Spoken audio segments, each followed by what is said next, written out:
And here we are. So here we are. Good day, everyone. Good to be your company. Hope you've had a gloriously wonderful day up to now. A very, very special session. One of those special guest sessions that we oftentimes have. But I tell you that the guest is special. But in this instance, I tell you, and the guest is special. So we have the very rare privilege of having Captain Ado Sanusi join us. And it is a privilege. For those of you who don't know, is one of the leading lights within the aviation industry in Nigeria.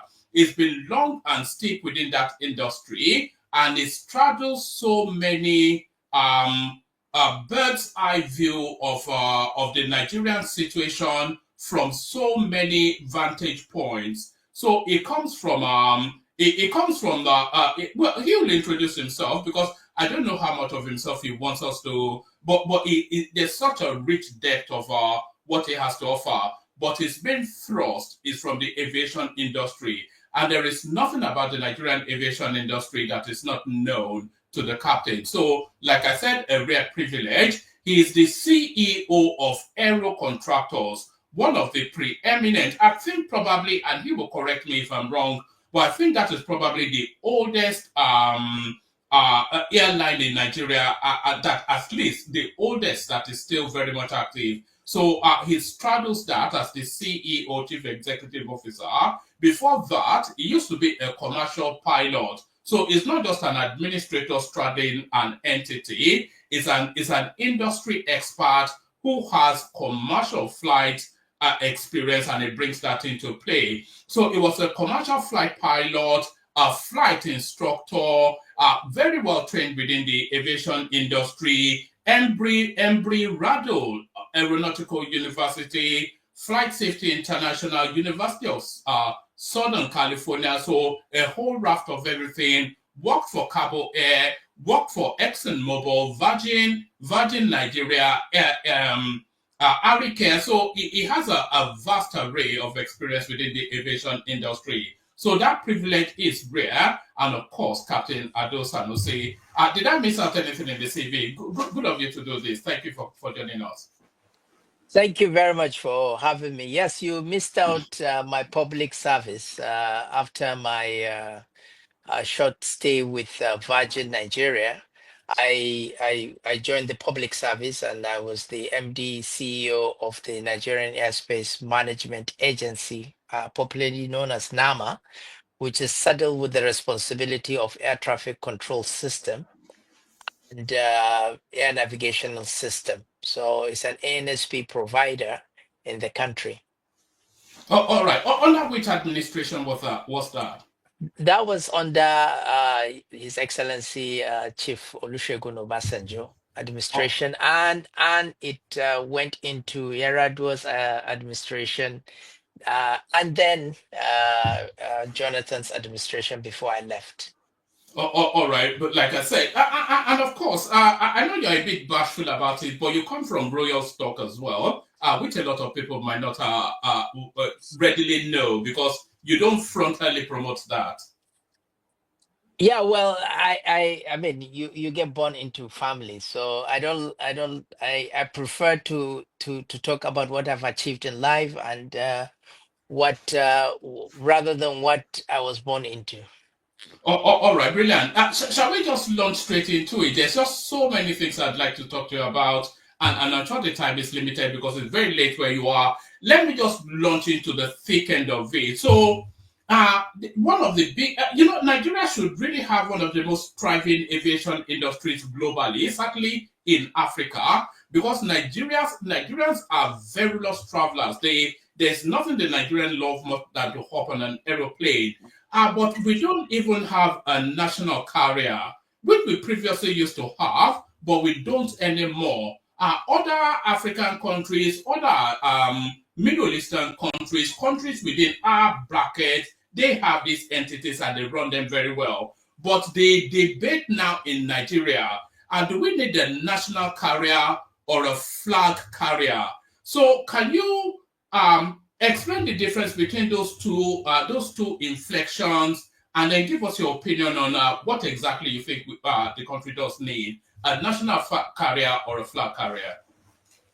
Okay, a national carrier, it's an airline that is operating in a country that the country where it's operating out of has a stake, financial stake in it. No matter how small it is, the country must have a financial stake, whether 1% or 100%. So that is a national carrier, and it flies the flags of the country. A flag carrier, on the other hand, it's a privately owned company or PLC. I mean, that is a quoted company, and it's an airline, and it flies internationally. So it is designated by the country to fly the flag. So it is designated to fly what we call the BASA. BASA is Bilateral Air Service Agreement. So it is designated to fly the BASA. So the BASA is a bilateral air service agreement between two countries. So two countries will come and say, okay, you will fly into my country, I will fly into your country. These are the number of frequencies, these are the airports you're going to go into. Now, if country A does not have airline, a national carrier that can fly those, he can designate a local carrier or an airline that has the capacity to do those routes, to do those routes. So that is called a flag carrier. Now, do we need a national carrier in Nigeria?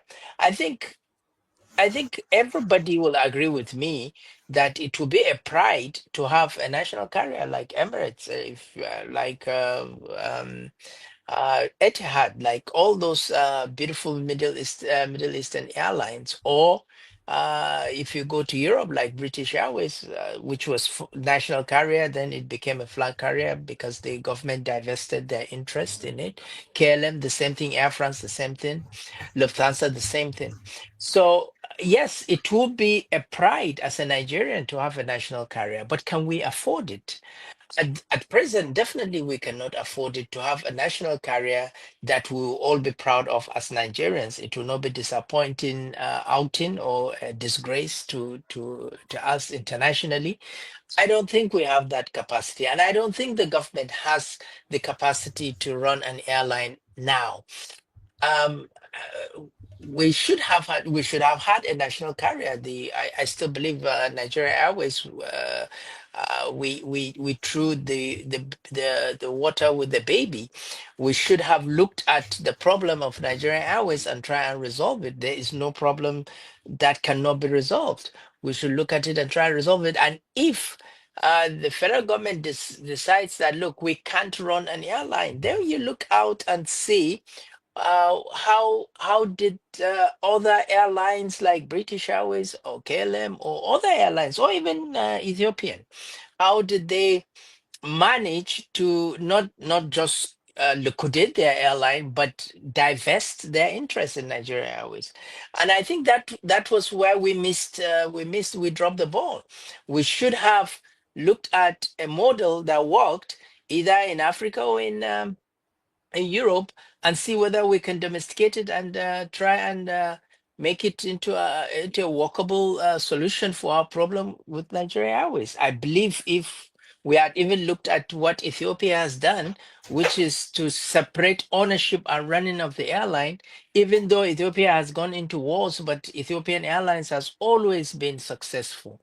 So I think we could have just copied that instead of liquidating Nigeria Airways. And now we are having a debate of whether we should have a national carrier or not. I don't think it's even debatable.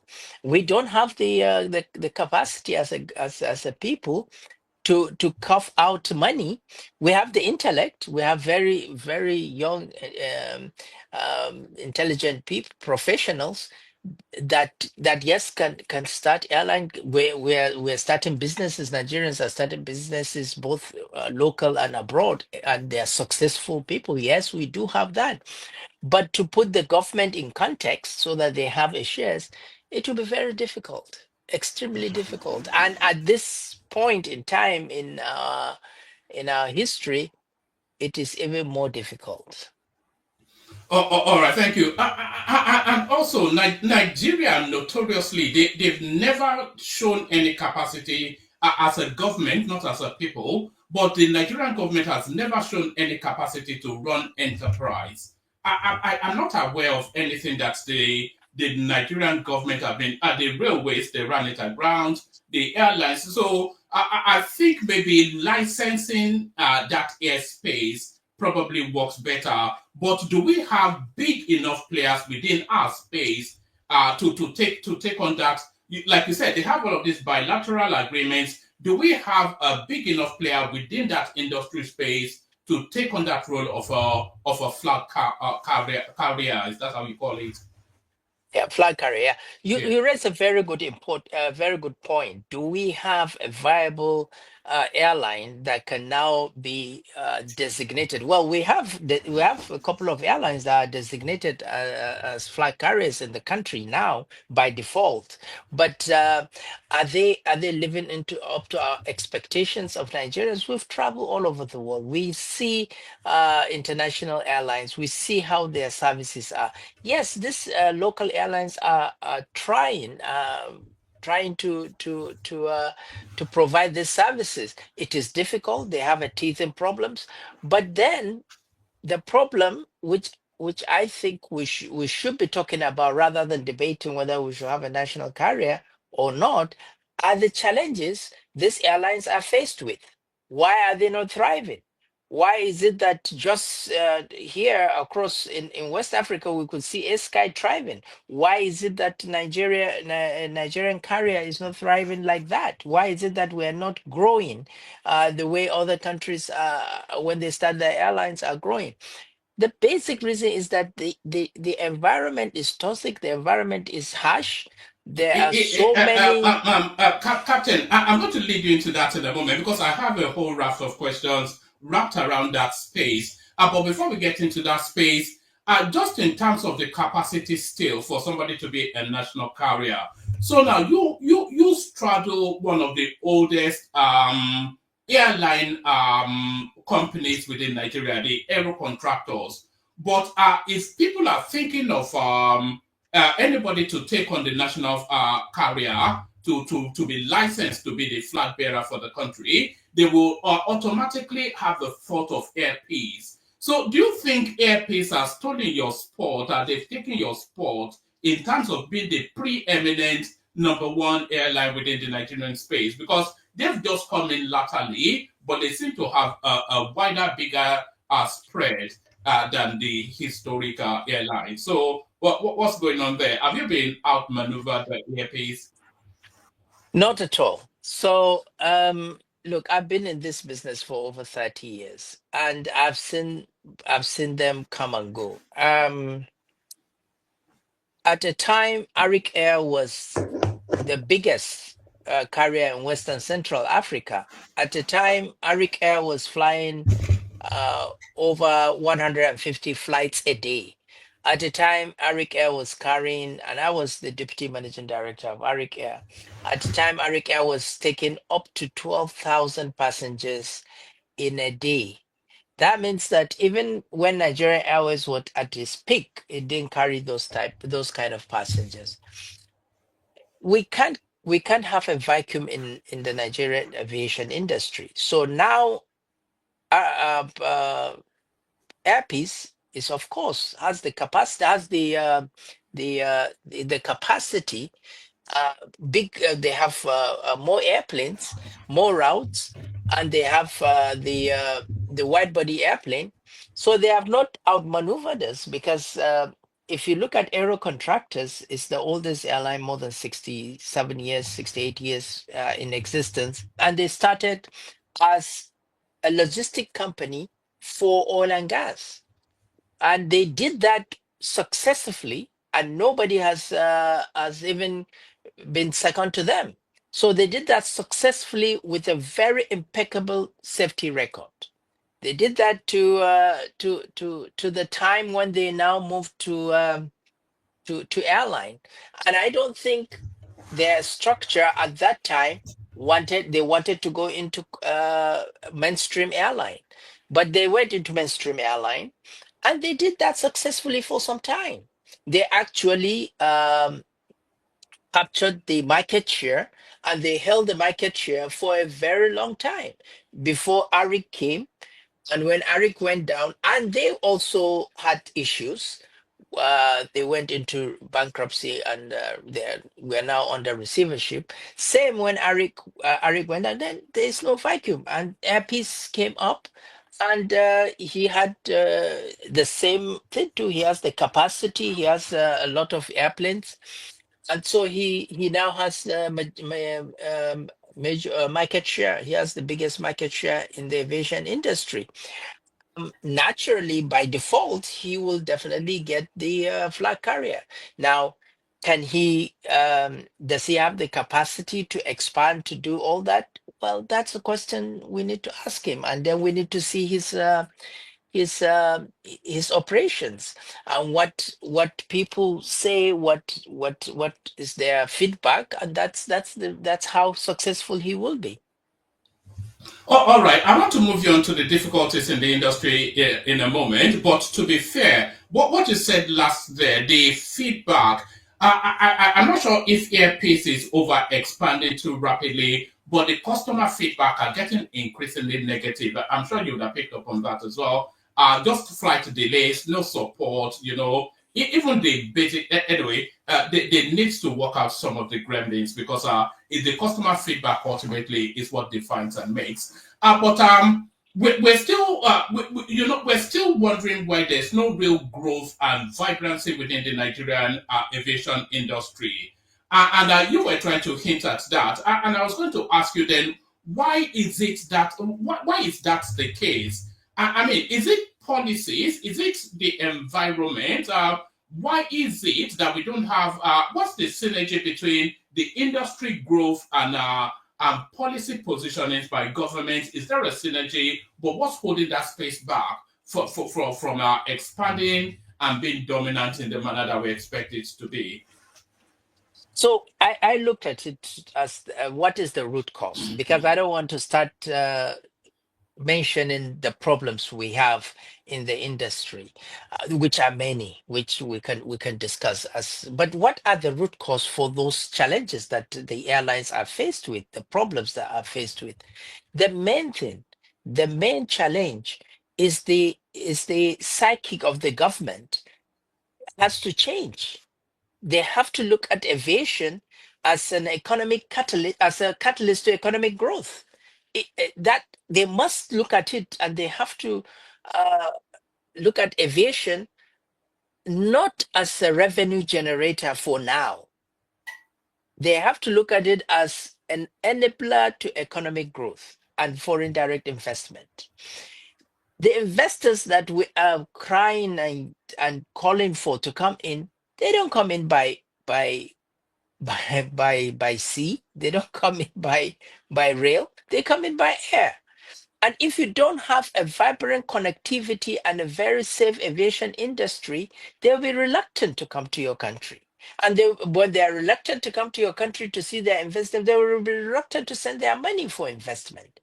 So the main problem is, I just saw it a couple of days ago, that Nigerian Civil Aviation Authority contributed over 400 billion to the Nigerian coffers.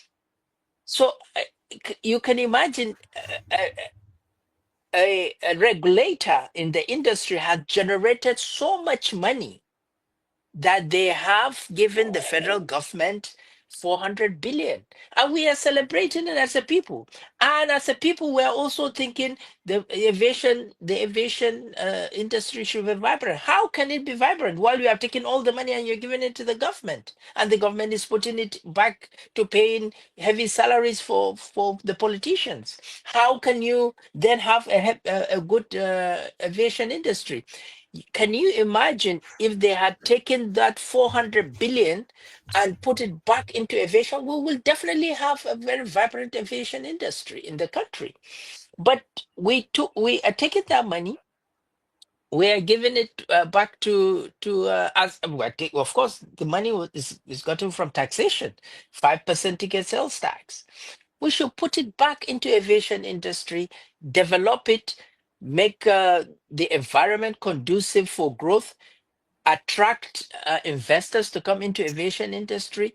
Those are the things that we should do to address the problems that we are faced with in aviation industry. So, in as much as uh, we know the problems, but the root cause must be addressed. So if the federal government is not addressing the root cause, looking at the genuine reforms and see the taxation in the aviation industry and see the funding of the aviation industry, and do not look at what it is contributing to our to our federal account, to our federation account, rather make it vibrant so that it can attract investors, tourists, and everything, and it can be an enabler to economic growth. That is the key to our to on unlocking our economic potentials.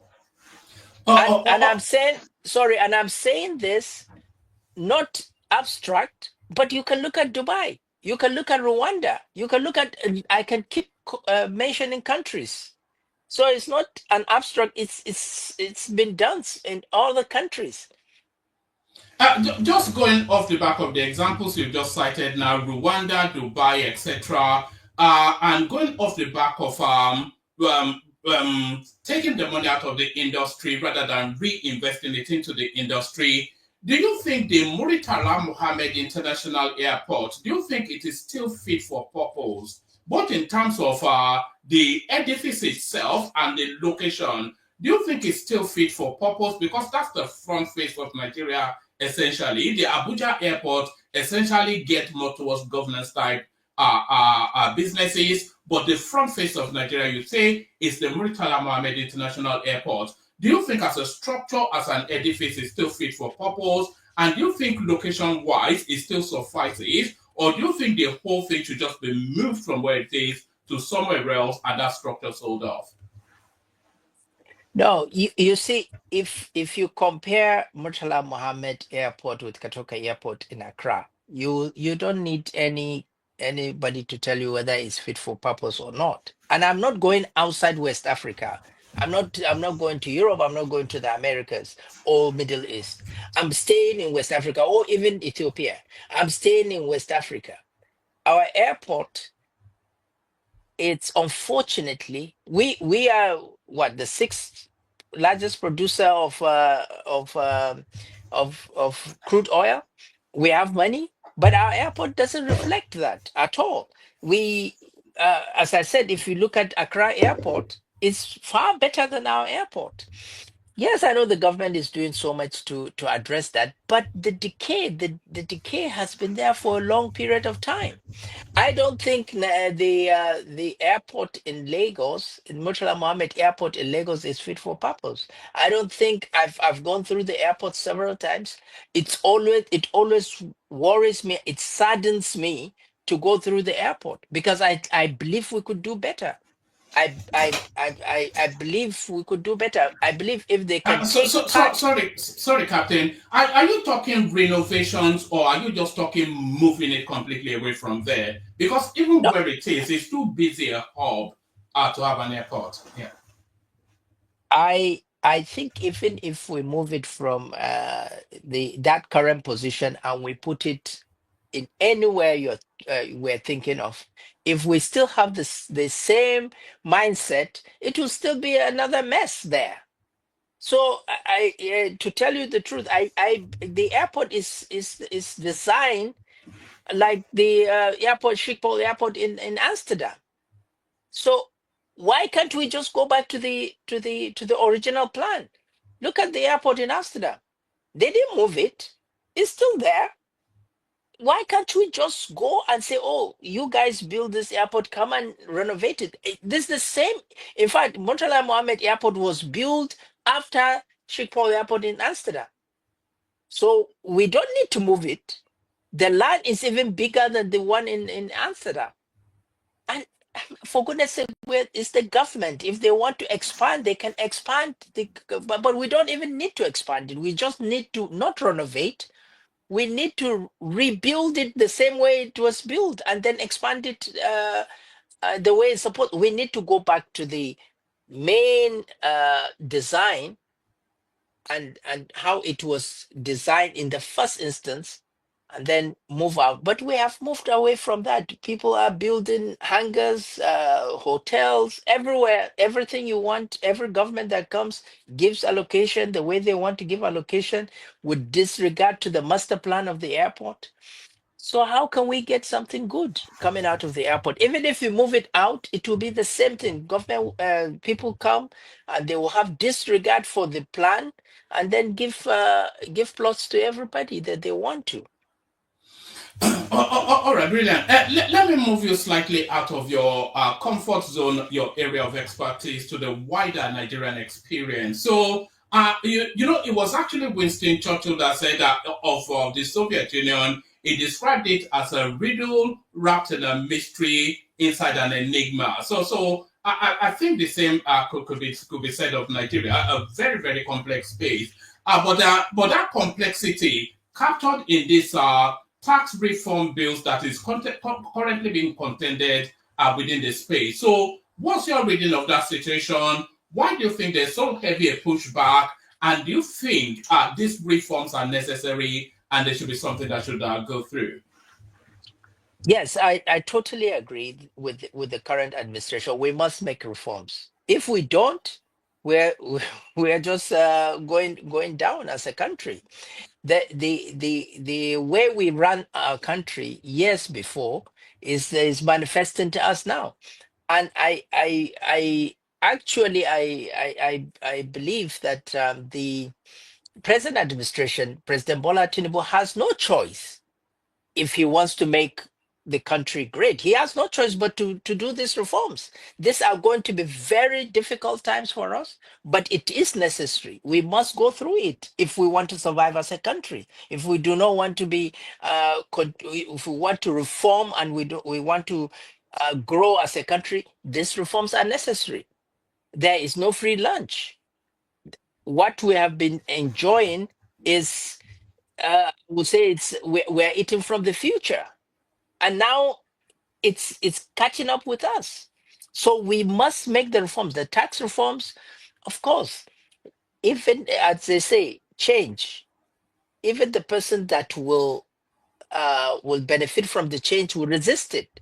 So of course, the ones that are even enjoying the status quo will resist the change. Of course, that's why they are resisting the change. But I believe President Tinubu is actually making genuine reforms. The way he's implementing it may be debatable, but I think is genuinely, and I don't think he has even a choice. He has to do the reforms. If he wants to succeed as the president, he has to do the reforms because the country is in a very big mess. I think exactly where you are is exactly where the conversation is. Even his most ardent critics, they have to acknowledge that even a lot of people will even suggest that these reforms, they're not acts of genius, they are acts of necessity. It's not as though he had any other choice other than to pursue as he's pursuing. But the manner that he is pursuing these reforms is what's jarring people. The way it's weighing heavily upon, especially within the food space. Do you think do you think there's been a misstep in terms of the cries of hunger? That if the reforms are necessary, but is there a misstep in handling that food insecurity and Nigerians crying of hunger? I'm not sure that we've ever experienced that before. Do you think that space is being mismanaged? The food situation, the food crisis. No, you see, Nigeria is a complex country. It's difficult to say that this is the real problem, and you just go and nibble it, and then that's it. It goes off. The food insecurity or the food problem, the food prices was he inherited it. The truth of the matter is he inherited it. And this was because of the insecurity up in the north and other parts of the country. Farmers were not allowed to go to farms. And so there was food scarcity. Now, what I expected the government to do, when I was going to school, in primary school, there was we used to see a lot of silos, and they say it's strategic food, strategic reserve. In case we go to war, we can now bring those strategic reserve and and shock the system. So what I expected them to do is to bring this strategic reserve, because we are in a problem. We do not want the food prices to go high. So I thought grains would have come in strategically to lower the prices. But anyway, we don't know whether we do have the strategic reserves. So yes, he inherited it, and I believe they are trying to manage it. But again, so many of the implementations might have some flaws in them. Like he wants to bring inflation down, he's increasing interest rate. That will work in the United States, where 90% are on credit. So if you increase interest rate, people will not spend. But our economy is a cash-based economy. 90% of us are not on credit. So how will a common increase in interest rate affect a common man in Nigeria? It will not. Rather, the small scale industries that are going to thrive with lower interest rate and sell the goods lower are the ones that are going to have problems. Even the farmers that will go and borrow money to go and farm are the ones that are going to increase the food distance. But if you continue to chase inflation with interest rate, you will take it all the way to 50, 60%. And still the inflation will be going to 30, 40% in a cash-based society.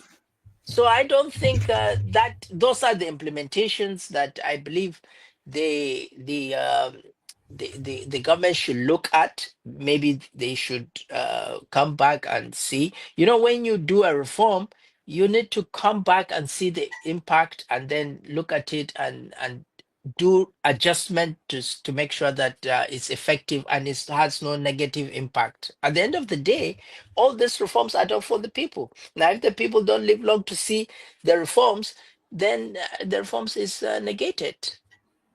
All right, let me take you to one more question. I've got several still, but I've got people in the studio, so I wanted to speak with you. So I'll take you to one more question, and I'll start to bring people in so that they can put positions to you as well. I'll put questions intermittently. So I'm going to take you to a more localized space, Kano State, and the goings on there.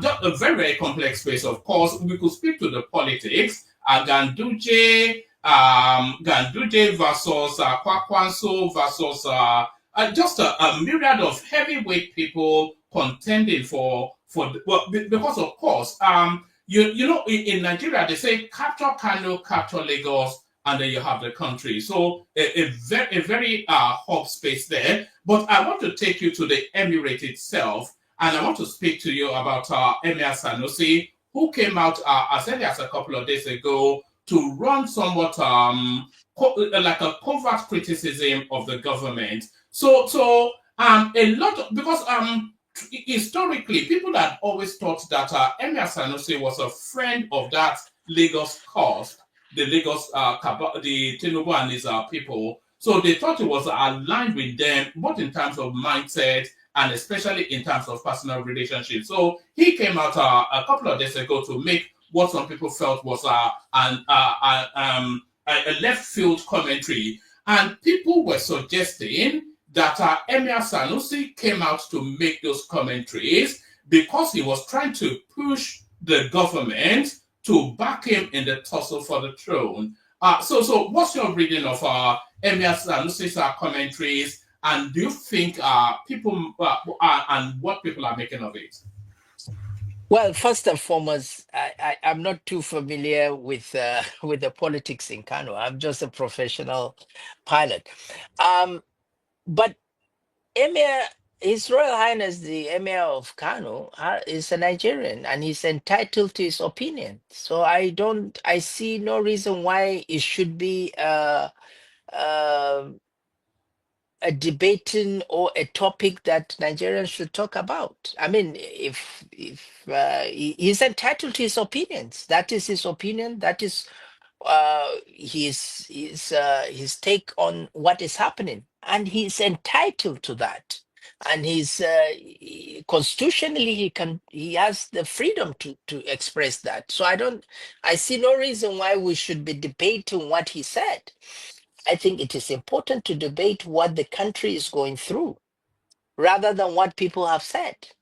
So I don't think we should we should dwell on what people are saying, but dwell on what the country is going through, what the common people are going through, and what are we going to do. And then the government should hear the yearning of the Nigerian people and try and cushion the effects of these reforms. The reforms are necessary.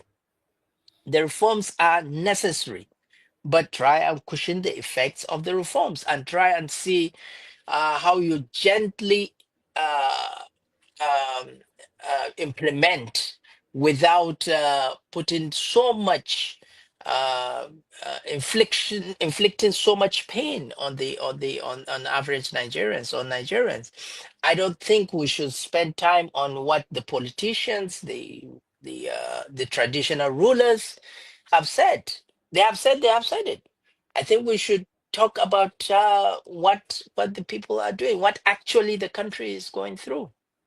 All right, brilliant. I'll ask you one more question as I start to bring people in, and as many of you, as many people as people are joining us from all over the world. They're in different situations. So, but as many of you as can have their cameras on, please do, because of course, the captain has made the effort to have his cameras on. But as I start to bring them in, I want to ask you then your assessment of the current administration so far. So they are up to coming up 2 years now. It's been a whirlwind of a whole raft of everything, a sensory overload for the Nigerian experience. But what is your condensed assessment of their journey so far? Are you impressed, or do you think they're misguided, or what's your assessment as I start to bring people in? My assessment of the government is that I think one good thing they have done is they have realized that they cannot, they have no other option but to do the reforms. So we cannot continue to live in denial, or we cannot continue to live status quo and believe that everything will be normal tomorrow. So my take on them is that I think they have done a good job by realizing that the reforms must be made. Now, how they implement the reforms, we can debate on it, but I think they have done a good job by realizing that these reforms must be made now. We have to start this reform. So I think they did a good job on that.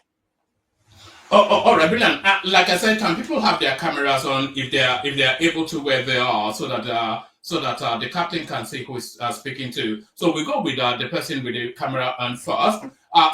Prestige, good to have you here. Introduce yourself to the captain. Tell him where you're joining us from, and then put a position to him.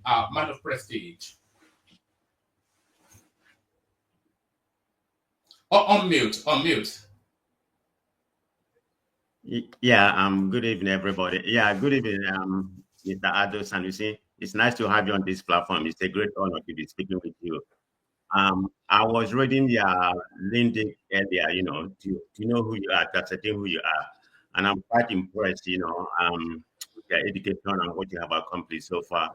And I learned you went to some of the aviation school in Florida. I don't know the Yeah. one you went. There's one in Tampa. There's one in Orlando. I think there's one in Miami. It's about four of them over there. The Then one in another The one, one in Daytona oh, the one in Beach. Daytona. Okay, and I'm quite impressed too. You went to my alma mater, my graduate school. University of California. University of Southern California. I saw you went there too. So I'm quite impressed. So nice to have you on this platform. So what I'm going to ask you is going to be a political question. Let me begin up with the tax reform. I'm in support of the tax reform. I don't support everything has done so far. The way he did it and everything. But some of the policy that he has laid out, is they are all very good. But what I'm concerned is the implementation. So my problem I have, why is the Northern governors opposing it? Because look at what we have right now. The status quo that we have right now is 60 derivation, 20, I think 20, no, 30 derivation, 50 population, and 20 equality. But they want it to be 60, 2020. So what's wrong with that? I mean, that's the right thing to do. I mean, you expect wherever something is being obtained, they should benefit more. So I don't say anything. I'm just talking about the bad part of it. I'm not talking about the whole tax reform. And I believe the tax reform is going to pass. There's no doubt about it because Nigeria needs a tax reform. We pay the lowest tax, in any country that I can think about. I think we pay compared to our GDP, it's only about 5%. But in some of the developed countries in South Africa, they pay almost about 15% compared to the GDP. But one more thing, we need to raise our capital income. But what do you say about what the northern governors are doing? That's one question. I don't know if you want me to ask one man or whatever. Yeah, yes, let the captain take that on, and then I'll ask the second one. Yeah. Okay, I think I'm not talking for the northern governors, but I will give you my take on it. And by the way, I think I saw it on the news that they have agreed, and so they have they strike a deal. You have to understand politicians all over the world. You have to understand politicians all over the world. It's not Nigerian alone. Whenever there is a very good intention by the executive branch or by the president, usually when he is seeking for second term, anywhere in the world, the politicians will take that as a bait, and it will be a bargaining chip for them, because they believe if he implements it, it will make him look good. So let them also take it as a bargaining chip. Now, I don't know what the northern governors are looking at. I didn't look at the tax reforms, but I believe it is good. And I believe they are just making politics out of it, and they have a bargaining chip that they can get something. And I believe they got, and that is why the they have come into a consensus, and they've agreed on how to go through. I think that's what I saw on Friday yesterday in the newspapers, that yes, the governors have agreed on the tax reforms. So I don't think the northern governors are saying no to the tax reforms completely, but I think they are using it as a bargaining chip to get something that they wanted to get from the government. That's all. And it's done all over the world. I mean, look at the United States. They have a very good bill for immigration, but Trump said the guy shouldn't pass it, and they didn't pass it because they don't want Biden to look good at that time. So it's politics. Yes, just before you go on with your second question, Prestige, just where you are, Captain, you mentioned Trump. What is your expectation of what we should anticipate as early as the next 2 days now? What is the next 4 years going to look like from your point of view?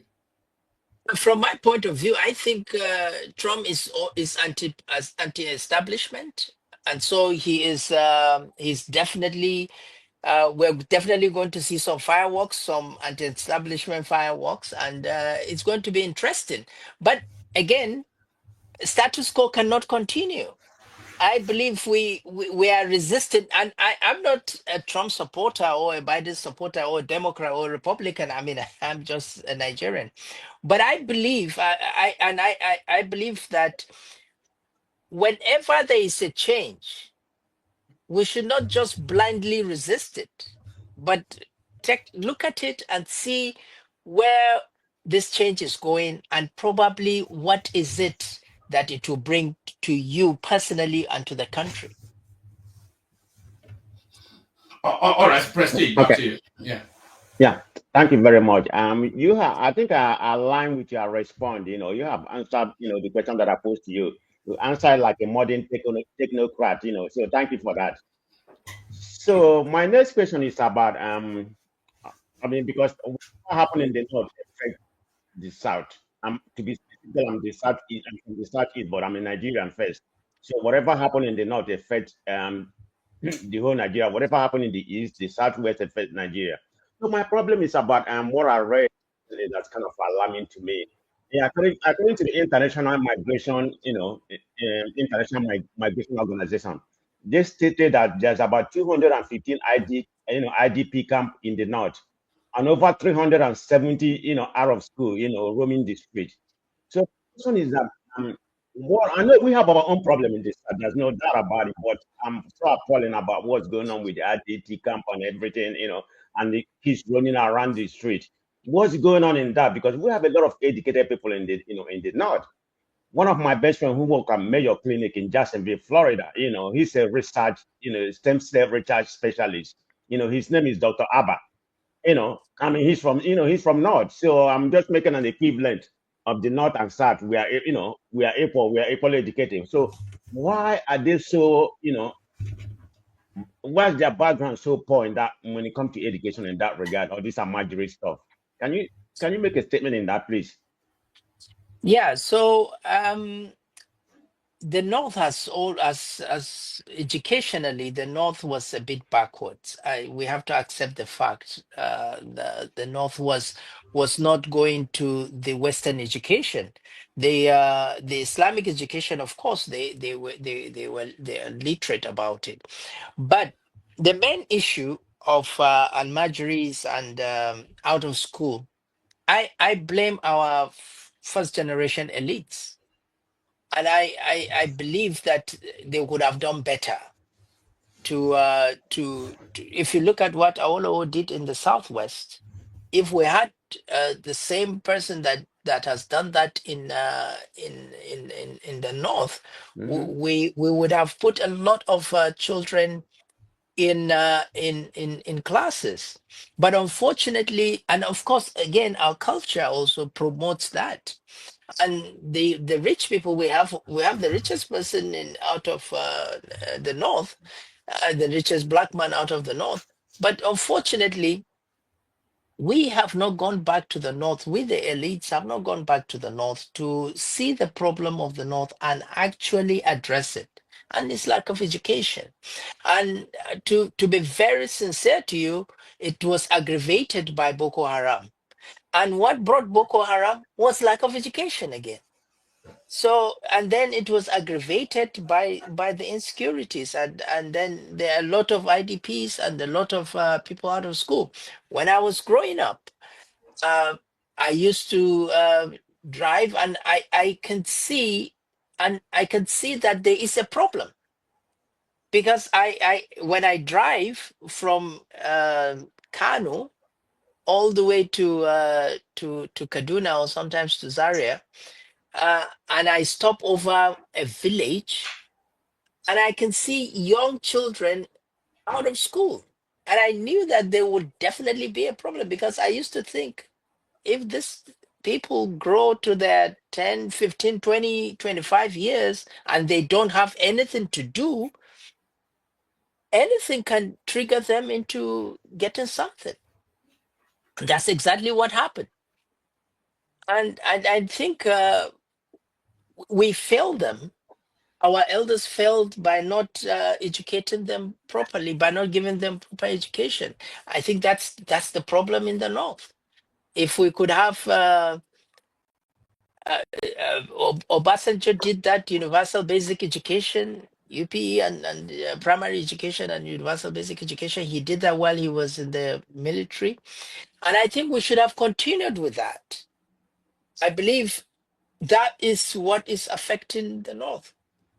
The lack of education brought out this extremist ideas of Boko Haram and the other bandits that are coming in.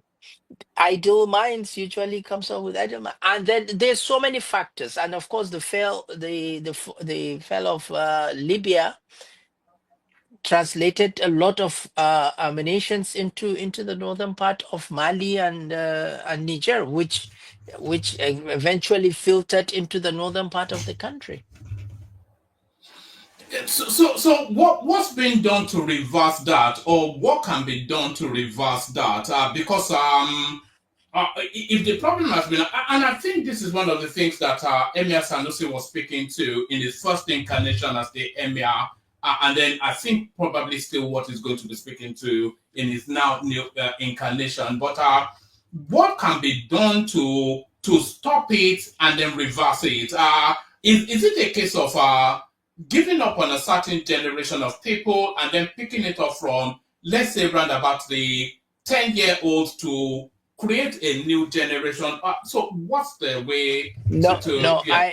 I think the key to this is in the hands of the governors of the northern states.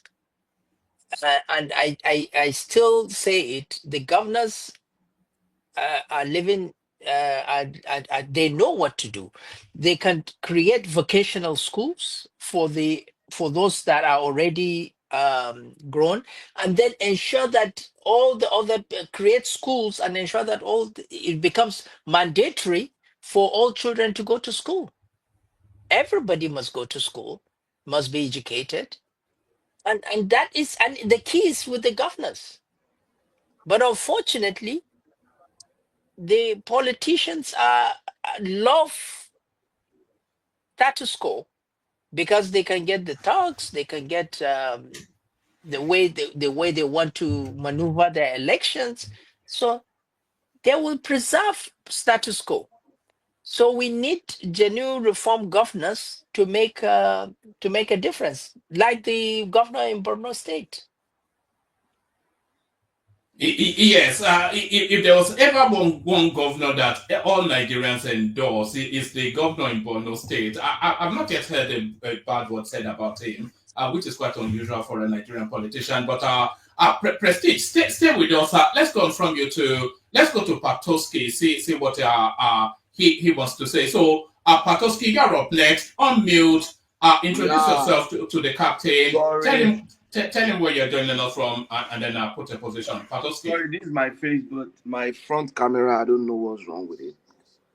This is my face. I have my back camera up, but my front camera, I don't know what happened. So No, that's fine. We'll make do with that. Carry on. yeah, actually, I was listening to you in the background. My name is Patrick. I'm actually calling from Canada. And currently, I'm very close to the North Pole, so it's freezing here. Yeah, but I listened. Two things that really got me on was the one, your discussion about Aero Contractor and how it started. And I was aware because I used to work with Oceanic Bank and we did a lot with Aero Contractor then. But one thing you brought out, and I think we need to really address, is the fact that the aviation sector should not be seen as, for a start, it should not be seen as a revenue generating sector.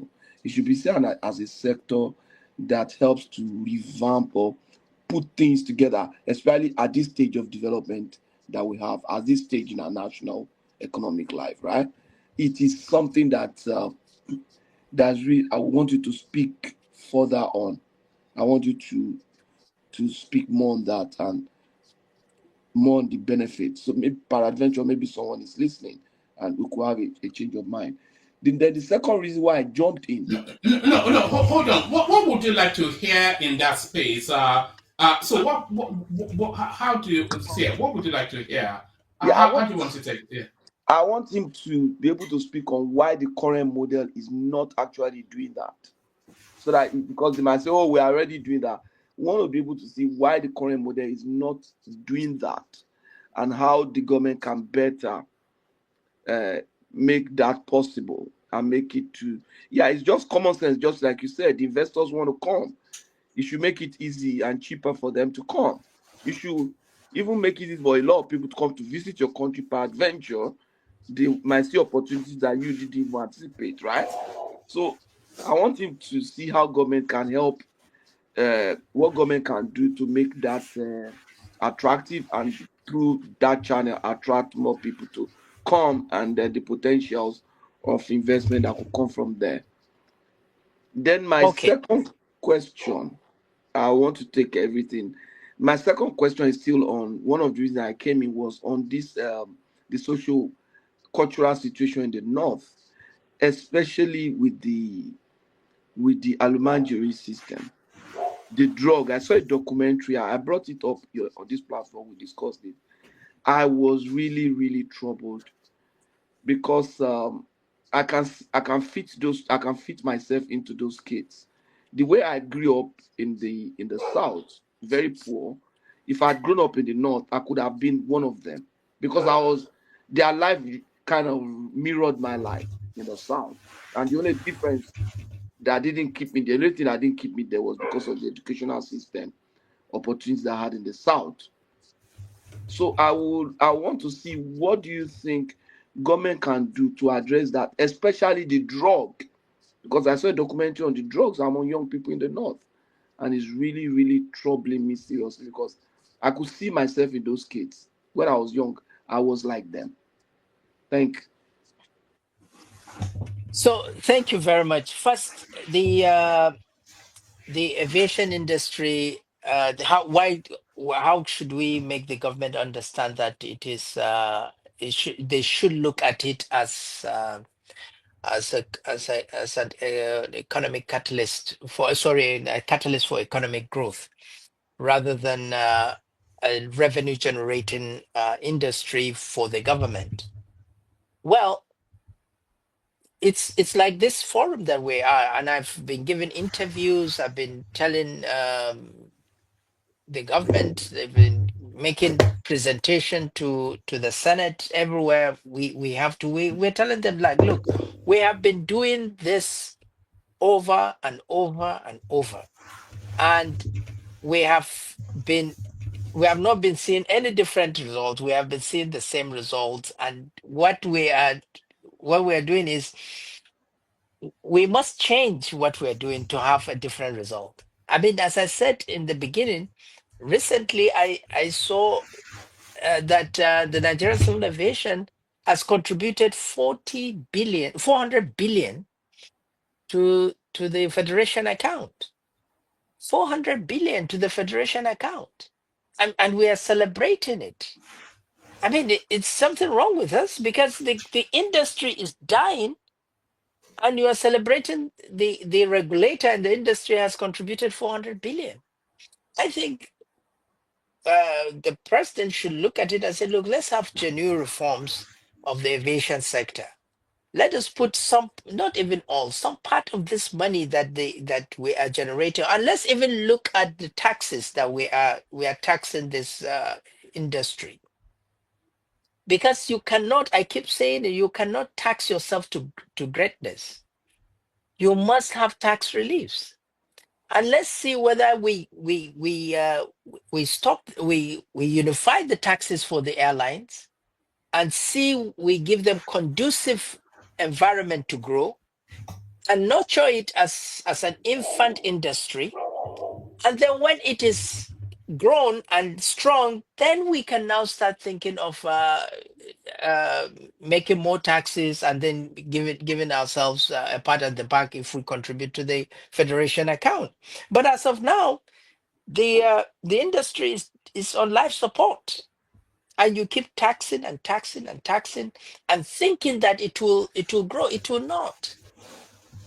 So yes, I think the government should do a genuine reforms, especially to see the parastatals, because now they are taking 50% of the revenue of the parastatals at source. So the parastatals have generated a revenue and they are taking 50%. By the way, globally, a global practice is all aviation parastatals are on cost recovery basis. So if I take, you're from Canada, if I take NAV Canada, for instance, NAV Canada will charge airlines to recover their cost. So let's say this year they have a tax that they have realized now that it is a bit more. So they made profit this year. So that means they will reduce their taxes next year to ensure that they don't make profit, because their aim is on a cost recovery basis. And these are the NSP providers, the navigational service and the communication and air traffic management system of the entire Canadian system. So they are not to make profit. They are to just cover their costs. Why did the Canadian government think like that? Because they know that if as there is a thriving airlines in the country, then Canada is a big country. Then they can move people around and they can bring investors into their country. Nigeria is a big country. If we bring that again into our context, we will bring people to fly. We are 250 million Nigerians. If 10% of Nigerians fly, that's 25 million. And you can see the economic activities that will happen around those 25 million and the economic growth. These are figures that we could see. Sorry, this is Nigeria, so they have taken my. Is that up NEPA? Is it up NEPA? Yes, of course. So I think if you give me a minute, they'll put on my gen if I have diesel. All right, we can hear you, so we can still carry on. Yeah. Yes. Yeah, Patrick, you had the second space you wanted to. Yeah. My second question, yeah, I already gave you my second question. The drug and the drug and the social cultural situation there. How better can we, especially the drug situation there? All right. I think our guest has dropped temporarily up NEPA. You know, this is the thing. Can you believe we're in 2025 and they're still, you know, they've never taken my light here ever, ever. Have they ever taken light where you are, Prestige? You know, what's going on, man? So that's our guest right there. He will join us momentarily. He's just trying to sort things out. And one man, almost the same time they took my own lights. Why? I mean the They just national take his light and take my own. Always this light. Oh, God. the national grid has collapsed again. I mean, what's going on? Now, wow. Man. It's just unbelievable, really. We joke about it. So there's no reason why they should still be taking. It's 2025, but there's no reason why they should be taking light still. They're not inventing electricity. It's an off-the-shelf purchase now. So just go and pay experts and tell them, is that not what Dubai did? They pay people and they have electricity. Well, I mean, it's just nonsensical. I mean. Prestige, you were in Nigeria. What was the experience like? What was the experience like? The Prestige.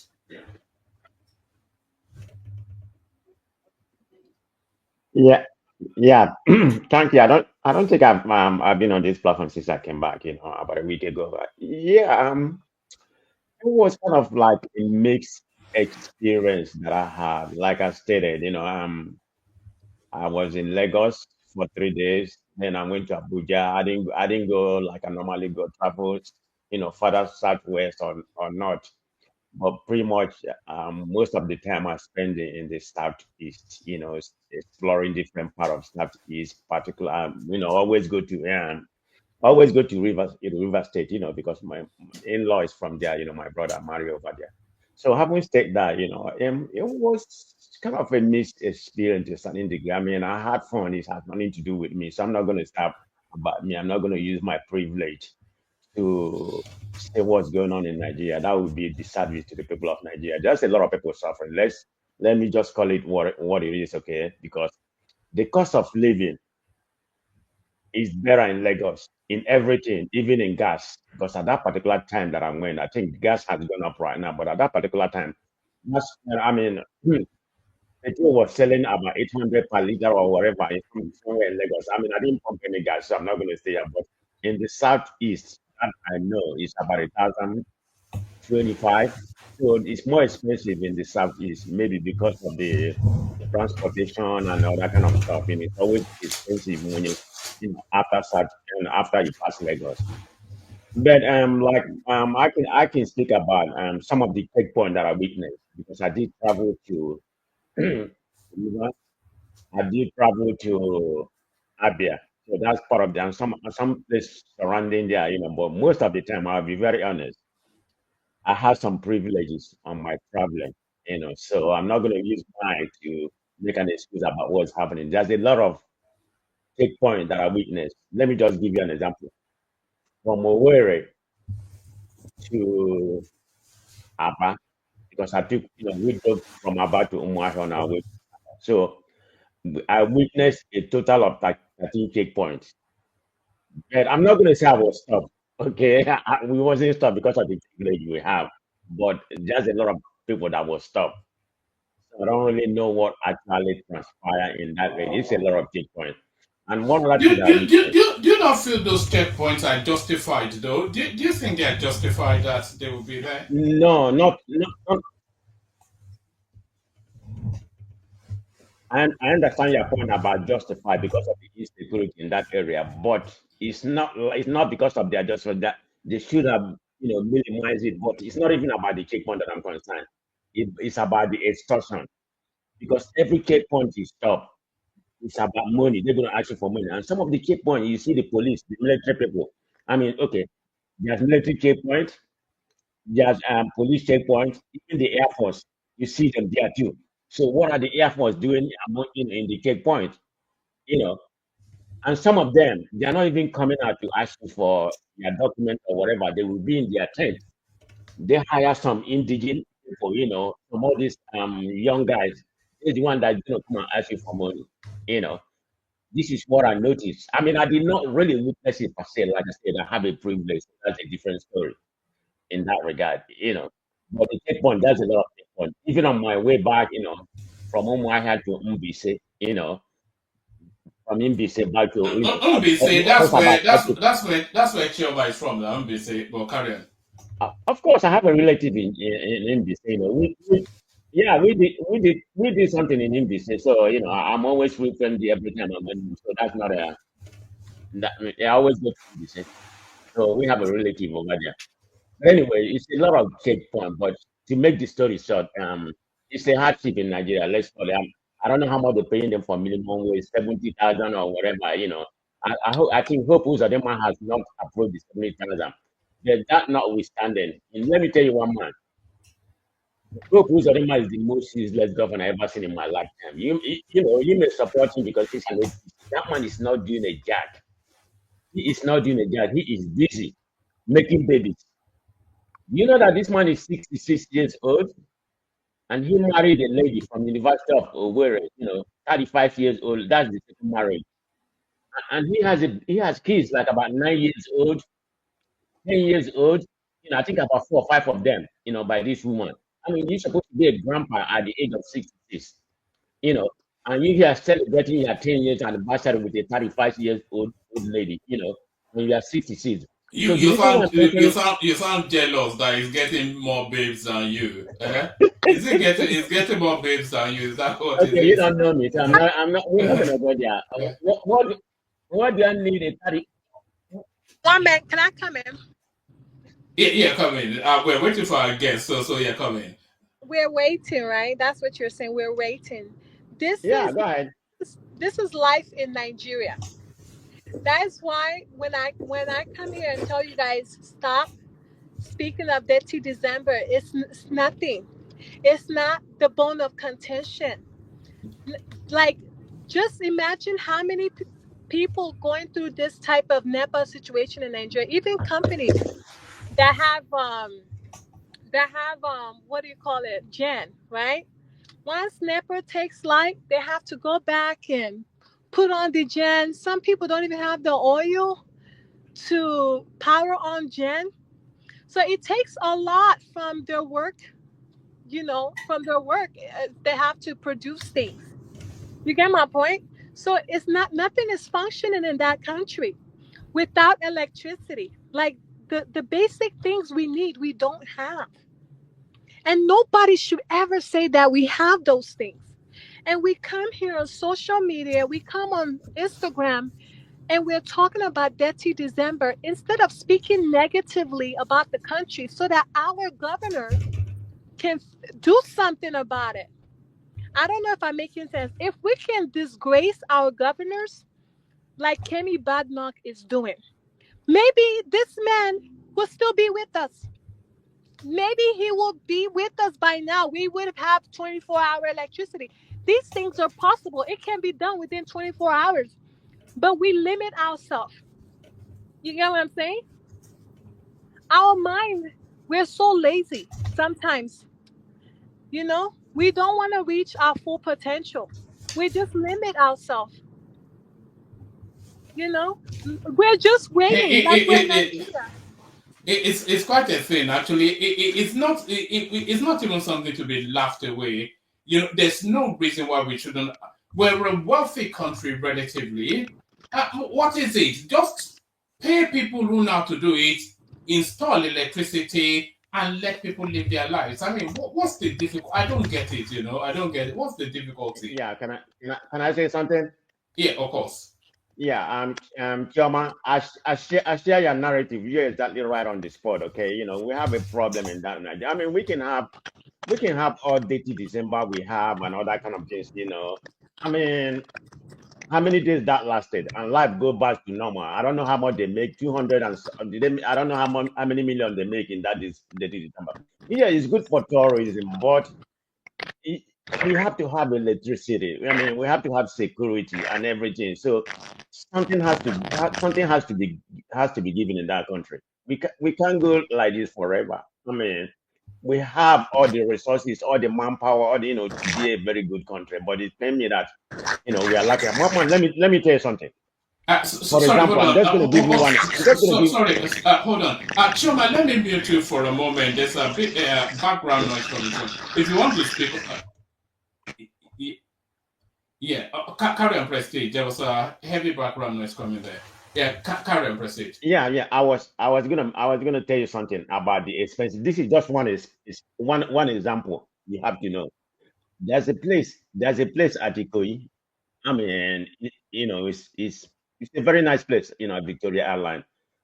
Like I said, whenever I go to Nigeria, the first thing I do, I love amala. So anybody can tell you whatever they want. I love amala, and I ate, amala that place. The last time I was there, the amala, when I say the amala, I mean you can get amala for 7,000 or that kind of thing, for other places, but their own is special. Yeah, and of course you're gonna have all kind of including drink and everything together.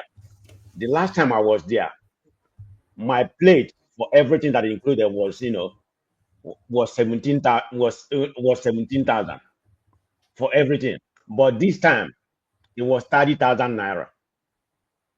So that get to show you the exponential, almost about double the price, of what it was. This is just an example, I'm not, I mean, I don't go to the market, I should have go to the market and price or whatever, but I didn't have that opportunity, I was busy doing some other things, Things has really increased. Man of prestige. With this example you have given now, almost more than 100% double. Will you say that our inflation rate is 34% or more than 100% inflation we are having? Do you think the inflation rate in Nigeria is fake? Because what you just No, gave in now as an terms of example is that it might be official. It might be official 34% or whatever it is, 34.8%. I think has gone up like 0.8. But that's not really the food inflation is a different, it's a different ballgame, it's higher. I think the kind of inflation they are giving is within Lagos, all those metropolitan area. But when you go back to the village and some inner place like Imo, Port Harcourt, and something like that, it's a different ball game. It's more expensive.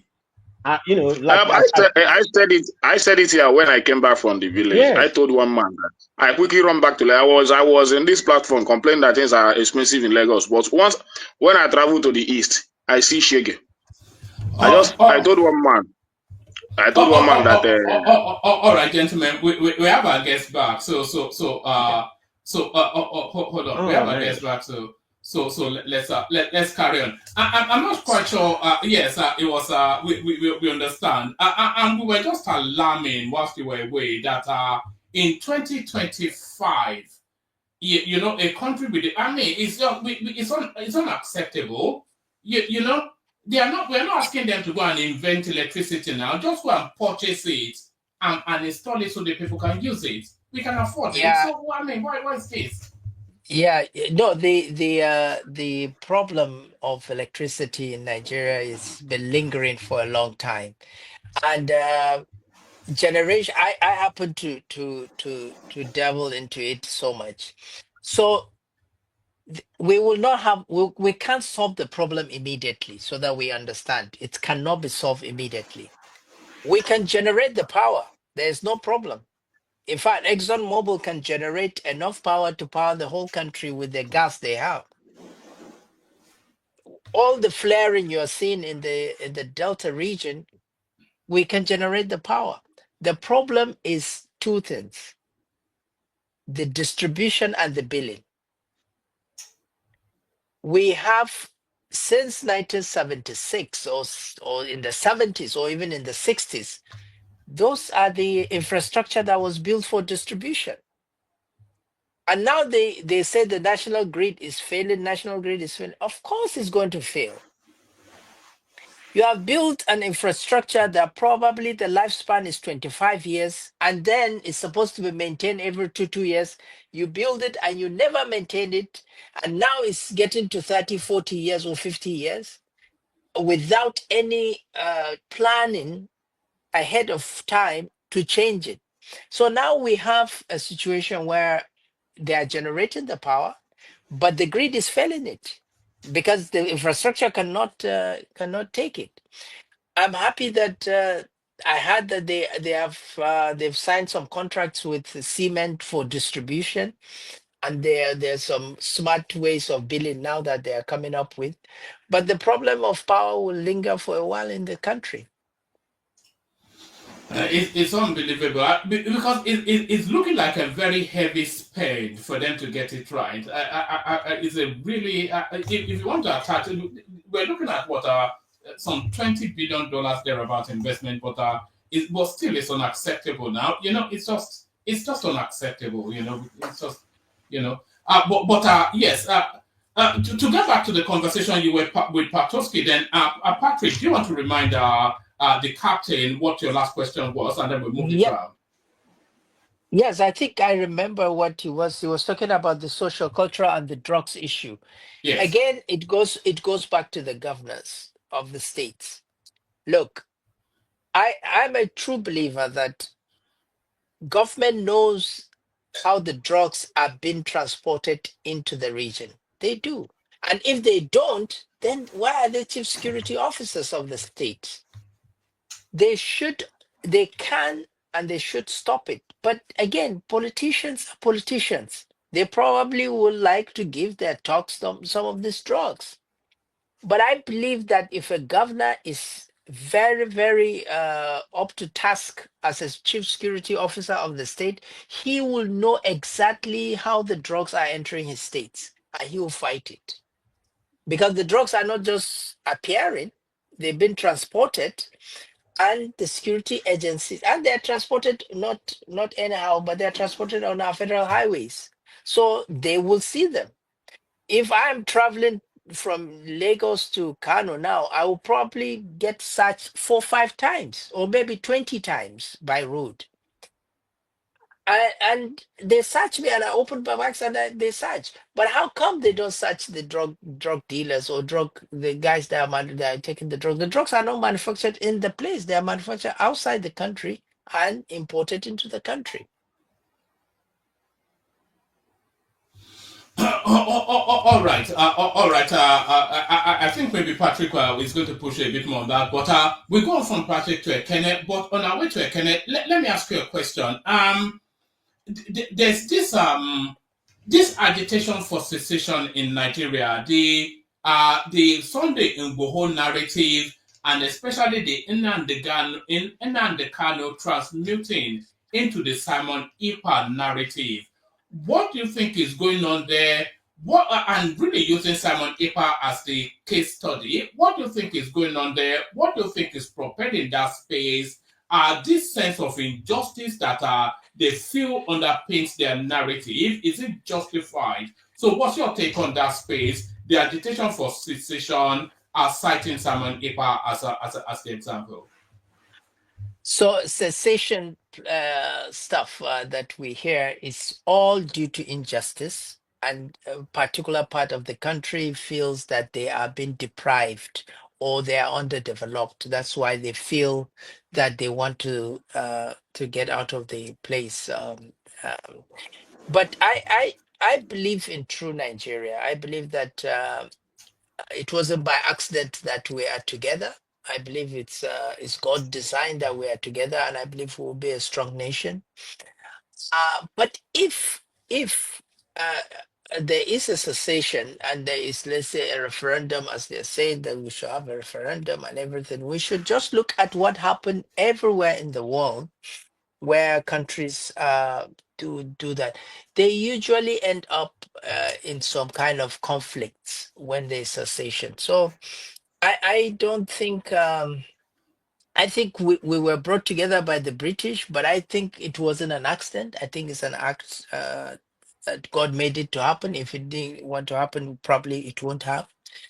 Um, I think that fairness, equity, and justice should be the thing that we pursue rather than the division. Because the moment we divide, the same inequity and the injustice and unfairness will still happen in those regions, and then there will be conflicts because certain clans will think that they are being deprived. So I think we should, as a country, as a people, we should look at fairness, equity, and justice, because you can only feel or you can only agitate for your own place if you feel that there is no equity, there's no justice, there's no fairness. I believe what we should be talking as Nigerians is fairness, uh, equity, and justice. And then we can do that, because even if we divide the country into whatever numbers we want to, there will still be injustice in the different parts of the country. What is now keeping the country together is corruption, because the corrupt Hausa man is a good friend to a corrupt Igbo man, Igbo politician, and corrupt Yoruba politician. And then the way they share the money, they will forget the tribes. And then when they go back to their clans, then they start shouting of the. But I think we are educated people. We shouldn't be manipulated by that kind of thing. There's strength in diversity. I mean, America is great because of its immigrants and the diversity that they have. And I believe that Yeah, the sorry, sorry, Captain, but America has a monolithic identity, but Nigeria does not have a monolithic identity. that's what That's what we should try and try for. What is the monolithic identity they have? They have equity, justice, and fairness, and everybody is equal to them. At least that's what they made the world to believe, even if it's not on ground like that. But at least that is what it is in their constitution, and that is what we should strive to have.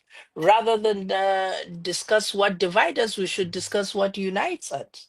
And I think there is strength in diversity. And I think no part of the country will thrive more without the other part. I think every part of Nigeria has its own contribution it is making. But we in every part of the country feel that we are contributing more, or this person is not contributing because of lack of equity and fairness. And I believe that that is what should be addressed regarding this thing. I married. I'm from the north. I married from the east, and I live in the west. So I'm a true Nigerian. I was just going to. Well, I think your last statement probably answered the question I was about to ask. But let me not hug you. Let Ekene come on board. So Ekene, unmute. Introduce yourself to the captain. Tell him where you're joining us from, and then put a question to him. We try and cover everybody on the screen. But we still have the captain. Ekene. One man. Yeah, good day, Captain. Nice to have you. Thank you. Yeah, I'm Ekene from. I'm speaking from Lagos. the Alaba man in the platform.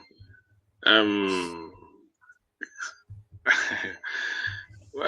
you talked about. I was listening to you. Very brilliant suggestion you are making, especially your last answer to the what one man just asked you. Very brilliant and very welcoming.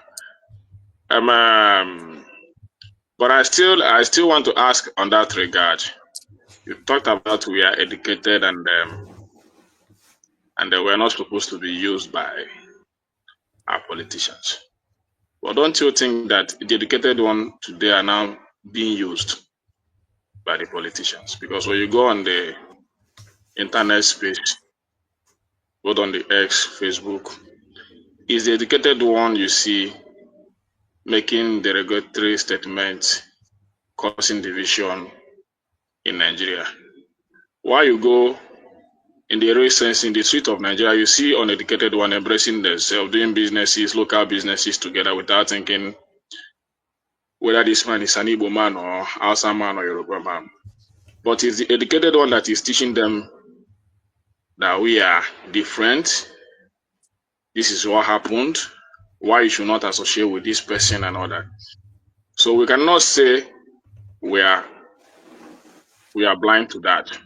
When you go to the X space, you see it going on. And these are coming from the educated one. So are we really educated? That's my question. If these are the problems we are facing from the educated ones. And so another thing I want to ask you is this. You talked about the task in the aviation sector. Government taking about is it 50% and all that. So this is but the you mentioned that I was marveled. So government is getting such kind of tasks, and you give example of Canada and all that. But in this government, we heard that Nigerians are not paying task.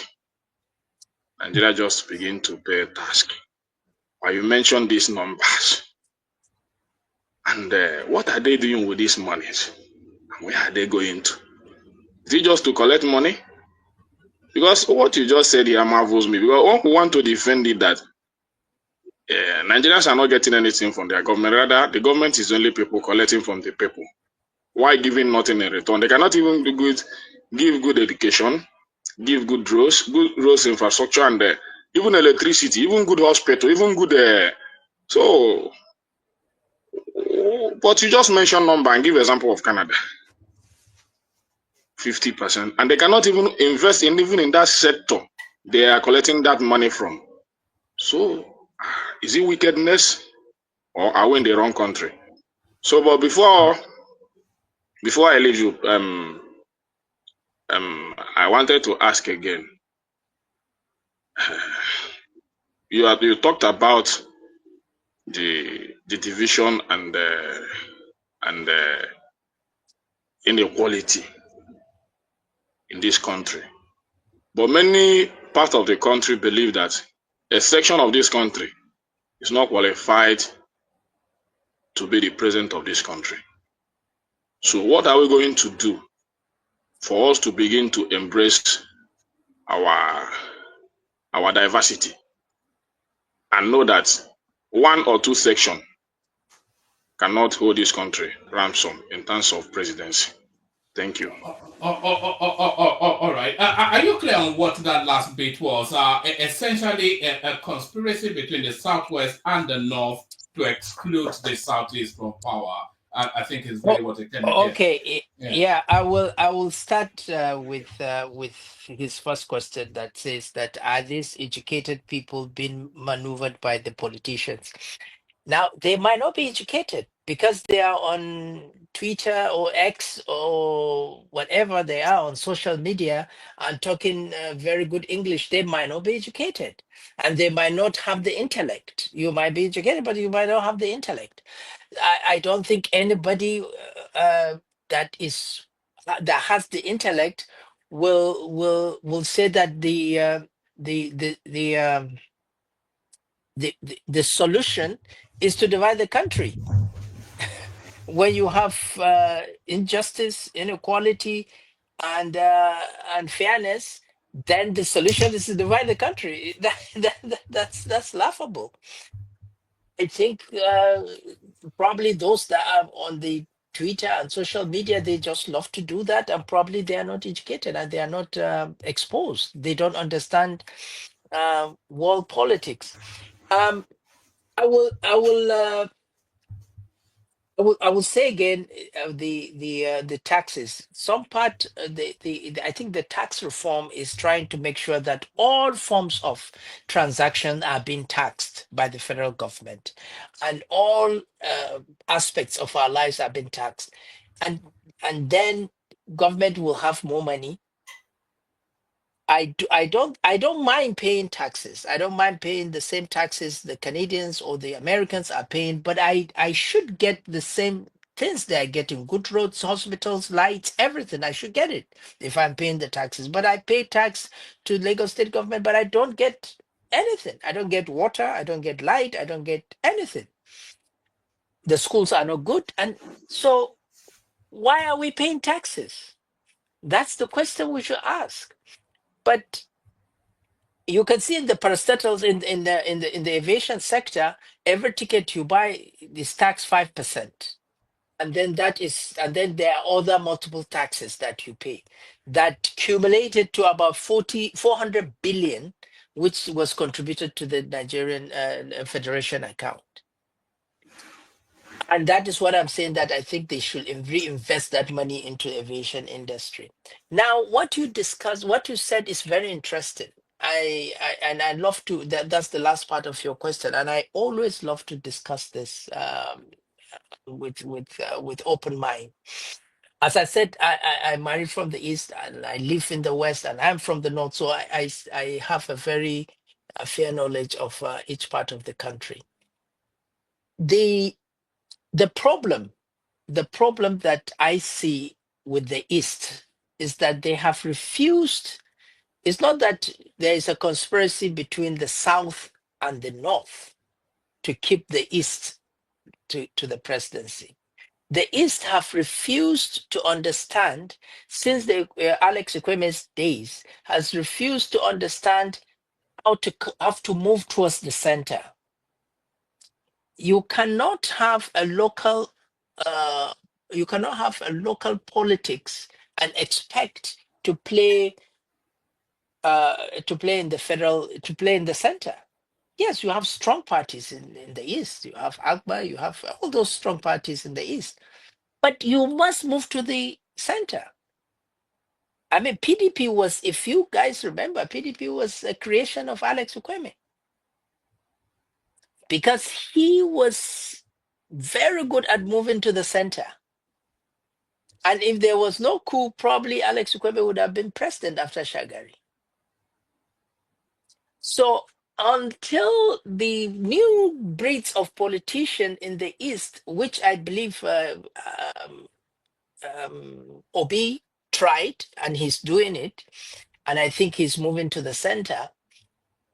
Until that happens, I don't think, because look, no part can stay on its own and present and get a president. The North cannot, the South cannot, Southwest cannot, Southeast cannot. So two parties, two must come to to form an alliance for a president to emerge.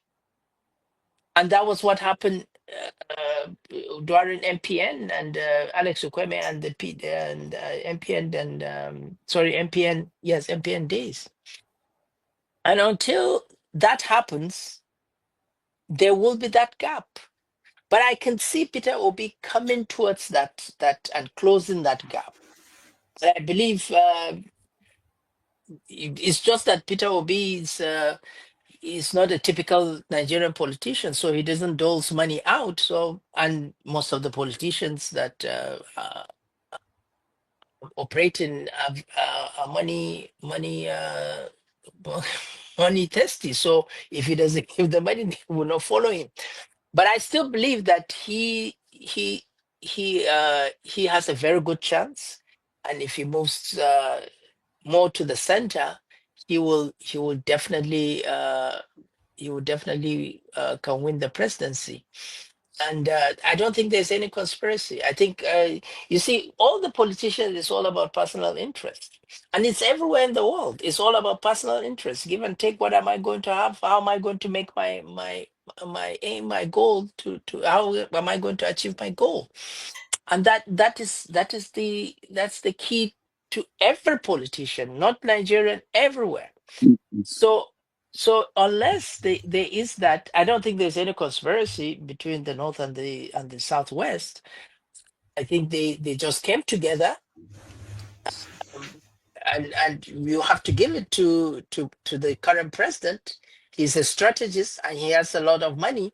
He understands the northern politicians love money, and he played it. He got what he wanted, and I believe that's what the East should understand, and then move towards the center. Just on what you said there, and by the way, are you happy to get through the people on the panel before you say your goodbyes? And to people, maybe we'll start to condense the questions so that we don't hold our guests for too long. But what you said there are two parts to what you said. You were saying then that the East, they have to move more centrally in order then to be able to get the ultimate prize. And I think everybody universally understands that.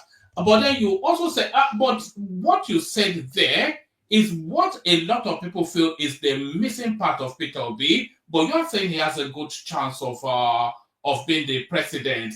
But a lot of people would argue that Peter Obi is too vested and is too vested within the East to move centrally too much, and that is his Achilles heel. It's too, it's too. I don't want to say it's too eastern to be central, but I think that is where that's the final hump that a lot of people feel they cannot surmount. Not because he's an easterner, but because his politics is too vested regionally.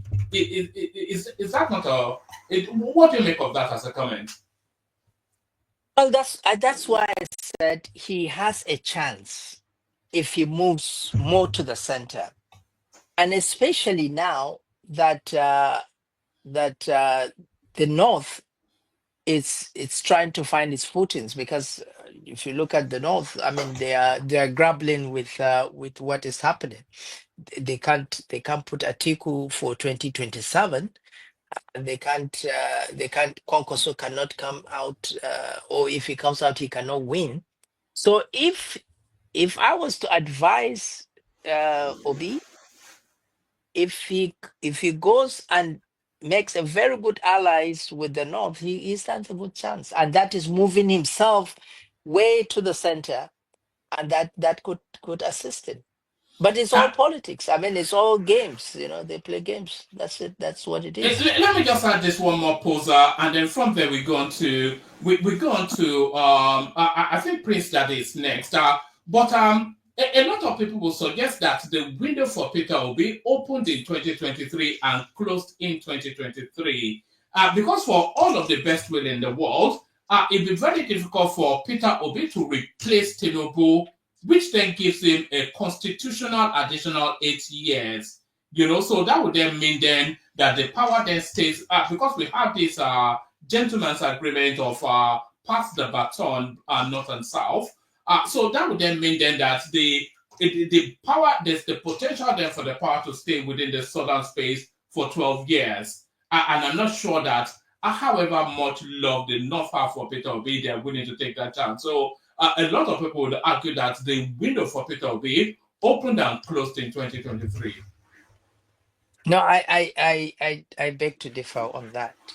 I believe that Peter Obi's movement is a genuine movement. We should not throw it. We should not sweep it out of the carpet. I think he got up to 10 million votes, right? If he gets up to 10 million votes, those voters voted for him, and they are young voters, and I believe they will vote for him.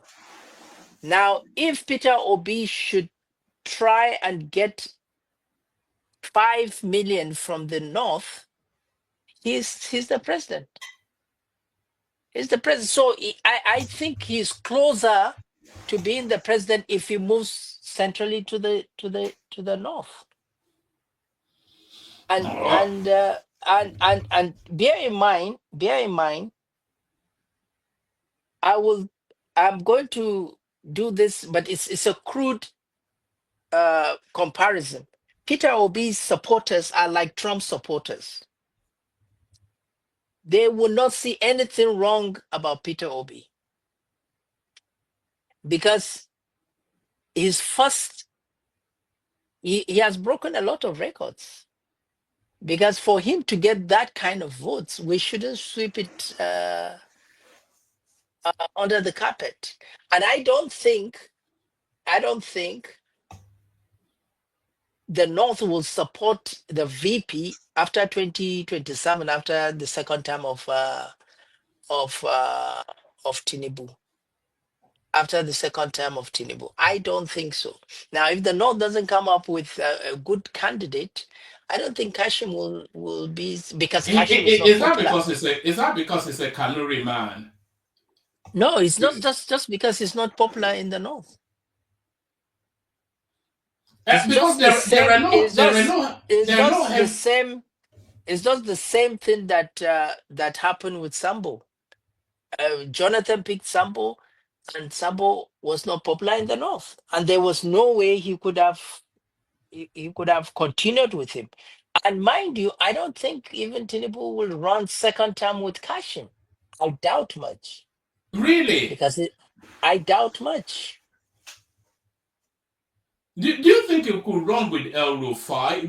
Because if we look at the north, if you take Ababa Ghana Zulum, and then if you take the Bauchi state governor, which a lot of people they find him too ethnic in the way he politics. So I'm not quite sure it represents a nationalistic sort of. If you take Baba Ghana Zulum and El Rufai, then you struggle to find where the talent is in the north. It would be suicidal to take Erufai as a VP. It would be suicidal for Jagaban to do that, and I don't think he will.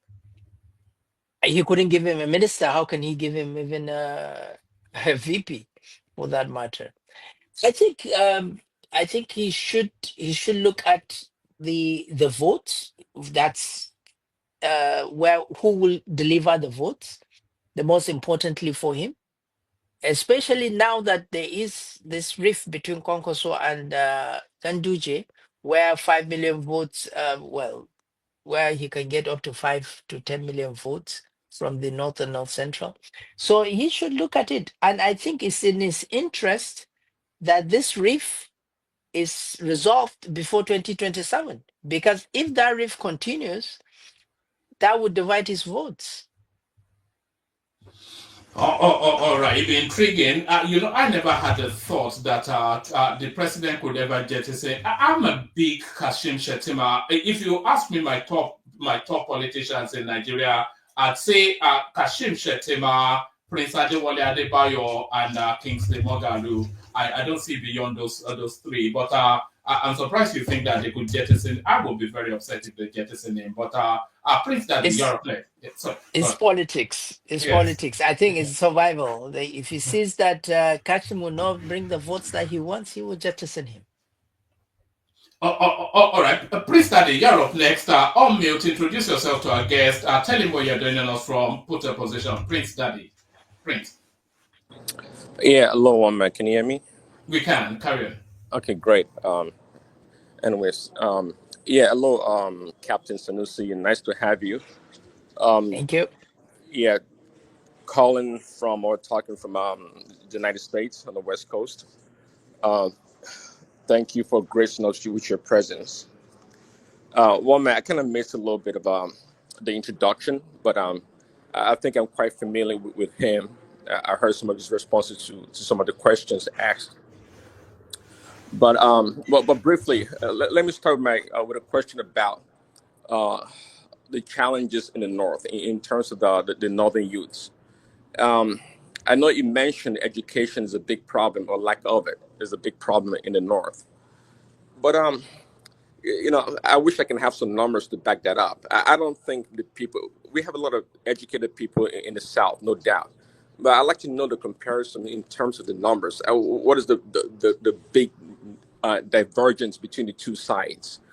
I think it's beyond education, quite frankly. I think just like the failure we experience from our leaders in the South, so too they do experience failure from the leadership in the North. I think in the South we have more leeways. I would say there's more one path to being educated. For example, in the South, in the Southeast, we know that they have an apprenticeship program that the youth get into. And in the Southwest, they have other programs as well. In the North, maybe not so much diversity or option for being educated apart from formal education. But it kind of behooves me at the same time also because religion is big in the North. And I would think that the religious education would be a strong backbone to the education of Northerners. But that doesn't seem to be the case. So if you want to talk a little bit more about the Northern education beyond formal education, that'd be nice. Thank you very much. But I still believe that the root cause of the problems in the North is education. I believe if during our time when he was saying that every child must go to school in the Southwest, I believe if we had that in the North, that every child should go to school uh, as a compulsory thing, I believe we would have imbibed it in our culture and then would have reduced the lack of education. Yes, there is non-formal education in the North. Yes, there is the Islamic education that it's quite pursued. The form of which uh, caused some problems, like the Almajiris, which I believe now it's been addressed to make sure that it is it is given in the vicinity where the child is growing. He doesn't have to go to another place like they used to do in the olden days. So I think those are the things that they have addressed initially. The culture of the North also, and the leaders have failed us. And the culture of the North, whereby we believe if there is like there is we're too much of our brother's keeper. So that kind of culture of independence, it's affecting people going to school or people learning to go to school or learning some other trades, for instance, as you have in the East, where there is apprentice. You can go to primary school, but you don't have to go to university. You can learn trading or do something with your hands, and that is lacking in the North to a certain extent. And I believe our leaders have failed us to do that. And I noticed that, as I said in my beginning, in the beginning of that, when I was growing up, I saw that there are a lot of people that are not going to school. And when these people grow, they are idle. And that's why we have the insecurity of Boko Haram and everything. And whenever there is unrest, I've been living in Lagos for years now. I mean, apart from the NSAS, I've never seen any riots that they were burning um, places. But in the North, it's a normal thing. Or normally the riot starts and they start burning and killing people. And why is it? Because of lack of education. I mean, if you are educated, you know that you won't burn a facility or a car because, I mean, it's not what you are rioting for. I mean, your voices will be heard more without burning a building. Uh, so I think it's lack of education is the root cause of the problems in the North, and I believe that it can be tackled. The governors should have a deliberate policy and effort to make sure that they do first the primary education, make it compulsory for everybody to go to school. Secondly, they should have vocational training centers for the young adults, and then those young adults that are idle can be given something to do. And I will encourage the rich people from the north to open factories in the north, to start making something in the north. No, You but know, you are one of those rich people. You keep saying the elites. You are one of the elites of the north. no, I'm a full Nigerian. As I said, I am from the north, live in the in the west, and I'm living in the west now. And I have my wife from the east, so I'm a true Nigerian. What I mean is we have the richest black man coming from the north. He should open a lot more industries in the north to employ these people. And the state governors should encourage industries where the youths have been employed. I was just before I came on this platform, I saw a video just now of a farmland, about 40 hectares of grapes being done in Kaduna State, grapes, and I was surprised. And the video was saying that the grapes that we take in Lagos are not imported, and I was thinking the grapes were imported, but it was in Kaduna. They produce a year. They produce up to 20 tons of grapes, according to the guy on the video. And those are the things that we should then now we should get somebody to go and start having grape juice from those farms, and then have an industry for grape juice, and then start bottling it and start selling it. Those are the things. And if you look at the potatoes in Plateau State, we just need to put a potato processing plant in Plateau State, and you employ the youths. So many things can happen in the north to help and get the youths off the streets. But I think we lack the leadership, and the leadership has deliberately failed us, because they prefer to have status quo, or they prefer to have uneducated populace, which they feel they can manipulate easily, rather than educated population. But they forgot that an idle mind is a devil's dean. So they have now created a monster that they cannot control.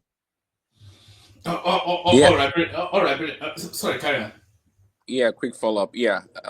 Thanks for the response. Response.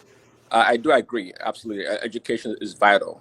But I think you touched on the main point, the failure of leadership in the north. And I think beyond education, they need uh more creativity and innovation. Actually, talking about working on the farm and other things, they don't really need that formal education. But if the youth are engaged in certain programs, they can learn trade.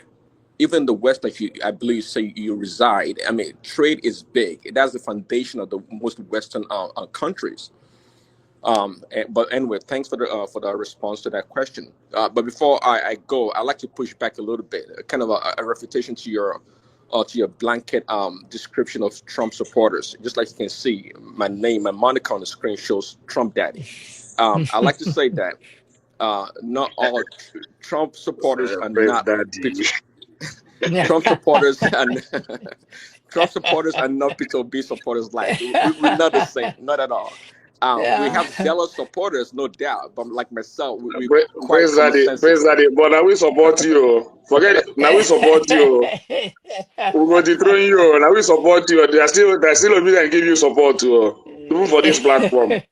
So make it go You sleep. Oh. all right, all right, please. All right, please. But you'll be surprised though. I think as fanatical as the obedience are about their principle, the Trumpians are equally. maybe that's there. Choma, you're up next. Unmute, introduce yourself to the captain. Before you take the floor, by the way, Choma, there's something that's always mystifies me about you, captain. So let me just ask it. I know you shy away from being called a prince, but you are from royal stock in Kano. But then you come from your royal stock in Kano, which is a custodian of so many things within that space. But then you are also a Christian. So how did that happen? Well, it's quite. I don't know how it happened. I think. I think it was the calling. I don't know. I don't know what it happens, but it just happened. I Oh, can't give you. There is a long. There's of course there is a lengthy history that if I start giving you would take probably till the next day on how uh, my dad was living with his grandfather, and he wasn't happy living with his grandfather because his dad died, and then he was living in the palace and he was not treated good, and then he was going to, and at that time um to encourage uh, people to encourage the people to go to school, the western school, they mandated that somebody from the royal family must go to school to show that there is nothing bad in going to school, in going to western education.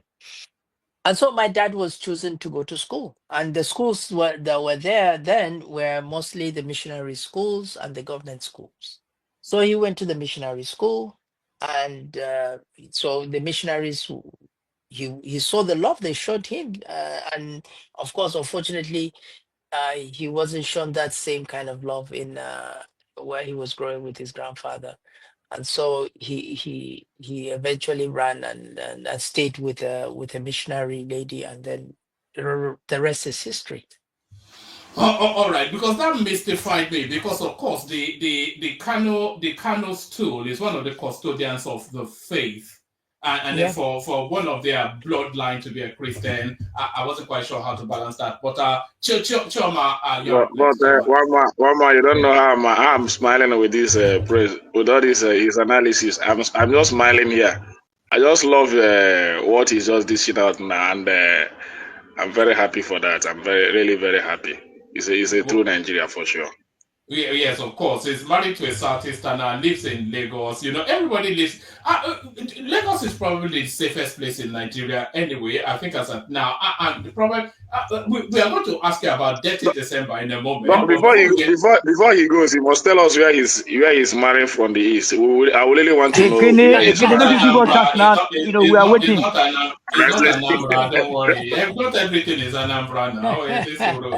But he will tell you, I'm sure. But Chioma, probably Mbese, because Chioma is from Mbese, and that's where all the pretty women come from. Chioma, you're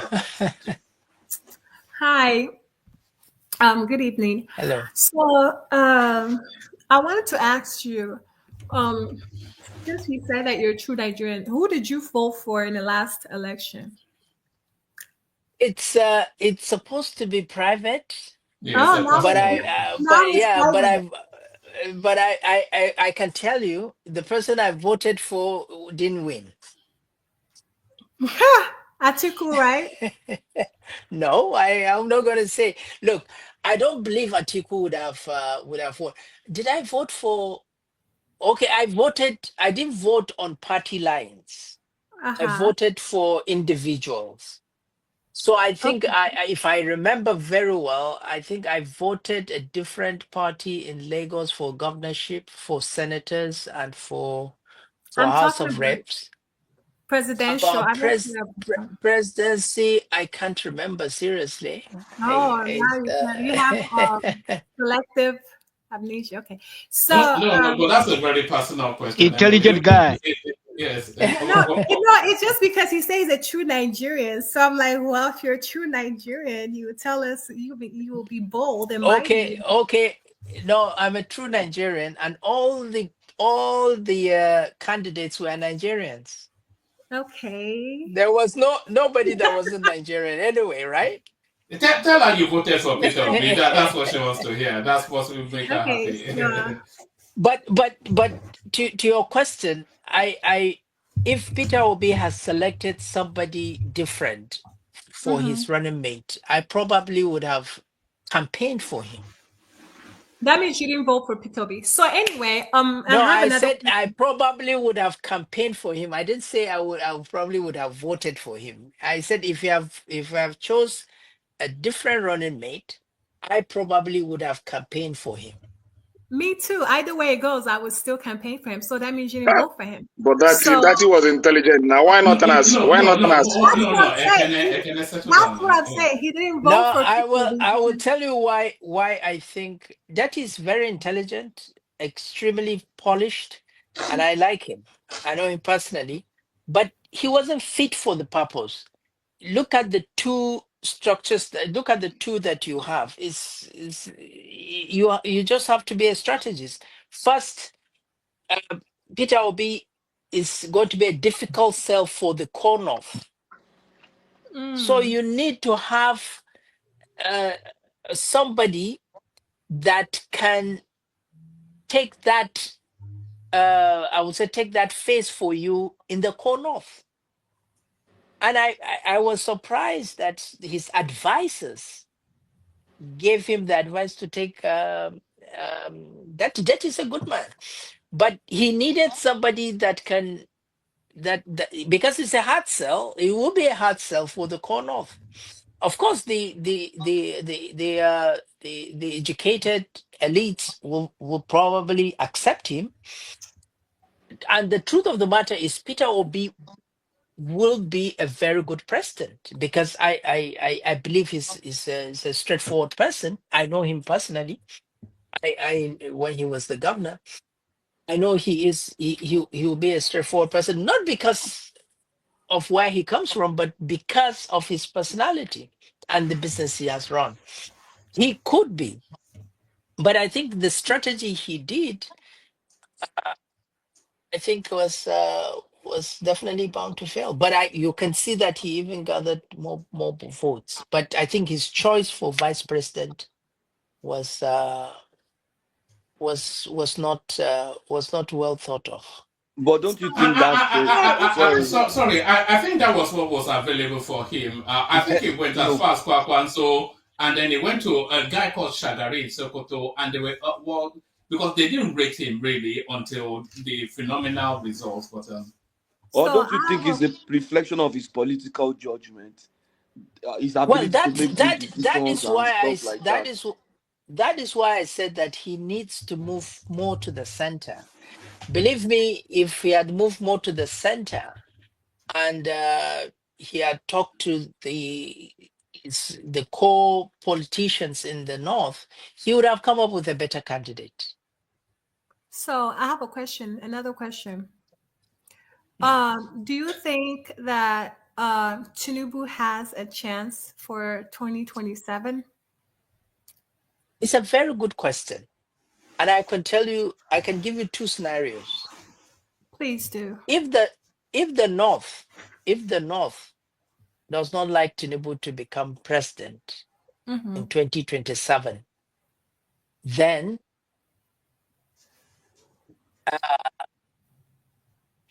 anybody but the north can be president. So if the north comes out and says, look, we don't want Tinubu, we are out to make sure Tinubu doesn't be that is not the president, then Peter Obi has a very good chance. The north will now come together and get the votes they have and give it to Peter Obi, and he becomes president. It That's doesn't one have scenario. my thing. It doesn't no, have to be. hold Wait, on, hold on. No, Choma. no, no, no, No, no. No, Hold hold on on, one minute. I'm the Choma, one asking the question, no, not don't, you. no, no, it hold on. doesn't. It doesn't Let have him to be. paint It the two does. Yeah, scenarios, and then you come yeah. up It then. doesn't have to be. It doesn't have to be Peter Obi. It can be anybody. But it cannot be from the north. It cannot be from the north. It can be anybody. Now, the other scenario, which I believe is the one that will happen, is the north will still complain probably of Tinubu, but bear in mind the northern politicians love money, and Tinubu loves giving. So he will again give the northern politicians, and the northern politicians will support him.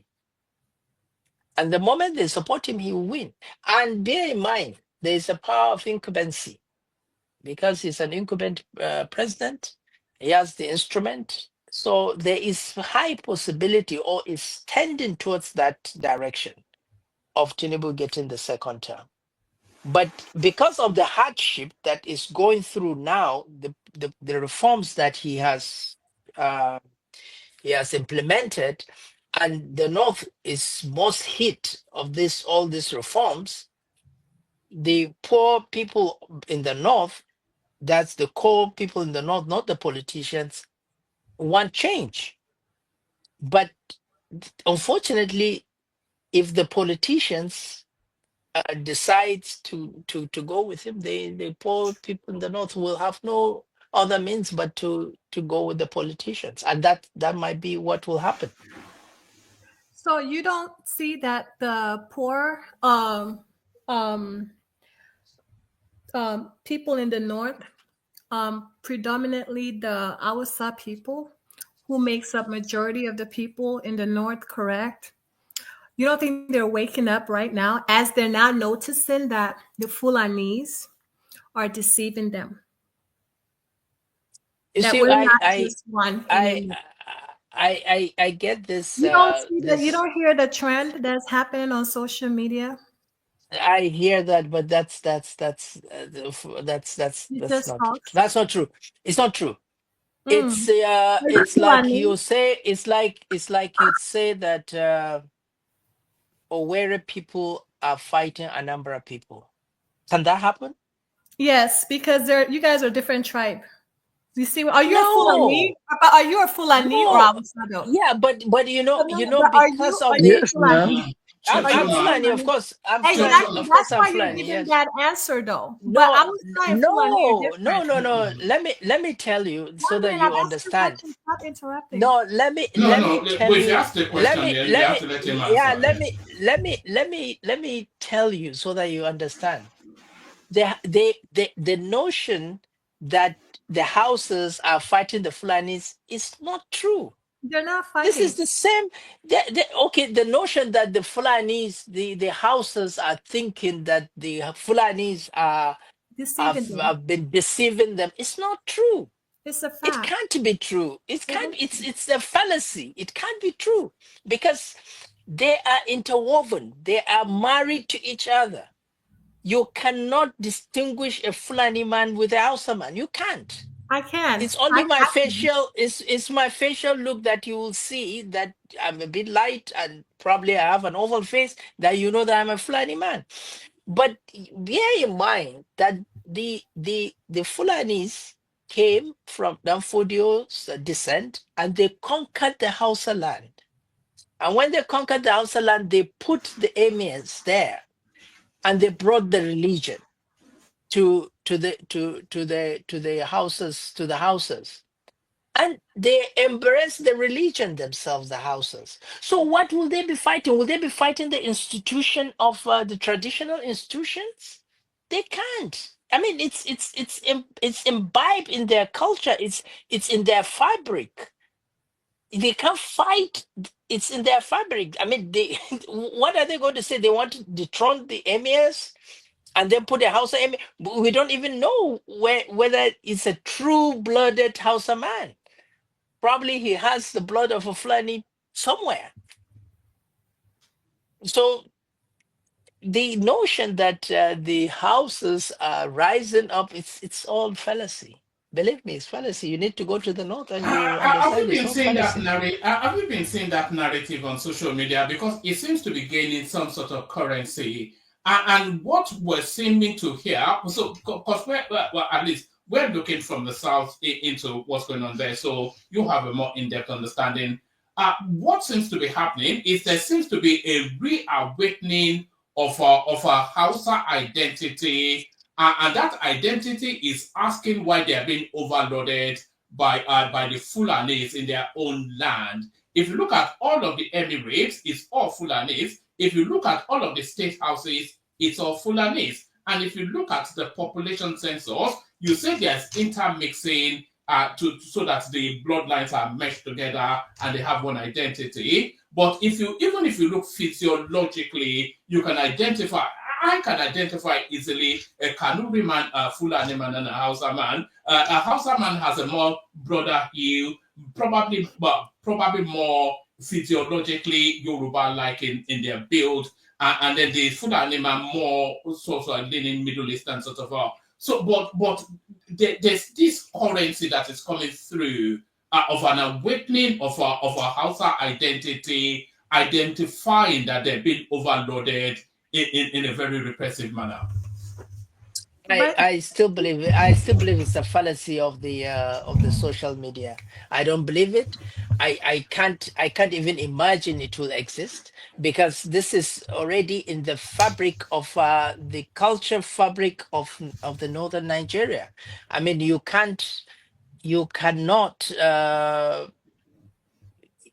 can't even start thinking the houses will start fighting the Fulanis. How?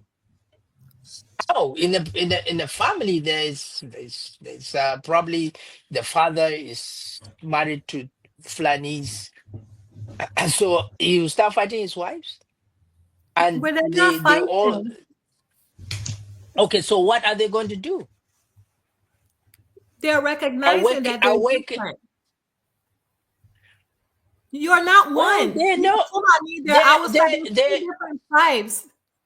No, they are two different tribes. I am Fulani, but I Exactly. don't even speak Fulani. I speak Hausa in my house. I don't even, my mom is Fulani. She doesn't speak Fulani at all. Bear in mind that the history of Fulani and Hausas was that the Fulanis are the bush people and the Hausas are the people that enlightened, because the Fulanis are cattle rearers, the Hausas are entrepreneurs. So, and the Fulanis are termed as they are not too smart, and they can easily be cheated. And so when we're growing up, to even speak full day was like, oh, you're being bush.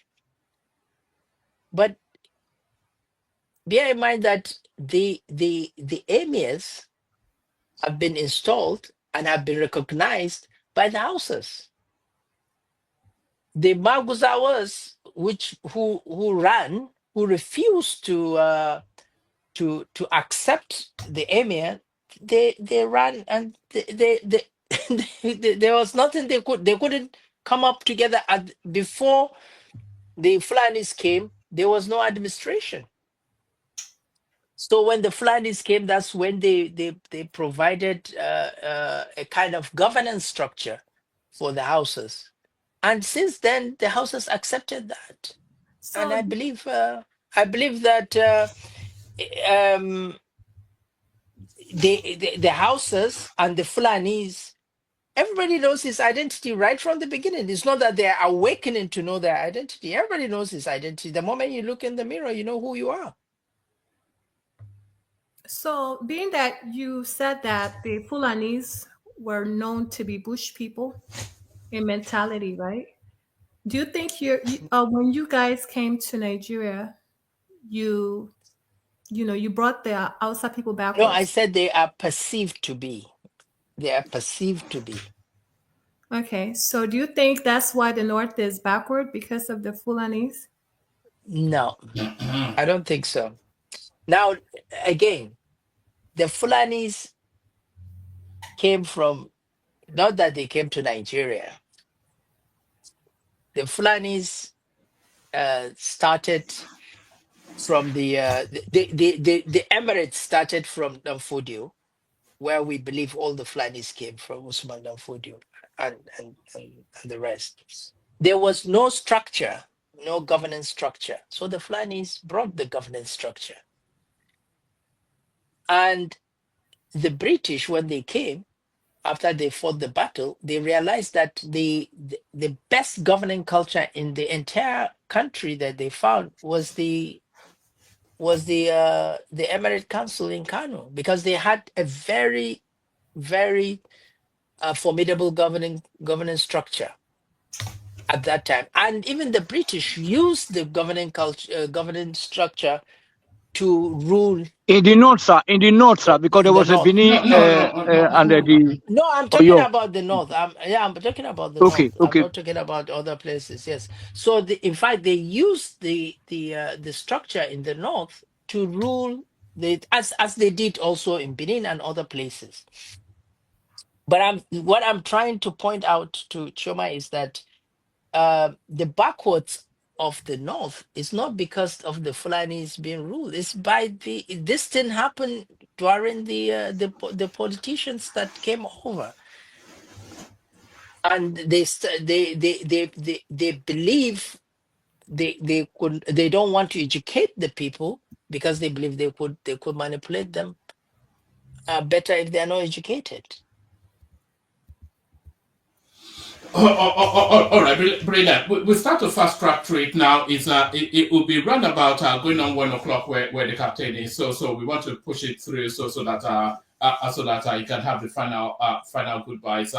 We go to Tony next. So Tony, be just as succinct as you like. So Tony and then Ola and then the final word from the star. So thank you, Choma.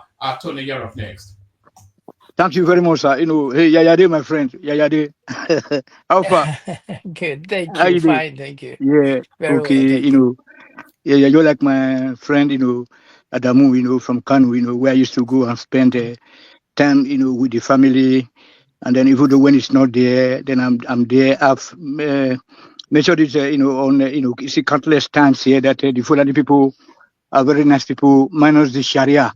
You know what I'm saying? So the Fulani, Yeah. yeah. So just to buttress your point there, if you play back Wama went to Mo's videos or whatever, you will hear my name. My name is Tony Africa, DPT. You know what I'm saying?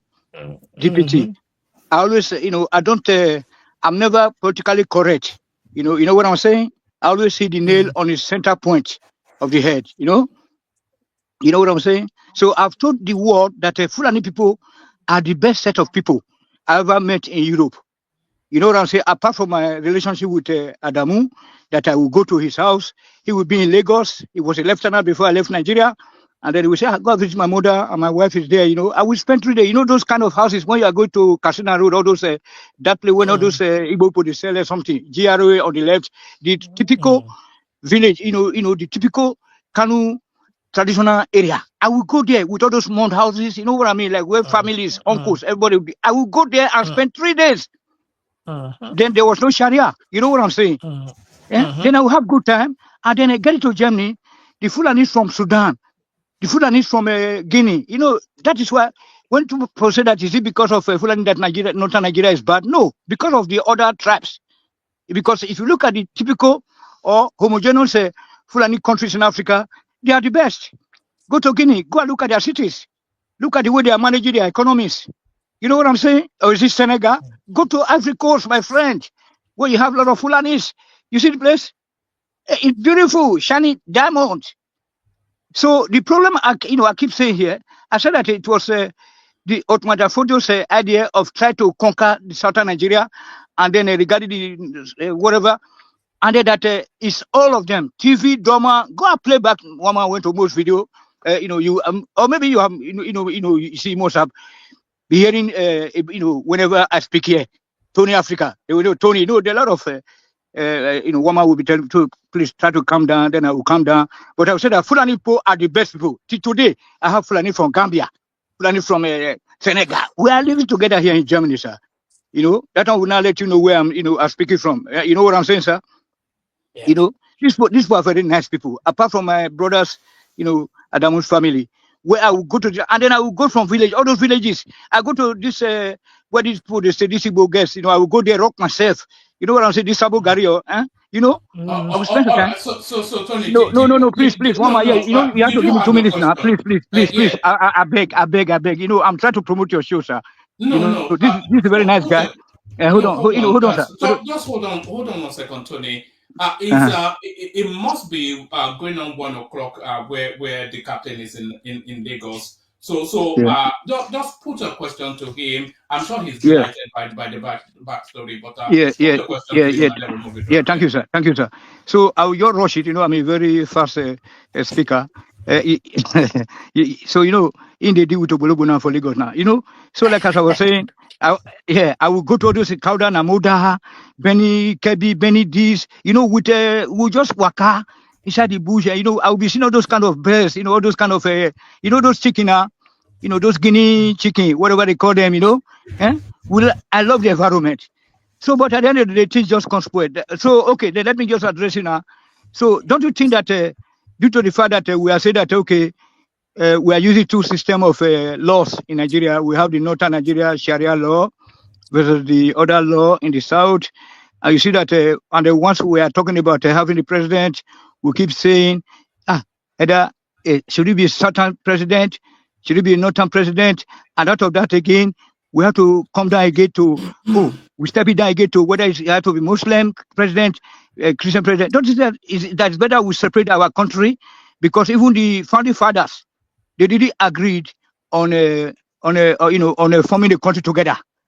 Now pachi, now, show boy, pachi ni, I told something. So you can see. So that's why now that people like us are born, Sorry, people Tony, that can be. is there a question there? We have to move it Yeah, on. the question is that if they can stop it, that if people want to live together with us in order to harmonize the ideology, because at the end of the day, the God that you were referring to today that said that made us, is it the Africa God? Is it the No, Arab God? Tony, Or look, yeah, I want to learn. all So right. I'm if going to you have can to want deal to with separate the you. country and live together as a fellow African country, or we cancel Sharia immediately. Okay. Then we start to work.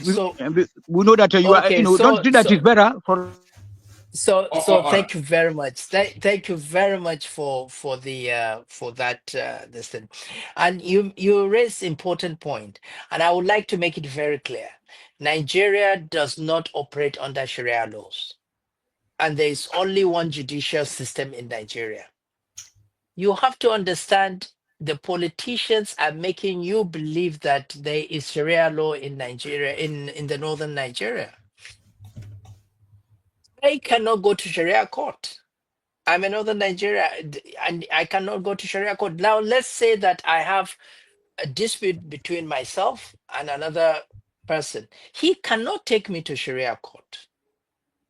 Sharia court is just meant for uh, like um, like we have the chieftaincy, like we have the Emirate Council, is meant for the Islamic to fulfill their Islamic fundamental Islamic rights.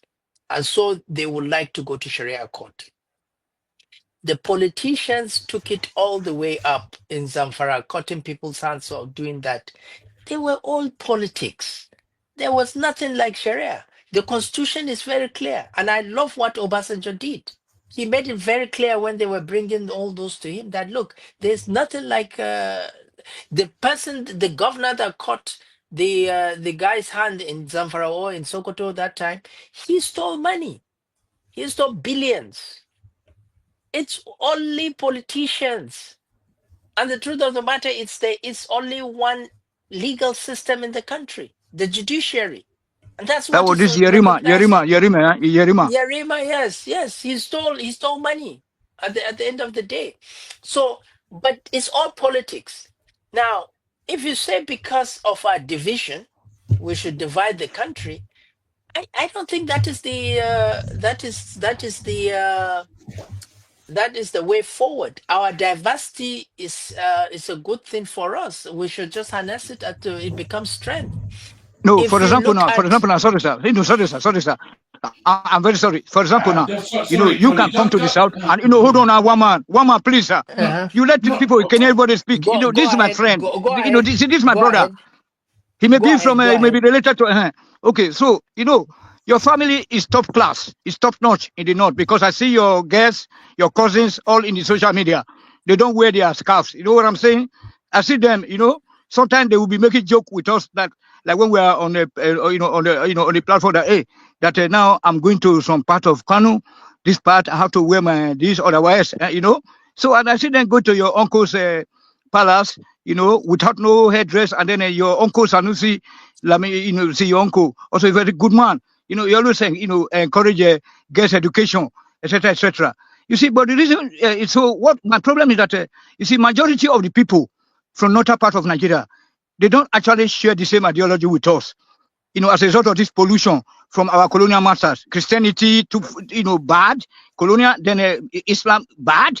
So that's why we are saying that if we separate like Pakistan and India and some other countries did, so that we can work together as a fellow African country, because right now it is just too late to start all the negotiations. You know what I'm saying? But the problem is Pakistan and India are still fighting, and I've not seen any country that have separated and they don't still have some kind of conflicts.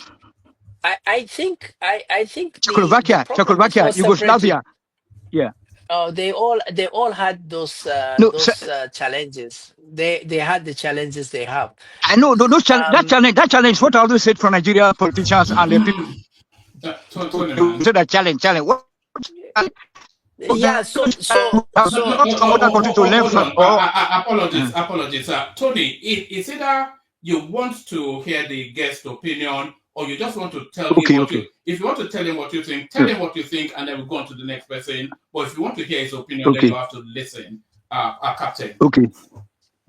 So what I'm saying is, I don't think the solution is dividing the country. I don't think so. I mean, we believe. I still believe that Nigeria was not an accident, because if God didn't want us to be together, we wouldn't be together. But I still believe that we can be a very strong nation together, and I believe that if we divide the country, to how many pieces are we going to divide the country? Because if the East on the go, contrary, the now, East. just, before I stop. So sorry, carry on. Sorry, Captain, carry on. So I believe that the most important thing is to address the inequality, the unfairness, as I said before, and all that is causing agitation for people to say we want to have our states, and when you want to have our country, and when you divide Nigeria, to what pieces are you going to divide Nigeria into? Different pieces, because I mean, if you say north, south, and east, it can't happen like that, because the middle belt will say they want to go as a country, and the south probably may say they want to go as a country too. So many things, so many factors, and imagine the investment put into Abuja. A lot of things put into Abuja, and then into the money that people have put into Abuja from every part of the country. And we have a wonderful country that when we go out, we show different diversity from the north to the south to the east, everywhere, to the west, everywhere. We show our cultural this, and then we now divide it into different places. I don't think because of this unfairness, I would say the feel of being left behind, or you are being dragged, is enough to say let's split. That's my take. Thank you very much. Finally, one more. Just 30 seconds. 30 seconds. We're going. No. I'm sorry. 30 seconds, sir. Sorry.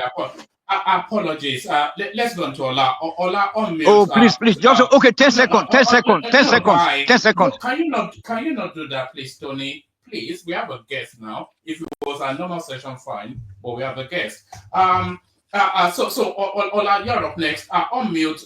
Introduce yourself to the captain. Tell him where you're joining us from. Put a position to him, Ola, and then the final word goes to the star. Hello, Captain. Hello. Hi, one man. Thank you for honoring the invitation at least to educate us. And I must commend you that I really enjoy your company and what you said so far, even though I disagree with some. But my point is this.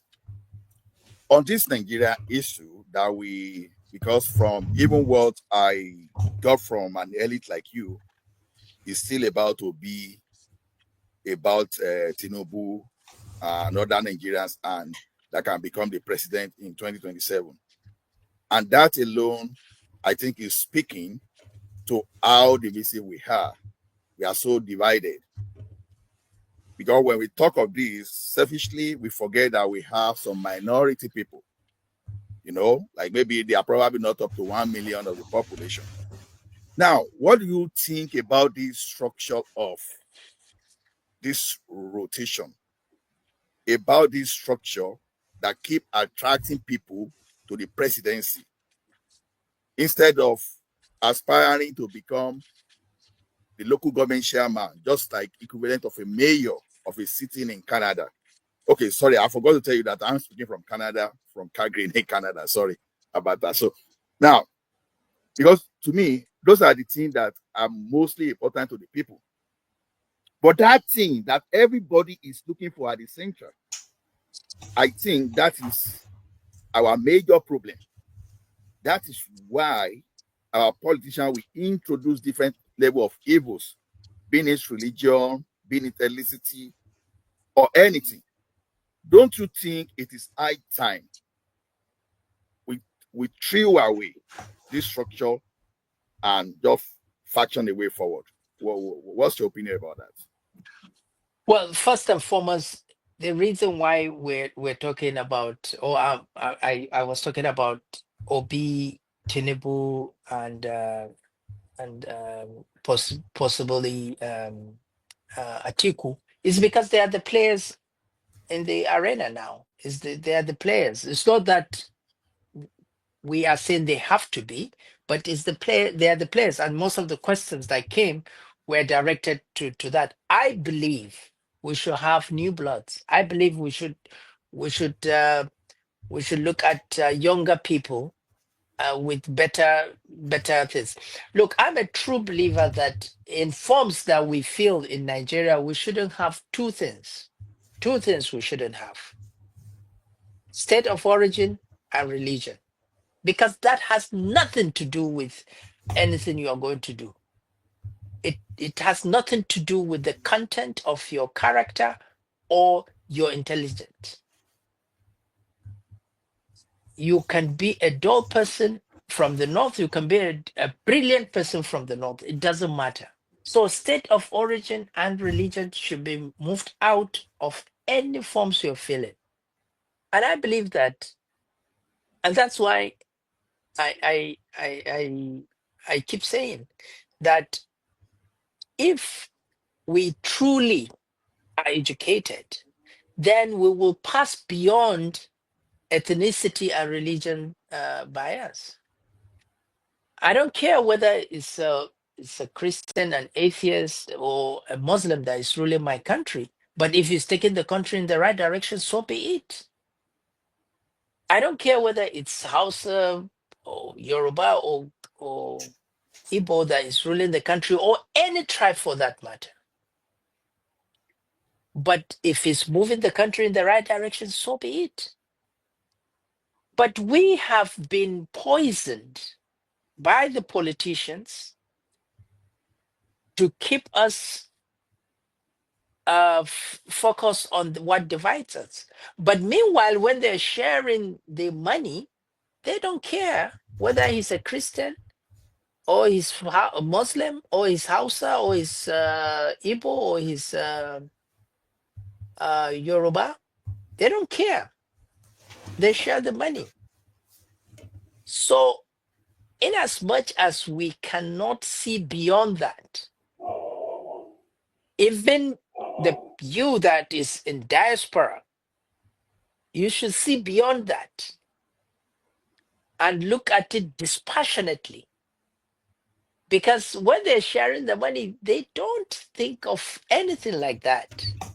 When MFLA was sharing the money in central bank, he didn't think of whether he's giving it to a Hausa man or he's giving it to uh,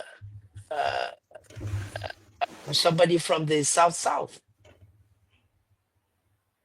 But he had his own agenda. He has his own interest. But when we talk, ordinary people, when we talk, we now bring this, and the politicians have a way of gaslighting it. They gaslight it in the communities. They gaslight it with, and now it's even gaslighted in the diaspora, which we believe, we that are back in the country, we believe that you should come up strong and united and believing that there should be one Nigeria. And you should be telling us that there shouldn't be any rotational presidency because where you live, they don't have that. I don't think there's rotational president in America or in Canada or anywhere. Or are they rotating presidency within the states in Canada, in America? No. It's made the best politician win. And you should cover strong institutions because you have a very good voice. And I think that is what we should be talking, not talking about how to divide the country. I think we should be, as diaspora, we should be saying that, look, we canvass one thing, and that is competency. And when I heard Tinubu talked about in his acceptance speech, I was delighted when he said he is going to form a government not of national unity, but of national competence. But unfortunately, I didn't see that. I saw government of national unity again. And national competence will unite us. Because when you have competent people doing right things, everybody will fall in place. But when you have mediocres doing different things, then that's when they will start gaslighting, oh, he's from this part, oh, he's from that part. After all, what has President done? Okay, what has Tinubu done to Lagos since he became the president? Apart from creating gridlock traffic, nothing. I've said nothing. What has Buhari done to Katsina when he was or Daura when he was the president? Nothing apart from mediocres that are pushing schools to Daura. In fact, somebody from South was pushing a transport school in Daura because he's stupid and he's not educated. That was Rotimi Amechi, wasn't he, in his hustle for the ticket? Yeah. Yes. So I don't think a president will do anything for his state. I don't think he has anything to do with his state. Okay, he can facilitate the allocation quicker, like Obasanjo deprived Lagos for some time. He can do that, but he cannot delay it forever.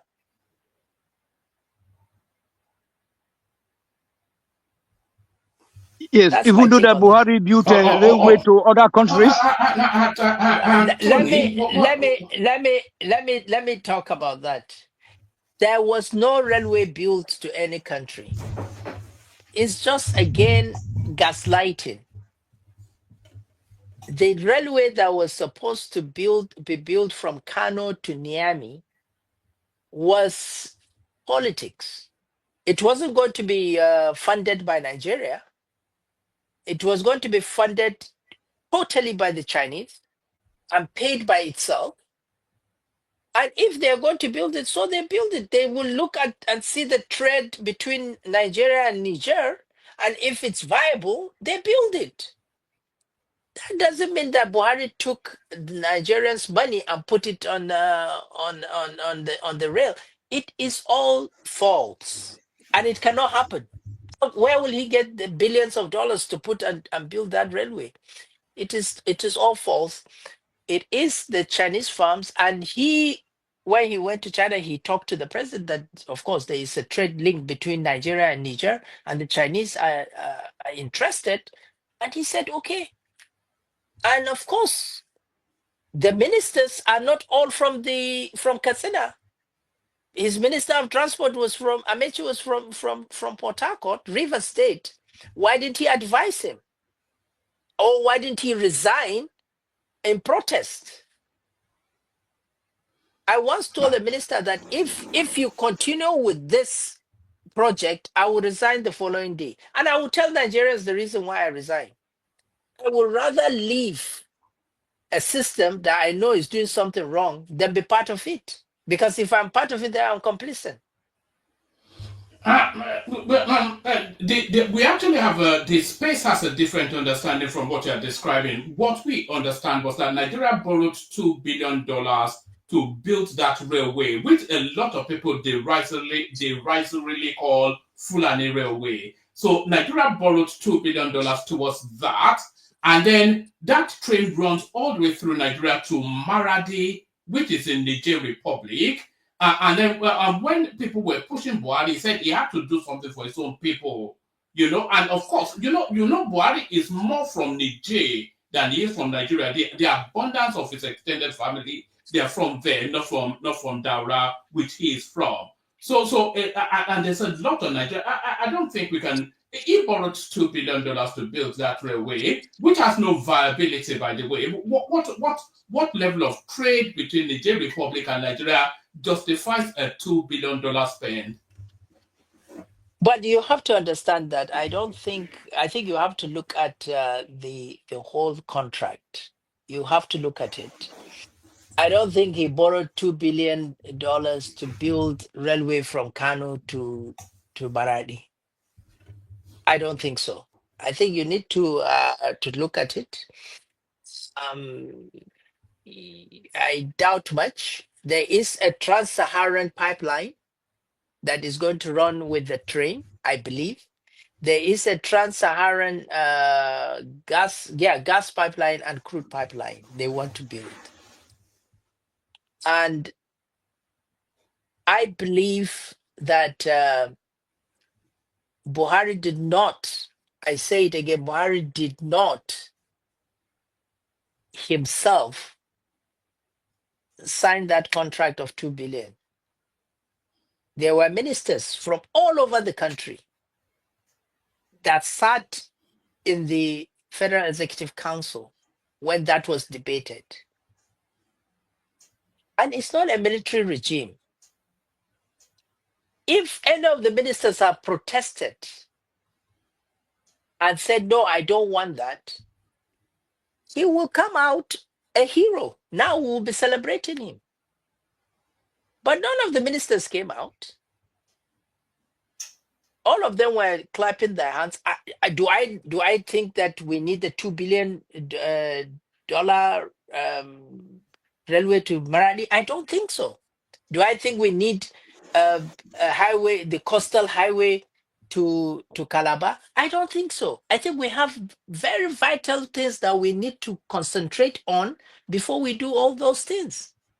I think we need a fast train from Lagos to Abuja now before the contract of the coastal road to Calabar.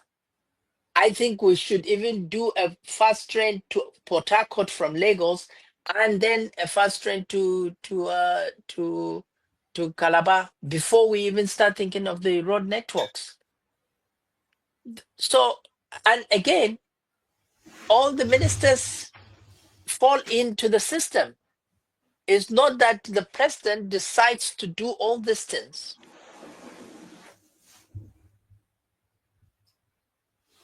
All right, thank you. We'll give the final words to the star, who I think you may know, the star. So you're up next. Yeah, Commander.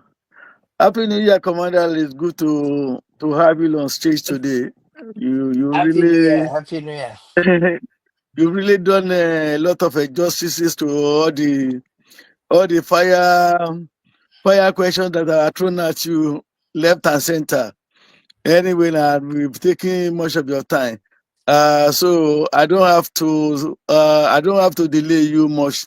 The only thing probably I should talk now is of course I quite agree that in this very time and we don't need uh, national carrier and it is not viable because of Nigerian systems.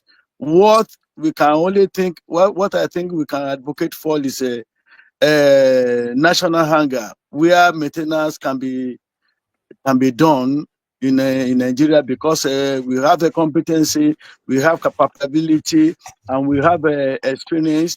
Even if we are to start with, if we are bringing foreign hands to come and complement what we have on ground, we we can do it, and I'm sure too that you experimented it successfully even in Aero some years back. And because we go to the outside the countries and they respect us, they respect our capacity.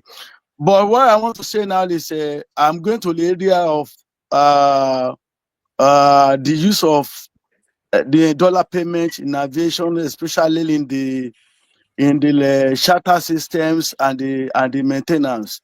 I'm not talking of local maintenance. I'm talking of every jet maintenance facilities in Nigeria and charter system, flight charter systems. I know that everybody they charge in dollars. At least before I left Nigeria. Uh, Captain, how can we be saying that until I move out of the countries too, I never knew that we are really, because I was also in the systems too, which I equally benefited from. I think we are doing an injustice to our Naira systems. If we are saying that we want to defend Naira, we want our Naira to improve, but what we practice in Nigeria, it is not done in overseas. How can we be saying that we are doing things in Nigeria and we are charging, we are collecting money in dollars? How do you think that system that is still which I'm very sure is still running? How do you think we can put a stop to it? Or don't Oh, you think? Yeah. Or don't all you right. think? Yeah, land the question and then yeah. Yes, that's the question I want Oh, Captain to okay. answer. Okay. Thank you, Wale. But first and foremost, Aero Contractors MRO does not charge any Nigerian company in dollars. We charge in naira. And I'm the chairman of the committee on illegal charters, and those are what some of the items that we are going to recommend. We're submitting our report in a couple of weeks. Those are some of the recommendations we're going to make, that all business charters, so business jet charters, should be invoiced in naira, paid in naira for companies that are doing business in Nigeria. For all maintenance, for all aircrafts that are domiciled in Nigeria and businesses done in Nigeria, they must be paid in naira. Now, there Good. is a regulation that by this current administration that has forbidden any transaction to be done in dollars for companies, two companies that are registered in Nigeria and doing business. The only option they gave is for oil and gas companies that if they want to pay their vendors in dollars, they have to get express permission from CBN.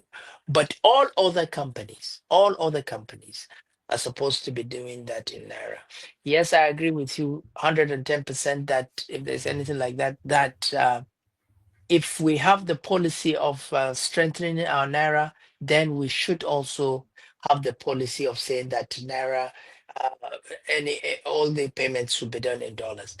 I commend the government because even the Hajj operation that they're going to start in a couple of months are going to, before the government have to pay in dollars. They have to pay the airlines in dollars, but now they are paying in naira, which is a Yes. very good example the government is showing. I think yes, we will make our recommendation and we'll continue to fight it. All right, brilliant, excellent. So brilliant, excellent. So thank you very much, Captain, for doing this. I know we've taken you to very late into the early hours of the morning. So thank you very much. We survived NEPA and everything, and we've landed now at the final destination. So thank you for doing this. All that. Captain, before you go, can you give us a status, status report of power in Nigeria now? Somebody, a critic of the government came, I think last week. He was on live interview, and he said when he came that probably 2 hours that they took light, then thereafter after 3 days that never that NEPA was stable. They never took light. So I don't know how far it is true in your area. No, the situation is the same. I mean, we don't have 24/7 light electricity. Power is a problem in the country, and I think this administration inherited it. And as I explained earlier, the infrastructure for distribution is the problem. The national grid fell last month twice. In Abuja, they vandalized the cables recently, I think a couple of days ago, and there was they put the whole place, including Asurok, was in darkness. So yes, it's a problem, but I believe they will tackle it. I believe this present administration will tackle it, and they are not going to they are not going to they are not going to resolve it, but at least they will improve on it. All right, brilliant. So as I was saying, now thank you very much for doing this. We'll take your final remarks, but we'll only take that final remark on the promise that you visit us again. So that is our Captain Ado Sanusi, the CEO Aero Contractors, it's part of many think tanks that actually formulate policies around the industry space. So thank you for doing this. Parting words. Why have you not contested the captain? Oh, You've defeated the leader. I was asking. All right. Okay. Answer that with your closing remarks. Yeah. Okay, well, I don't think I'm a politician. I think I say it how it is. I can't lie or deceive people. So I don't think I can contest. But having said that, I don't think I should fold my hands and believe that things will happen in the country. So we have to make a change. Yes, if I'm given an appointment, I will gladly take it and give my contribution to the government in any capacity.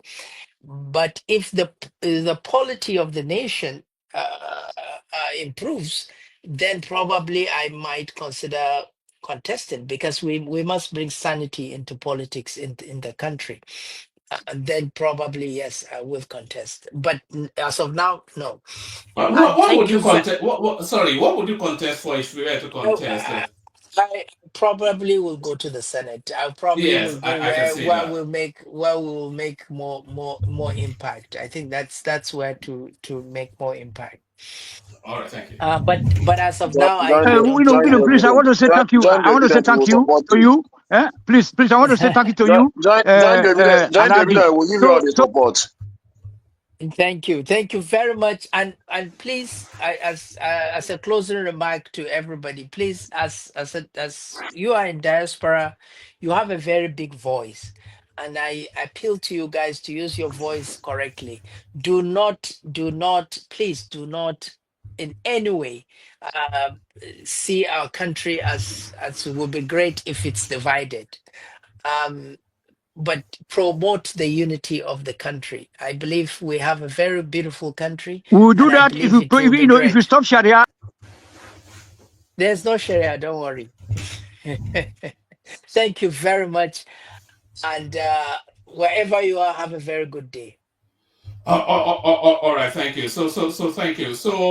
Thank you. So thank you. So that's Captain Ado Sanusi, who has gone into the wee hours of the night to spend time with us. So thank you for doing this, Captain, and we're already looking forward to your next appearance with us. So thank you, Captain. We bid you good night. So thank you, Captain. So that was the Captain. So we'll play the Kegite music, and then we'll come back then and see what we made with of the interaction with the Captain. To Tony, please, can you not do that? When we have a guest, you can't just be, oh, come on, my guy, now. Help me out now. What's all that? Water, only water, water, only water, where they see ma. Water, water, water, water, water, water, water, water, water, water, water, water, only water, where they see ma. Hapa o naido, hapa o naido, hapa you don't come o.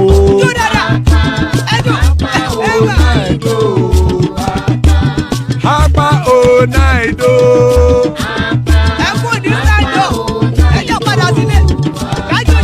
oro kẹ̀kẹ́ kẹ̀kẹ́ ẹlẹ́mùyé o. Ilé sọ́díyà kẹ̀kẹ́ rẹ ẹlẹ́mùrè o. Bobby master kẹ̀kẹ́ rẹ ẹlẹ́mùrè o. Chifu Faila ti kẹ̀kẹ́ rẹ ẹlẹ́mùrè o. Eruku lẹ̀lẹ̀ ẹlẹ́mùdé. Eruku lẹ̀lẹ̀ ẹgbẹ́ ẹlẹ́mùdóde ojàre o. Eruku lẹ̀lẹ̀ Ghana ti dé ẹgbẹ́ bọ́dì o.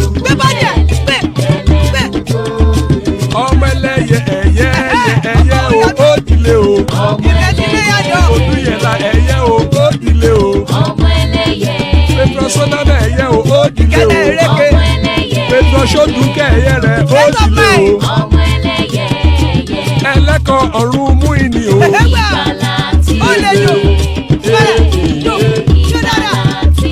Àkùkọ ọ̀run méjìkọ.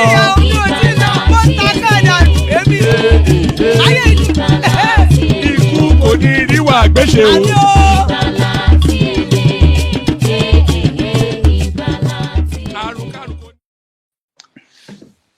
So there it is right there. Ikuku Neru Agression may death have nothing to do with us. Before we come and gather thoughts on how the Captain was, let me signpost you in the direction of our Dupsy show tomorrow.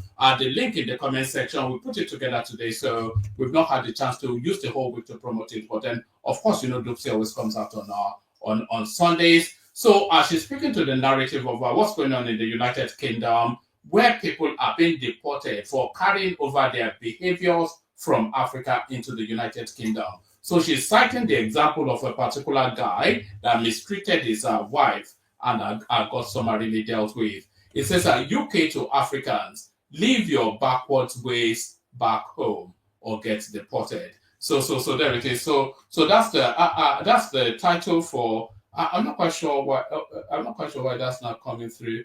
Oh, all right, okay. I have to redo that thumbnail. So that will be that session for tomorrow. The link to it is in the comment section. Bookmark it. Have your excitement dialed in for Dupsy's session tomorrow. So there it is. United Kingdom to Africans, leave your backward ways back home or get deported. So Dupsy takes the center stage tomorrow. So look forward to that. Tony, please don't do that now. When we have a guest, let's try and maintain. I don't mind you actually pushing him, and I like that you did push him, but just don't unmute and just launch as you do normally. But what did you guys make of that? How was the Captain? Let's start with Patoski. Patrick, you didn't even want to come in until I said something that intrigued you. I'm sorry, one man, okay? I'm sorry. Yeah, because I was working. So, but when he said those things, I never thought about that. That the government could, just like the example of Canada he cited, regulatory authorities could just run a model of cost recovery. You can imagine if you run a cost recovery model, you can imagine what will be happening. I mean, some key sectors. Let's make our money from our oil. Let's make our money from taxes. Let's make our money from all those. But if you are regulatory authorities, you run a cost recovery. Like central bank, I can imagine central bank during Sanusi was making huge profit. For what? You understand what I'm saying? What were they selling? You understand? So that's a key thing that should not only be looked into as it relates to the aviation sector, but every other sector, especially that is not. I'm sure if they start telling um, police to be making profit now, they will start making so much. Jam to me should not be making profit, but when the guy declares so much profit, you say, hey, you understand? They should just be on a cost recovery basis, because if they do that, that means the cost of jam form could be lower. That's a way of lowering educational costs for people. Why should be on a cost recovery basis, and they should be properly monitored. Not that, oh, it's cost recovery, so when they make all the money, they will spend it on themselves. If they are properly monitored, WAEC is on a cost recovery basis. That means WAEC fee in the secondary school might just be maybe 1,000 naira. Like that. We can have so many, but let's revenue like customs, port authority, port, not even the authority of port, but the revenue dimension to import duties and other stuff. Yeah, let that be. Because that will also go a long way to impact the cost of living in Nigeria for the poor masses. You understand? It means that maybe I'll be able to travel more cheaply to places in Nigeria by air. My wife, I told my wife was in Nigeria when she was flying from Lagos to Ilorin. They had airpiece, but they say, oh, airpiece could no longer fly there for some reason. Maybe they had a problem with their flight. To fly from Lagos to Ilorin was about 280,000 or something. I was surprised. That's a lot by Nigerian bus. So how many people will be able to afford that? That's a return flight of about 500K, 500,000. So if you put that back into the system and lower the cost, you could have more flights applying that route from Lagos. Those are the ways to touch the lives of people. Not that, okay, because you are a revenue person, let us just begin to hammer it. And the irony of why I'm even particular about that is that when you now get revenue, it goes back to the hands of these politicians, and they just spend it. They just spend the money. Look at all the budgets that we had last year now. They had some of the revenue, they actually got them. Some of them, they got the borrowing. But where is it? Like Ekene was asking yesterday, where is the revenue? Where is it? Now we are going to start getting more taxes from people. We know that we pay taxes. I don't agree that Nigerians don't pay taxes. If Nigerians are asked to pay taxes, they will pay. So far, so good, they are paying. But all the taxes and revenue that was gotten last year, where are they? That's the point. Don't tell me, go ask your governor. If you as somebody on the platform know that the governors are not standing up to their expectations, then what is the federal government doing? The same federal government will the same federal government and that party will return the ticket of the same governor in the coming election. And you tell me they are not accomplices. You as a leader, I say go and hold your governor accountable. The governors are not being properly accountable. And in your own primaries, you will walk away and divide the ticket, governorship ticket, local government ticket, everything among yourself, and promote the same governor that you say they were not letting the money trickle down to the people. So it is ridiculous when it's like playing with the minds of the people. Go and ask your governor. Why, if we are the ones that are supposed to take responsibility for those development, why are we voting you? Why are you campaigning to us? Let all of us just know that we don't have a government and be running our lives the way you want. When we try to hold Kogi accountable, the poor masses are the ones that are now pushing it back to their fellow poor masses. I don't see governors, I don't see senators say go ask your governor. It's when I talk, I will soon finish now. You will soon hear go ask your governor now. Especially after hour. From people like Remy and the rest, go ask your governor.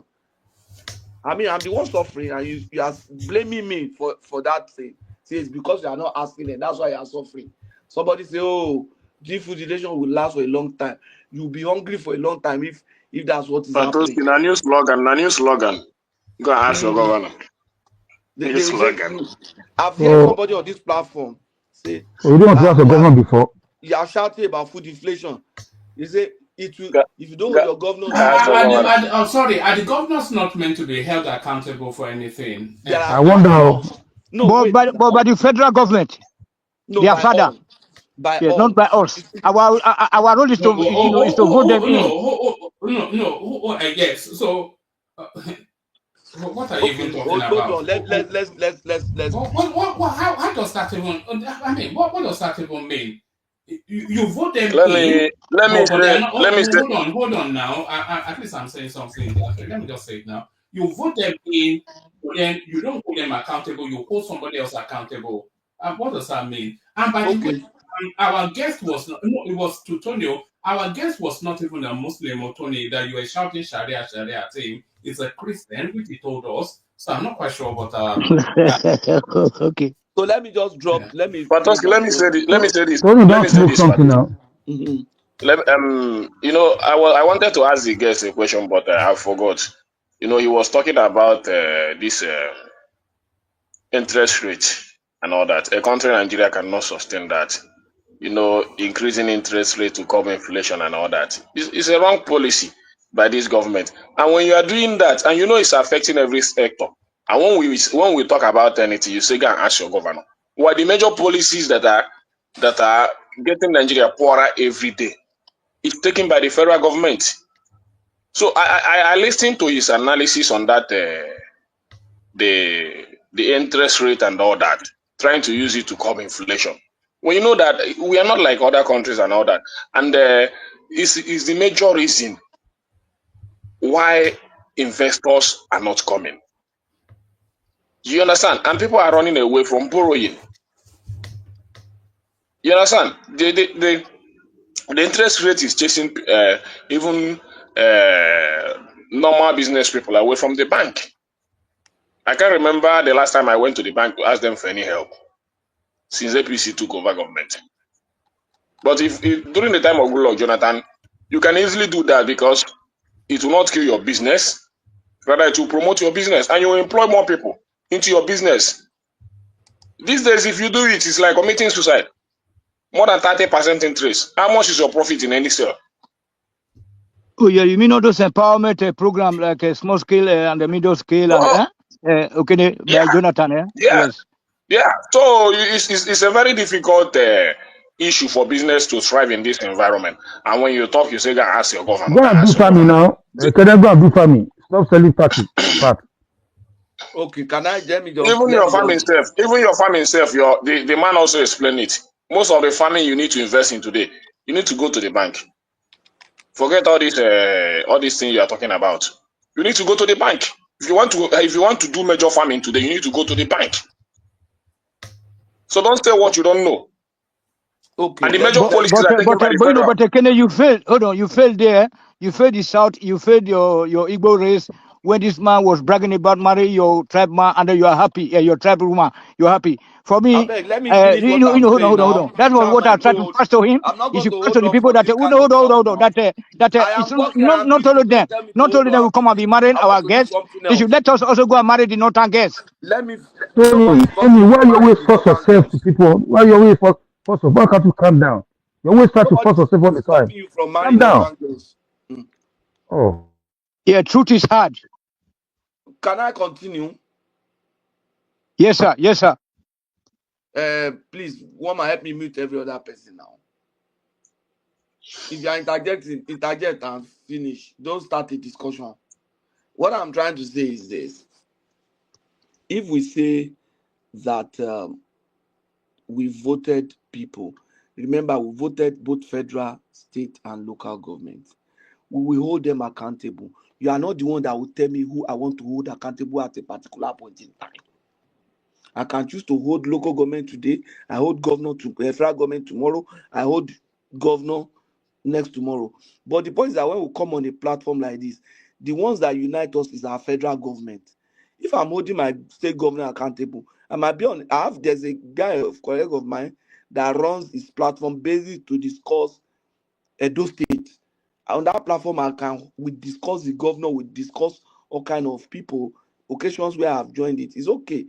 And anytime they bring a topic on a particular state on this platform, we talk about it.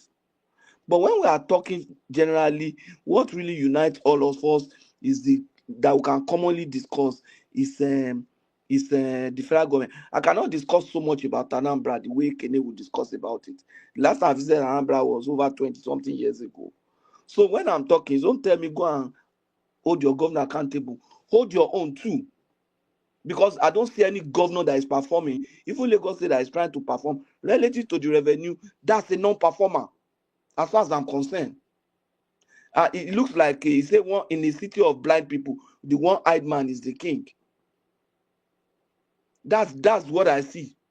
In short, the governor of Lagos State is not a governor; he's just there, And a representation and of a committee of and people.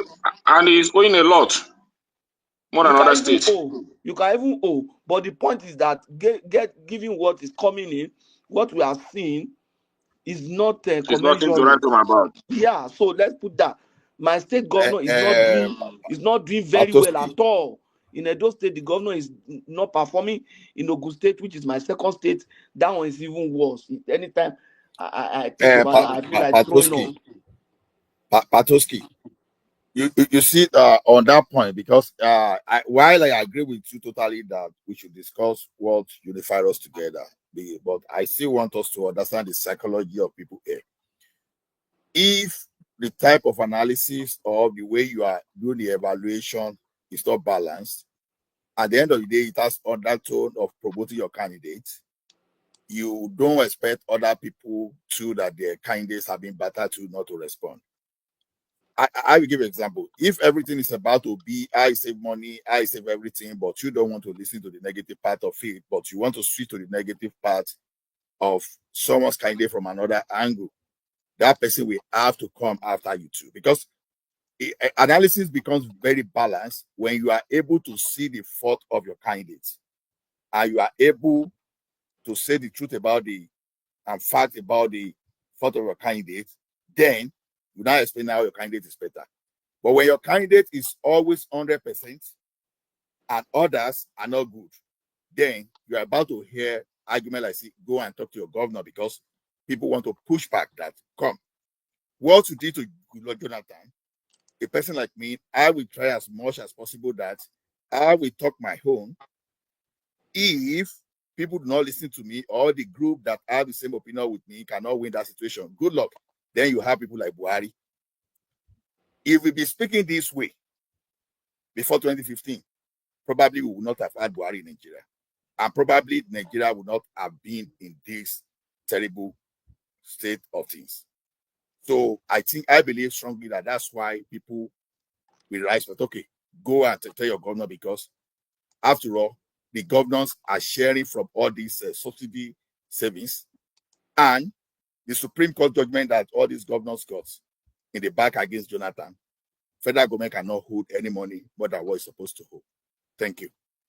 Yeah, Ola, thank you. But what the question now is,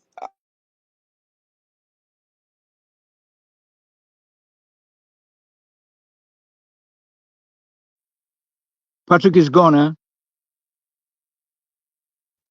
I got Patoski. Where did happen to your microphone? Maybe not the network or the cold. Now you It's use very cold. you use analysis, knock her out now. Ola, your place they cold now. Your place they cold now. My place also the same thing. It's cold. So what I'm saying is that sometimes my phone will just freeze. Let me finish now. Let me finish before we start talking of cold. You see, there are no candidates currently. Nigeria is our candidate now. So nobody should start promoting the interest. Let me tell you, it just goes a long way to talk about us. If I'm coming here to promote tribal interest, I'm coming here to promote political interest, I'm coming here to promote an individual. my feeling for an individual interest. Or, I mean, it says so much about us. Oh, because I am from this part, they don't want us to be president. Oh, because it's our turn now, we are doing whatever he's doing now. It's no longer, it can never be wrong. Oh, because it's this. How shallow can we be? Our people, parents, brothers, sisters, cousins, classmates. Let's say you are even from very rich home. At least you have classmates who are poor or who are suffering under the burden of this thing. I've seen people insensitively say, one man suffer, but they will suffer for long. They have to sit up, they have to go to the back of the house and begin to plow. If it was easy to plow, why did you leave Nigeria and come to Europe? Even if you can plow, can you plant everything you are going to eat for a year? Thank you. How insensitive can we be? How insensitive can we be? The government need, if you know that these governors are not, they are the ones giving you problem, then find a way. That's why you are there. You have more power to find a way than us. Our power, our ultimate power comes every 4 years.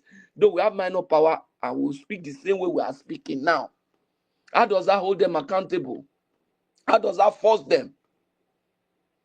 It can only make them sit up and begin to change. But if you, for example, sit on the money for some time, if you, for example, sit on the money until they go to court, if we, for example, come up with a strategy and institute also some cases in court that will make people to sit up and make your government effective, why not make it happen? Just like you did for local government, which we all applaud. So the idea of ask your governor, these governors are not, get them, say, okay, all federal governments, we want to start a Greek fund. As a federal government, I'm putting in this money. Each state, I'm putting in this money, but these funds are not going to our purses. The funds are going to manufacturers of tractors, manufacturers of seedling, manufacturers of, and set up a joint committee of government and federal government representatives, governors and federal government representatives, to ensure that that money does not go to the state. If, for example, we say, okay, part of the subsidy is going to an agri fund, but we are not going to share it. If a governor say no, then you have exposed them. You have exposed them to, now that you have exposed them to the world that, this is the person. That time, Jonathan wanted to save money for Jack, and Rotimi went to court. At least that Jonathan exposed Rotimi, and anytime we are saying we don't have money in the account now, people will point finger to Rotimi, that you were the one that led it, you were the one that went to court, you were the one, you understand? Expose them. Set up that fund for a Greek, and that it will be directly dispersed to manufacturer of seedling, of equipment, of this thing. And let's see a governor that will go against it. And then it will be a campaign tool for his opponents in the next election. How irresponsible can we as a people say, as your governor, we are defending this politician. This politician, they will use you. I'm sure nobody on this platform got one cup from politician. I can bet it, nobody got one cup. So why am I going to be insulting Ekene because of that? Or I'm going to be insulting Tony? Or because what will be my concern with Tinubu or with Obi or with any other person? My concern is Ekene, is in Nigeria. My concern is my cousin, my brother, my uncle, my classmates. They are not finding things funny. Thank you. And I Thank you. cannot stand to start defending anybody. I campaign for him. Let him brace up. And let our governors also brace up. Yeah, because your candidate, I don't have Patosky, when any I said candidate again. when they took light, the same time with that guest, and I said it here. I don't know, one APC guy in the comment section was trying to make some comment that I don't know how he put that his comment, as if I am always That's what criticized. Patrick is just telling you now. Don't say APC. Just And, say one guy in the in I'm the not comment section. optimistic Exactly. about Nigeria.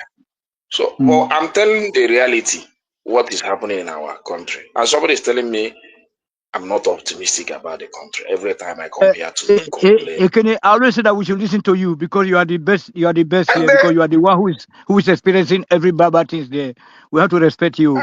Thank you very much it's for just that, standing the ground there. somebody will be on the comfort of his The on his Christians now bed not in be abroad, comfort. They are slaves in abroad. They are slaves. enjoying Slaves. 24 hours electricity. Yesterday, heat almost killed me here. And that person cannot do that. He cannot even experience it for once. My generator got spoiled. We My cannot stay generator got without spoiled power for 30 minutes around the here. around 11 a.m. Yeah. I mean 11 p.m. in the night. Don't Nigerian mind them. hotspot. Don't mind I them. couldn't Don't mind them. sleep. Can you let the party speak? Let party speak. Don't mind them. Was dealing me shaggy yesterday night, and somebody that is having 24 hours of electricity. I'm paying Somebody for that I join. And he's telling me that I don't like the country every time I come here to. Don't mind them. Let party speak. Can you? I beg, you are the best. Okay, I beg. Let party speak. Let party speak because I enjoy Patrick take there because like the president is not see people suffering in the TV, or don't have inspectors traveling around the country for him. I'll soon round up now. On a lighter note, that heat where you they complain, I mean I they pay for here. I'm spending money to get heat. So, but what I'm saying is this: the idea of that slogan, we should not allow it to get into us. What you are doing, go ask your governor, is what you are doing is you are shutting down that person. You are shutting off that person. You are shutting off that person. Without the security, firewall, when Buhari was there, and they say Fulani herdsmen, how many people say go ask your governor? How many people? How many people? When Jonathan was being criticized and shouted upon, how many people say go ask your governor? We shouldn't let that happen. In fact, I'm waiting for after session. I'm waiting for Remy now. That's the slogan. Go and start asking your governor. Which governor? I'm not sure if people want to start coming in now because I'm about to bill. Mike is in Nigeria. Thomas is trying to get his money back from his holiday, so he's working round the clock. And I'm not sure where Chioma is. I'm not sure if Chioma is. And I'm just about ready to bill, but I'll send a link for anybody that wants to come into the back end session. We'll be shutting it down in about 10-15 minutes. So what about the queen of the platform? Where is she? No, we don't. No. See, we have achieved something tonight, sir. If you want to go and take a rest, it's very good. We have achieved, because most of the time, like this guy just said, about Amina, then it will be an annoying session where people are trying to paint red, black. So if you want to shut down later 15 minutes, okay. I wish I can hold it, but I'm working, so I don't know. But I mean, it used to be a very intelligent session. Do you want to hold it? Do you want to hold it? I don't think so. I'm working. I'm not. My okay. mind. Me Cole is wiring me here, Cole. Because we certainly need to add maybe one or two more people to the host. Because the Thomas now is just completely taken over by work, and you can't ask him not to earn a living. We want him to be busy, and he's busy, so that's fine. And ditto Mike. Mike is in and out of that. He's in Nigeria as we speak now. So yeah. He waka all the whole bookers, buka to buka. No, he's got to visit the room more or less. So yes. He will come and give us the situation.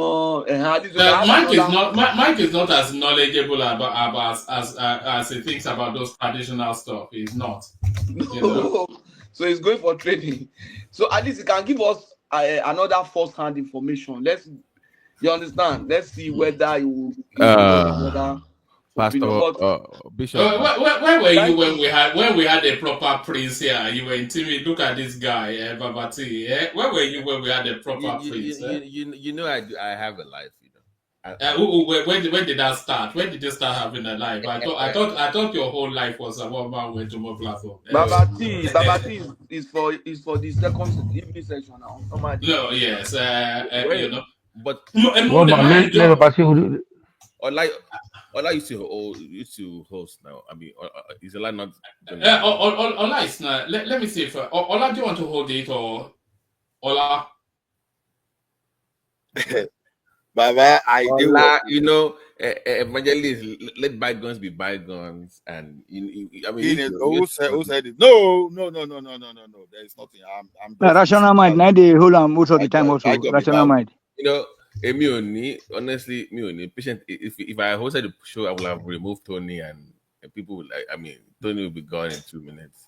So Did you see how he was beating? Did you see how he was beating up our guest? yeah, The guy is a Christian. He told you he's a Christian, and you're calling him Sharia. I mean, I wonder what he I made of it. caught the back end of the when Tony was speaking, and he was talking about All the Northerners are the same. I will no.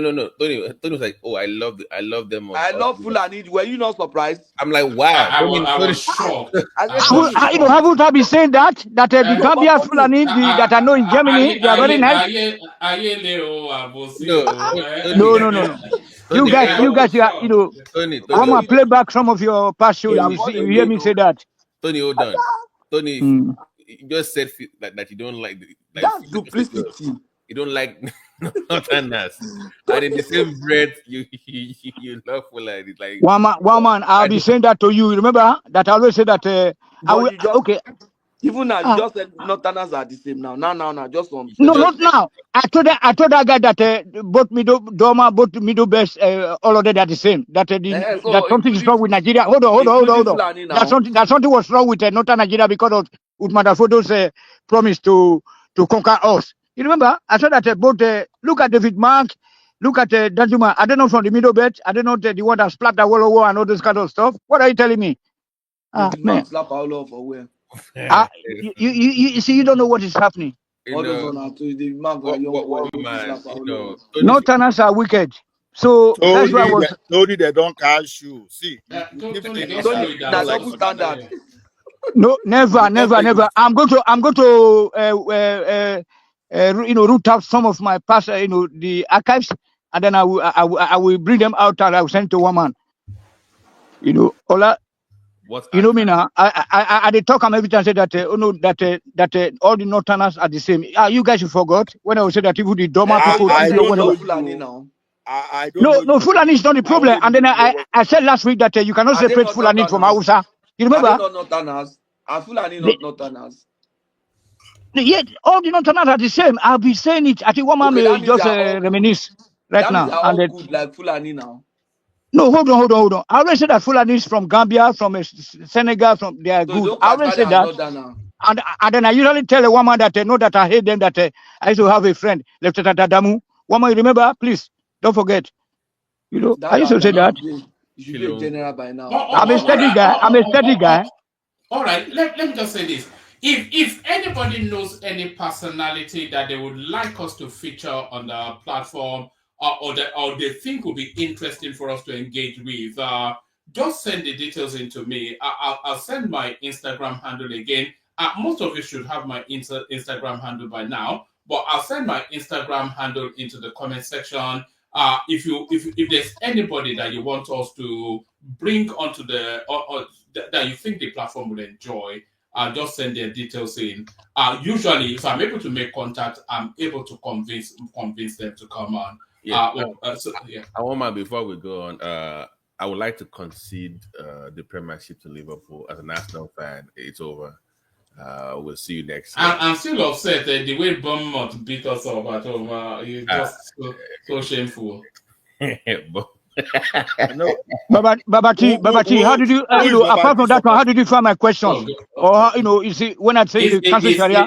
He said he wasn't listening up to later. No, I didn't.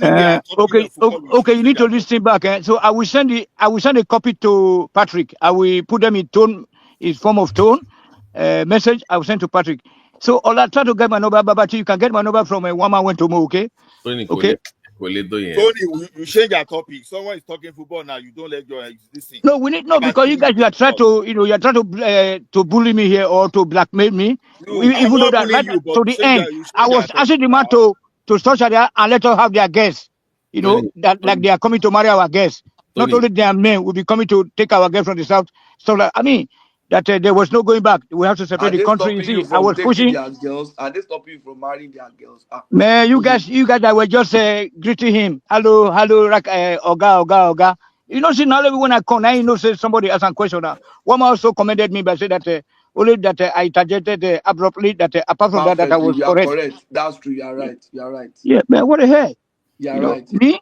And Pato, we look forward to this Babati when they say be Prince at the same time a Christian, I've been a Muslim, I don't know. My beg you. Pato, by the way, we look forward to making Canada our 51st state, according to Trump. So, come on Monday. Is he still repeating that? I thought you just said that as an off the cuff The guy remark. is a joke. The The guy is a joke. Oh God, I'll The look guy forward is to a joke. that. Yeah, but economically, like maybe like an EU or something, we could have something going on more than just sharing borders. The guy is a joke. Yeah, but me, one man, I gave up today. All my Premiership friends. I mean, I have people that are Man U fans. I mean, at least I can. You know, they still have a game in hand, by the way, and they are what No. 7 points clear, and they still have a game in hand. We know at this point the signs are already there. So we'll see you the Champions League. It's over. Liverpool will win this thing, and enough. Babati, which club you support? I'm an Arsenal fan now. Why would you support Arsenal? So are you expect to win? Are See, you not even doing more than yourself? no. At this, I'm still better than a Man U fan. I'm talking about relegation. What are they Shameless Nigerians. You're not supporting ICC Football Club. You're not supporting Rangers. You are supporting. That's not your business. You guys, That's not your business. ICC. What is all this now? What is ICC? That's not your business. What do I support? There's If no I like So, Babati, a club that don't have any hope of winning any trophy in the nearest future is what you are supporting. No, that's don't mind. Hold on. What Choma is saying here, are you guys? Is this something we should do? Well, what's he saying? If you want to, and if you want to, what time is it though? What time? I don't even know. I can't read what she's saying. What did she say? No, she was saying we should stream the inauguration of the American lunatic. Let's not worry ourselves about that. But maybe nothing special about America president's inauguration. One man, I hope is one man. That idea is very good though. I would want to follow it up. Yeah, let's now, my guy, even though a lot of people here is not don't like the brand. Yes, at Princess Chioma. Yes, because I got nothing to hide. That is why, because I wanted to, because I tried to make a change. I was studying hello here tonight, and one man even commended me at the end of the show by thanking me that he loved the way that I push the guy. Tony, that right. I push. Yeah, but the rest, now my mind, be my mind. Yes, you're right. You're overpraising yourself. You're overpraising yourself. No. Because you guys said that. No, you guys have said that. Tony, let's move on from there now. Okay, don't mind them. They want to hear me here. You will be fired. But one man, but that's why I joined. Why? I found Tony and Chiama's positions to be near, condescending in a manner. And I think, to be frank, some of our northern guests and friends have been far too kind for some of the. In short, Joma just wanted the man to say, "I voted for B." Yeah, so some of the language that we use when we discuss with our northern friends is borderline inappropriate. We wouldn't use. I mean, I know some of us enjoy the basketballs, but these are professionals. These are professionals. They are individuals as well. Aero, the thing is, the captain is not a politician, so it's not. But they are far too kind. No. They are far too kind. What I'm actually saying is under no obligation to be here, because he has no reason to want you to like him. He's not a politician. It's just it's the CEO of an airline. That's all. Is the CEO of Aero Contractors. Sorry, let me move. A first class citizen. A first class citizen for that matter. Tony, you just need to slow it down. One man. You see, if he answered that question, it's going to put him in a very sensitive position. This is a Kano prince. This guy, he can't say, okay, I voted for B, I didn't vote for B. I mean, Aero Contractors are probably the second biggest airline in Nigeria. Yeah, and he runs an airline. How is that going to look for his business? So You don't put your people in that kind of situation because you want to say, oh, he voted for Obi. But who is Obi? Obi was the candidate of Labour Party, fine. And he even commended Obi. Say, the guy did well. It's not even a question to ask, is it? That who did you vote for? Who you voted for? You don't ask people who you they don't voted ask for. that, now. Asking when last did you sleep with your wife or something. Asking personal kind of questions. That's not personal. It is. No, given his background and given our country, that's sensitive. If he says anything against his people now, the way we say, oh, you Fulani are the one destroying. If the man knows that Fulani are capable of damaging them, if he speak against them, they can burn his family house in Kano. Oh, so he knows his people are gruesome. Okay. These people can burn. What do you mean by his people? What do you mean by his people are gruesome? Is there any part of Nigeria that's not gruesome? Just like the Southeastern people burn Southeastern people burn Joe Igbekoya house now. They burnt Imo governor's house in his village with his Rolls Royce in tow. Hold on. Please hold on. Choma, are you able to shut it down because I want to bail out? Or otherwise, I'll shut it down here and then we'll go to the back end. Choma will shut it down. Don't worry. Choma, are you able to shut it down? I'm not sure she seems to be. Choma. She's off and on, right? No, I don't. I think she's out of. I think she's out and about. Okay, guys, are you willing to continue your discussion? I can shut it down if you send me the link. Okay. I don't get about. Hello, sir. I'm here. No, can you guys just hold on? Let's just start here, especially you, Tony. Just slow it down now. Can you shut it down? How you shut it down? Because I want to go. I can shut it down. Yeah. Okay, great. All right, brilliant. So thank you, everyone. See you tomorrow. Thank you, Former. Thank you, Choma, rather. I don't get about. Hello, sir. Tony. So I was just rushing, trying to speak like you, fast, as you speak now. No, they say your question were condescending. Hold on. Hold on. So, hold on.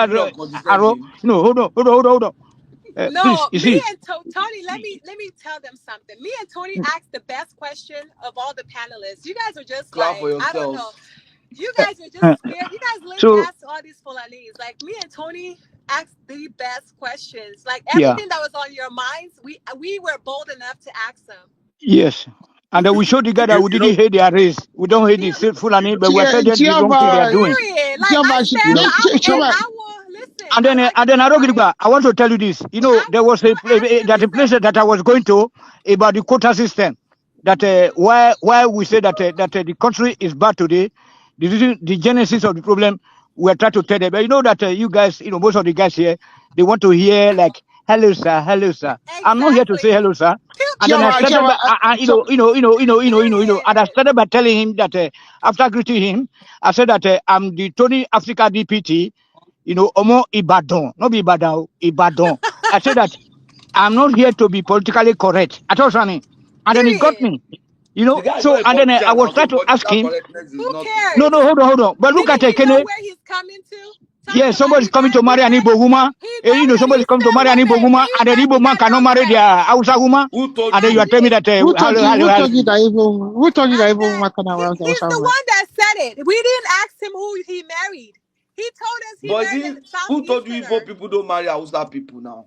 I mean, but you don't get the point. Nobody, but arguable though. We don't care who he married. I'm happy that he married an Igbo man. He said that willingly. He said that willingly on his own. So that's personal. I don't care. Why are we? Yeah, but who told you? Well, who told you that the reverse cannot be the case? Yeah, because the reverse is that only hold on. The reverse. Why are we? Where Tony go? Why are we gaslighting Tony too? Like, why are we? Where Tony go? I think it's fine. I think it's don't worry. I'll bring him in about 6 minutes. You don't come back now. Then I have that. Okay, so let me say this. You see something, Shoma? Can I land now? Can I land? Tony, wait, hold on, okay? First of all, you cannot have a guest that can't hear you. What happened to Okay. Shoma again? No, I can't hear no. Chairman. What him alone? Now, No, arrow, okay, arrow, okay, arrow, okay. I was arrow, arrow, saying, arrow, Tony, arrow. hold Let him on, alone. Tony. Can you guys hear me now? Yeah, we can hear you. Tony, I was saying that you guys need to stop being afraid of these Fulanis. That's why our country is the way it is. You lick ass too No, no, much. no. Ask Chairman, people should I tell you the thing serious about this, okay? questions. I Ask what I people. No, appreciate, you can't yeah, be political correct. Chairman, wait, let me land, okay? What? While I really do appreciate one man, I like his platform. I enjoy the company of all the fine people here.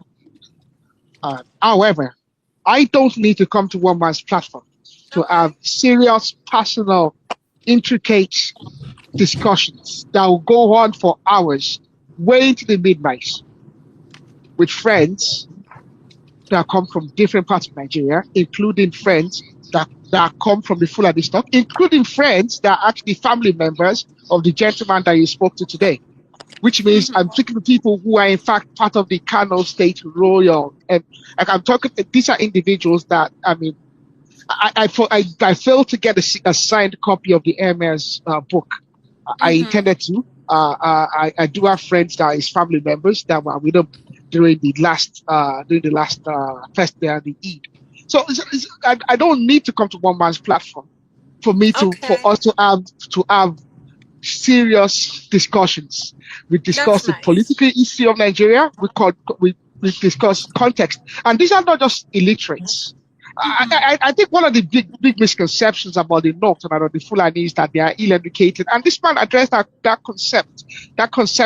misconception today. Some of the most intelligent people I know are Fulani. Even 5%. Continue. yeah, good for you to 5%. It doesn't matter. Some of the most intelligent people I know, which means that individuality is what matters. Okay. Oh yeah, they're So very intelligent. I don't, anybody is capable of anything once the opportunity is presented to them and they can apply Yes. themselves. Okay. So Yes.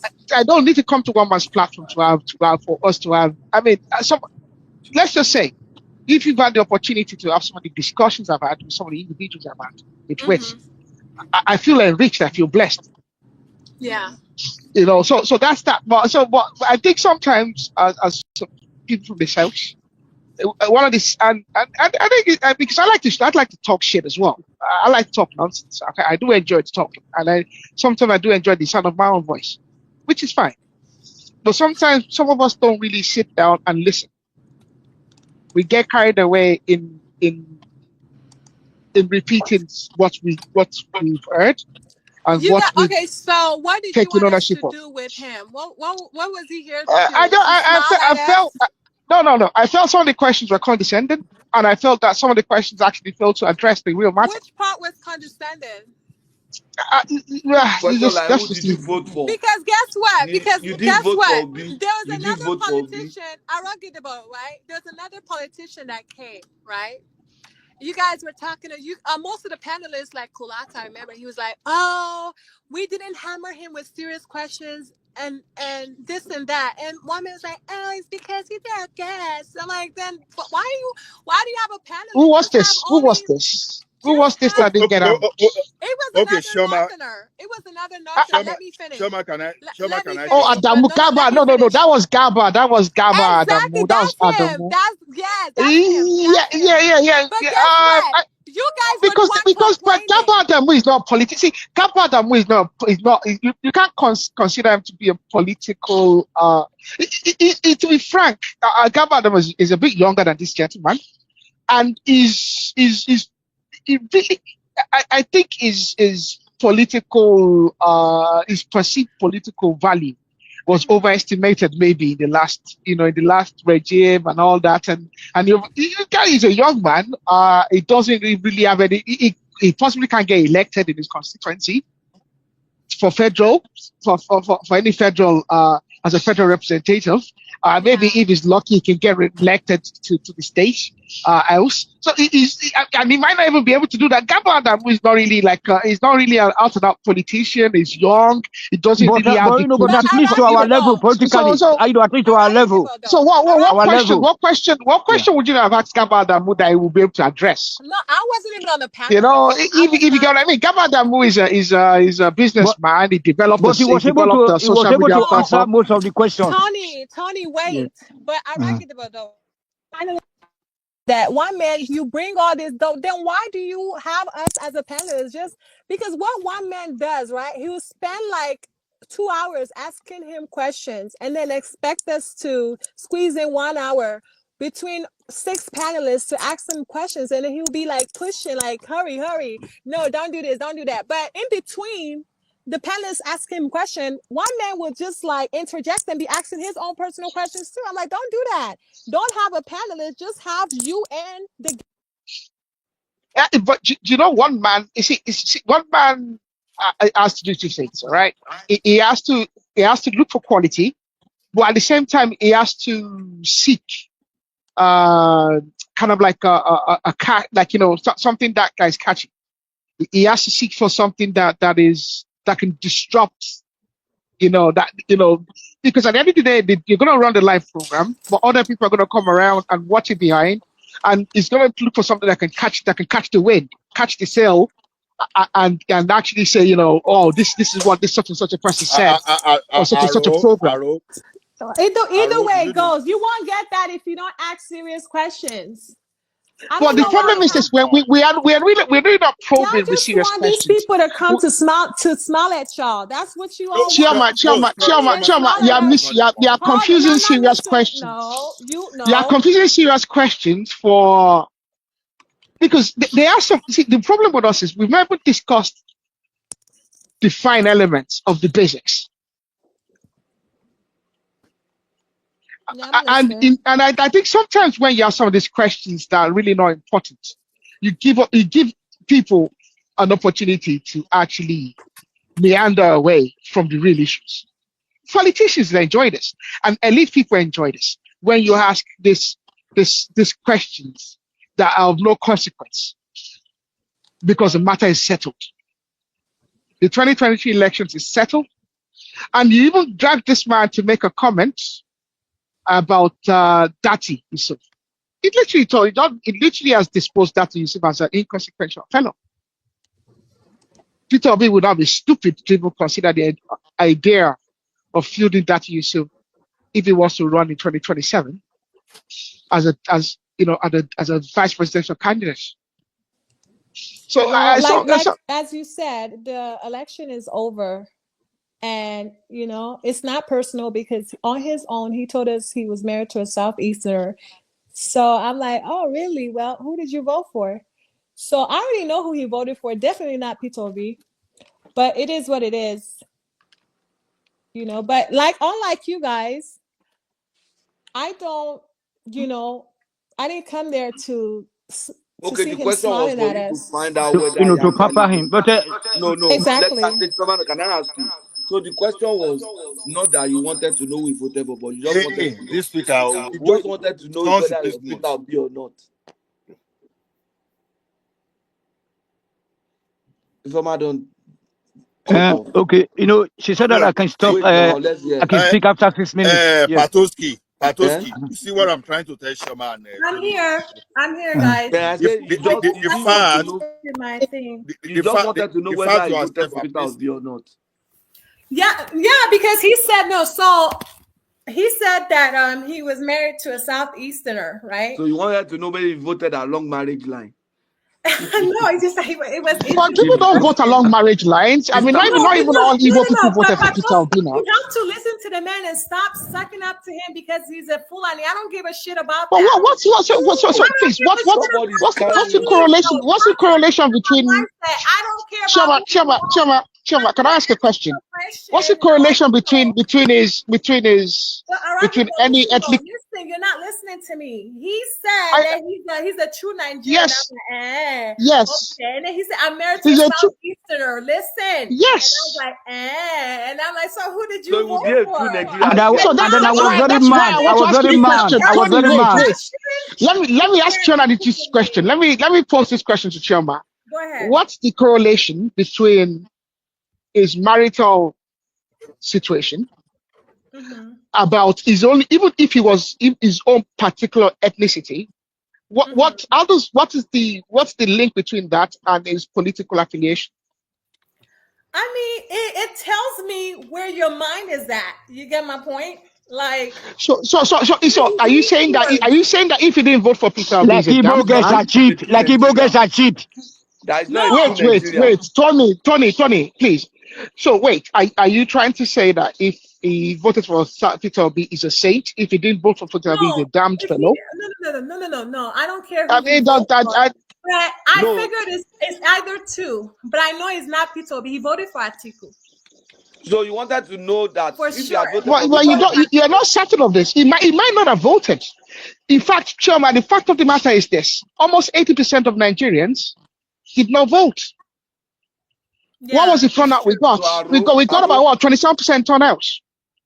Yeah, we got about 24% voter turnout. So very likely he didn't vote. Very likely a lot of people didn't vote. I can tell. But you're right. I agree with you because of the massive rigging that happened. So of what consequence?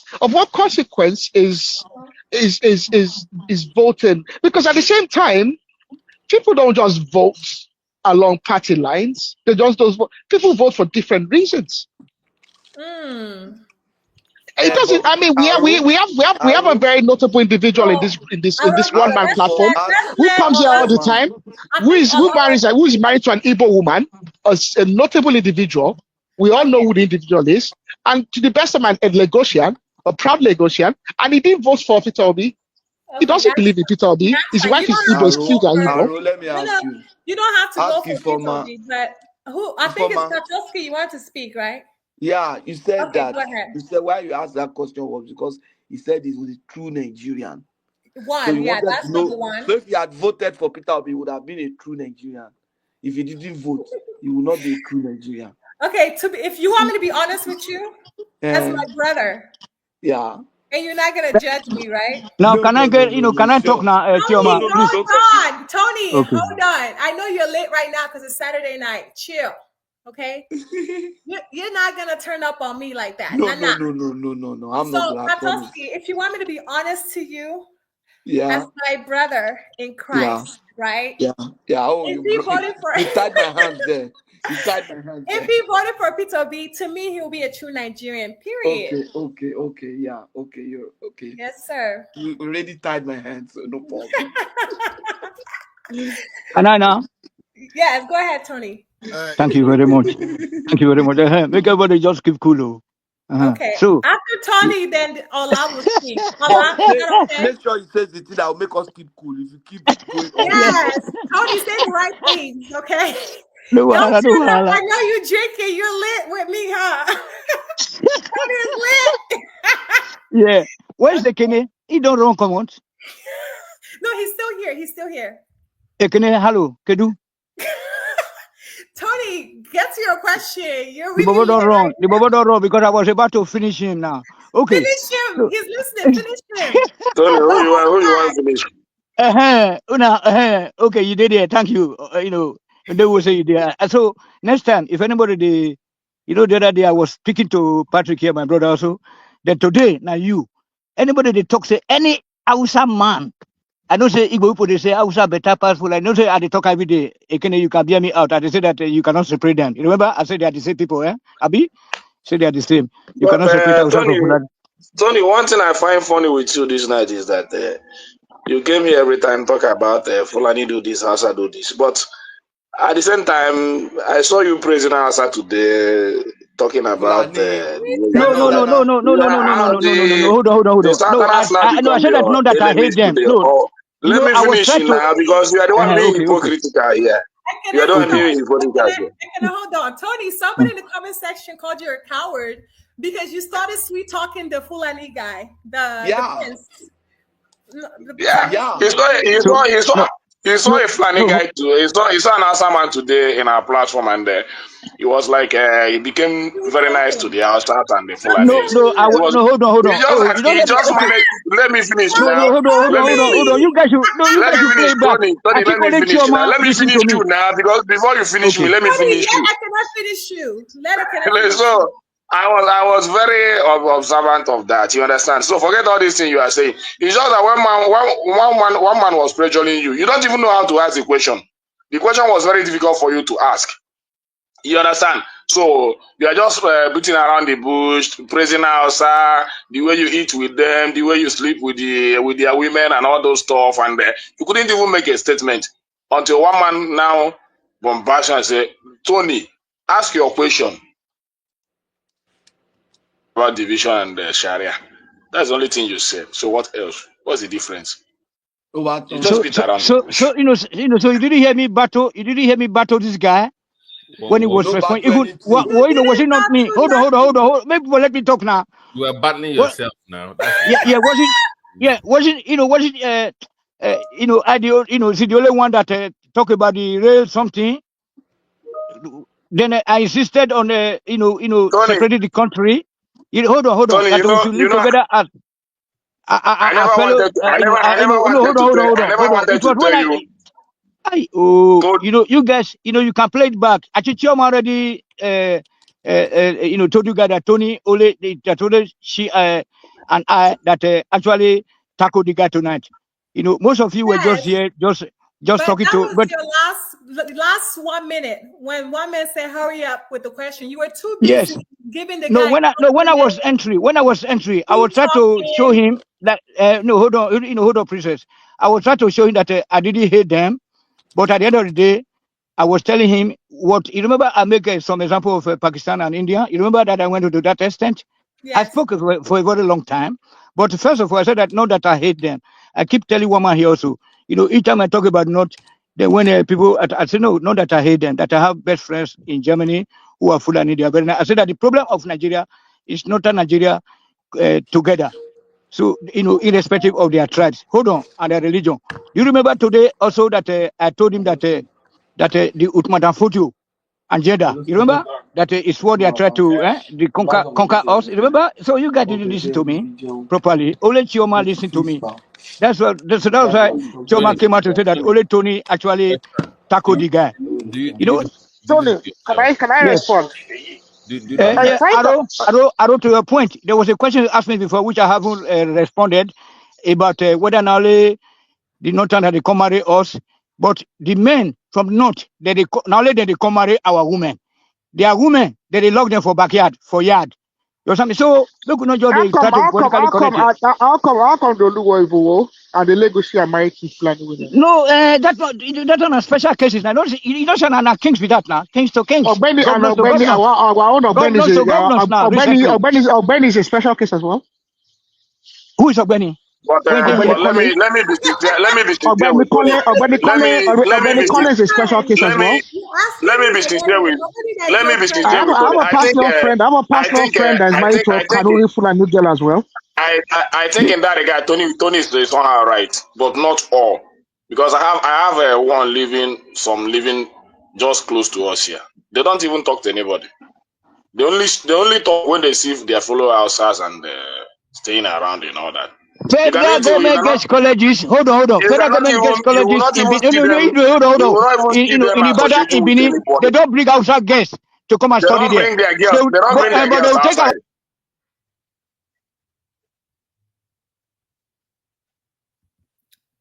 What happened to Tony? Who's putting Tony in backstage? Now I did it now. How are we supposed to know? Is he in the backstage? Yeah. They know it's not. Thank you. So, so can you let me learn? Thank you very much. I just say They don't send their guests. They don't send their guests. They don't send their guests to Satan. No, hold on now. Hold on. They don't send their guests to federal government guest colleges in the south. But they don't let me finish. That's what they said. I want Nigeria. You'll be talking and you're saying they're not letting you finish. You'll be talking. I think it's one man that is putting Tony backstage. First of all, Yes. one man, this is Tony's time to speak. It's his turn to speak. When other people are just interjecting. Okay, thank you very much. And So I want to thank you very much. So like I told the guy, I said that I want to see them stop the Sharia, and then, but I said that it will be difficult. That we have got no more time to waste, no more time for negotiation. That what I was trying to tell him at the tip end of the show was that I was trying to point out the genesis of the problem, where they have been using quota system to cheat us. Then why is Nigeria like this today? It's because of the misgovernance of their people that claim to be born to rule. All the damages that they have caused us in the past that we are suffering from today. That's what I was trying to tell him. So I think I did my best, but as usual, woman doesn't want me to hurt anybody, but and the woman even praised me at the end of the show that he loved the way that I actually push back, But entry, Tony, hold on. let me describe. Hold on. I promise. Let me just describe to you what you did today. Wait, hold on.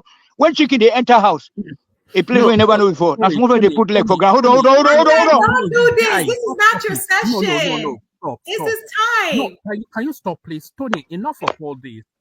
You've been just let people just cool it down, let the conversation flow. The after hours is always a more relaxed something. So just tone it down. You are overrunning the session. It is his session, though. But the people are interjecting me. They are interjecting me, woman. They are interjecting me. Nobody should ever interject Tony. Tony, talk for 10 minutes. Okay, thank you.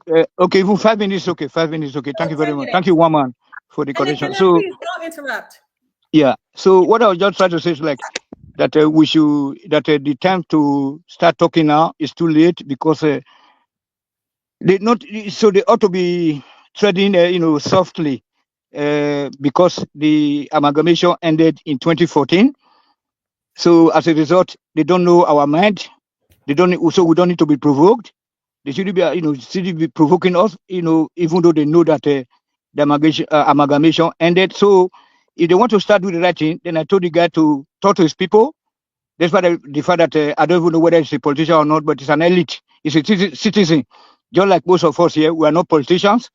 We are just come here to make, contribute, make our contributions towards a better, a good country. Not be say a better country self, to see a country. They will start talking about good country or a bad country or whatever. That's what I was just trying to let the man know, that I was trying to point out those things that are responsible for our downfall right now. That because as a result of their mismanagement of the country due to their quota system they introduced so many 100 years ago. That's what we're talking about. So you don't have to come here and then. So like as I was saying before, they interjected me before one man came into the show. I said that. Coming to the show, or approaching the guy, I greeted him in his whole and I said, Yayade, how are you? Then I said that, like the chicken, when chickens entering a new environment, now small when they put leg down, we first put one right leg, we will put one hand down, we put one leg down. So that was why. But when I start to fire, the woman was trying to say that, okay, the time was up. Then that's why I was trying to rush up.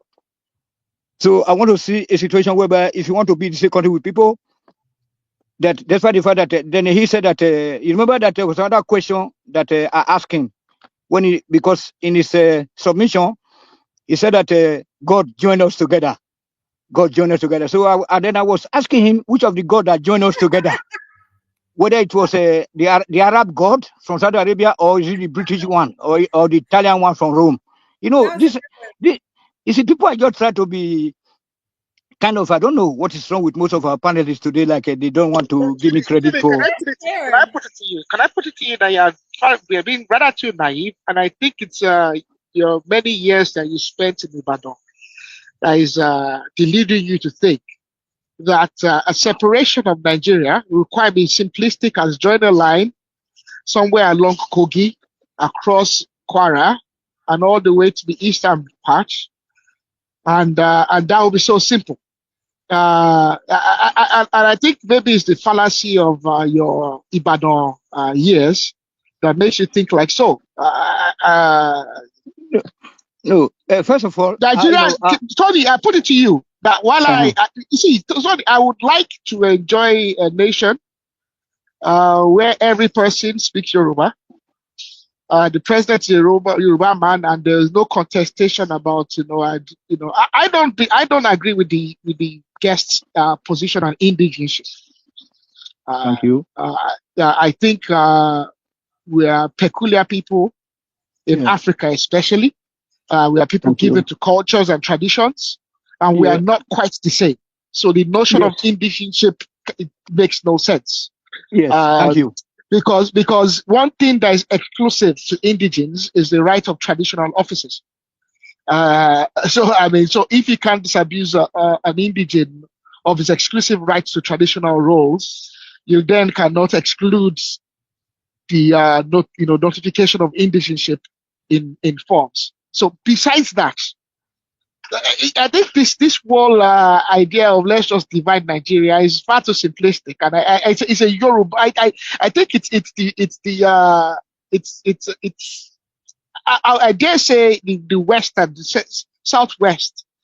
It's sweet in the mouth of Southwesterners, especially because really, if they divide Nigeria, we really don't have any. We perceive that we don't have any disadvantage.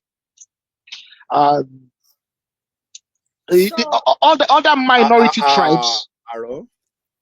Yes. You know, the Southwestern. It's still my time. It's still my time. Now let me just answer Aero. So Aero Gidigba.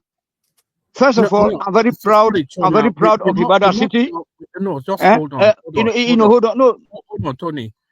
Choma, we must now move on from the Tony show. Other voices. There's Kenny. There's Ola. There's all the way through the guest up till now. Tony, just let other people come in. It's just it's getting a bit wild. It's 7 p.m. We have all night.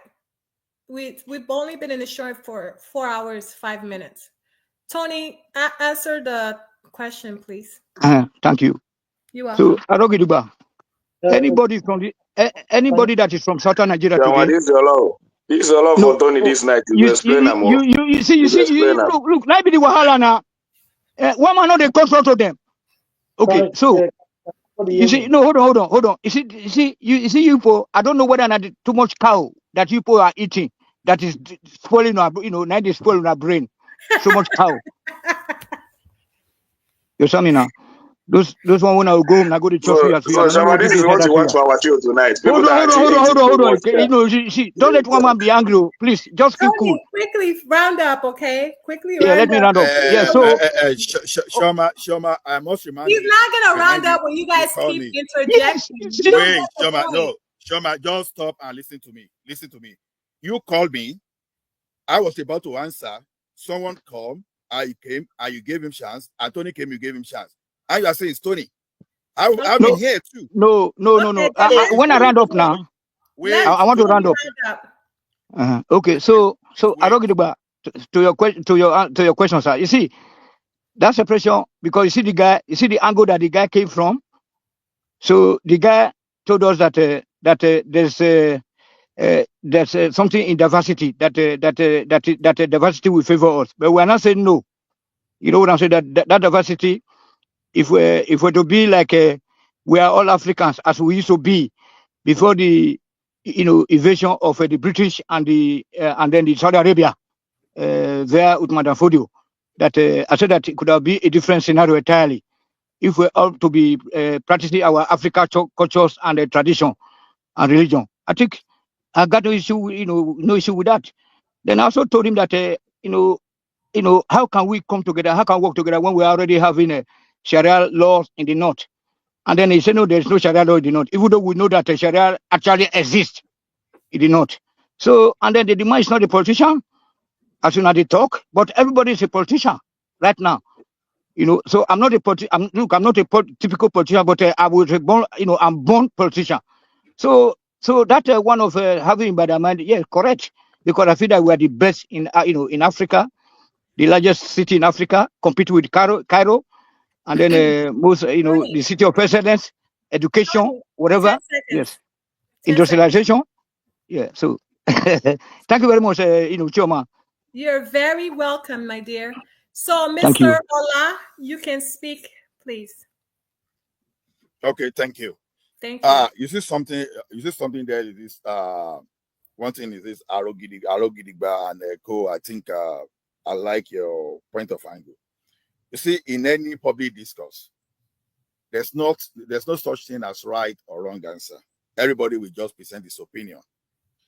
This is what we are now trying to say. Okay, when you start appraising yourself, sometimes when you are being corrected, you need to try at least and look at what they are trying to point to. See, if you bring a very crazy guy to the forum and you have such type of question, honestly, it's not going to be funny, because if I find myself in the public space, if you ask me a personal question, it's not every time that I have that call to just entertain that. So, because I think we rather went too personal, which to me, it doesn't really mean that someone may be praising you, and we live in an environment that even if you want to enter, you want to get yourself into the ditch, people will say, fine, fantastic, and you are doing wrong thing, and because people don't really want to argue, people don't really want to tell you the truth.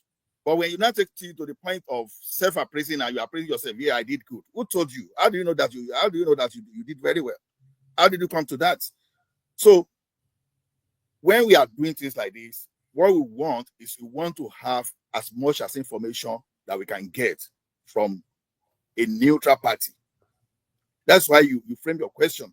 Like when Tony overshadowed that discussion, I actually wanted to know that whether he thinks the system of education, the system of governance, the government we practice in Nigeria is really doing anything else favor.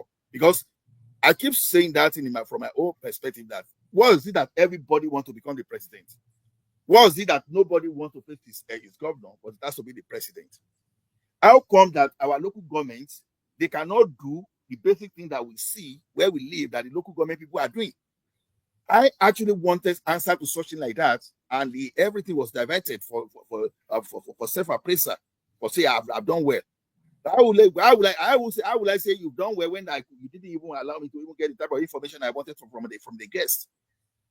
So that's just the point. Loud voice doesn't mean that you are talking. You are talking something that really matters to me. It might make sense to you.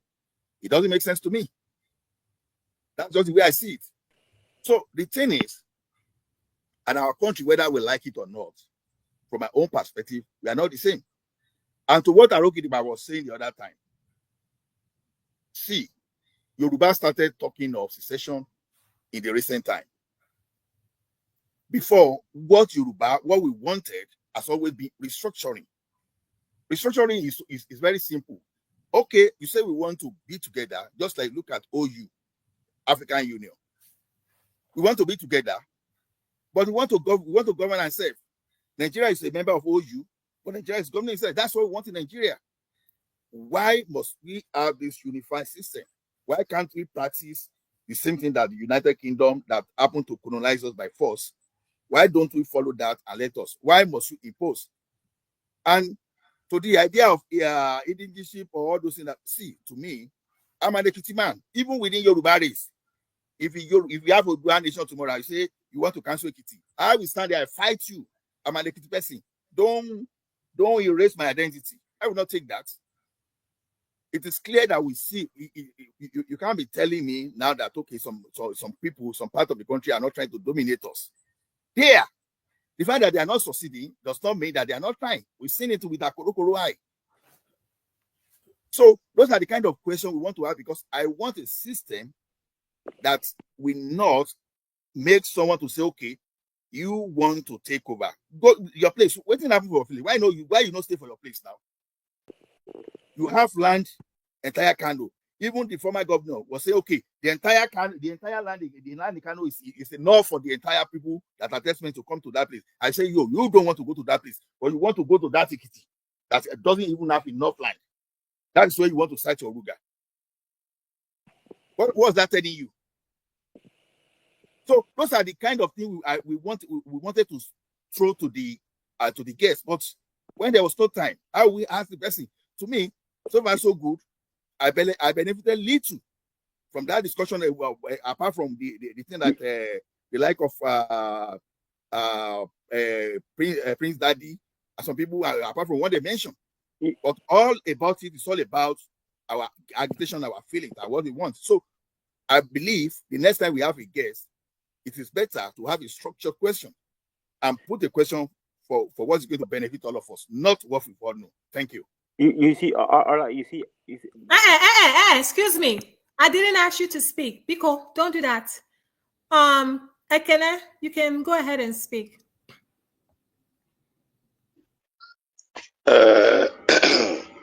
I just want to talk to where's Tony, my guy.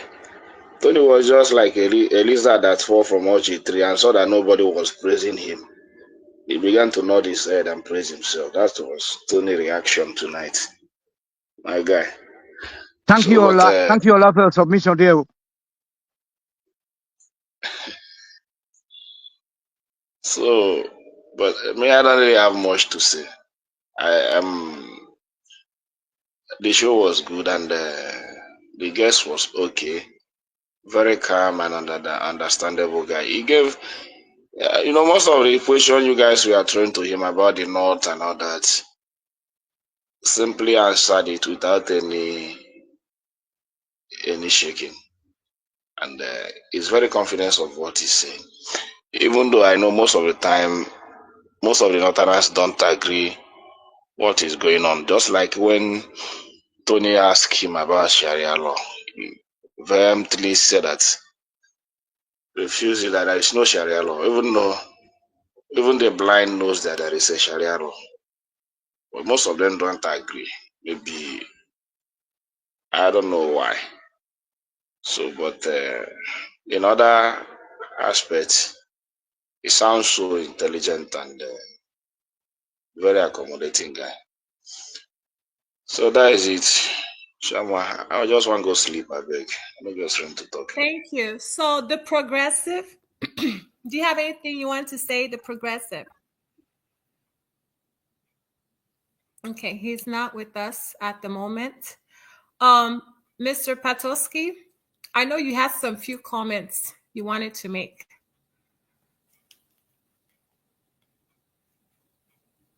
Patosky, are you there? I need to start removing some people if they're not there. Mr. Arogedeba, I know you have unmuted your mic. Yes, I am. Yeah, sorry about that. Yeah. So, thank you very much, Choma. Can I first actually take this opportunity to acknowledge yourself, Tony, Ekene, Mr. Ola, the few people I got a chance to listen to when they pose their questions to the guest. So, in all my submissions, this is not to unfairly criticize your positions, okay? So, I think you did well, even though I felt that when I say that your questions were important enough, I think I don't want us to ask the simplistic questions for which we already have answers. I think such an individual, like what man already described, is a CEO of a very, very important company within the Nigerian space. I think Aero Contractors, did he say, is possibly the second largest airline operating in Nigeria at the moment, just right behind Air Peace. I think Air Peace would be the number one. They do have a lot of international routes, but I think Aero Contractors have a number of international and local routes as well. I think they do a few of the Saudi and North African routes. So, I mean, it's when we ask the simple questions, we give them an opportunity to escape, because these individuals are far too sophisticated for them to be shaken by simple questions. They can see you coming from a mile away, and they already have the answer for you. So that's the thing about it. I mean, Tony, for instance, was perambulating about having friends in Kano and going to eat food and living there and going to, frolic with some ladies in the locality and this and that. Before I even opened his mouth, I knew I was going to talk about Adamu's friend. Everybody on One Man's platform knows about Tony's friend, best friend Adamu. So I don't want us to give individuals that, because these individuals are friends. This man is a friend to Dati Ahmed. He made that very clear. He knows him personally. He knows Peter Obi personally. They know each other. They know themselves personally. Okay, they meet in social occasions. when their wives, their daughters are getting married, their sisters are getting married, their sons are getting married, they all receive invitations. They all meet up there. They pick up themselves in their private jets. One of them might have a private jet. Oh, I'm going. Oh, are you going? You know what? Would you stop by in Lagos and pick me up? They do all these things. I know about this. They are very good friends. When they come over here and you ask them some of these basic questions, you give them a chance to escape because they can see you coming from a mile away. And that's why, and they enjoy it. They really do enjoy it. They really do enjoy when you ask them these questions because it makes them look very smart. Because they already have an answer that they've already designed over time, that they already refined over time, that they can give you the answer. They can reply you in their sleep, like fully whacked out, knocked out. They can literally give you a proper, well refined response. So I don't want us to give people an opportunity to escape. We really should ask the more prudent questions that can actually then bring us to a new phase, questions that can then help us develop a better understanding. Nigeria has problems. In my opinion, Nigeria has problems, and a lot of us have never come to start addressing those problems. So that's where I stand. Maybe it's because I've had a chance to speak to people before in this area. Did you ask any questions? No, I didn't get a chance to join. I was only observant at the time. I was only observing at the time. Okay. Yes, I was in the background. I was listening. You did well. I'm not going to knock you. You guys did well. But I felt we could have really taken them off maybe a bit more on some more consequential matters than because you need to appreciate the fact that this individual controls is a big employer of labor. Is someone that government policy would have a very direct influence on his business, the way he does business. I think you briefly discussed the dollar policy.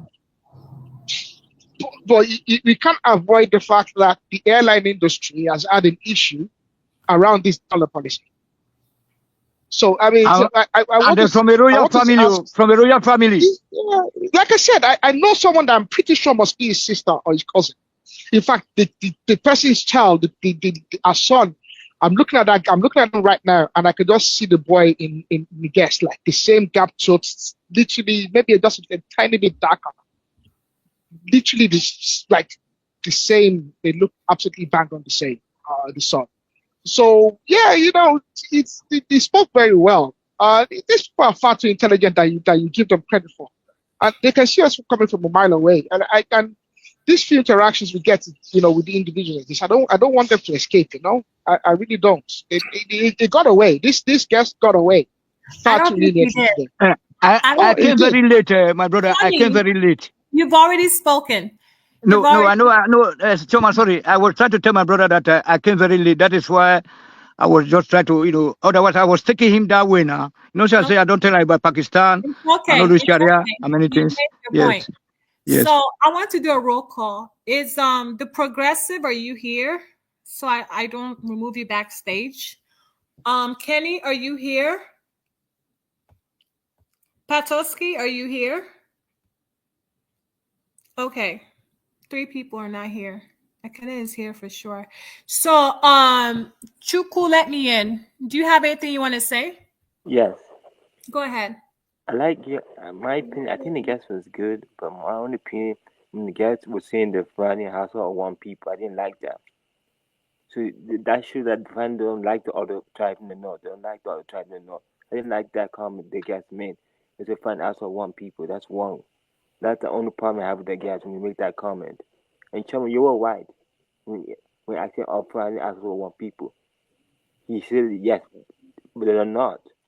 I was surprised when the guy said that. That surprised me when he said that. He didn't say that. That's so funny. You said that I said what? Sorry. No, remember when the guest was saying that it's also funny on one people? Uh-huh. I think I disagree with that guy. You shouldn't say that. See, Yeah. that showed me that. Yeah, it got away with that. It absolutely got away with that. No one challenged him. He was. But no one challenged him. But I started with the question, and he was being biased by saying that because he was trying to prove a point that Fulanis are not deceiving Hausas. He was deflecting, so that was his way. And also maybe I know the fact when Tinubu's vice president, they don't like the Kano people. I could tell that he don't like the Kano people. Well, why is saying the vice president Tinubu is not good? That shows they don't like the other tribes in the north. Fulani don't like the other tribes in the north. That shows how bad they are. They show the two people of Fulani people not good. That's wrong for him to say that. Yeah, there are actually two different tribes. Fulanis are different from Hausas, and Hausas are like the majority in the north. So I don't know. But even Chioma, even the simplification Hausa is even Chioma, even the simplification Hausa is far too basic. Because far too many people that get grouped into this Hausa thing. So I think Hausa almost like you say is almost become the same thing as the Yoruba.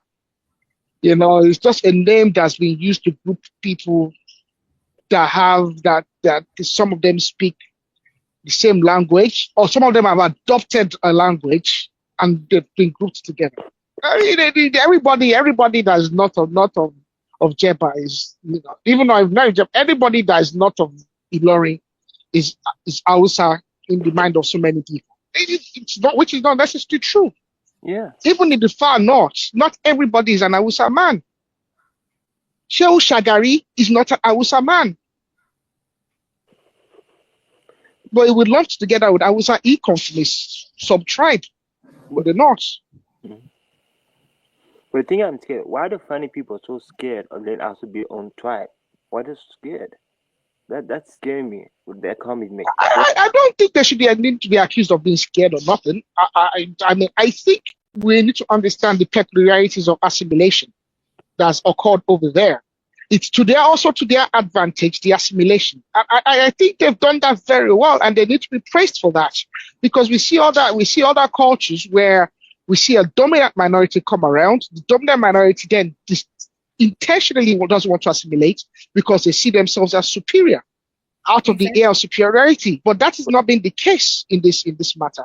You see an almost absolute assimilation in their royal household, their royal courts. It's not unusual to see a king who has an Hausa mother and a Fulani father, or however you want to have it, however you want to mix it. There's been a full, almost complete assimilation, and I think the historical records of really what happened has been simplified by simply saying Usman Dan Fodio. Once you say Usman Dan Fodio, people simplify it. Before Usman Dan Fodio ever came to Nigeria and ventured into those lands, the Fulani already were present in those areas. Usman Dan Fodio did not bring Islam to Africa, to Nigeria. He didn't bring Islam to this part of Western Africa. Let's clarify that. What he managed to do was to expand his dynasty, which is unlike any other ones that have happened before. He expanded the dynasty and imposed their own emirs on areas that were already dominated by other people. But it wasn't the individual that introduced Islam to this part of Africa. It's a terrible misconception that has gone on far too long. And he also gives certain people an air of saying, we've brought this, and if there are other people following this, because we've brought it, that means that we had it. You've actually transferred ownership to them willingly. It should never be the case. You see, now I know why the middle belt don't part of the north, because they know the Fulani people want power. They want to control the whole north. That's why the middle belt don't part of the north. I know why they don't part of the north. I know why. But Charles, the middle belt people are the worst from the north, because they are the one that control the system. You know what I'm saying? They are the most educated among them back then. They are the leaders of their various nota groups. Whether you call it Arewa Conference, you call it Nota Governors Meeting, whatever. These are the administrators. So these are dangerous people. They also follow. They are also sharing our oil wells with them. You know what I mean? You know what I'm saying? They took over government. Yes. Tony, but you are not much different. This same accusation you make against the Middle Belt, I cannot. Well, maybe not yourself, the Basharu of, or what did I? What's that? Oh, I gave you Basharu of Balogun of Molete. Balogun of Molete. You know, just So you and well, Baba has passed away at the debut, so you can take it. I take over.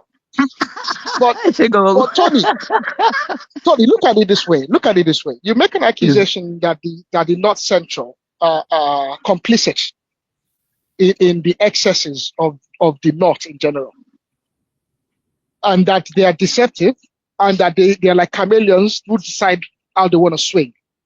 Yes, sir. But if, as a Yoruba man, Tony, yes, Kasola and Arawa, yes, as a Yoruba man, blessed by the actions of Obafemi Awolowo and his co-companions and his co-travelers. My prophet. We have to look at our brothers in the Midwest and say, have we been betrayed? Because we see because we see this duplicity as well. This duplicity exists in the Midwest as an well. example, because that one will not get problem there. Unless our people we are one people. That evil is. We are one people. Only that we are from the same family. We all agree. I'm not talking about one people. I'm talking about being politically duplicitous. But it was Akintola that caused all those problems now. Akintola and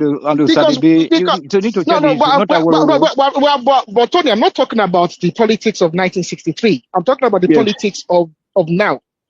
Okay. Because what happens is in the Southwest, you see, for instance, and even some of our brothers in Kogi and in Lorry as well, they do this as well. Yes. When it's to their advantage, they are Southwesterners. Yeah, like the models. You're right. When it's also to their disadvantage, and look at the situation in Rivers now. Yes. It is now that we are now hearing, because now there's an Equatorial Council that has denounced the new Ohaneze Indigo president. Yeah. Yes. They are from Edo. They say they are from Edo. Yes. This duplicitous nature of individuals, and it's all because of the quota system. Like you have rightfully, condemned. The quota system, it necessitates that individuals have to take an identity, which itself is not a bad thing. Yeah. Taking an identity and taking a position is not a bad thing, but stay there. No, but it was bad when all the Southerners were lumped together and then disadvantaged with the quota system, and they were the Northerners from central to the far north. They were enjoying all this, and then they said that they were born to rule. We are not more lumped together. But Tony, we are not more lumped together. There's no one's ever going to confuse Olumide. We are just three right now. You, Ola, and I. The rest are just battling us. They said that we are one Nigeria, but we don't believe in one Nigeria. Well, Tony, I don't necessarily. I will enjoy Yoruba nation or whatever they could decide to call it. Okay, just so Oduduwa nation or whatever. I'll enjoy the idea of it. The family house of the governor. If he mess up, you go to him. Tony, let us be frank with ourselves. Where do we draw the line in our Oduduwa nation? Is it our Ore, or do we go a bit further? No, we are going right up to Delta State now. We're going to go to Delta State. Are we going to take Nedi Woko's proposed five local governments that he wants to, because Nedi Woko is proposing that 5 local governments are taken from Delta North and that 5 local governments are taken from Edo State. Yeah. Okay. And those local governments will match together to form a state that will be joined to the southeast. So are we going to take those states? Are we going to take the whole of Delta? 100% Edo State, 100% Kogi to the river. To the river Niger, to the river Benue. Now battleground now. Look at ready for it. Tony, you can settle that with Nedun Woko and his co-travelers. No. That is problem. That is for Chioma. No, God forbid. So, Tony, No, I mean, this local government. It will parking load come to southeast now because from River Niger, also not Benin land. This one, Old okay, Western that's fine. region. Yeah, but that's not what the proponents of establishing a sixth South Indian state are proposing.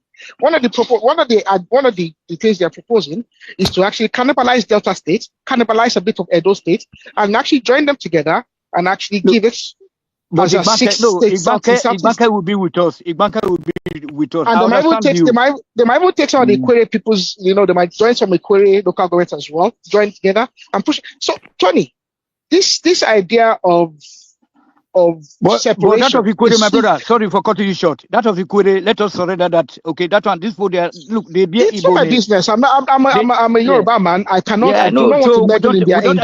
I don't want to meddle in their intricacies. They are just saying that, but in the actual fact, they are Igbos. Because look at their names. They are Chike. They are. I don't know, Tony. I don't know, and I don't want to say it. I don't want to pretend that I do. They are Igbos. They are Igbo. Equere is Igbo. Equere is Igbo. Let Aragidaba finish. He was trying. So let me just finish and say. I just want to say very quickly that between me and you, Tony. Yes. The whole idea of regionalism and breaking the country apart is sweet, because we know that when we break it apart and we go to our Oodua nation, the capital will be in Ibadan. I know it makes us very happy that Ibadan will come back to its pride of place as the capital of the Yoruba people, as the administrative capital of the Yoruba people. Ah, wonderful, beautiful stuff. Why but not it is why not no Ile-Ife can only be a spiritual capital. Ile-Ife can only be a spiritual capital. Ile-Ife is only about 1 hour from Ibadan if the road is good. Our kings came from there. Our kings. So, but that's just. But that's our father's house. Is primarily well located. It's the administrative head of the Yoruba people. It's about 45 minutes from Ile-Ife. It's about equally about 45 minutes from Osogbo. It's about 45. It's about 45 minutes, give or take a good road. 45 minutes from Lagos. If the roads are good, it's well located. Even if we want to go to our brothers in Ilori, our brothers in Ilori, our brothers in Kogi, give or take within 2 hours in any direction. 3 hours if the roads were good. 3 hours at max. You will touch any Yoruba territory. 3 hours. Benin is only 2 hours also. To Benin, 2 hours, 2.5 hours. So I don't want separation. No, we have to we must separate because the country is not working. Okay, it's not working, please. Why, Tony? If we separate, tribe is very distinct, even in their language. Every tribe has their own dialect. I feel like there will still be some sort of misunderstanding, right? That will cause a conflict within each tribe. We're just trying to be afraid of the unknown. The Calabar people will join you. Calabar people, they will be with you, okay? Because the red fully belong to you guys there. You know what I'm saying? There are many countries that have been separated. They're still in war. That's what I was trying to explain to that guy. Like Pakistan and India, they are surviving. Two superpowers. No, Tony, you are simplifying it, and like I said, you are simplifying it because you identify passively as a Yoruba man, as a man from the south. I want to see like power in Nigeria. Power. Tony is Edo. Tony is not. He's Edo, Edo, but he identified what I call the Yoruba, because really, what's Yoruba? Yoruba is a figment of Ajayi Crowther's imagination. Yes. Yoruba is a creation of the 1800s. Ijebu, Egba, Edo, Urobo. They are all like Mr. Ola said. Mr. Ola said just there. He's an Ekiti man. Yeah. An Ekiti man will not allow. An Ekiti man is an Ekiti man. Yes. We are all Yoruboids. We all descend from the same. If you go to Ekiti and Odo State, you see the Benin coat of arms in their palaces. Yeah, I know. The Owo people of Owo and the people of Edo are very, very. In fact, in their dressing, in their attires, their dressing, and even some of the way they behave, they're very Edoid.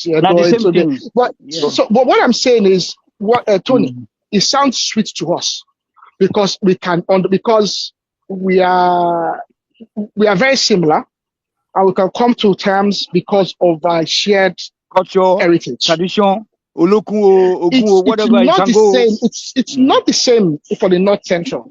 In just Benue State over there. Benue State have had ethnic tensions for going over 10 years. And I'm not talking about ethnic tensions between farmers and herders. Yeah, I'm it's talking about economic ethnic reasons. tensions. Economic reasons, mismanagement. If there's abundance of But Tony, yeah. let Aragidiba explain how. I think I've spoken far too long, so let me quickly finish so I can exit the stage. It sounds very nice and comfortable for us because we are similar. In other parts of Nigeria, there's far too many ethnic groups that are too small, that are threatened.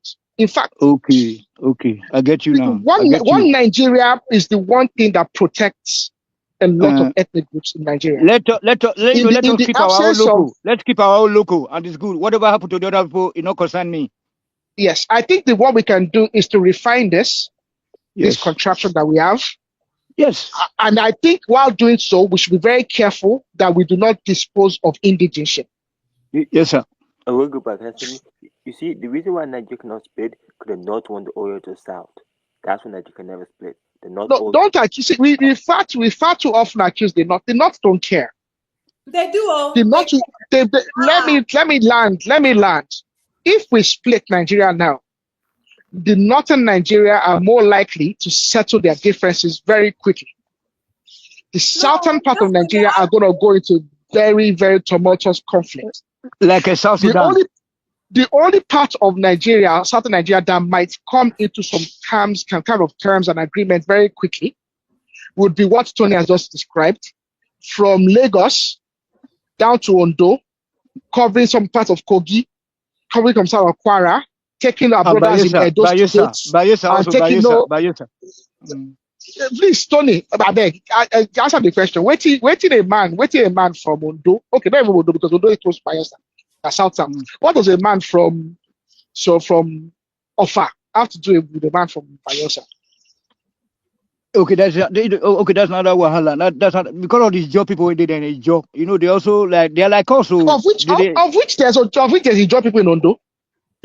Yeah, there is job people in Odo, Edo, then Delta. You know, okay, it's okay also there. Okay, exactly. So you understand? But at the same time, the man from Offa will be looking at himself and saying, "What do I have to do with them?"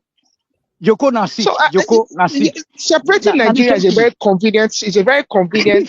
Okay, let us just concentrate on our side. Then let me forget about other people, please. It's okay. Yeah, I think we should just restructure the matter very well. We should concentrate authority on our side. Mr. Ola said, let's concentrate authority and governance in the local areas, in local spaces. Once the local people have authority and they have control over their future, over their destiny, nobody will care too much about what happens in the center. And I think the Northerners get accused of being the ones that Tafawa Balewa was Amadu Bello was satisfied to just keep his north and have his north over there. He didn't want to have any business with the dealings in the south. But in fact, you people forced them into this thing, and what they've done is they've taken advantage of what you forced them into. That was a point I also told that guy. You remember when I asked the guy that our forefathers, our founding father, didn't plan the country to be one. You remember? I also told the guy, go ahead and play it back. You see all those kind of questions. He just wanted to be the Sultan. He wanted to be the Sultan. He wanted nothing else. In fact, he wanted nothing to do with Nigeria so badly that he actually gave Tafawa Balewa the seat, the prime minister seat. That was easy to take. Was easy to take, and he surrendered it to someone else. In fact, he surrendered it to Tafawa Balewa, who is not a Fulani man. And Tafawa Balewa is not really like an Hausa man. Doesn't come from one of the primary Hausa tribes. He comes from a short tribe within the Hausa. He went to North and said that never to come back to the South again. Tafawa Balewa was a Kanuri man. Yeah, the man is not even so. I mean, we accuse them of far too much of what they've not really, of offenses they've not committed. You We have see one thing that one man got away with the other time was that issue of that it was Awusa that brought that decided to be Fulani leaders. You know, that thing is just you just twisted the history, because it wasn't like that.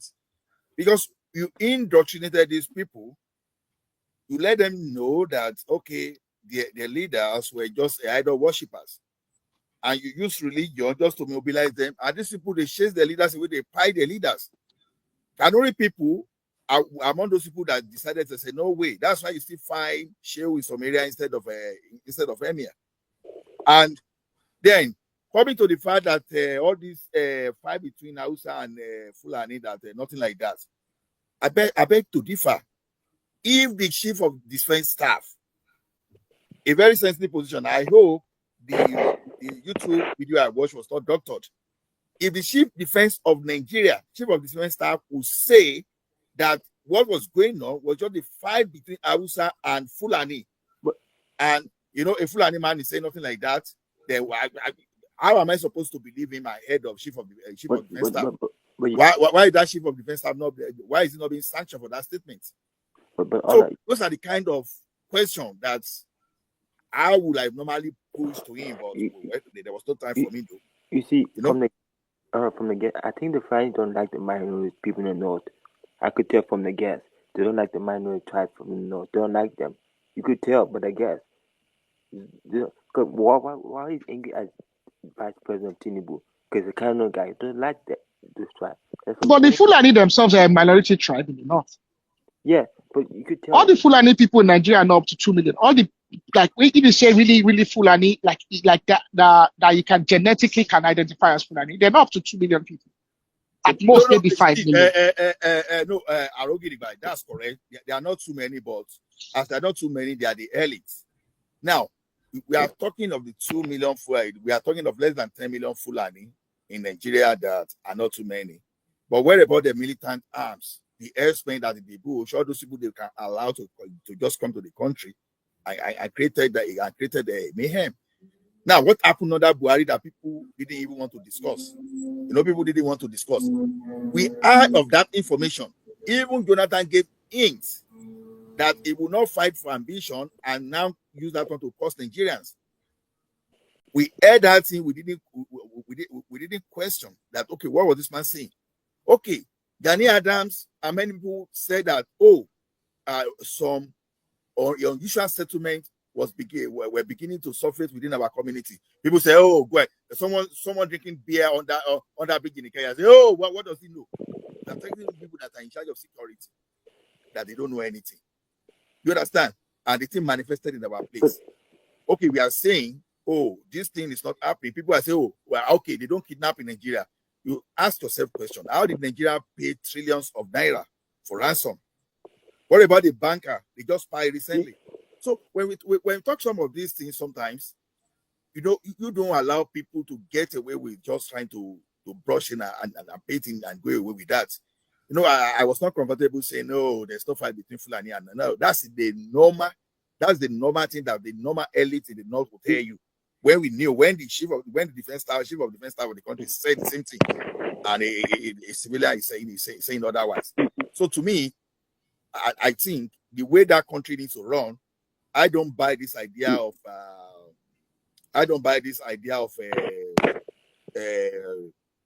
one Nigeria is good, but not the way you are saying we are doing it.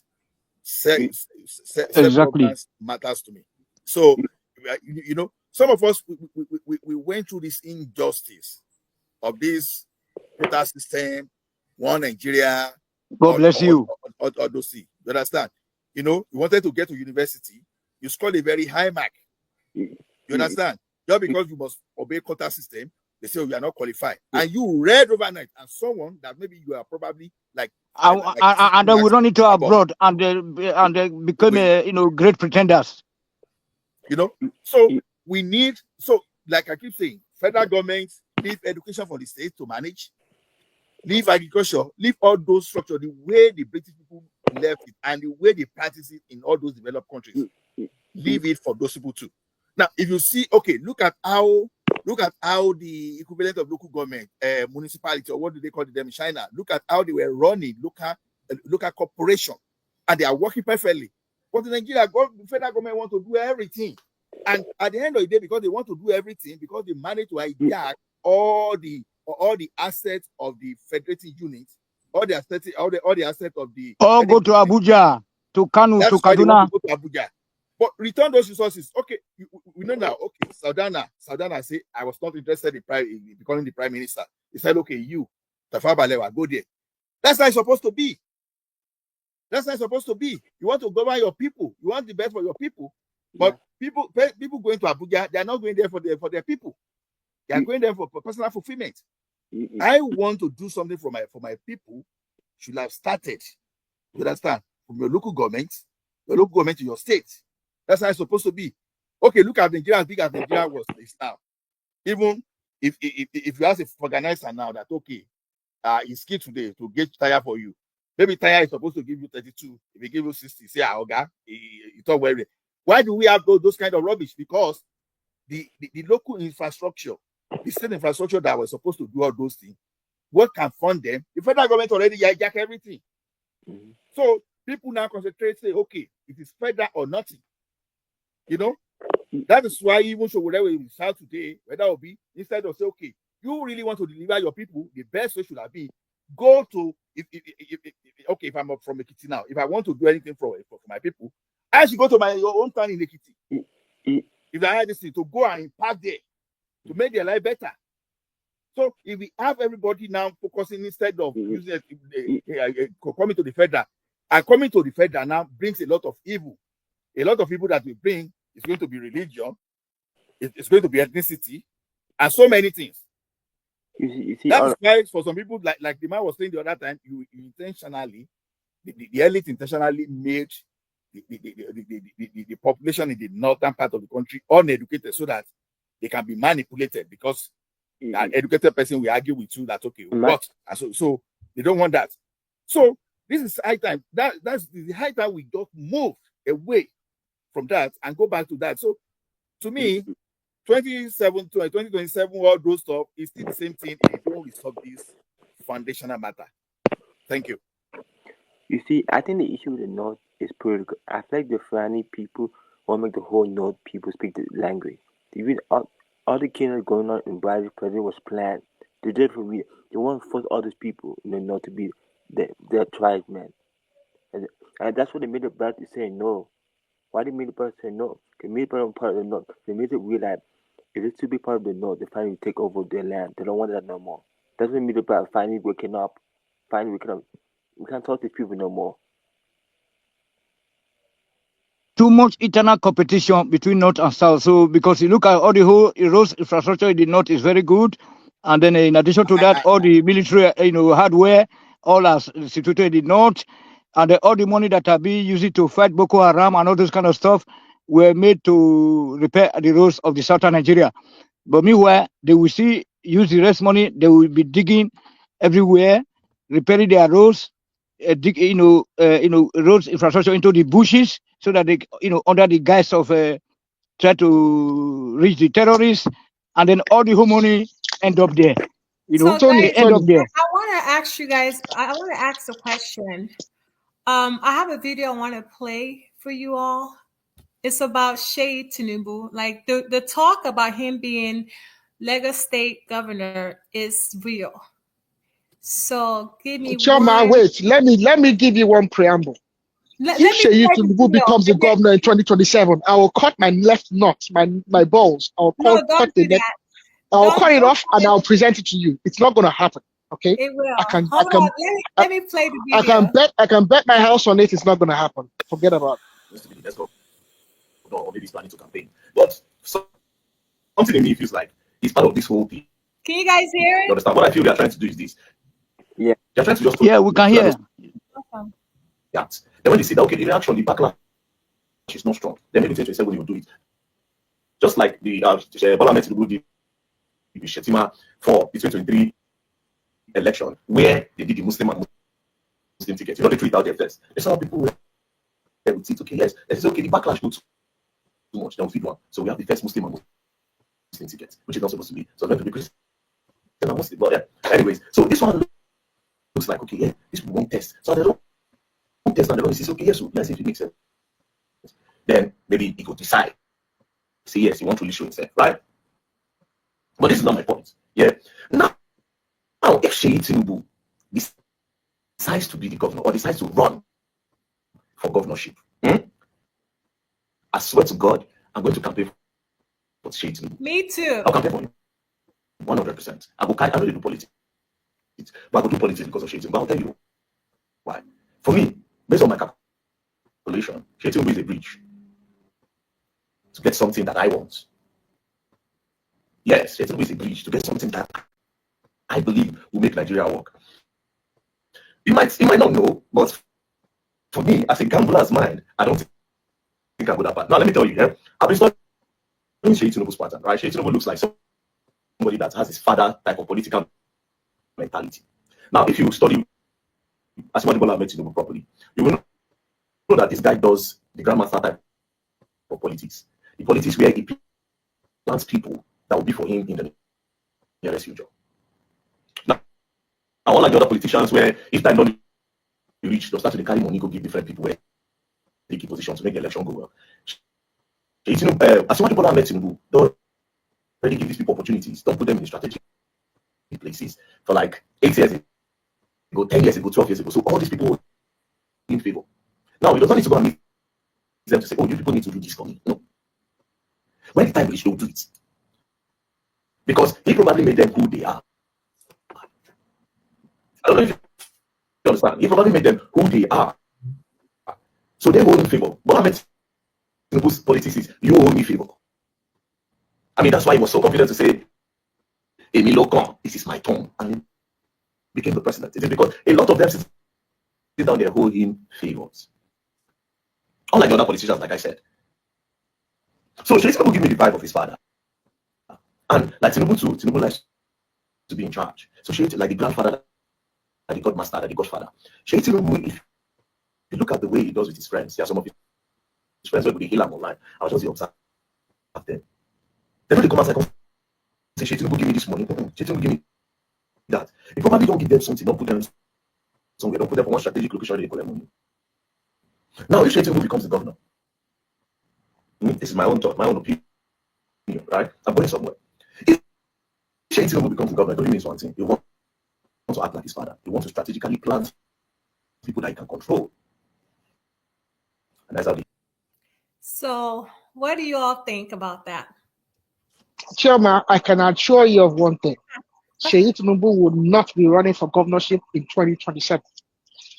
Maybe after, I don't know. I cannot say.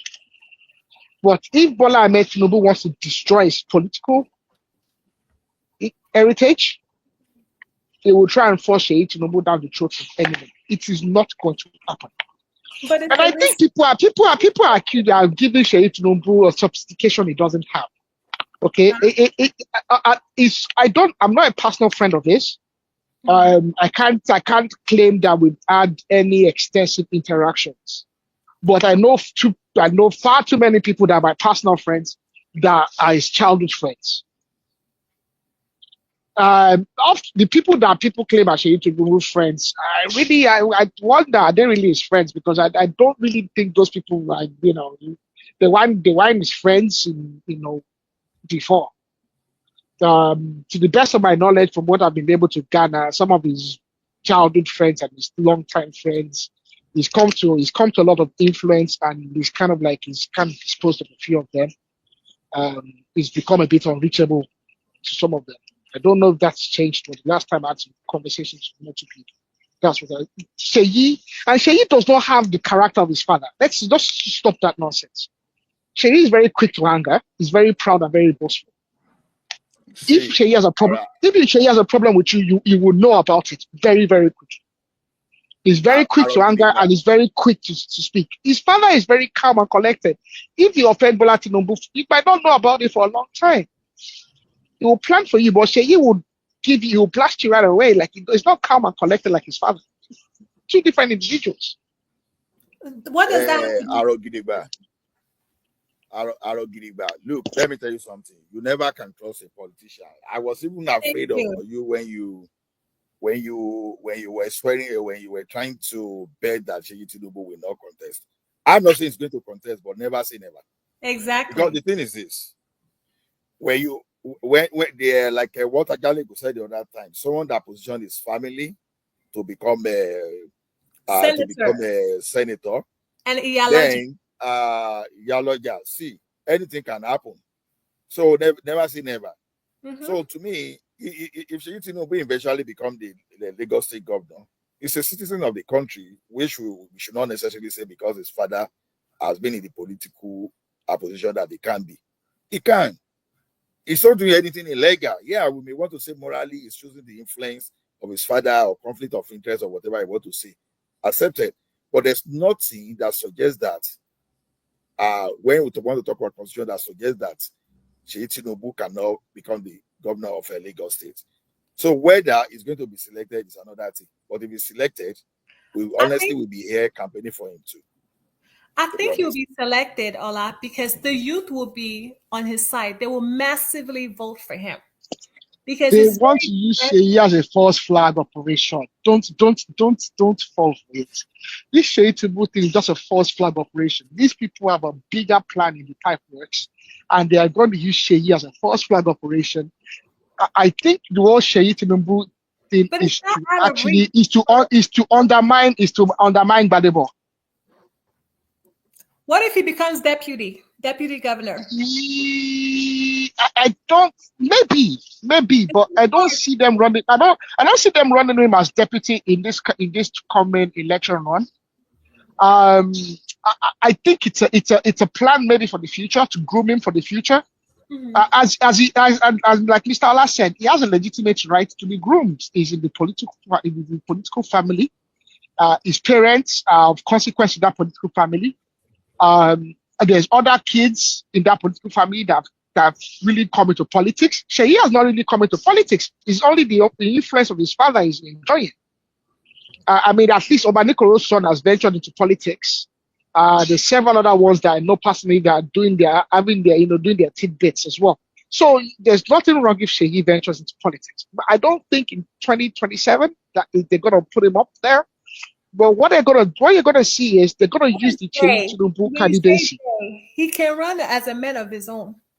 Yeah, but they're gonna use his candidacy as a false flag operation. But he will still undermine other young candidates that want to come up in other political parties. So they'll use it as a false flag operation.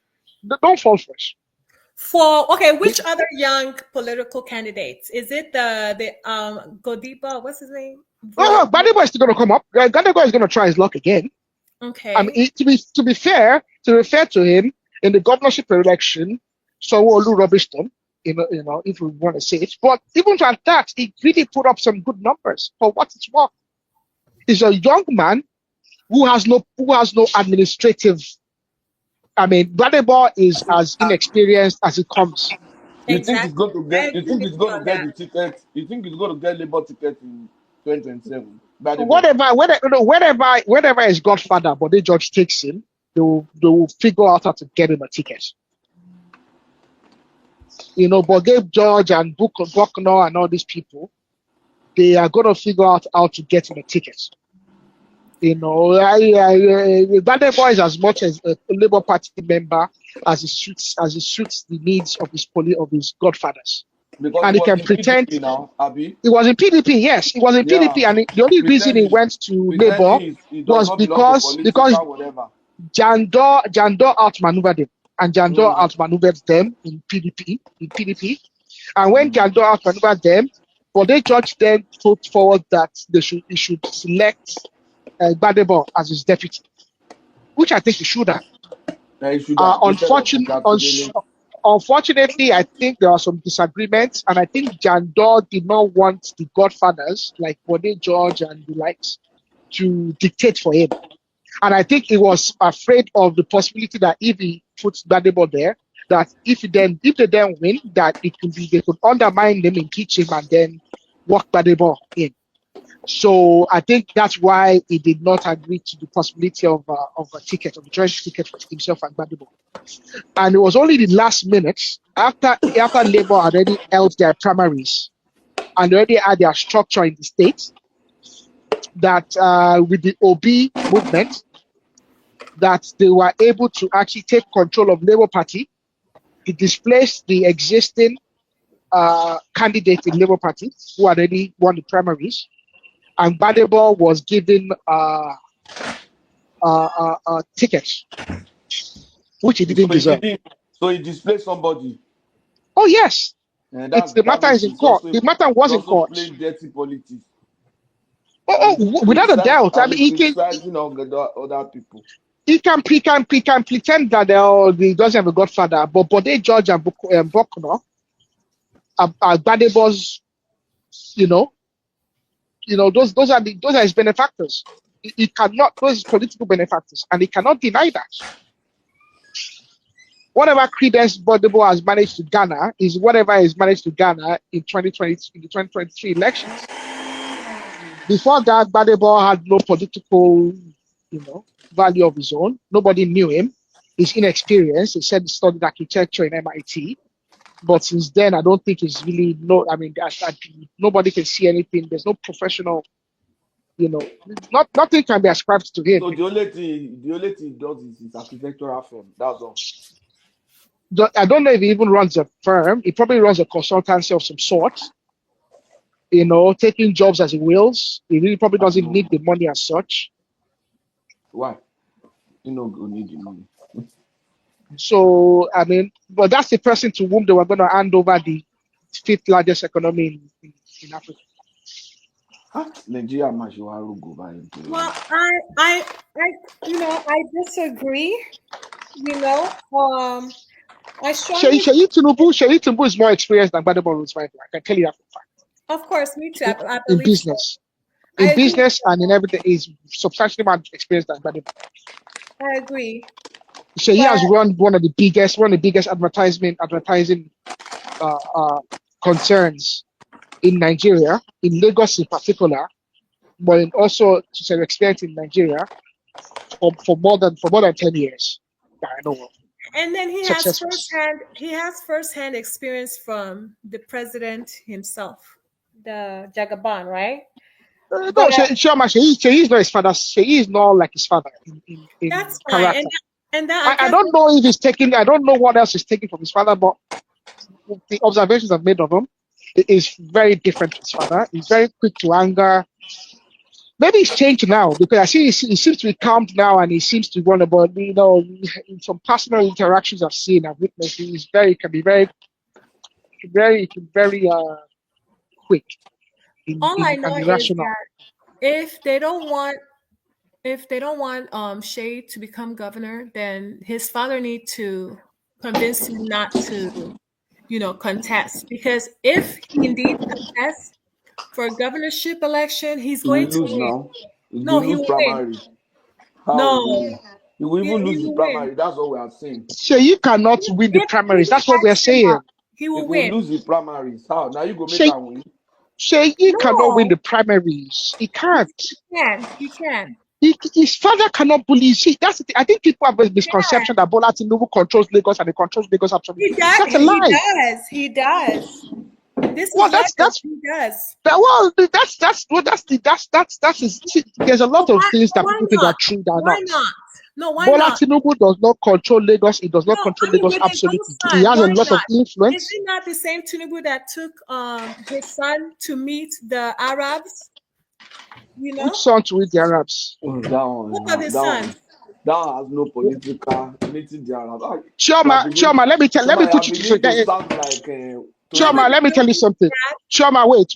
Let me tell you something. One man knows me very well. One man knows my family history. My grandfather used to take his kids to the UN. Yes. Okay, I have some of my uncles that were legal advisors to my grandfather. When he went on business trips, the United Nations, visiting other, ambassadors and whatnot, they were present. They hold legal documents from my grandfather, and my grandfather held political office. So I mean, it's not unusual. Donald Trump But does it it. does not It's mean not. that your grandfather did the right thing now. Do you No, know this is You but I'm understand? saying, The fact that your grandfather wait. did it does not Let make me it tell you something. correct now. It didn't do it in official capacity, number one, and they didn't masquerade themselves as officials. But you might be a member of someone's entourage, and while you're there, you will be introduced as a son. You're not going to get introduced as, do But they business went with there him. at the But they expense were of the first one at to the be expense of introduced, who? though. Shay Sorry? Tinubu, They went they there at the expense of who? Oh, they did. They wouldn't have gone there at the expense of Nigeria or even the but Western region. they Trust me. took Oh, without a doubt, not even. first. Not even a chance. They wouldn't have gone there at the expense of the states. You Or didn't know if now. you mean, I know far too well because I also I've seen from the documents. They wouldn't have gone at the expense of the states.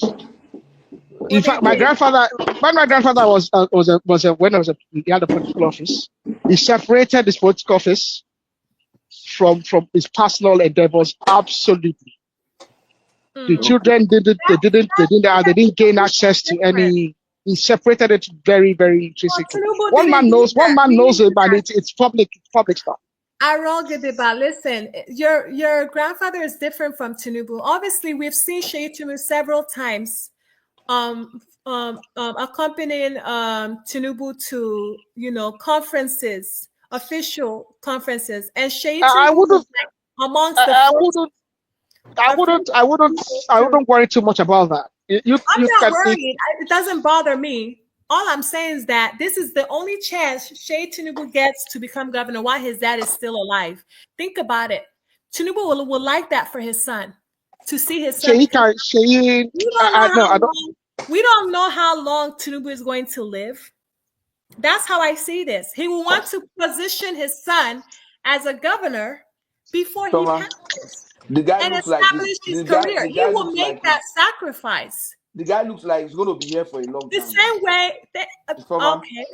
The guy looks like he's going to be here for a long time. Look at Buhari now. Right? The Buhari same way Tinubu chose Shatima. Which of the Buhari? Is it the Sudanese one or the which one?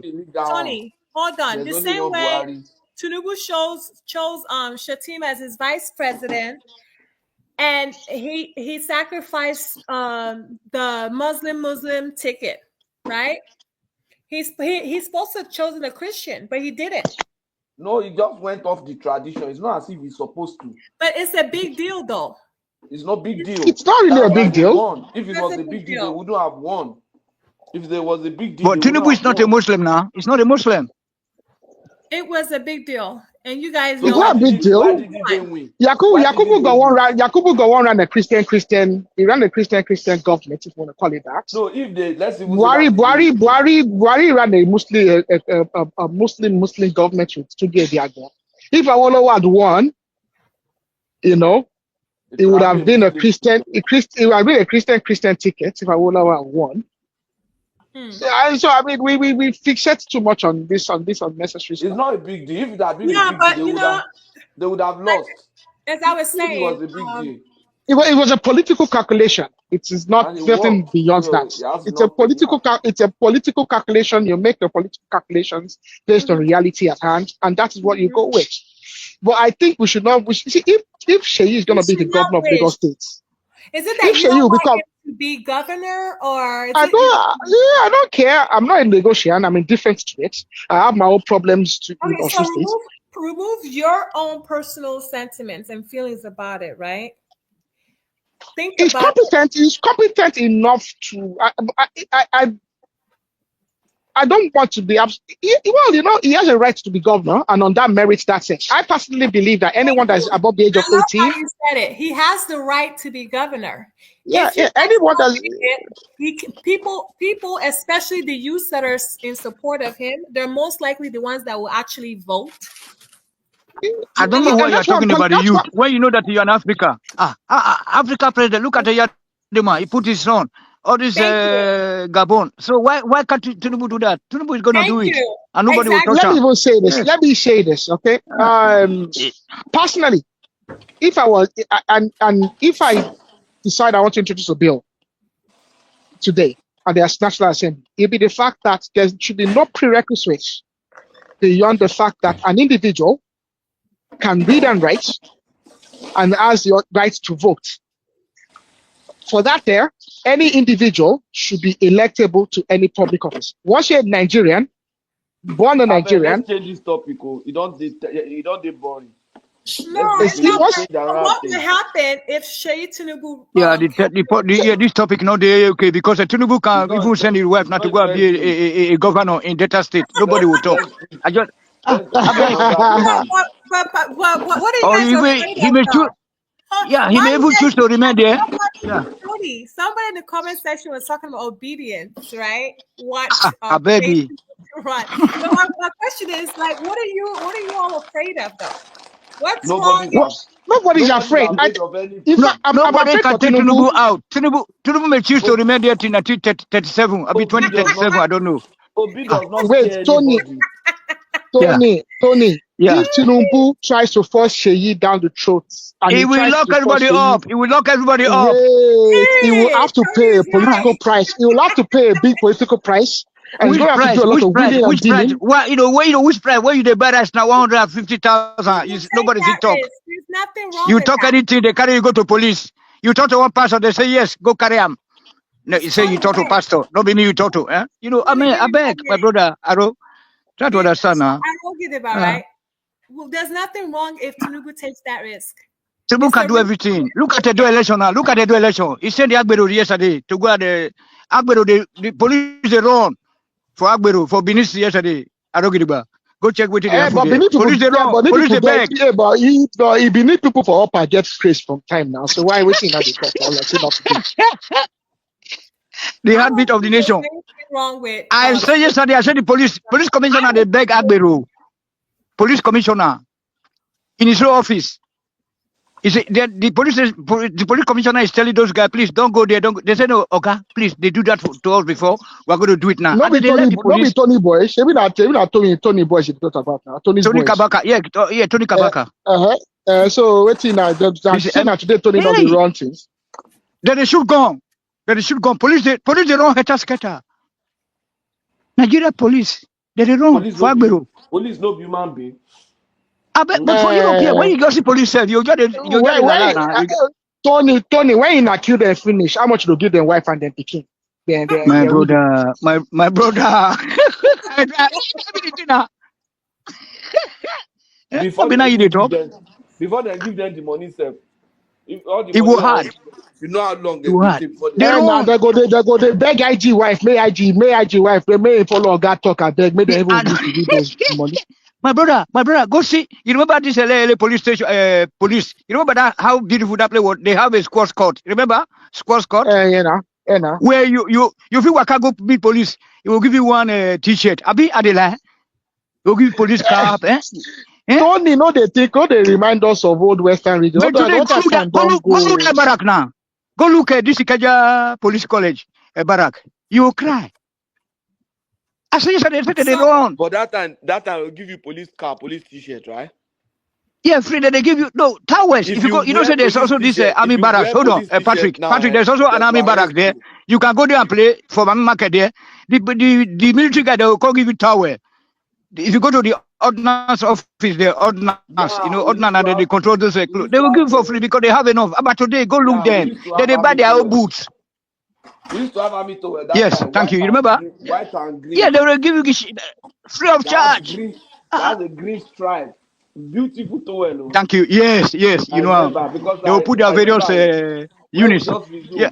Anytime we come from and then they will give you food. Remember, say, Patrick and Adogriba. You remember, say, if they leave LA to Jericho, you remember that Saddle Club where they train their horses for Polo Club people? Yeah. You remember? Yeah, now Polo Club there for that side. You know that place? That place, they throw away sardine and everything. Maybe the soldier they'll call the guard so that they could never eat and say that they are expired. But today now, if you see Sansan, you chop on. You know, say the country don't die. Those are when they stop my head. Nigeria, they didn't manage our. Thank you. Or you can go to the Christian club. Tony, earlier on we were talking about the northern region that they have good roads and the south don't have good roads. Yes, sir. It's not their fault. It's our fault because it's our fault. Your senators when they are presenting the bill, because of what your senators are going to chop for themselves, they will see that they will see a lacuna and they will not address it. Someone was talking about the Benin. You people were talking about the Benin roads the other day. Yes. Okay. The budget is going to be passed by National Assembly members. Each of the National Assembly members, they are in committees. In those committees actually have representatives from each of the zones. Okay. And some of those people on those committees, they will have ranking senators on each of those. What is stopping a senator, a representative? I understand. A representative my brother, there was one question I want to ask from you. the south. Do we still have a Rotary Club? Rotary Club? They still do their annual gala. I still saw their one of their annual. You remember back then, now they set up companies. You remember so you see, if you're a big man, if you're a big man in Southwest, you have to be a member of Rotary Club now. Yeah, and then they will help. This you go to Benin, they're still there. They're still there. Rotary Club, they did. I think they even did their anniversary recently. Now they did maybe 100 years, 105 years. They did one centenary or one of these. Yeah, what the Rotary Club did. You can't go to this farming place there. Those Danish people. Remember those tall white men? You know now they give you for Ring Road side. No, for LA side before this nursery school. Okay. For post office. Farming limited now. Farming now. Look what they do for legal for Ibadan there. Okay. After the police barracks, that place. If we can't go there, they will give you milk for free. Those milk when people say they offload from car. I beg the place don't spoil. The place don't. The country don't die. That's 7 up there for Ring Road. And 7 up, yeah, 7 up. And for that Ring Road, they talk about Ring Road. Yeah, when they go from Yagoku or from Dugbe to Ring Road, those places, there was all this, insurance company that, all those kind of something. And now behind Cocoa House now, Dugbe, all the Central District. Thank you very much. And then when they go to Ring Road, when they go to Ring Road, before Liberty Stadium Junction, on the right side is a hilly place where people know they live. And now, but government build houses there. Anybody can just go there and pick. My senior sister pick one bungalow there just for free. You go and sleep there. There's current. I beg, water. But if you follow that backside, go command now. Now go come out for that Premier side. Yes. No, Premier side are from for Premier and for around our brother. If you follow that side, go. Yeah, but if you follow that backside, go come out for command, and then from there you go come out to that same. Yeah, and only now this forest now will make you can only go to Yagoku later. Also, if you cross that railway line, then you can go to Yagoku, Apata, Then from there now, those Gedu now, where did the call Gedu? Queens, so that Apata be the Queens there for Apata now. Yes. I think we got a problem there that time. You go to police, they'll just register you, they'll just call. I beg. That time when Tony they talk, they never build that command children there. Okay, maybe now about 20 years ago. I never go there now. Command 20 years ago. Command on this is like the mid-90s now. The early 90s. Something now. Tony my old man. Tony this I'm the old man. I'm a young guy now. Who go give you free milk for 1990? Don't they talk of when they share free milk? 1990. Early 90s still okay. Early 90s still okay. They are talking of 78 now. 77, 78. That's why they will give you free. No. Gadu is still there in the 90s, man. Gadu my friend, everything was still working now. Volkswagen was still how much? 1990. It's no more than 3,000 naira now. Don't forget. 1990. Volkswagen be 3,000 in 1990. Volkswagen will be 3,000 for the 1990. No. Maybe 98 years. 1980 was 1,000 plus. When I did small. 1978. Tony, you did small for 1980. They make they talk to me anyhow. No, wait. I don't enter secondary school now. Pato, how old are you, self, boy? Will I come? I'm already. How old are you? No, wait. No, Baba T. Patoski is far older than. So let's put it on that place. Was it before 1960? Was it before? It does not matter now. Let us know now. Was it before 1960? So what did they be saying?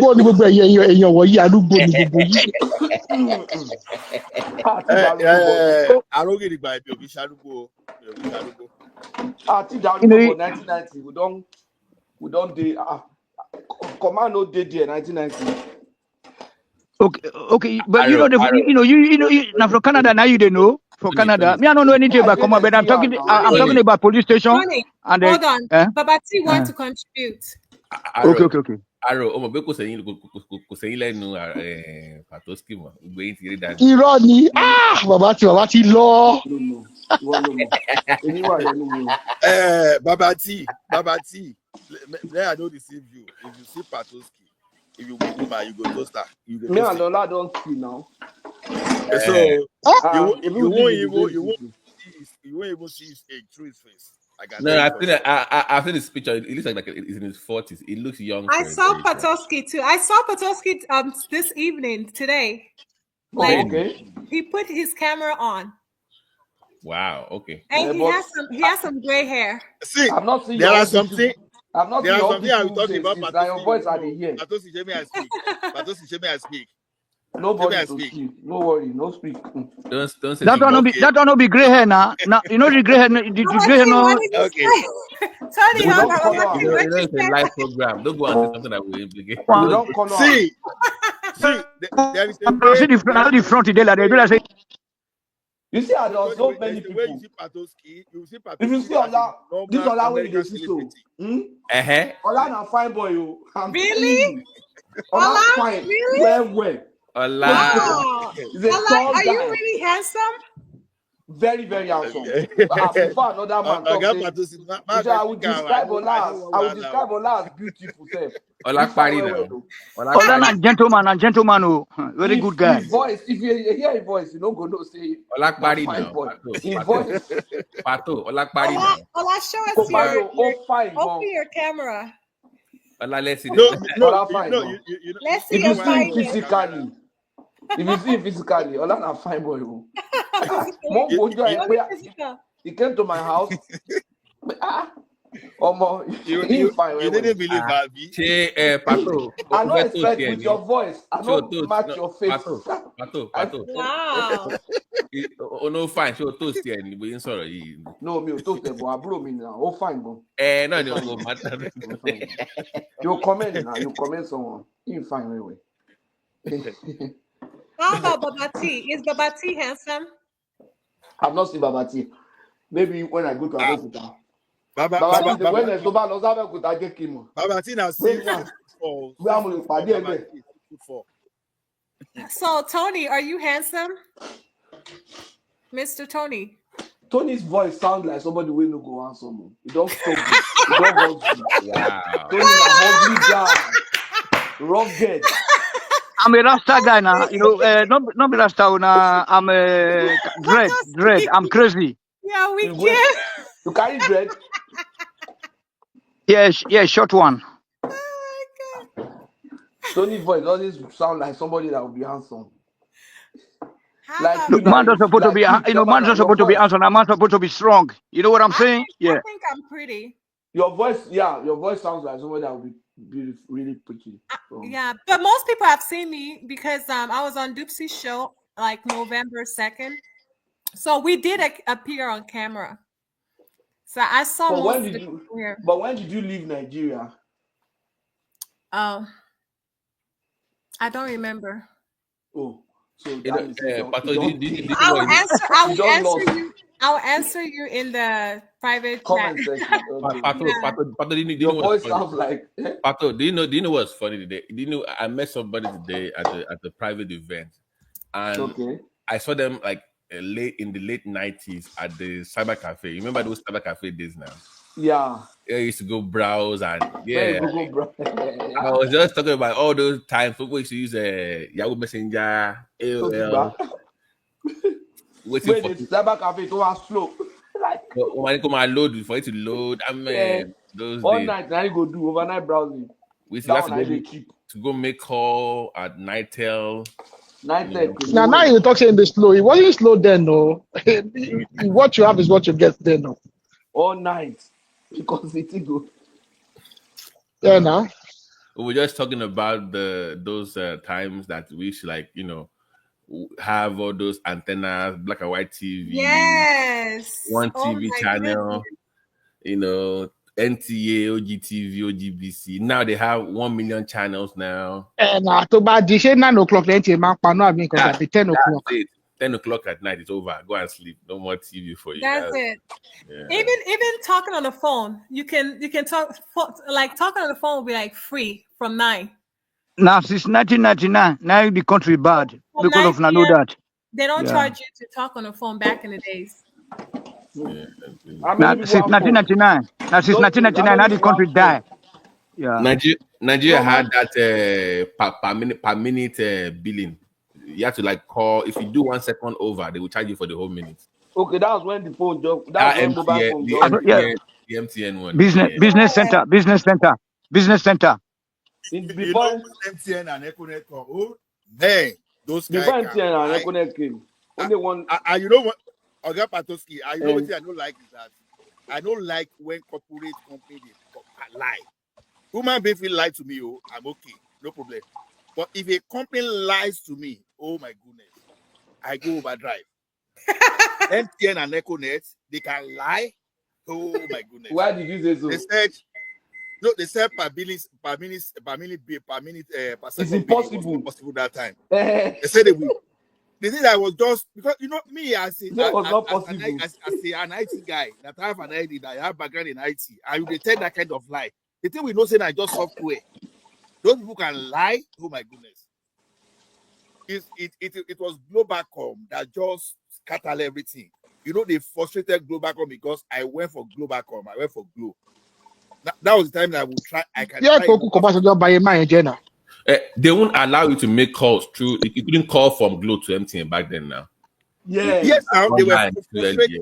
It was intentional. You know, it was intentional. I think they had shares in MTN or something. I'm not sure, but I said, you know how many people called me for interview that time that the number was not good. They were calling me for interview, and my Glo number was not going. It was not funny. So later when Glo started gaining upper hand, you know, Glo was organizing show and people started liking them, and these people they don't have an option, so they just have to allow things to flow, especially with this second national carrier. But you know, looking back, Ola, those things were very expensive. Even the SIM card was almost 40K back then. Now that SIM card, the first SIM, plus the Samsung that you buy now. I bought my 3310 for Samsung Blue Eye and Samsung True Eye. Yeah. No, I started with 3310. How much? So I think I bought 8,000. Oh, that was almost 30K. And now it was like because it was fashionable. You go put your 3310 like so that you still go begin the cheapest one was this one. The one from Sweden. Ericsson. Tony Ericsson. Yeah, those two. Alcatel too. Sony Ericsson was a bit expensive. No, Sony Ericsson was expensive. Actually.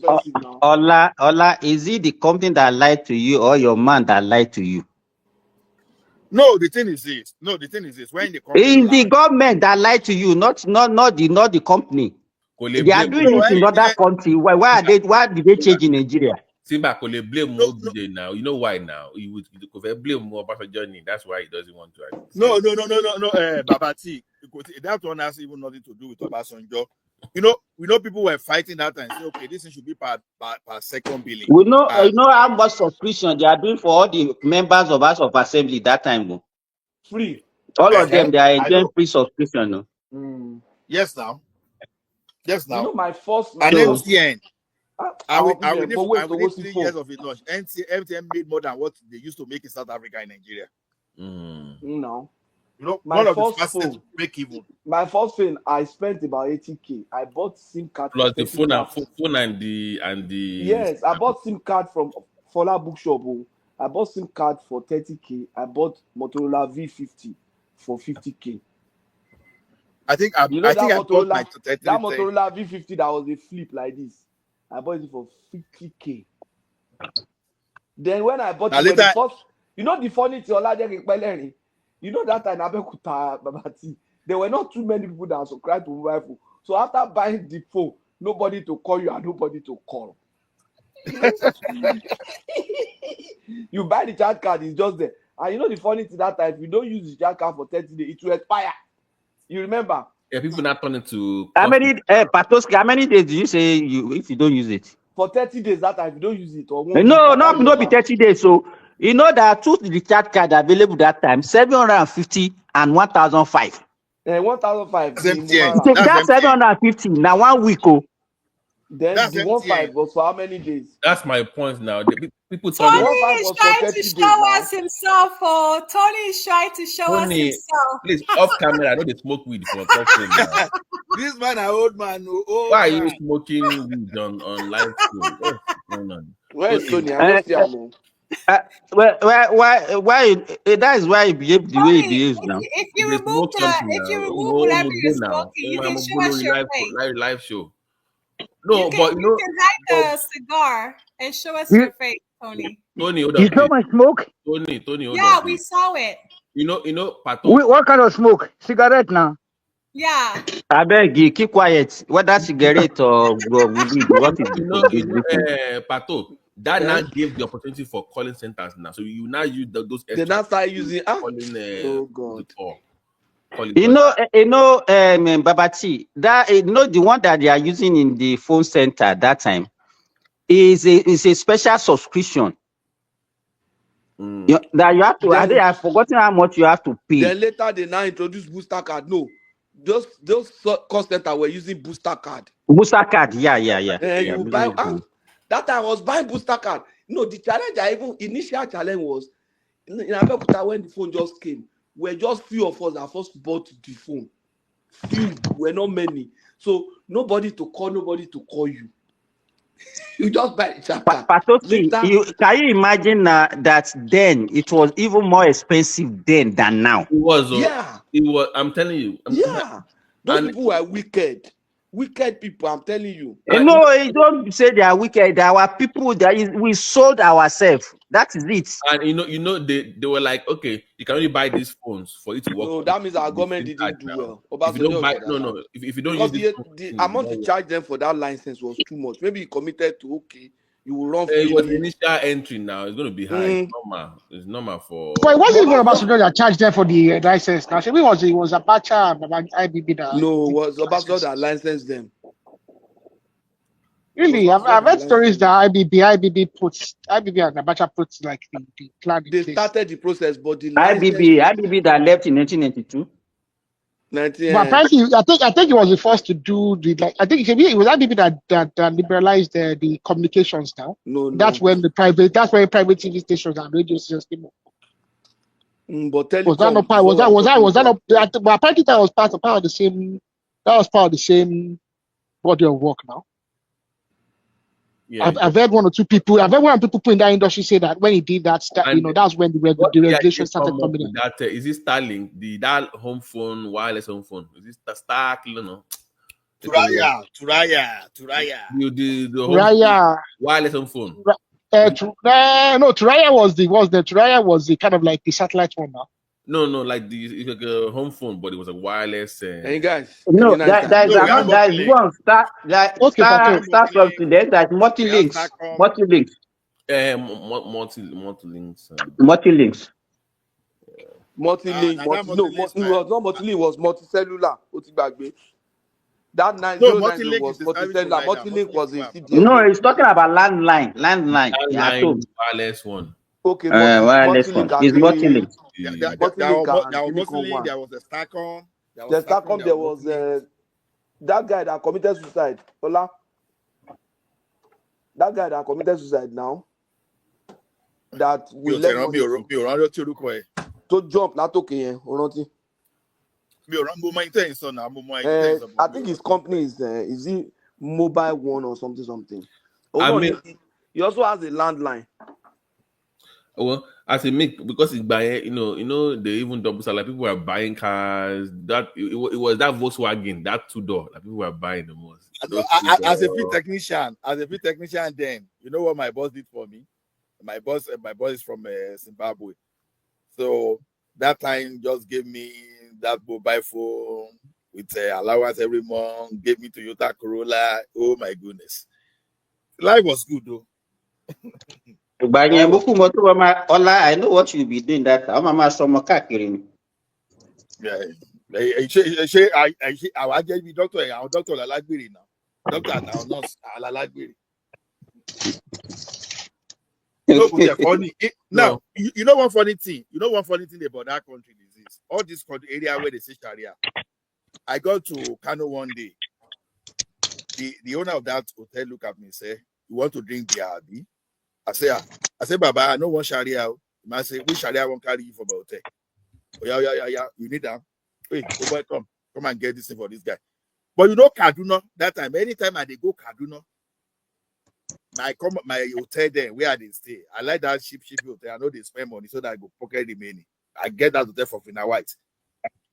The problem if I'm going to, let's say I'm going to Kaduna on Friday, and I know call them on Wednesday to book that my room for me. If I get there on Friday, I know we'll get to test it. I know, but you know, I do not do. Oh my goodness. Ola, even I was no any emoji any back on. So even there was a time where it was the place to be in Nigeria at some point. It was the place that everybody wanted to. They had a friend that worked there, and that one just went down to, they were at Calabar at some point, to also fizzle out at some point. So, but I was just catching up with them and just talking about all these things from the past. Use of CD players, use of VHS, use of Walkman, and things have changed, huh? Things have changed. No, things have changed. Things have changed. Man, those days, a lot of things have changed. I remember my. Oh, but even got our cousin, yeah. That is BT. That's what I say. If you see all those old cars, all those Benz 230, now. You see the guy now. You see the player buying now. See the player. It was the yeah. You know that time I was only sound system. Yeah. Only stereo. Only stereo. Ìgbà tí mo wà ní school tí mo pé CD alágbélọ́wọ́ dání tí mo gbé wọ school sóní alágbélọ́wọ́ tó jẹ́ pé top náà ti máa play. Ẹ àwọn báwọn èèyàn ṣe ń wò mí bí ìgbà ọmọ olówó kan ló wọlé.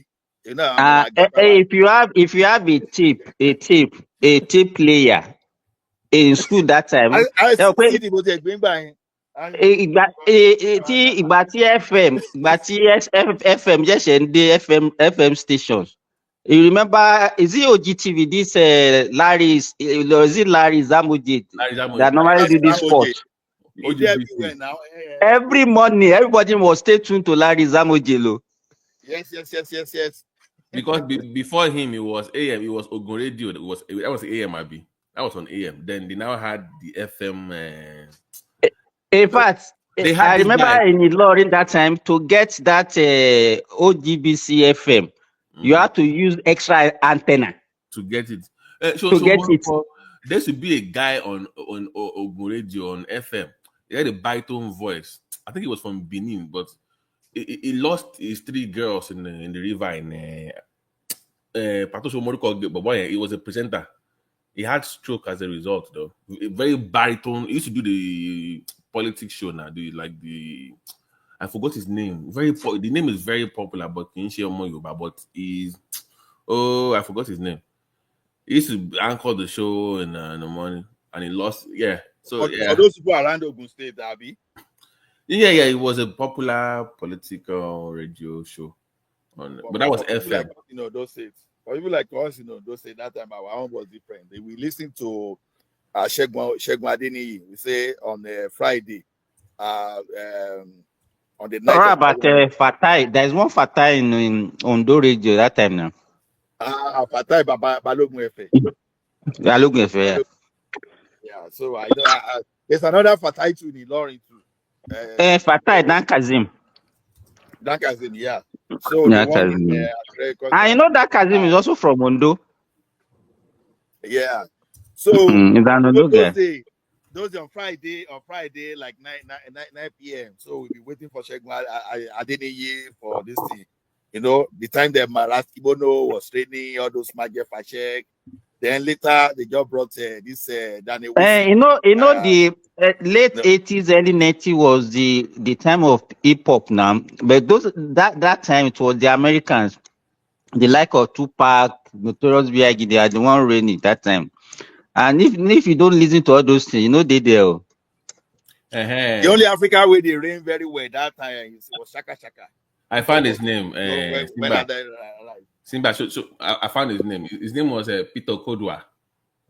Yeah. I remember. Yeah, Peter Kodwa. Yeah, Peter Kodwa used to anchor. Peter Kodwa. Yeah. Yeah, used to do this one. Yeah. Go. Things don't change you. You know, even that time, if you want to, there's nothing like watching a live match now. It's on the radio. Nothing by nature. You'll be listening to radio commentary and you'll be able to follow the match. You will know. Oh, seriously.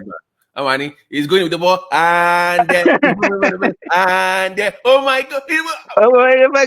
And you know what baffles my imagination? You will be able to know which part of the pitch the ball is at any point in time. You can picture it. They were very good. You can really picture it. Yes, you can picture it. Whether they are in the defense, they are in the midfield, they are in the attack, you will know. But all those things, they were professionals and they were very good at what they did, and those people are not. I mean, okay. What do we have now? We have Rufai Oseni. That's what we have now. In when you talk about journalism and you talk about media, a lot of people that venture into it are not. They're not professionals. Did you so working by Peter Kodwa by radio? I'm okay. Oh my God! That was Larry. I mean, BT. Or you know, FM, OGBC FM was raining. That time they were raining. Peter Okodra. In fact, two programs. When you meet them, I know that Peter Okodra program and that Larry Zamoje program. Larry Zamoje did because they are the one that will give you. Larry Zamoje will give you all the sports, what is happening in the sport every day for 50 minutes only. 50 minutes. That's it. Brilla Sports. Yeah, man. Yeah, but don't compare those people to Rufai or Rufai, whatever. Why is he even on TV on the more serious note? How did he even get on? Who's this? No, Rufai does one now. How did Rufai get on? Rufai? I don't know. I don't really know. Rufai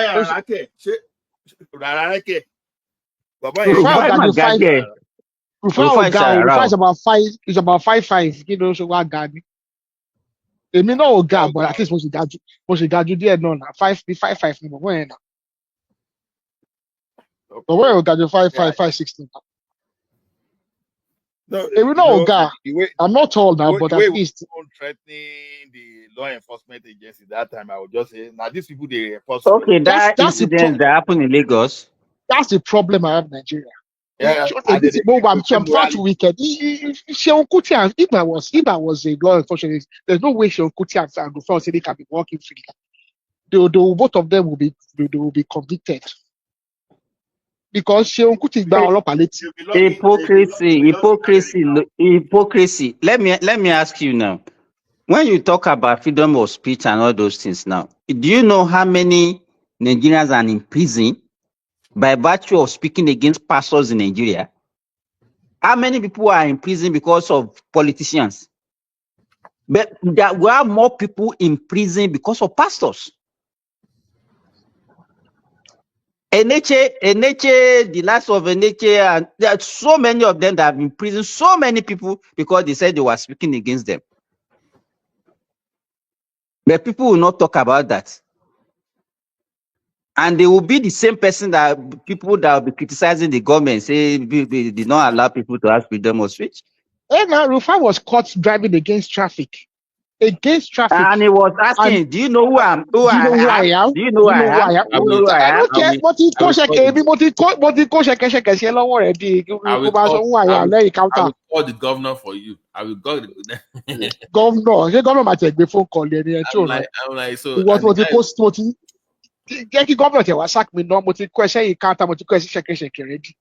You know that you know funny thing about this. I don't know about politicians, but if a senior police officer will not discipline a younger police officer in your presence because people who are arrested, especially if he's in the right, if he's doing the right thing, could ever discipline what you now? And yeah, from my set to around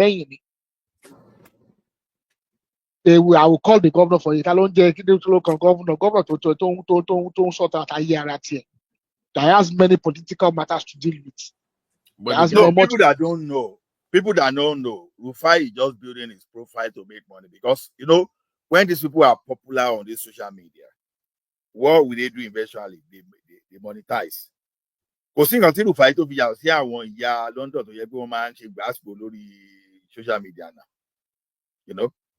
So to me, you that want to implement a morality, but you are not even leading by example. So Rufai and my people, that person like people like him, we always have his own followers because everybody wants someone that will appeal to their own sentiments.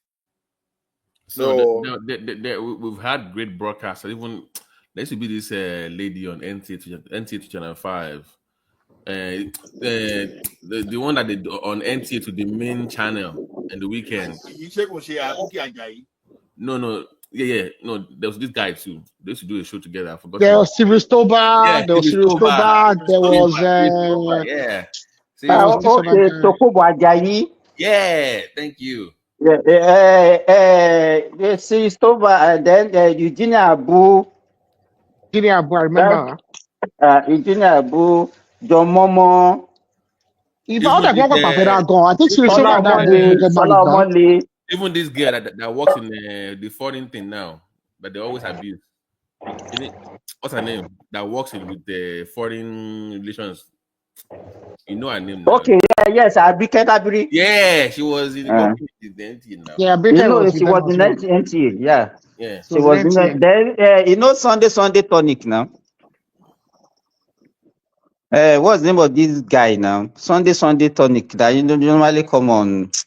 Oh, I've forgotten his name. This guy with BS. There are so many veterans though. Oh yeah, I mean, I know that series Toba is not a Nigerian though. You know those days, life was sweet, especially with Nepa. Frank Olise, abi? Frank Olise, yeah, Frank Olise. Life was sweet with Nepa too, because I remember those days when we will be looking at all those soap opera and both Yoruba soap opera that Nepa would just strike at the most important area. They would just strike.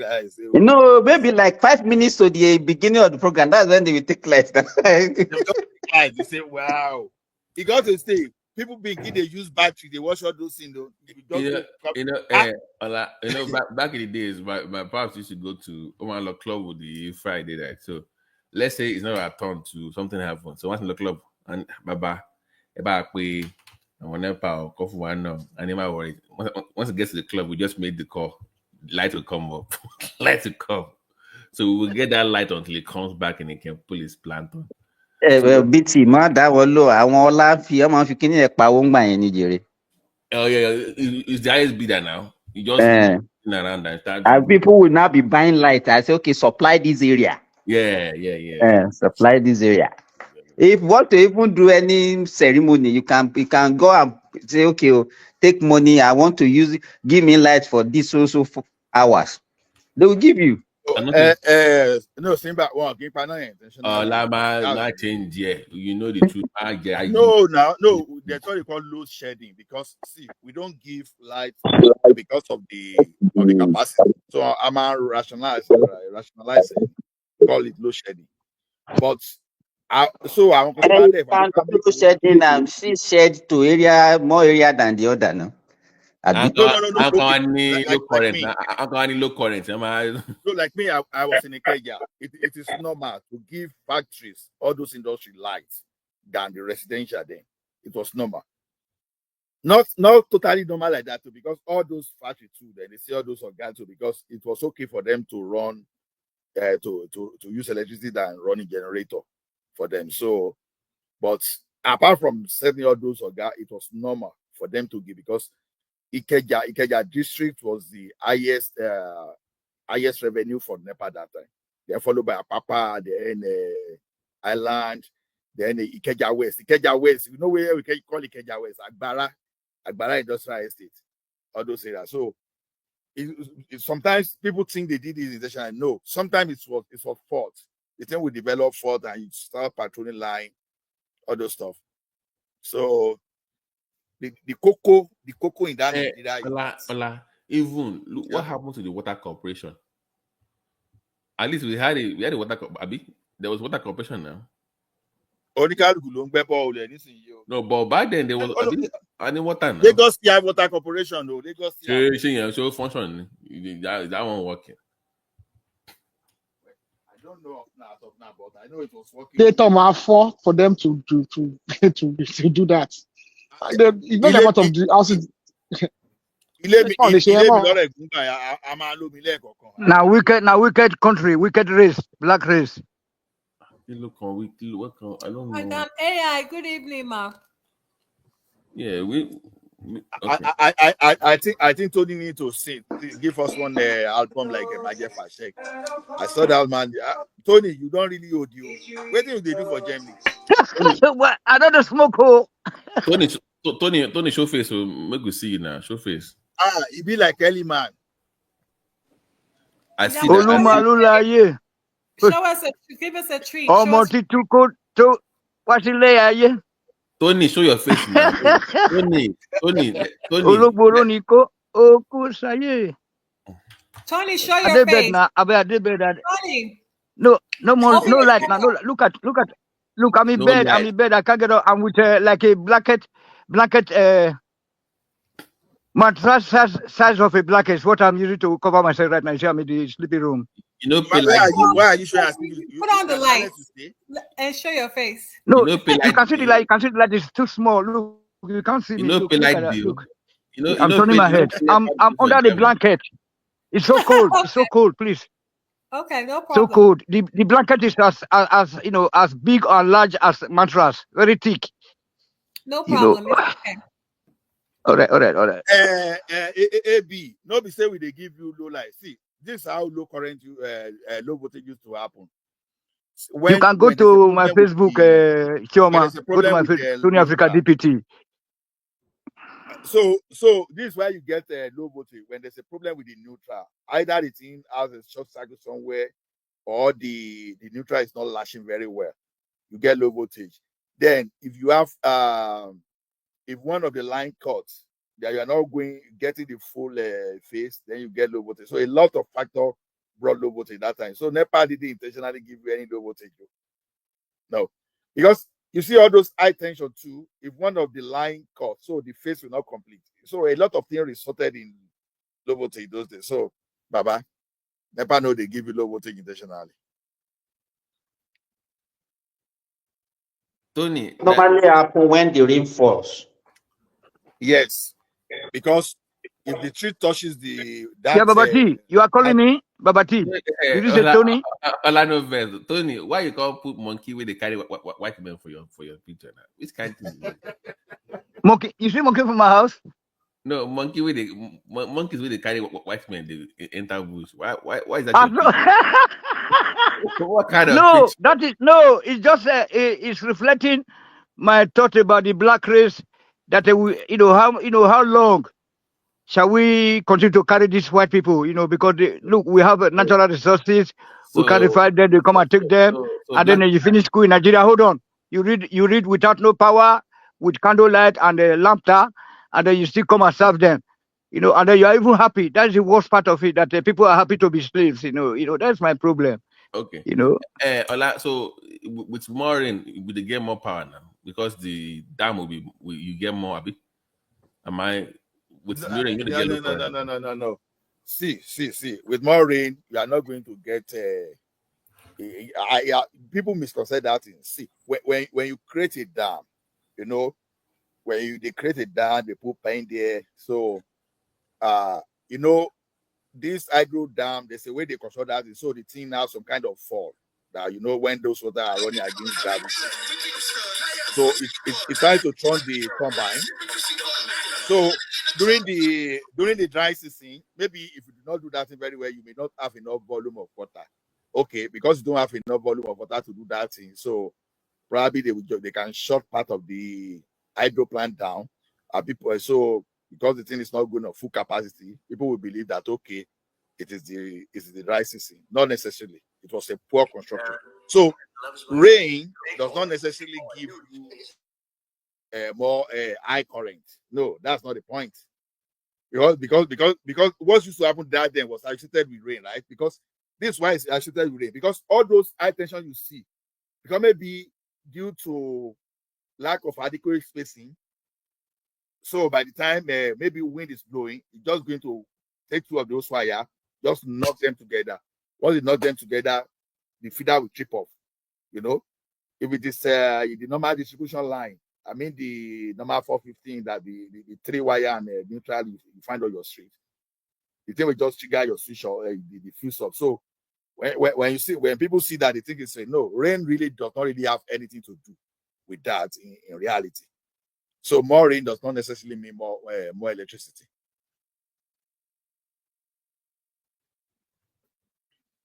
Babati.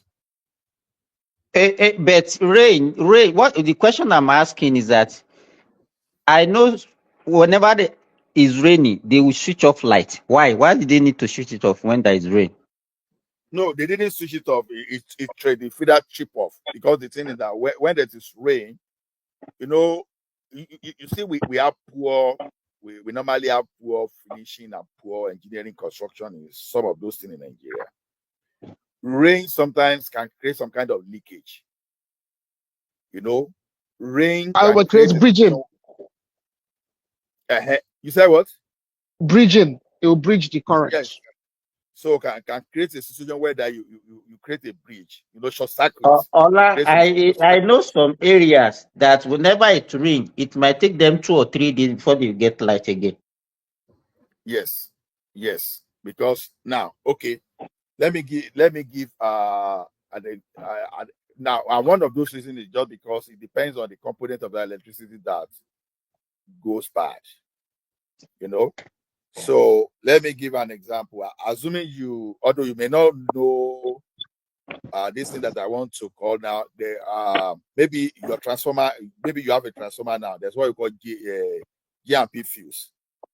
You understand? If that's fuse, let's assume that's a fuse that blew, and you need to replace it and you are unable to get it on time, it might take you time. And sometimes the corrupt official too, they may be looking for a way to extort people. That maybe if you don't have light, sometimes they go in my area. When it rained like that, for 2-3 days, they will say they are tracing where the fault is. That you understand? So it's not even about the fuse or whatever. I don't know how they do the connection. Maybe as Aero said, maybe it's bridging or something like that. All those things where they used to put on the pole, where they anchor the wire with the pole. Mm-hmm. All those insulators, all those ceramic insulators, Exactly.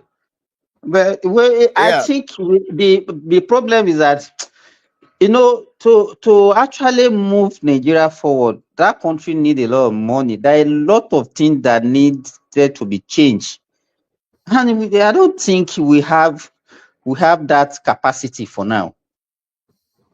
No, Even we are talking about water corporation. Let me tell you, all those pipes that they bury under that ground, they don't even know where some are. They don't even know the nature of those. Even some of them are lead pipe that are supposed to be replaced. For anybody to say want to do all those things now, to me, you need billions of dollars. So for which one? I'm talking about water itself. He's talking about the water pipeline. You're talking about it. It's impossible. They have rusted away. Tony, hold on, please, because Enugu is spending $100 million on. That's what they're planning on doing for that. Enugu is a comparatively smaller city. Is a bit more spaced out, possibly. You can't try and do something like that in Ibadan, Lagos now. It will be impossible. There's cities you can do it, but there's urban centers you can't Yeah, even do but it. that is where The, planning. the disruption will be too much. The disruption to commerce will be too much. Most people, we build recklessly. Nobody obeying the town planner. Most of these things are I buried don't under know why people's you house. always keep blaming the people instead of blaming the government that couldn't keep the society together. And government and the people were the same. But I beg. No, Tony, no. the The people and the government have government are the to, same thing, the no? government have to build and enforce laws to protect our something and make sure that they But maintain this thing. Make sure that they produce the manpower for the maintenance. Yes. Tony, how many Yes, sir. people for your family don't pay for civil service? No, You get anyway, you get corruption. I don't understand. I said you get since wait, 1999, it's zero. Tony, Shebi, you get family for civil service. The country don't die. I don't get anybody I there know now. that's now, but at least you don't get them there before. When they did it, they do. I don't know. No, look, the country is a dead country. We should have public taps. We should have public taps all over. Public taps. We have only water works. Yeah. Tony, we are trying to get to this we're trying to get around to this. The people and the government, one and the same. Oh, but there must have to be a government first in a place to enforce law or to government. Tony, people come before the chicken government. doesn't come with the you head cannot now. Government govern people. So there must be it's the people that form government now. Tony, I see that previously they don't steal our our public pump. who formed government? Tony, question I'm asking: Who formed the government? People are stealing, road race because they are hungry. The country is a dead country. Do you normally listen to question? You are just on your own. Because you are, you are backwardness. No, Tony. Yes. You've been talking for a while. Let them engage with you, okay? Okay. I'm listening. Thank you. Thank you too. The question I'm asking you is that you are talking about government. Who formed the government? People from government in the West, in the white people, but for black people, there's nobody can form a government now because the government that the white people formed for us, we have destroyed it. So it has gone. It's gone, and then unless we have to invite I don't know, United Nations. I don't know who will come and form the government for us. The human that occupy office, where they come from? You say what? The white people? The people that are in office, the politicians, where did they come from? They came from various business communities or establishment. So they came from us, right? They came from the people. No, they didn't come. No, they didn't come from us. They are the privileged in the society. Those heartless. Are they aliens? Or I don't know. They are aliens because they went to school. Like those uncles now, our uncles now, they all went to school and got their Volkswagen car on the day of their graduation. I bet let's be calling spade a spade here. So is that the answer to the question? Is that the answer to the question? I'm answering you idiomatically because I know they understand. So they went to school with who? With you, Abi? No, my uncle went to school. They gave him a Volkswagen. He come and drop it in our house. They don't use them.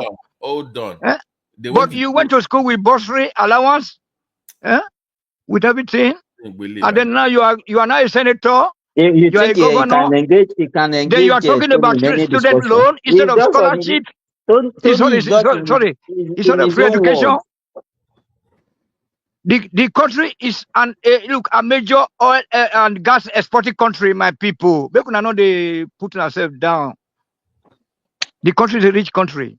Dynamite, you're right. But wicked people, now they rule the place. Oh. No, but okay. My point is that the water thing.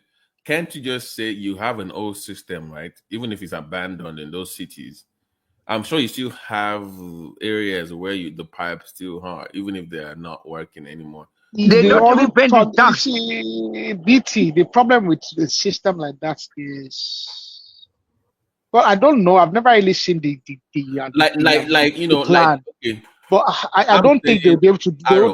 You have to do everything. You have to do everything. I'm saying that for example now, we used to have one in Abeokuta, right? It's all gone. But no, it might not be gone. The pipes are still there. They probably rusted away. And some of them is already bust because the other problem is people dig in Nigeria and they dig indiscriminately. They steal everything. You can't be guaranteed that there's no a million punctures. Because if someone starts digging now, they start digging for whatever reason. I'm asking they hit a line. They're not going to tell you. What I'm asking is, okay, we cannot say because for newer developments or we're going to plan, but then abandon the old cities or old settlements. So how do you rectify that problem? Because I don't believe that we should keep digging boreholes. No, borehole is not the way. It's not the solution. It's not the solution at all because the system is that we have a water works in Eleyele, for example. Tony, please. Tony. No, Chioma, let me just make this point. Let me just make please. He didn't ask you though. He didn't ask No. I don't get it, my brother. He will allow me to make this point just to help him out. You know, like we have a water works in Eleyele, then we have Ministry of Work also very close. So it is the duty of the staff or the people to keep maintenance, like in Germany here and America. Those water boats have been built in the 40s. They're still in existence. Funny. But we don't maintain, we don't continue, so there's no continuous maintenance. I don't want to moderate. Okay. Make it easy for me. Let Arogideba answer the question. I think there will be a position of ignorance when we make certain statements, and I don't want to be absolute. I think because we have the advantage of Mr. Ola over here that has worked with such public infrastructure, he can tell us, some of the realities of the electrical, of NEPA or whatever NEPA was. That I guess Mr. Ola would have worked for NEPA then.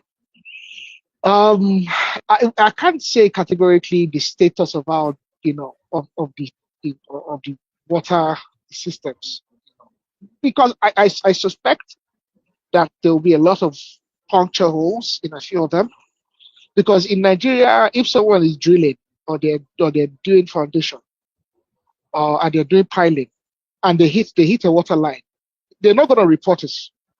They'll just cover it up and keep moving along, So they'll have to first test the pressure, for instance, which means they're going to have to pump in there and see if they have any losses, any end loss. I don't know how if they were.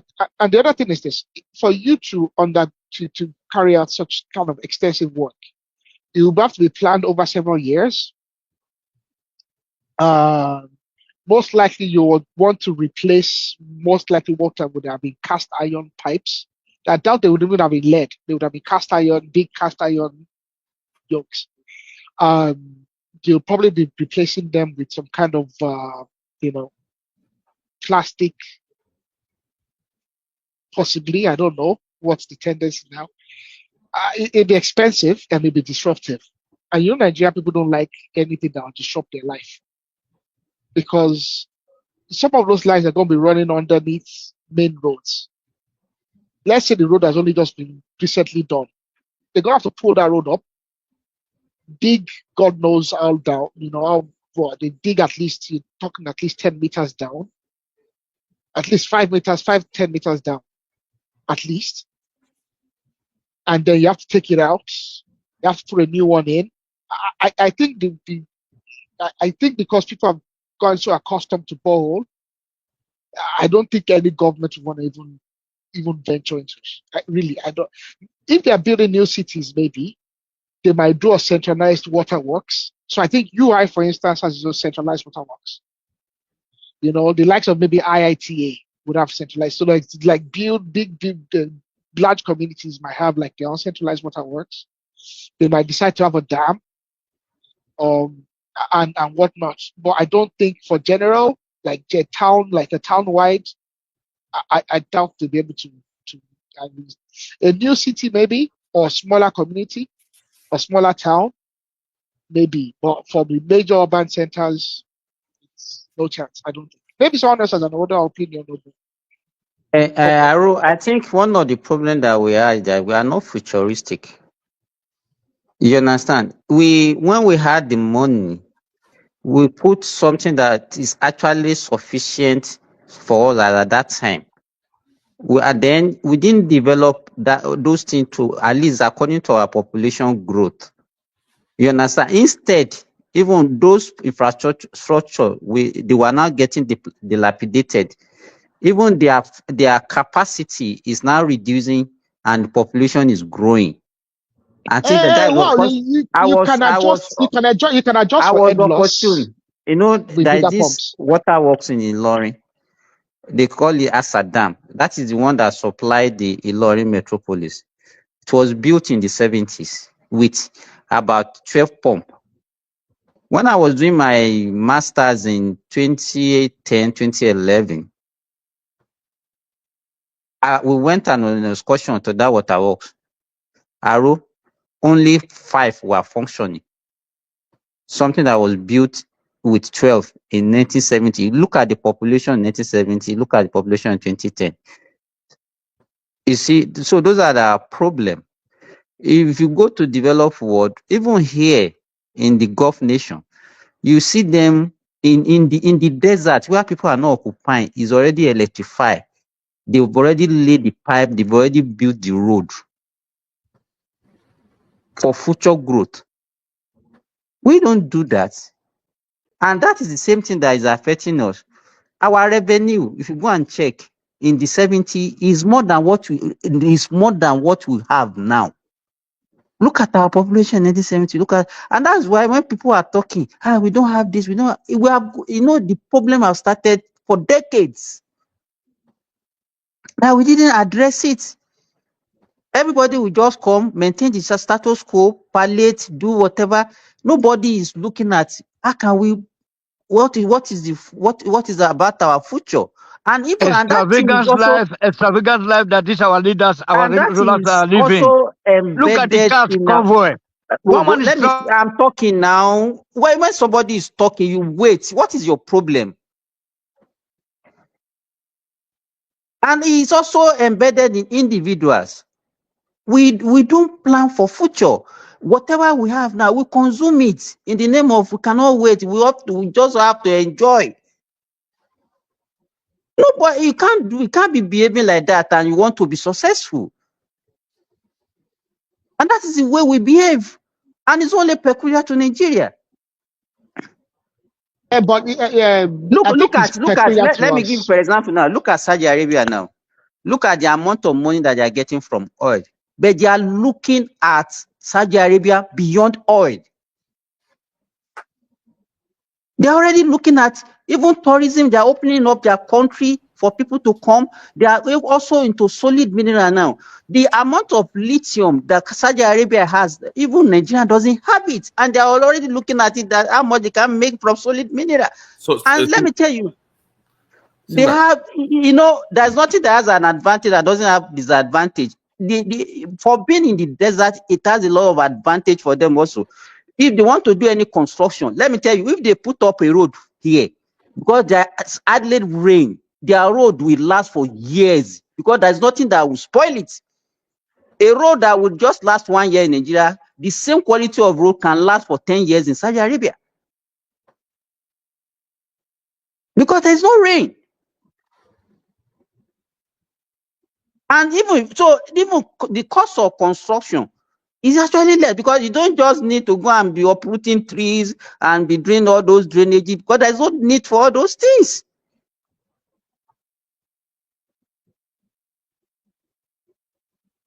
So to me, as far as I'm concerned, we have never had any good leader in that country because we don't plan for future. So because our people will just be crying, ebbing power. Okay, heat. Then what happened to you next? And that was what Buhari did. Okay, let us just be borrowing money and then print more money. So because people are shouting. And that's what we are doing now. Hey, our people are, because our people are shouting of hunger. Okay, go and import food. Murtala did the same thing in 1975. How long are we going to be doing that? Here, if you see one mango here is about 10 sa. 10 sa mean about 4,500 naira. For one mango, can't we be okay? If you are expecting mango to this, do you know how much we make mango that is just waiting away from in our country? Ordinary mango, one mango like this.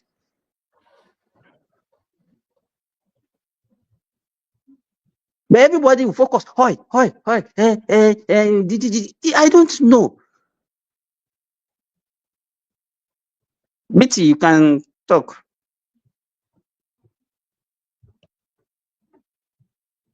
BT, is BT there? BT is here. Yeah, I think you're spot on, really. But I think our people, we distract ourselves too much. And I think, like I said earlier on, when the politicians, they enjoy it when we come about with this simplistic or the reason the politicians are not going to fix Nigeria is because they know if they make a move to fix Nigeria, it's the same people that are complaining that Nigeria is bad that would absolutely pillory them. Any politician that makes they know that there's really no advantage. Why should they do it? The same people that complain about it, if they try and do anything, if there's any slight inconvenience, those same people are going to complain to the end of this world. So, I mean, everybody is hailing Fashola now. But when Fashola was in government, everybody hated him because everybody thought he was an uncompromising, man. He wouldn't, because, if he wants to do something, he's going to do it. It doesn't matter how much it hurts you. So Nigerians don't want a good thing, really. I don't think if they really did, they'll be able to suck it up sometimes.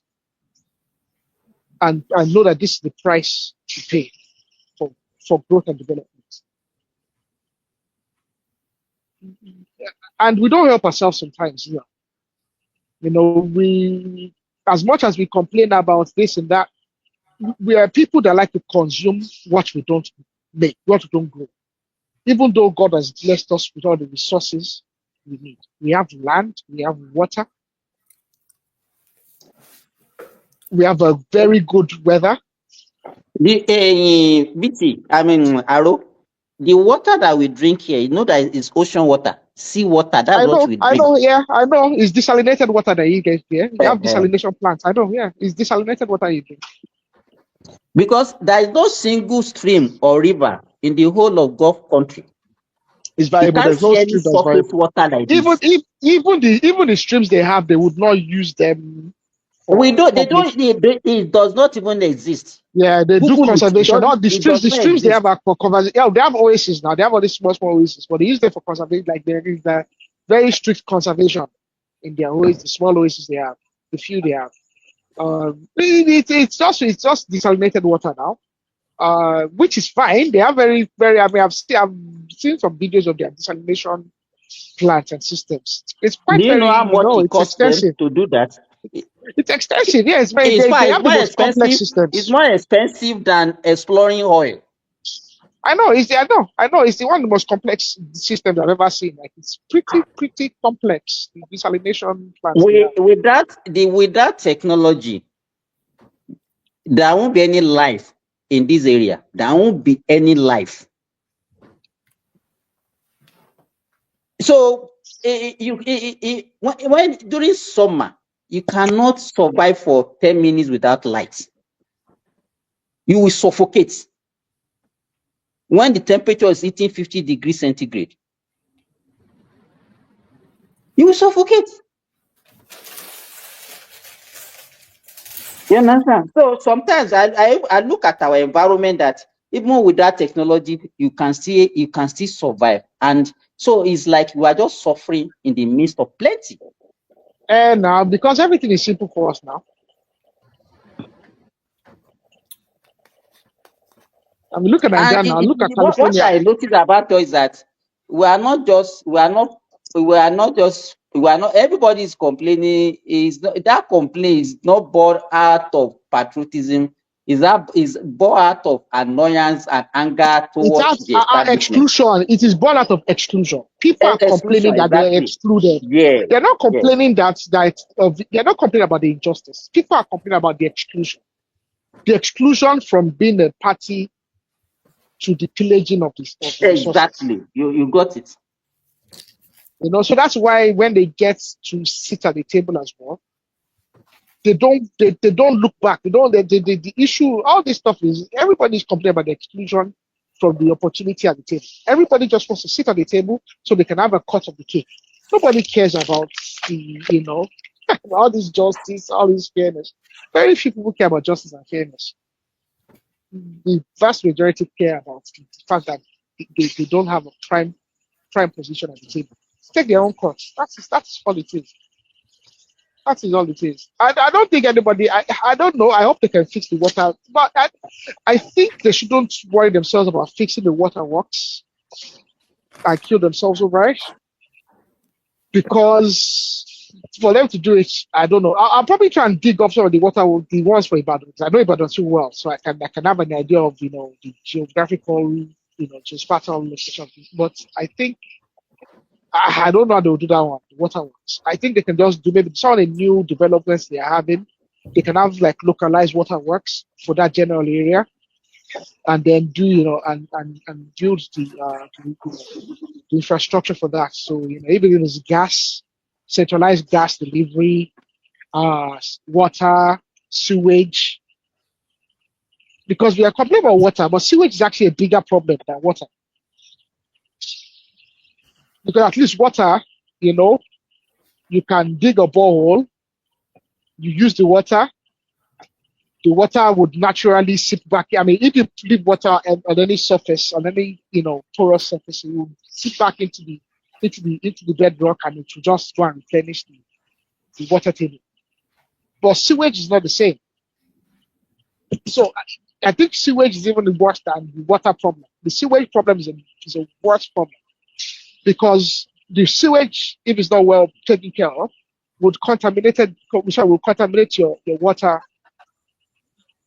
Your water. So I mean, that's It's even a already worse problem. that one is already happening. No, and we are building look, all that Lekki access. I don't think they have a proper sewage treatment facility. No, everybody will dig a soakaway. Soakaways. The soakaways don't last forever. I don't know if people think soakaways last forever. Even if it lasts forever, what about what you are talking about? Contamination of the water. Yeah. And I don't even think they do standardized soakaways in Nigeria. They say these concrete soakaways they build. You will see a soakaway, because there is a standardized distance between soakaway and your well or borehole. But how many lines are you? Because the normal distance is supposed to be between, and it has to be uphill and downhill. The soakaway is supposed to be downhill, while the source of water is supposed to be uphill. They don't. And Nobody then does that. the distance supposed to be about 30 meters. But somebody that has a plot of land, there's and only you want to put both soakaway and the source of water within that. Ṣé 500 square, 500 square Lekki alone àti soakaway àti borehole 30 meters. They don't even have the space to do it, because they don't even have any. They don't have any space. Yeah. So I mean, really, it's, you know. And then your own, where you even put your own, the person, your neighbor might be putting his own soakaway just beside after his own fence. You know, there's no planning permission. There's no distance. So I mean, really everything has been done. So I don't know. I don't know where they're going to start. And I don't think any government will be able to do it without hurting the general public. Okay, look at even the demolitions in Lagos State. The demolition in Lagos State, they were discussed on this same platform. And even though there was clarity as to what has happened, what the contraventions are, it boils down to people accusing the government of ethnic actions. So, I mean, people just look at that. Something as simple as just demolishing illegally built structures. Now, think about a government that wants to improve on facilities, that then decides, you know what, we might have to take legitimate structures. Oh, I don't even know. No government is going to, there's no governor No governor, no political party that will even think about it. I don't know. You This know, the governor now. you know, the only people that can do that is when if you have something uh, like a military, or we have a government that does not need people to vote for them. Do you understand? Exactly. Only a dictator can do that. A dictator, Only a exactly. dictator. Only a dictator. When Fashola started rebuilding all those markets, when Kai Brigade started putting fire in the markets, didn't they build? It's only the readiness sometimes. Some guys are not, because normally what Fashola did in the first time, people would believe they would not vote for him. Even when Fashola was persecuted, right? What happened? People were fighting for him. No, he has to come back. Including those people that even Kai even burnt a shop, right? So to me, I think it's more of a competence and seriousness than I what know. Yeah, I'm talking about two different things. It's there's the gap between those two realities is different. If you want to do the waterworks now, for instance, somewhere like Lagos, I can think of areas like, okay, think of half of the Keja, no? Half of the Keja will have to come down. If you wanna bring the waterworks in Lagos, mainland Lagos.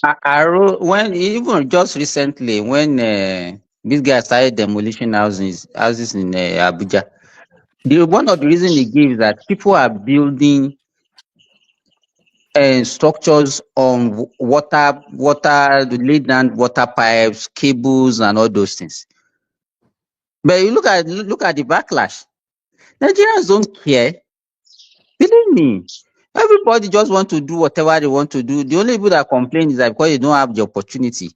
People, we don't fight for things to be good. It's only Nigerians don't hate corruption. It's only that they only complain when it doesn't favor them. Yeah, I don't know. They should give it a go if they can.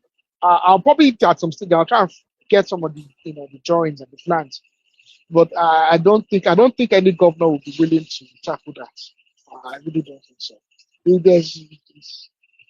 I don't think any governor will be willing to tackle that. I think it's something they can do in the new allocations. I know Ibadan they did about 6 new GRAs that they did allocation for the last 5-6 years. Those new areas they can do like full planning for them. But in some of the other areas, Bashoru, in Ibadan, look at Bashoru. I mean, Bashoru has lost Bashoru, Bodija. It's literally lost. We are very reckless. Okay, like my own area in Ilorin is a government residential area. There are some areas earmarked for school, some area earmarked for religious area and all those things. They have distorted all the something. You see people building for where they're supposed to build school, where they're supposed to build hospital and all those things. We are just, and you see that even some of the officials of the Ministry of Town Planning and all those things, they are the one involved in all these things. Okay, look at the Magodo situation and the Magodo fiasco. It's public officials now. The whole Magodo fiasco. I think they're even still in court because the government took the land. I think it was first tax. I think it's part of their first tax or whatever they were going to do then. They took the land from the families. They never used the land for that purpose. Public officials then took advantage, got land for themselves, and they started selling it to private individuals. Almost 20, 30 years down the line, the family has come back and said, well, the government has not developed the land for the purpose to which they acquired it from us. And now it's gone into the hands of private citizens who have built houses. They took. I think they might still be in court. Is that situation that actually allowed that sergeant to be to the governor that time? And I remember that officer that was due to someone that said he has order from the IGP. So I mean, we are indisciplined. The public officers themselves are just looking for an opportunity to, And I really don't have problems with politicians in Nigeria. I have problems with civil servants. Aero, why they have all these guys that are moving to Oyo, specifically Ibadan, to build all these new estates, right? Yeah. And my worry is pé wọ́n máa tún gbé wà yẹn tí wọ́n gbé kúrò lÉkòó yẹn tó fi lé wọn kúrò ńbẹ̀ yẹn. Wọ́n á tún gbé wọ Ìbàdàn, and in some 10 they were bad already.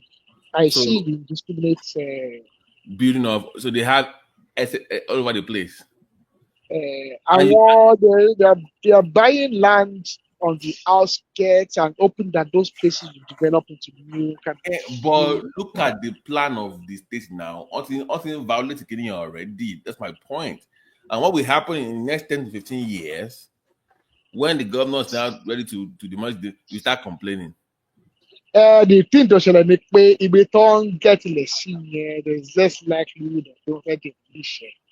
You know, we people not get no kill for it's all it's a road off all this it's a roads. Maybe kill for this was that. But why don't they go out? See, this is the thing. We keep blaming civil service. So, is it like some kind of law in labor law to prevent the governor or the government from dealing with civil servants?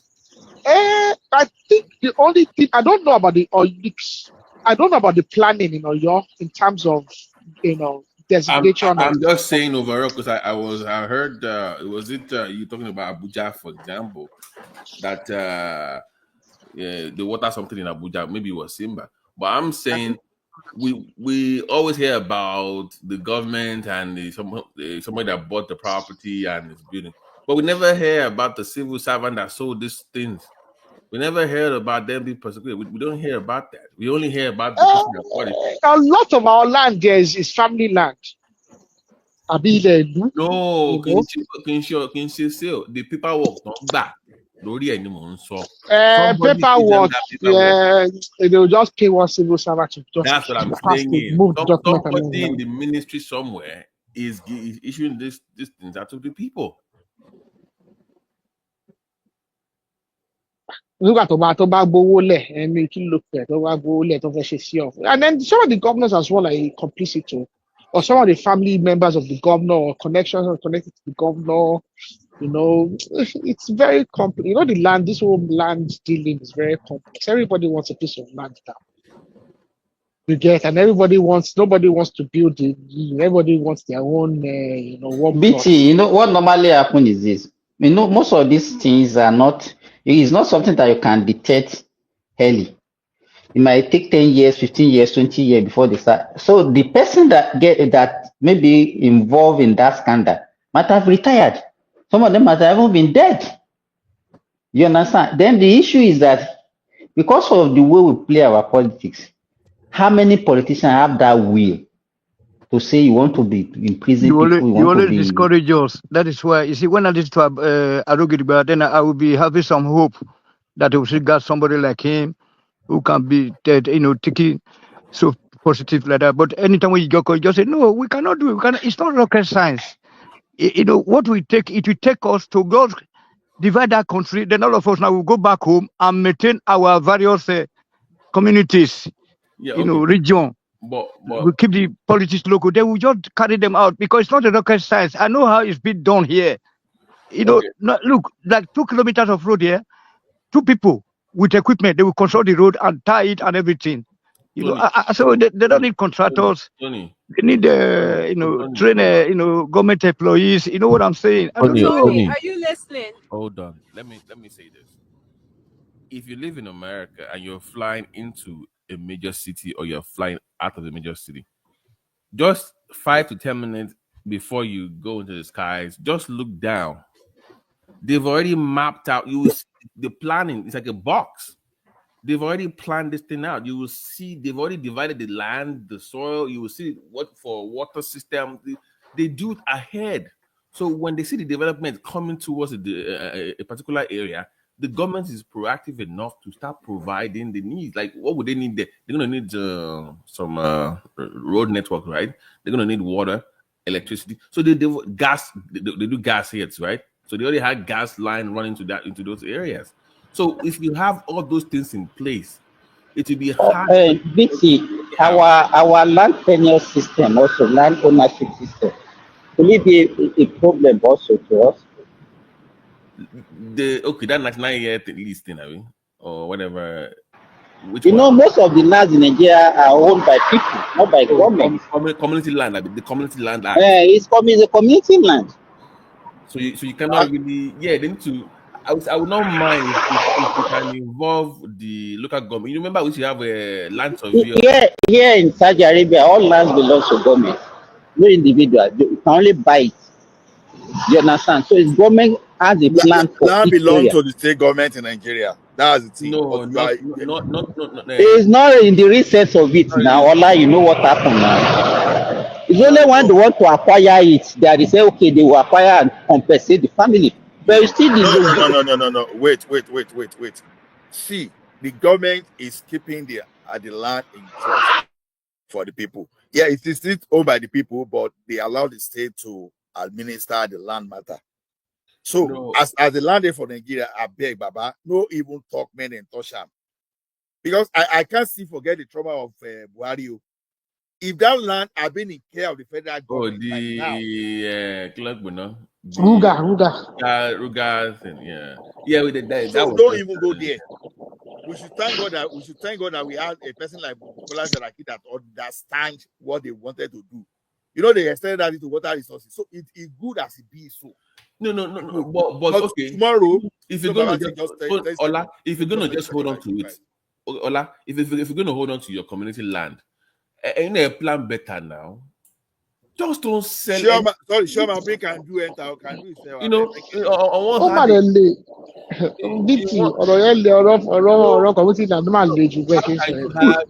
I will let him in about 5 minutes. Okay, how can you have Igbo Rumole on one side, soap manufacturing industry on one side, a school on the other side, and a mall just all over the place? But Babati, see that the community owned land doesn't stop government from doing that. That's just inefficiency of the government. Okay, people own land in Lagos, but Lagos still knows how to administer whenever they want to get their tenement trades. So the thing is this: if government really plan, okay, look at it this way: we used to have industrial estates, but where we have industrial estates today, when industrial estates are no longer functioning, sorry to say, we have religious houses taking over some places and some other things they've taken out. So that is pointing to how disorganized the government is. So community can see own land, but if government wants it for a purpose, government knows how to acquire land from the people. Actually, no, I was speaking to Aero's point that if you don't plan ahead, compensation will be involved in that negotiation. Once you build on those lands without putting these things in place, those infrastructure in place like water, sewage, and gas pipe or whatever. Once you build, it's very hard to then construct those things. As opposed to already putting it there already before you have the massive development in those areas. That's the point I'm making. So if there's a way that we can tweak the law that will force you to build closer to the cities, then you can expand as opposed to just moving out far away. I think the new Lagos state laws, because some of the new cities that they are building, some of the new mega estates they are building, it's all incorporated. No, so I think Lagos state are very good on that. I got Babati's point. One of the major reasons in Nigeria is that individual build houses. Why the government don't do anything? Yeah, but that's not a problem. The code, but if you have a code, I mean, most of these countries that we live in, they have a building regulation. I know this is how it works here. Now we just moved to a new property now. You know what happens is that the builders, they do everything. Builders know the code, but they build the underground where water we pass through. They lay the pipe. They invite every organization that need to do things. They will do everything. The sewage, everything. They construct everything. Government will be supervising why they are doing that. At the end of the day, when they finish, they hand over to the government for administration, right? But in Nigeria, we don't have that because everybody goes to build his own house. But here, you don't go. No, it's bribery. is corruption. not They getting me. have regulators in Lagos now, but it No, didn't you are stop still not people from getting me. building You are still not getting houses. me. Normally, where you want to develop a community here, everything will be built once. But now, what you are saying, when we have in Nigeria is this now. Okay, one time anyway, you go to that place, you are the first person. You first of all put a 2-bedroom there so that they will not collect your land. Okay, another person will come. But you know, in disorganized, but here, it is the duty of those people into the property businesses. They will look at the place, water channel. Okay, this is for sewage. They will do everything. Okay, this is where the road will be. This is the station. They will do everything. So you don't just go and see a land now and start building.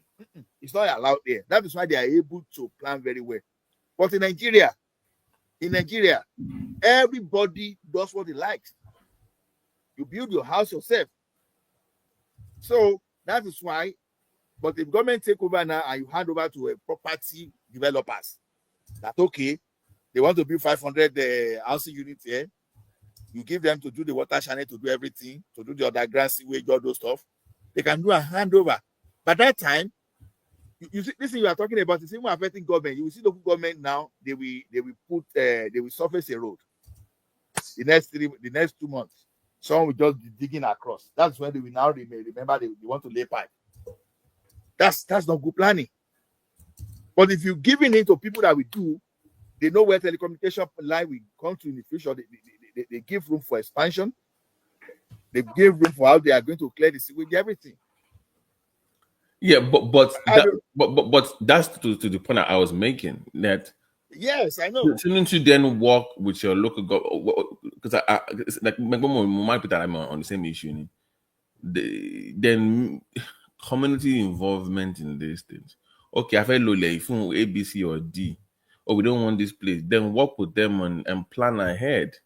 We have this community land. We want to use it for A, B, C, D. Let them incorporate into the master plan, whatever that master plan is for that state, for that area.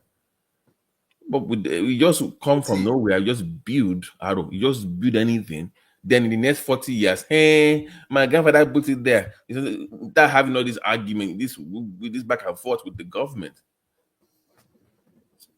Yeah, we are saying the same thing, Babati. I agree with you completely. I agree with you. Nigerians are sentimental.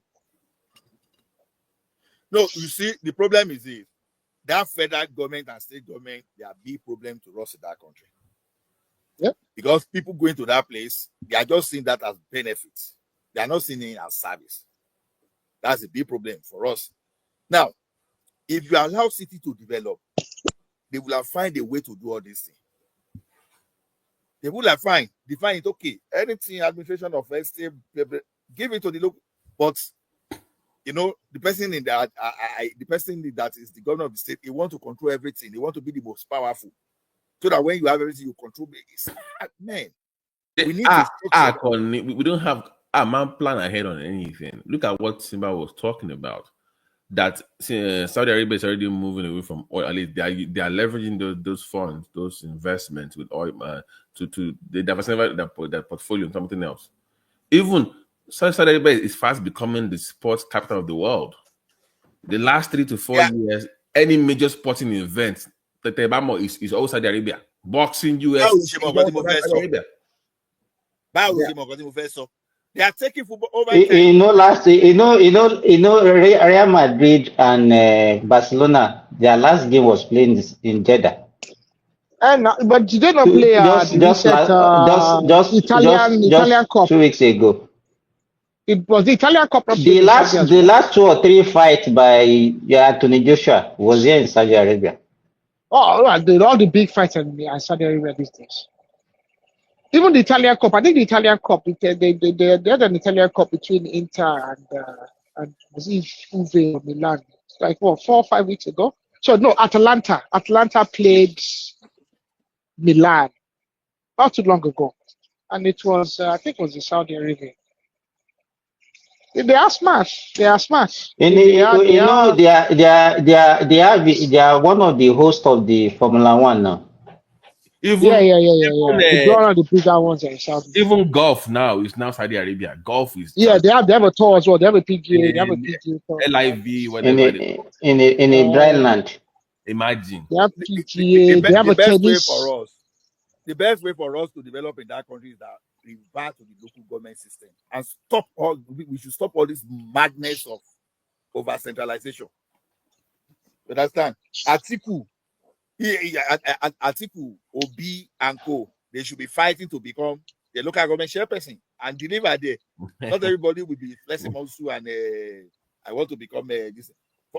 Now, Prime Minister of Canada now, you understand? If not because of the recent noise, I don't care who is with it concerned with the Prime Minister.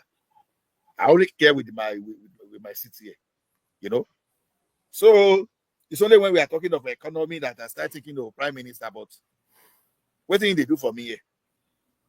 If they give you tickets, you get ticket, city ticket or the provincial ticket. If I want driver license, when they concern federal government. If I want to go to school, I want to collect loan. The only thing is that I apply through my province. Maybe the federal government will hard to it. So most of those things, I do it through my local level. But everything, though, we over centralize. If we remove all those things, I'm telling you, our problem will be different now. It's not going to be Yes, exactly. again. It's just going to be like But when you are telling them, they will say that you hate the other side. You know, today now I was able to throw that question to the guy when he said that Nigeria is indefeasible, that we can, that is better together. When I asked him, well, you know that you see, what about this question of a president? Hold on, sir. That the president have to come from the south once upon a time, and then and now and in the future. I say, don't you think that it's not possible for us to continue From like what this? we have been discussing since, Tony, is that what you can pick? Is that what you can pick from every we're trying to discussion, keep all the it. No, we're things that trying we to have been hold discussing on. about? We're trying to keep the politics local because I know you guys are trying to suppress the truth here. Most of you, apart from Ola and Arogidigba there, because what now? This is that you're talking about. We enjoyed them before. We have this Abekuta Green Court. Although I've never lived in Abekuta, then we have this Ogbe High Court in Benin, drawing all those Pete Sampras and all those people in the 90s. Tony, You know? hold on. Hold on. Let me finish. Now you guys have been talking now for the 3 hours. Hold on. This evening I was able to ask that guy. Hold on. Well, we keep our politics He local. wants to ask you a question. Let me ask you the question. Just hold on. Yes. Let him ask you a question. Listen Ask me. carefully, Just hold on. If we said that there's a need to focus on the local government and develop it, then if that is the case, you will not care about what anybody else is doing. No, I said keep the local. No, I said to keep the politics local. So why are you bringing at least as near? Hold on. As near as as near as it could, as it can be. Hold on. Let me tell you. Ibadan, we have all these international golf tournaments coming every year. Every 3 months. A lot of activities taking place. You have all these big bottles. If you go to the market, you see big bottles of whiskey, White Horse, and they are like 1 meter high. You know what I'm saying? These are the things that I grew up with. So there was this. If I go to Benin, there's Obe Harcourt, international tennis tournament. You see white people, black people, Indians, they are coming to play for this but today nothing is happening. So we have had these things before.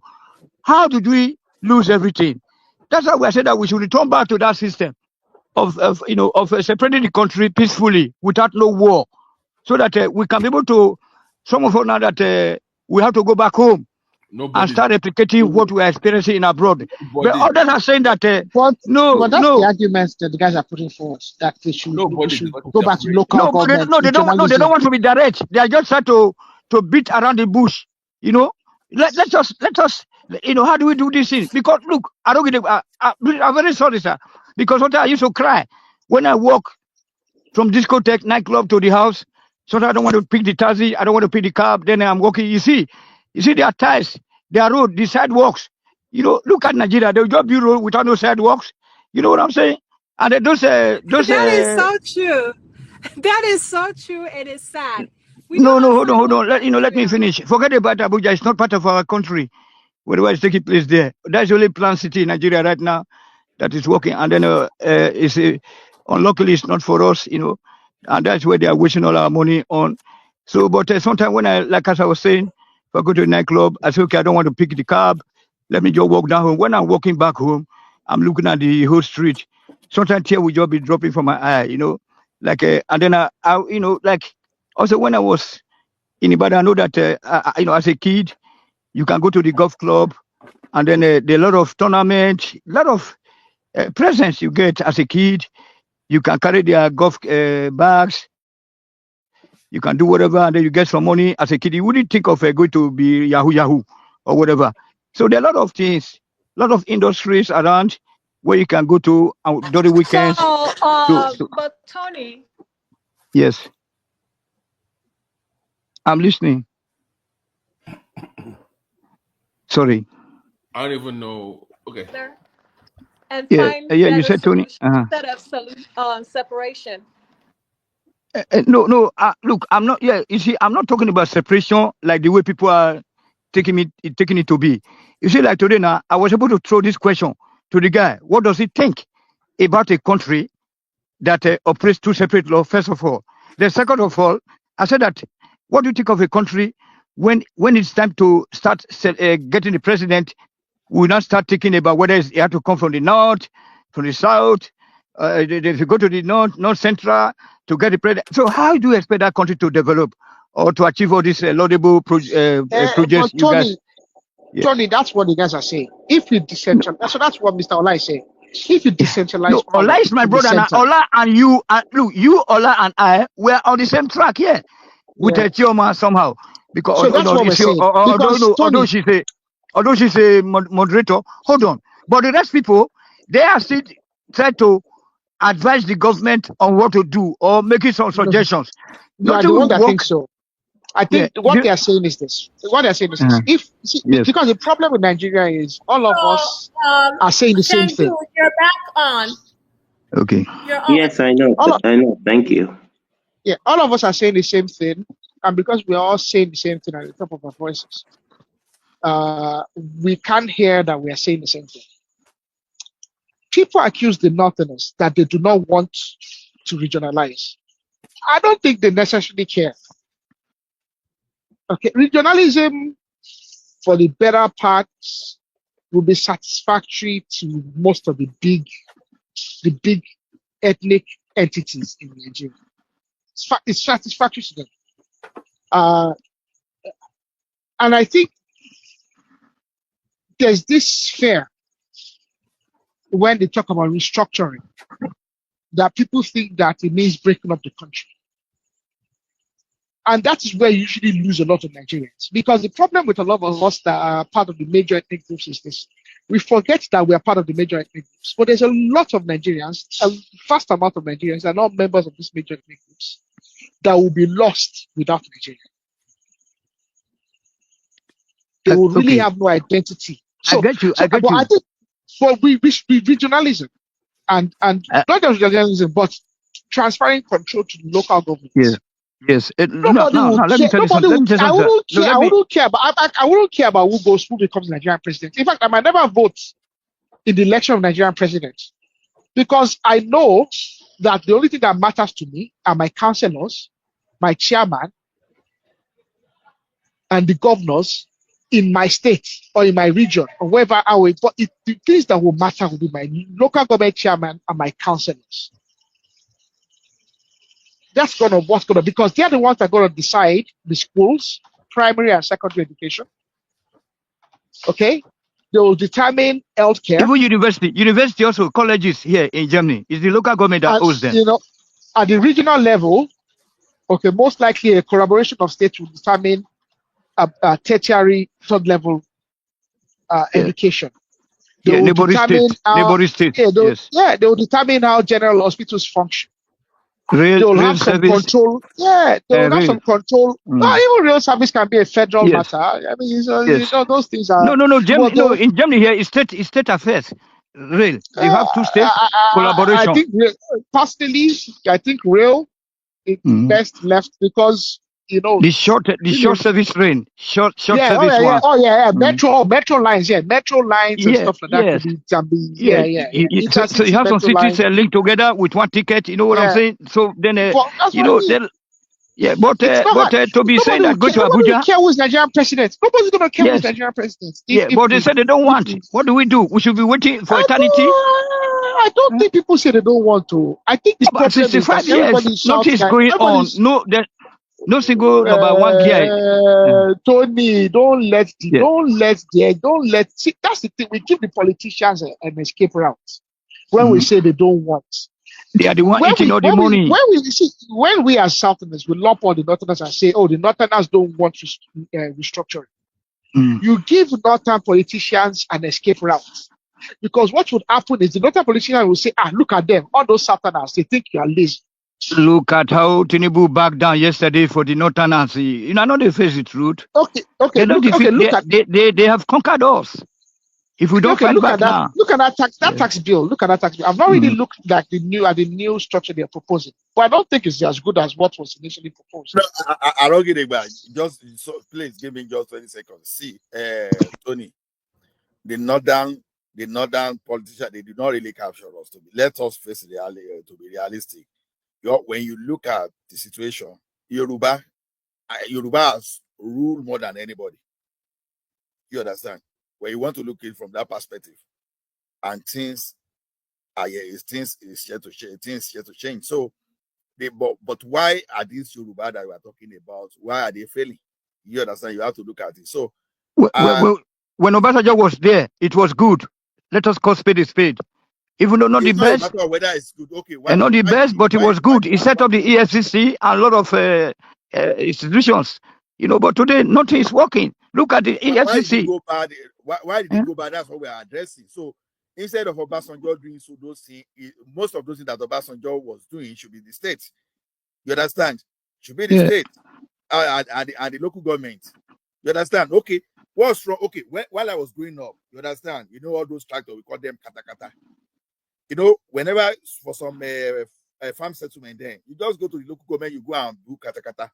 They will just come and clear this thing for you. You understand? For those people that want to do something big, finish. Even for grader on the road, just when your road is not okay, you go to the local government, you book for that, and they come and grade your road. All those things, vamos now. So that's why Rogidigba said that we should keep the politics local, and where me I'm going further by saying that when the residence of the governor's family,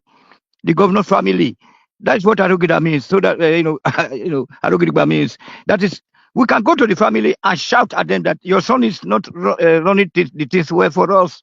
So, but this case of going to the Abuja, which was built to, I mean, how many of your state governors have you gone to their father to complain to their family? When the body came back from London, don't be saying about that state governor again. Don't bring that matter here. How many complaints have you made to your local government? You said what? How many complaints have you made to your local? As at now, there is no local government there's no government in Nigeria. How do you have a look? As far as I'm concerned, there's no government in Nigeria because there's no light. There's no government in Nigeria because there's no road. Hold on. You can't even go to the backyard to farm, and you call that a country, and you expect something to come out of that place, something good to come out of that place. We totally reject everything that is happening in that Africa continent, where dictators, they call themselves presidents and senators, right up to Kenya. Yes. Mr. Tony, give us 10 minutes. Let one of the panelists have a... No problem. I can also just switch off. I've already said, you can see that my throat is blocked because I don't know what we're trying to make out of nothing. Okay, there's no country. There's no country at all. Simba, I will keep Kuna. So I give you 10 minutes. You call me later. Okay. 10 minutes. No interjections. Simba, you can go ahead and speak. Children, I don't even have that time. I just made that interjection. Maybe can go on with his own submission. Hashtag surviving Tony. I'm kidding. I'm kidding. I'm kidding. It's a joke. Because you get him started again. He's quick to unmute and start talking. Prince needs to come up and defend what he was writing in the comment section. Disrespecting my Arsenal team like that. You need to come up here. Well, Arsenal are not a football team. What did you just say? Arsenal, they're not a football team. They're just a bunch of jokers. Oh, what do you know about that, BT? What are you going to do about that? Aero, you where just are said we something going about with it? Arsenal. Yeah, I said they're a bunch of jokers. I They're don't even know pretenders. why Baba T. Oh, I heard that. So are you guys tag teaming or what's going on here? Well, you guys are pretenders. When was the last time you guys won any trophies? That is not the point. Like that's not the point. It's How not can really. I someone mean, be an Arsenal fan?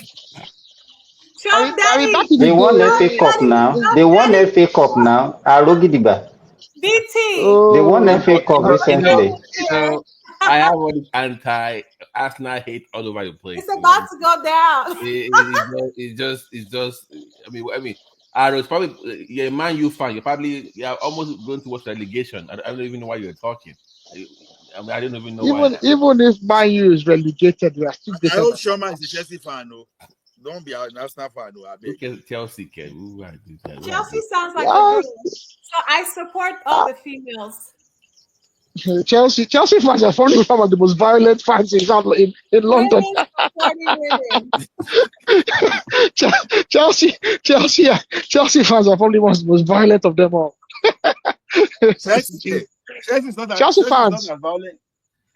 No, their fans were notorious. Their fans were notorious for mobbing, for all those football hooliganisms back in the day. Not at all. Those As a matter of days fact, are they are the most polished. Yeah, now because Chelsea is very central now, so a lot of those Bethnal Green kind of a lot of the. Do you know why they call us pensioners? We are classic people. You go and read in about which Chelsea are classic, they are central now. They are very forget about all Chelsea those fans back in the day now.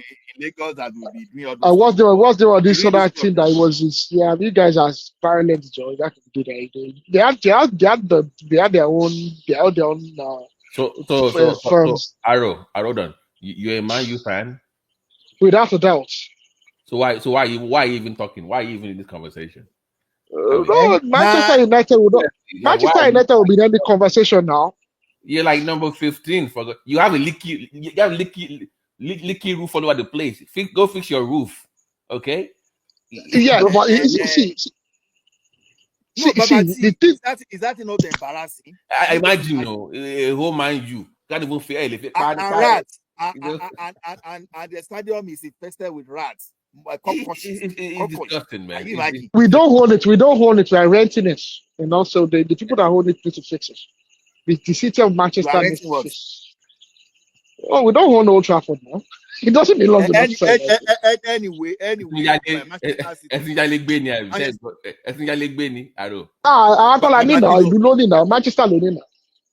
Manchester City lónìí Manchester nísìnyí àwọn ilé ò lẹ́nu bẹ́ẹ̀ mọ́. Look at what Manchester City is doing now. Look at the players they go by. Look at what they did to. Oh my goodness, those guys, they will they will turn Premier League to one horse race. Ola, today I gave up on my team. Liverpool's gonna win it.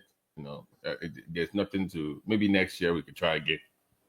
It's over, man. Yeah, did you just hear what I say now, Babati? Yeah. Manchester City, What's up, Mike? What's up? Sorry, keep going. But we always know what Arsenal is made of after Christmas.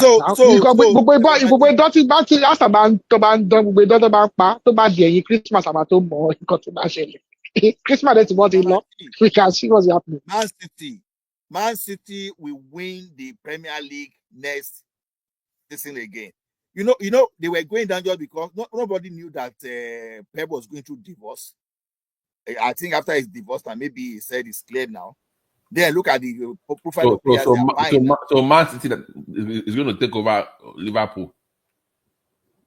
Have you seen the gap? No, next season. I said next season. No, not this season. I said next season. But these guys, Nottingham Forest, unsurprising me on life out of nowhere. They're just number 3 right now. If you see the way they best for all these clan leagues that all these American sport people that we brought, they don't finish my club. Premiership fans, you should allow the people to come in. All right. America's team. By the way, I'm also a Cowboy fan too, so double whammy for me. Like, they both suck. So yes. I Cowboys fan since when? Since 96. The most overrated QB in the league is That's Dak not no. Prescott. We are America's team. That's the point. Don't worry about what Okay, I can appreciate that. That is true. I respect that. I like Jerry Jones though. I think he's a great owner as far as I'm concerned. So it's great. Yeah. So that's my team, but you know. How do you guys watch that sport? What? How do you sit down for hours and hours and ends to watch No, American football? Because it's violent. Americans like violence. It's just it's not a violent Yeah. sport. I don't think so. One man to announce that. Now one man talk That guy, that's what I don't want to tell him. You just announce my. wow. Why did I even When I announce my movement to the whole world. Sorry, Is Mike the chief Owodi Coco or what? No, that's me. I just use that on my. I use that. I don't understand how it's you. People in Nigeria that have never been to England, they are all die hard. This fine, Chelsea, die hard, man. That thing always irritate me, man. Like all over Nigeria, everybody die hard. This one, are you from England? What is your die hard rubbish? Oh, they won't kill each other about these things. So I'm like, which kind of colonial mentalism I get for this country? But Mike, I want this sport. Well, I'm not gonna be a diehard of some team or anything. What's my business? I'm not fanatical about anybody. I wouldn't say like. I just watch it. I enjoy the entertainment, and each season, and the team I feel like should win. I support that team. People are upset. The next season, I may support a different team. But I may diehard this team. I be buying this team, paint. You see some people in Nigeria paint their whole room with Liverpool. I'm like, guy, what you be own? And I get a question. That's what I'm talking about, Mike. But you don't like that. It's like they never left Nigeria. They never smelled England before. I know. They had of one town, one small town, one town in England. You know, you've been there. You see, when I just like Mike, you recently been to Lagos, Nigeria. The craze about this Premiership teams, it's mind-boggling. I'm telling you. It's on a different level. Prince Daddy, they have their own local league, Premier League in Nigeria, and none of them is supporting their hometown league. And they are doing very well, though. They do the local leagues are doing a lot more. Instead of them to focus on growing their own. Thank you, Mike. Thank you, Mike. Growing their colonial I told them before, they kicked me out. They say I should shut up. Leave this sentiment. Do you listen to foreign music? Do you listen to? Do you watch foreign movies?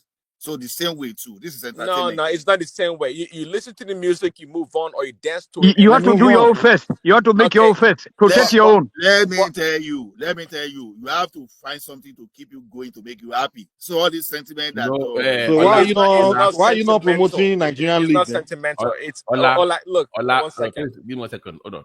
The point is that you can be a fan, but when you have Nigerians that are having a Chelsea themed wedding, that is madness. That's where you've gone too far. Even the musician, even cake. Something as simple as a birthday cake is a bit too far. How can you be having a Chelsea team wedding for? I mean, what is all this? Like that's when you've gone too far. It's not madness. So when I say it's madness, I think I know what I'm talking about. Whether it's only Nigerian, because that's some people do stupid thing doesn't mean we have to do it. As Africans, I'm just saying it's not only Nigeria. Everybody else. Who else does it other than African and some? Which other continent is it then? Is it China that they are dying hard? It doesn't mean others should not like it. In China, die hard Chelsea fan, die hard. No, a lot. You can like it and appreciate it, but the level Nigerians have taken this Premiership to is a different level. Thank you, Prince. I don't think. If you want to present an argument now, because it's this. I don't share your own opinion, your own sentiments. I don't share your own sentiment. That's too. How can you be telling me that what makes me happy that I cannot decide? So you don't decide how I feel happy when it's. If smoking crack make you happy, it doesn't mean I will tell you that crack smoking is not good. This one has. So you can't say because it makes you happy it means now. Yeah, it makes sense. No, this doesn't. This has nothing to do with crack. Look, let me tell you something. Now, I'm just saying, doing something that's terrible make you happy. It doesn't mean it doesn't justify that. We just allow it. When 3SC went sunshine, when they were raining, people were following them from city to city. because they are die-hard football. Even some people pie along the way just because the way they were following 3S sunshine. Well, that makes sense because you belong to your country, but exactly. not like If another it belongs to country's your league. You're not country. going to die half man. Oh, this is not about country. It's about the game. No, it's about the No. country. It's not about the game. If it's about the game, then you support. It's not the same game. Don't we have our own leagues? If it's about the game, then you support your own. Mike, did you hear me tell as I was telling you about about ICC and Rangers? Did you listen about 10 minutes ago? Back in the days, I remember back in the 90s, we were growing our league. I remember now. Yeah, and even this Abeokuta Green Coast, Abiola Babes and all these people. Yeah, I remember now. There was a time I was becoming a fan. I was becoming a shooting star fan. He said, "Why you are United?" Yeah. Nigerian league was growing back then, man. No, it was not Nwaya owned United. It was Nwaya owned National. Was that former president that owned it? You guys know if we were a serious country, our league should be the league the whole Africa should be watching, and we're supposed to be colonizing the whole Africa with our league, where everybody we say I'm a somebody in Sierra Leone we saying I'm a Julius Berger fan, I'm a shooting star fan. Someone in Congo should be celebrating Nigerian league, but instead these are all to be leading Africa. All of us are joining. Don't we have they go. Don't worry, I'm happy. I have supporters now. Bendel United, ICC shooting star. What about ICC? Kano pillars and lights. Yeah. In Nigeria, yeah. Even till date, there's one team. No, hold on, please. There's one team in Nigeria that still has a very huge fan that they've had forever, and that is Rangers of Enugu. They still have that. Enugu Rangers. TSC have a big fan base, compared to Rangers till now. Because Sheyi Makinde did the the stadium. They fill out that they fill out a great section of the Aero, go on YouTube now. Any match for Rangers in Enugu is always sold out. Now. No, TSC as well. Go and check the TSC was there. They sell they fill out the stadium as well. At least they fill up half the stadium. In Enugu, it is a different but no, you can't compare. You can't compare the grounds for TSC now. Mr. Mike, I remember like 15 or 18 years ago, the first time I went to Nigeria in a long time, and I could see all these people just talking about all these European teams. I was like, what is wrong with these people? That's what I mean. So I noticed it. I mean, like die hard. Die hard. Well, time have changed, and I really like to want to know. I mean, Olag's got a point that it makes him happy, which is fine.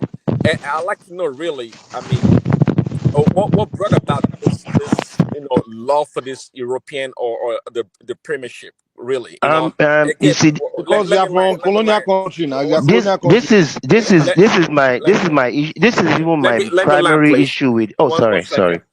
Let me. So because we all just mentioned all the names of the different teams. Growing up, we knew all those teams, and when I went back, things changed. From the little kids all the way to adults, they all have adopted. That's what they all talk about now. Angry young Nigerians, all they talk about is Man U, Chelsea. That's all they talk about. They don't even talk about life. I was on the they don't have culture. Nigerian culture, they don't have it anymore. Their culture now is Premier League. Let me tell you how. Hold on. You tell me. But each everyone, they've adopted one team or another for their representation, and they are die-hard fans. But let me add this. The one, hold on. The one that pains me most is even if they're buying jerseys for 100 naira, it's just like exporting jobs. You're exporting your capital, not just being a fan. You will see people jerseys, everything. My bro traveled to London to go get the jersey. You're exporting capital that should be spent on Enugu National or Julius Berger or whoever. Even Dangote, he wants to spend 300 million to buy Arsenal. Instead of spending that money to develop his own. And to top it off, I heard, just let you guys know, Dangote was trying to buy, is it Arsenal or what team was he trying to buy? Imagine that. The richest black person in Africa.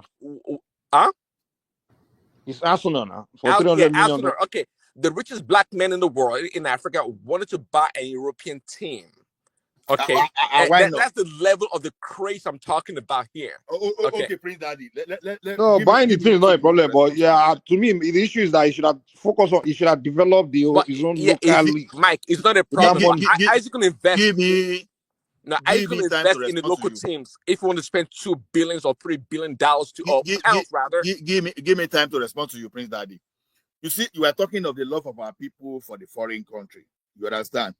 You will see trace some of it back to when Westerhoff and Buffet Joe were developing the Super Eagles that captured the AFCON 94 and the under 23 that went to win the Olympic.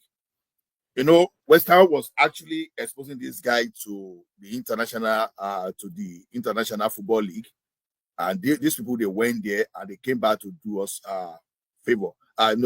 We paid for his services. Okay. Now, along the line, DSTV, you know, we used to have one big satellite. DSTV started coming, and our local radio, local TV station, they started adding all those things because following our players around, you know, I give an example now. There was a time that Amonike was from Zamalek, you know, and that time too, you will see Nigerians too following Zamalek, you know. So a lot of our players now, wherever they go to, they follow them. I follow Finidi Job to Hayas. I follow Okada, Tijani Babangida to Hayas. The song they used to sing for Finidi there, that's Finidi, oh, you will know clearly that they are singing. You will be happy then. So we follow our player, we follow Kano, we follow all those our players to all those European clubs. And these people, they came back home to play for the country, and they did greatly for us. So that is where the love started building, coupled with that DSTV that I mentioned. That's not true. Most of those guys didn't play for England. They were playing for. I hear you.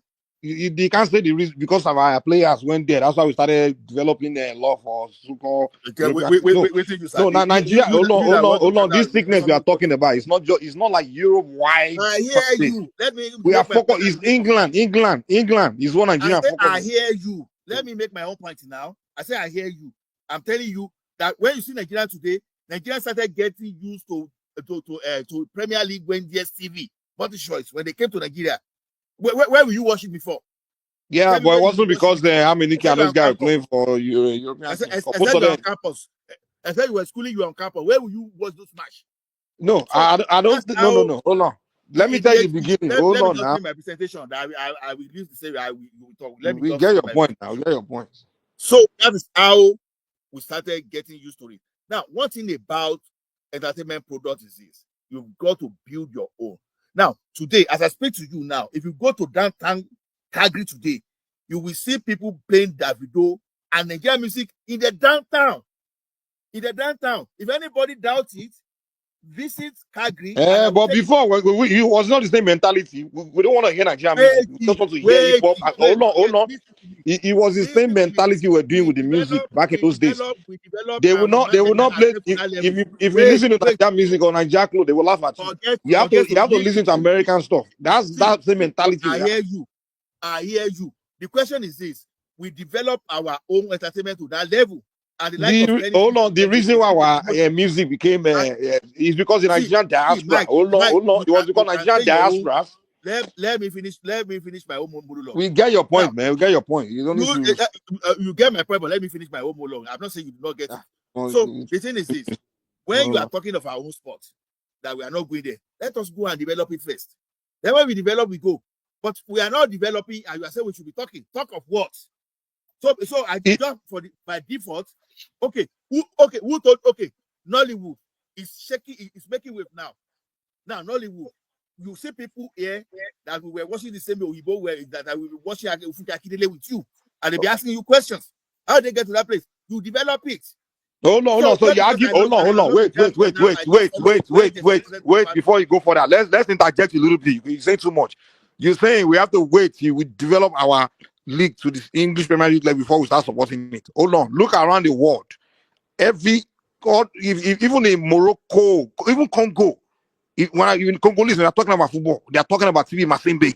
They're talking about their local league. Congo, as poor as that country is. If you look at Morocco, the league, they talk about that team, their local league is what they focus. Even Egypt, And even Mexico next door. When those guys are talking about Pachuca, they're talking about their local league. Even in Europe, they are the weakest. Some of the, like Turkey, you can't compare Turkey with Premier League. But the Turkish people, Galatasaray fans, they would die hard. You understand those things? So this your argument doesn't fly. Even we Nigerians, we just told you in the 90s, we were talking about shooting stars. We're all emotionally getting invested into our local league. But for some reason, this sickness of Premier League, Hold on, Mike. let me wait. It's about development. Hold on. Can I make my contribution? Let me make this last one. This last statement. Hold on. This last statement. If it's really about the level, then we all be die hard of the Italian league and La Liga too. But it's just England. That England. Gong. It has something to do with England. It's not because of development. Mike, I don't hear you. Let me make my contribution. 20 seconds, Remy. I will keep quiet after 20 seconds. See, here, just talk of your own. It depends on who you are. Me, I follow hockey. I go to stadium to watch hockey. I follow MLS. So you can't tell me what to follow. It's not only Premier League. Because you live in North America now, that makes sense. Even Americans, they follow MLS, but they follow Premier League. Okay, good morning. It's not even about following that we are talking about. It's not even about following. I follow. I know where Hold on. The argument you're shifting. The argument is not about what you watch or what you follow. We can all watch, of course, what's the best and things like that. We are talking about fan base, die-hard fan base. You should not be a die-hard fan base of another country. Well, let me make my contribution. Who decided that? Remy, go ahead, Gary. No, I know what is causing you. You're saying things that make sense. Remy. Okay, good morning, everyone. Don't let us fight about it. For me to know you are a football fan or you know about football, if you have lived in Nigeria before, maybe during the 80s, 90s, or even early 2000s or something like that, in your state capital, if you live in your state capital and if you're a football fan, then you have to have a lot of money to go to the stadium every weekend or maybe once every 2 weeks, because we have home and away game. And in your state, for example, I can start to mention the name. For Ibadan, there was a time it's between IICC, later they changed them to Shooting Stars, and then we also have Water Corporation. Later, Leventis United joined them. And when you talk about Lagos, you talk about stationery stores. When you talk about Edo, you talk about New Nigerian Bank and Benden Insurance. And when you talk about Benue, you talk about BBC Lions of Boko. So all of these things, that time Nigeria was good. People go to the stadium to watch game live. But unfortunately, we don't have the camera to cover everything. They used to broadcast on radio. Most of them was on radio that I used to hear it. Most of those days. Yes. So Mike, you said you watch. Do you watch it? You live in Lagos or you live in Ibadan? Because you mentioned IICC. Is that your team? No, was doing great that time. I think not only they are doing good, there are some other teams that are better than them. Rangers is also. No, there was a time that was winning. I know, but there was a time Leventis United. They are number 3 on the table right now, and this year they are good now. So what happened to Nigeria League is very simple. As the country continued to dwindle, I mean, a lot of things were not going right in that country. It's also affect our football. I'm talking about after the 2002 World Cup. Because the golden era of Nigeria is between 1993 to about 2002, when we went to the World Cup 1994, 98, 2002. After that time, we saw we are just passing it up. So because of the economic downturn and corruption and everything, so Nigerian league nowhere to be found. Even when our league was super, that we always go to the stadium to watch and buy complete sport, follow our team.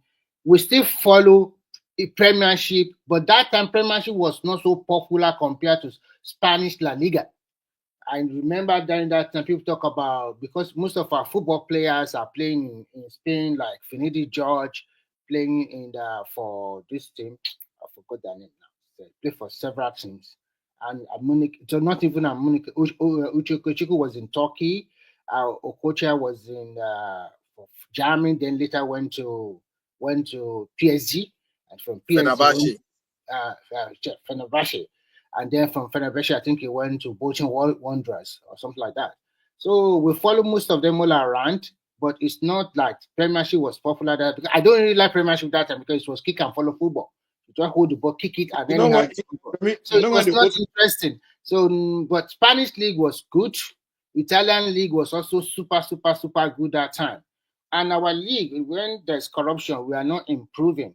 And before we can turn around, I think they did a wonderful job in UK by making their league more better. They pump in more money. They sold most of their club to big time. You want me to tell you guys the truth? You want me guys to tell you guys the truth? How this whole mentality happen? So right? Hold on so now. let me finish. Okay, go ahead. So they sold them to big time money earners all over the world, and before you know it, they started pumping in good players all around the world to Premiership. And you cannot, and to back it up with that, Nigeria also improved in terms of satellite TV. So I know that there was a time we will go to viewing centers to watch all these Premiership live. We pay a little money, but nowadays most people have this satellite or whatever TV in their home. They can watch it directly. Still, there's still viewing center. So you cannot blame Nigeria for shifting interest to the Hold club. on, let me say this. I get that. Let me say this real quick. Let me tell you guys where this mentality comes from. Nigeria, our entertainment stations like TV, radio, where they want to employ people. I know they're still doing it now, especially in the 90s, 80s. They listen to your, they'll employ you if you have a British accent, if you're British, you're American, those kind of things. So what they used to do, hold on, I'm going somewhere, get land now. Get land. My guy, Mike, thank you. What they used to do is they will employ, get me allow, I'll never even go where they go, say. Allow me now. They always employ children of the elite that spend most of their time in England or America, where they don't follow the Nigerian coach ways or things that's going on in Nigeria. So those ones, they just be presenting whatever they understand to us. That's why they started, those are working on radios and TV, they were playing American hip hop, American gangsters, because they grew up in New York. But their parents, all the Nigerian elite children don't spend time in Nigeria. They spend time in England or America. So I remember when this whole Premiership thing started, hold on, this whole fan-based thing. I remember I was in Lagos. When I go to those Ajebo area, those Nigerian children that spend most of their time in England, that's what we're talking about. This whole fan base, Chelsea, because they're all England. They don't spend time in Nigeria. They spend most of their time in England. They just come to Nigeria for holiday or back and forth. I'm so sorry. hold on. Guy, allow me now. So they are the one one that usually then you break me. You break me, and you want to force your own opinion, and you want to continue. Well, you say you didn't allow me to break it. I say I allow you to finish. Give me opportunity. Okay, interject. My 10 minutes to Oga Chioma. If you allow me to land my phone, then you go know. You go know where I'm going. Remy, I will let you speak. Just let Mike finish. Okay, let him finish. He can go ahead. Yeah. So Chama, what used to happen is Nigerian TV stations, they will employ people with British accent, American accent, but those kids, they don't know much about Nigeria. They're children of the rich. They spend most of their time in England. Their parents send them to England. They don't, even when they come to Nigeria, they don't spend time around local Nigerian kids or Nigerian people. And back then, remember, they have this mentality where they just look down on everybody.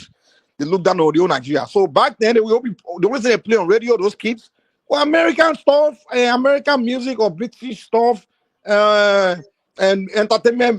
When they want to promote stuff, they promote England, English. So we, the local people, that's what we just follow them. So they were the one leading the way.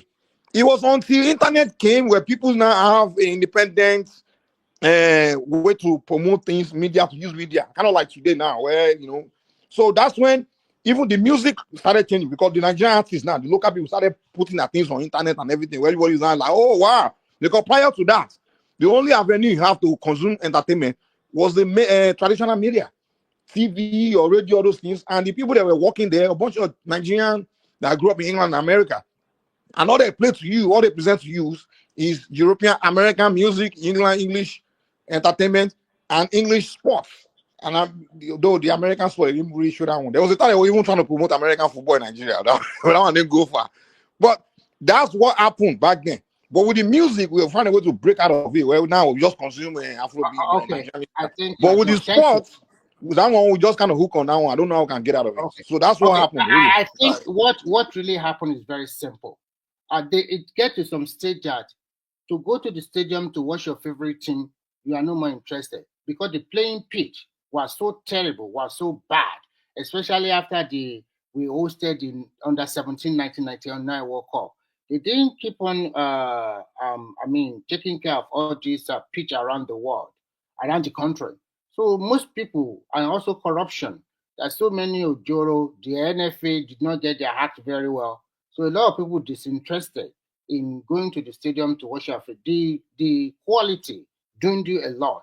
When you talk about music in Nigeria, when we are growing up, we like to listen to American music because they were music playing the FM stations all over the Western and Southwest that time. It's not even British music at all. Most times it's American rap. That's why we know these famous superstars like Alicia Keys, this maybe the rappers, Notorious B.I.G., Tupac, and all of them. We listen to them. Nigerians are always very exposed people. They know what is going on around the world. The major problem that make us to change our mind, continue to watch Premiership, is because things change. With that interest is no more there. We don't have enough money, quality players in our local league. Who, of course, if you see another league in the TV, good pitch, good playing pattern, of course your interest will change. You cannot continue just to be watching mediocre. So that is the reason. But luckily nowadays things are coming up again. The Nigerian league the stadiums are okay, and then more they are also streaming the matches live. Sometimes, so things are changing. But because of, let me quickly fill in 10 seconds. Because of what happened, a lot of people started showing interest, and I told you the truth. Premiership, they bring in a lot of people with big money, and they also change the pattern, change the rule, make it more better, make it more competitive. And before you can say Jack, they took over everything, even from Italy, from Spain. Everybody is now talking about British league. So you Premiership. So you cannot blame Nigeria for supporting our team. I remember my team is NMB, and I also like stationary stores. I don't even like shooting stars, but I also go and watch their game. But at the end of the day, I like Barcelona and I like Arsenal. So you can't tell anybody not to choose whoever we want to choose. Oh, Tiboroje, Arsenal Bibo. I will. Can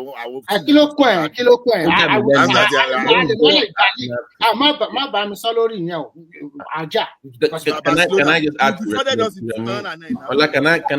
to yeah. Let me add to this point. When you brought up the music industry and how people changed, there was investment from both the local and the diaspora in terms of, remember, production, quality of music, everything changed. So that, and I'm seeing more of that with our own local football clubs. Remo FC is owned by a tech guy that is not even 40 years old. Lagos FC is owned by a 37-year-old billionaire. They are billionaires in dollars. They are tech guys. If you look at their jersey, their pitch, their stadiums, it's amazing. It looks good. They have their own YouTube channel, their own media, right? That is the way to go. There has to be investment, but not from the government, because our music industry did not go because of government investment. It was private investment that grew the Nigerian music industry. Even the Nigerian movie industry is being developed by private investment, with your partnership with Amazon and Netflix and all these kind of things, with your diaspora being involved too. Likewise, that should also be done, applied to our local leagues. And I'm seeing more of the younger guys investing in it. Your Don Jazzy, all these guys, they are buying for football clubs now and injecting funds into it. Before it was the governor that owned, or the state that owned the team. It was a state-owned team. Well, but now you have private individuals owning football clubs, and you can see the difference. So the more you have private individuals investing in the local league, now they need to then fix the TV rights. Babaji, can I ask you a quick question? Yeah. Would you say because they were investing a lot of money back in the days, in the 80s and 90s, when we were all emotionally getting involved into the local league and whatever was going on, because we were all back then, it was touching us, and most of us never even visited the stadium. It was just, we were just emotionally getting connected. And I can argue that it's because the media were talking about it. It's all media. Yeah.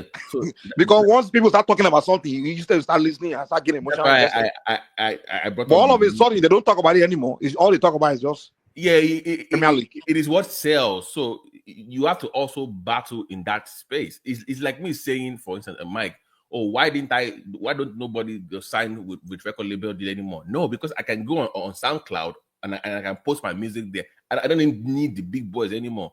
So that has changed. So the next hurdle for the Nigerian Premier League is that media space. If they can win that, remember, Glow was sponsoring the Nigerian league for a minute. Because of corruption, they backed out. Even DSTV had a deal with the Nigerian league at a point. It was being showed on DSTV globally. They backed out. I have a friend that I was even talking to some few days ago. He covered the Nigerian league for 2 years before he left for Europe. 2 years, and the hurdle that they have if he's covering an away team, if it goes with the team away, they can't even record their own matches away. They have so many problems with the way it was being structured. So that needs to be fixed by the NFL, and whatever it's called. NFL. But you are right. So as we have more private investors going to own this club, and who are the darling of the Nigerian Premiership? They are the one that are owned by the private company. That's one that people want to watch. The hottest team in Nigeria now is Remo FC. That is what everybody wants to see, and it's owned by a 40-year-old guy in Remo Ijebu State. Mm-hmm. When you listen to Channels TV, when they want to talk about news reports, they won't even talk about Nigeria League. Talk about Premier League. Because Babaji, okay, let me ask something. So Babaji, let me ask something. What people forget about football is more than viewing alone. Okay, look at it this way now. There's a place called King Size. That time, even upon my own DSTV, everything, I will still go to, let's say, King Size, for example. Say, okay, I want to mingle with people so that we discuss, we fling, we enjoy. So going to stadium, people don't go to stadium for sport alone. There are a lot of activities there. So those are the things that create affinity for people to be going to like something. You go to that place after football, you fling, you do some other things there. But at a particular point of time, we lost all those stuff. So those are the reasons. Because something that will make you travel from, let's say, from Madrid to Akure to go and watch Sunshine. Sometimes you follow them to Ibadan when they are meeting their counterpart there. So that's not the way it works. No, hold on. Majority of fans don't even go to stadium. How many of these Nigerian Premier League fans go to Premier League stadium to watch? How many of you guys have gone to Premier League stadium to go and watch? Hold on. It's very important. So you get my point. In America here, where I work, if you work for some hospital or some clinics, you get tickets. Those America. Hold on, Tony. When you work for big companies, they will bring the tickets to their workers or their staff at discounted rate so that they can come to the stadium. The marketing of you also have to work on marketing. Do you guys keep presenting stadium argument? How many of you have been to Man U Stadium and Chelsea Stadium? You die out Chelsea fans. So is that the reason why you follow them? Because you've been to stadium? So this stadium argument doesn't hold weight. All these Nigerian die-hard Chelsea fan, Man U fan, how many of them have been to Chelsea Stadium or Man U Stadium? In the 90s, how many of us went to the stadium, Shooting Star Stadium, or the stadium? We were just, I remember back then I was getting emotionally connected to the Nigerian league because they were talking about it on the radio all the time. And my uncles, they were all talking about it. Everybody wants to until they build a super stadium before you get attached. If you love a team, Oga madam, Chioma, what time? 10 minutes, 15 minutes, don't pass. Wait, after Babatini, I think Prince Daddy wants to say something. Please. My point is, I'm also a Lakers fan. If I watch a Lakers game and there's nobody in the seats, I might like the team. You will not watch. Crowd presence in the stadium matters to the view on TV. The way you see, if I watch Barcelona and Real Madrid and it's all and the stadium is full and people are shouting and yelling, it helps with the media when people watch from home. Only impact the way you. Babati, checking shock. Do you know can't say it's not important now. It has a huge effect on followership. Do you know when they have interval in Barcelona Stadium, they are playing Nigerian music? P Square, all of them, Davido, they are playing their music now in their stadium. that is also a form of entertainment. That is also a form of awareness for people to know about Nigerian entertainment and music. What we are saying here is that people fell in love with quality. If what you are producing there is inferior, nobody buy it. It's not only about the stadium. People are not. Everything, the People are not. packaging. People are not Okay, seeing okay. Nigerian Let me chime in. So Remy's argument, it's of course we all like quality, but Yeah. I tell you, just like Mike was saying earlier, if you go to many countries, the level of their sports team or their sports industry is not as advanced. But guess what? They love their teams. They love them die hard, and their hometown teams. and the quality is not compared to So what you're before talking you about. Oh, let me continue, land. Prince So Daddy, who is sponsoring that team? Who are the people that are sponsoring their local team? see, Forget let me people say are just emotional attached to their hometown teams. That's all. No, exactly. it's not So that way. It's the money to That's the way it sponsor. is. Even who was sponsoring in the 90s, most of us let me were local, we're The all state getting invested government. in it State now. government say, sponsor them. hold Mostly on. state government. The favor that we get right now for this Arsenal and Manchester, that was the emotional attachment I grew up seeing when those inner guys from the You east are when they come to Lagos, the you way they are talk about the right. teams. So I Prince mean, Daddy, with who so is much hold sponsoring on, them with so that much time? passion. Remy, let him Allow Prince finish. Daddy to talk now. The way those guys talk about those the Inwanyan and these other teams, man. I mean, I look at those guys like, man, this must be great. I mean, I have very little knowledge about it, but I knew that something great was going on, and the industry was there. Obviously it collapsed, but that should not be the end of it. Okay, many industries they go through a downturn or whatever it may be. It should be able to come back up. But now I tell you, we do not have an excuse because just like I said earlier, if Dangote was willing to drop £2 billion to buy Arsenal like 5 years ago or so, well, it might as well be able to invest in the Nigerian sports industry. But I don't think they have the mind to do that. You have this Otedala guy Daddy, that all this or shit. that Dangote, permit me to interject you if you see. One thing you are missing in promoting global sport is this. Dangote buying Premier League club is simply promoting his business. Buying Premier League club can make him get some kind of entry into the US or into the European market too. So like Clan Lake now, when they bought Chelsea, they didn't buy Chelsea just because they had a lot of football. Even you will see the type of havoc they've even caused for Chelsea now as I speak. But it's an I'm not opportunity for denying them. that. I'm not denying that. Say it's all about Wait business at the now. end of the day. So Dangote is a businessman. Dangote already has investment in Nigeria. If he's buying sport in Europe, it may just be an attempt for him to expand his business. It may Well, not really care whether Dangote it's told dollar. us the reason. let me make He my said point. he's See, an Arsenal fan. That's why he wants to buy let me Arsenal. make He a said he's a point. See, die-hard Arsenal fan. That's why he wants to buy it. yeah, that is true. Not That because is of true. And business. also, see, we have it shows leadership or lack of leadership thereof.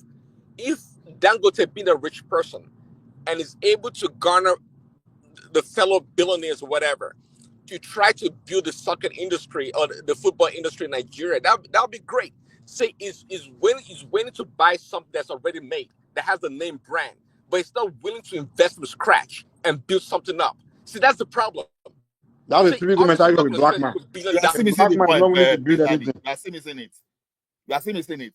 The thing is this. Abiola, we used to call Abiola pillar of sports. Then. Get his body or like.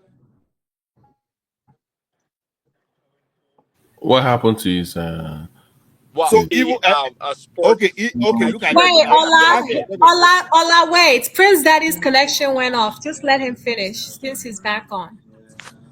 Oh, sorry. Am I back on? Am I back? Yeah, you are back on. Yeah, continue. Okay, sorry. Yeah. So I'm saying, well, Dangote may not be Abiola, but sometimes, see, we all live in the West, and we see many times. I'm telling you, is the private business people that put their money on the line and they invest in their local communities and in their country. It's not always about the government. See, Dangote is in a unique position to do something in the football industry in Nigeria. It can Prince spearhead Daddy, please permit me. that Let me tell mission. you something. Please permit me. Get this thing right. Ask yourself a question. Why is Elon Musk, as an American, trying to buy Liverpool if the opportunity comes? You understand? See, some of these things, when you put your business on that, when you on global sport level, people come to know you more, and you may even be able to get a way of expanding your business. Dangote expanding hold on. You talk on the high level. See, Elon Musk, people don't know Elon owners, Musk they does know not need sponsors. any sports team in Europe to make name or make money. He doesn't care about the money. If you talk about the money, it's not about the money for Elon Musk. Okay, it's about marketing. That's what I'm telling you. It's about marketing. What marketing? Marketing is existing products. Ola, being a owner does not market you. Being a sponsor is what market you. Who told you? Okay, let me tell The you one market thing. sponsor, not owner. If I ask you now to start naming the owners of all these top clubs in Europe, you don't know them. You don't know them by their name. Okay. Even all the top, if I ask you who's the owner of LA Lakers, who's the owner of the only reason you own Abramovich, because guys always showing up at the stadium and it's always constantly involved in it's almost like a coach. That's why we all know him as the owner of Chelsea. But if you talk about all the other things, who's their owner? You don't know who they are. We just know they are sponsors. Mike, listen. The thing is this: when you have a club, you start talking to sponsors, right? The sponsor you were not talking to before, all of a sudden you start talking to Nike, you start talking to Adidas, you start talking to Airways, different people. They start coming to the same business you hold. You use the platform that you have to even extend your social capital towards another opportunity. Bro, you don't need to own a team to engage them. If Dangote wants to engage Nike today, Dangote can pick up the phone and call Nike and do business with them. He doesn't have to own a team to engage Nike. At that level, this guy be on a different plateau. You are not the sport. You are not the. You can't tell me the only way Dangote can reach out to other companies to go and own a team. No, you can reach out to them. It's already the way, if you're talking about promoting your business through sport, that's when you become a sponsor and you start putting your company name on the jersey and commercial. That's it. But you don't have to own a team to do that. You just have to pay for it, pay for your commercial. That's it. Exactly. You don't even get that is true. Actually, that is true. The Emirates. Okay. I see Emirates on the jersey all the time. I didn't even know they're on the team. It's not true. It's not true. Just don't fall for that. It's not true. There's a difference between someone just stubbornly just believing in one opinion and you go through that. I told you that a venture capital bought Chelsea, and they told you what they wanted to do. Go and ask Liverpool fan when he can Gillett when they put those guys away. Go and ask what the current ownership they want to do with this. So there's a way you use football to promote your brand. You use sport to promote your brand. So when this guy, the richest, the person they call the richest British billionaire, when he bought 25% of Manchester United, go and listen to what he said. He said we don't need that ball. He said we don't need to make money from football. We just love that ball. We don't love that ball. Ask yourself a question: who is that person that will a billionaire in this world that will put his billions into something? I say, I don't want to get anything from there. I see your point, but a lot of excuses are being made. Let me tell you, maybe in the next 5-10 years, you're going to see some white guy, perhaps a British guy, come to Nigeria and build your football industry, your football and they will club. own it. They'll own it and make a bunch of money, a lot of money. They're gonna do it. See, that's a problem with is that not what we want? I think even the current league. That is not what we want. If We want Blackpool to. How can you say that's what you want, Remy? How can you say that's what you want? Foreigners to own everything. You have money to go and own all your industries. Hold on. See, exactly. See, if that's what we want and we know it's profitable, how come we're not invested in it right now to make it happen? We're investing in things that you're waiting for the white man to come, just like every other thing. That's what we do in Africa, Prince. That they wait for a white man to come and build everything for us. That's what we do. To come and refine your oil. To come and refine your oil, to come and build your road. Even the roads, they'll go to China to hire. Go to Julius Berger. Mike, people are saying they can't develop their own engineering department in universities. Thank you for coming in, bro, to come and help me. I beg. Today they just kick me out when I just made mention of IHC. Tony, please. Tony, so we are against foreign investment or what? Don't mind those them. are not investors. No, there's different let the Prince Daddy finish now. Now my turn. I they come now. Let Prince Daddy finish. We're not talking about that. Don't play fast one. Nobody's. No, I'm only asking the question, bro. I'm only asking the question. No. I'm not See, saying from the onset, we're talking about Nigerian billionaires or rich people investing in football in Nigeria. Okay, and we're saying that they're not doing it, but come in the next decade or so, I don't know, a British guy or even an Arab guy may come into the country and No, I build the think you are, industry. Prince, that you Let are him not land now. Let him following. land now. Do you hear what Babati said? Babati was telling you that the owner of Remo Stars, not only Remo Stars, there are so many new clubs Oh, in but Nigeria. maybe let please that if you have already submitted your own, Can and you let keep this quiet, guy finish Mr. so that he Philip can come to me Okosi? now. Okay, can you keep quiet? At least let other people contribute now. Are you the only one there? So Babati was telling you that Remo Stars belong to a Nigerian. They have their own stadium. But that's a And team now. We are talking about the league, not a team.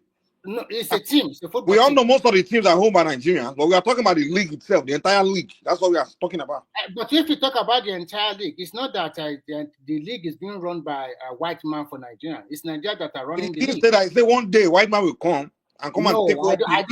I don't think it will get to that level. I don't think so. Well, don't think so. Keep waiting now. Really? But you just said that it's better just now because of money. Will come and run your league for you. No, I don't. Why think not? So. Why? I mean, why is it fun?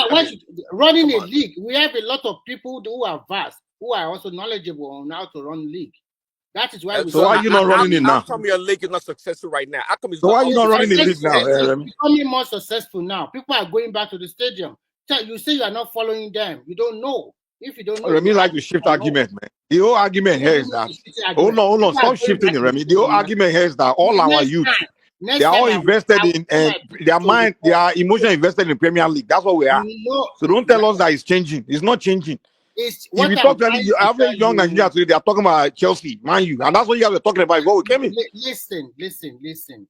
Talking about their foreign clubs or the club they like in Premiership. No, it's not just talking. They are diehard fans. Diehard. They are doing Chelsea wedding. You go to their room, it's all Man U. Why? So don't say they're just talking. Let me finish for God's sake, please. Let me finish for God's sake. It's not talking about your foreign club preference. People are going back to the stadium in Nigeria. That's what I'm trying to tell you. But that's not what we are discussing. What are you discussing? You are discussing about. We are telling you that a boy in Ibadan, if you look a youth in Ibadan, you not see one with a shooting star of Ibadan poster in their room or a banner or jersey. You know what you will see. Oh no, what you will see. What you will see is Chelsea banner, Man U banner. And you can't argue this against your argument.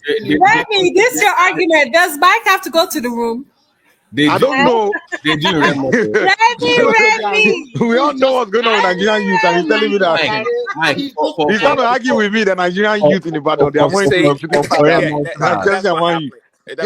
for Remo Stars, they have a huge follow because that guy is really plugged into the city. It's from there. It's good. It's building up, which is great. Well, I hope Remo is will lead the way. You know. But let me tell you, you never know. Mike said, hold on, just like Mike said, it's gonna take a while to disabuse this Nigerian youth.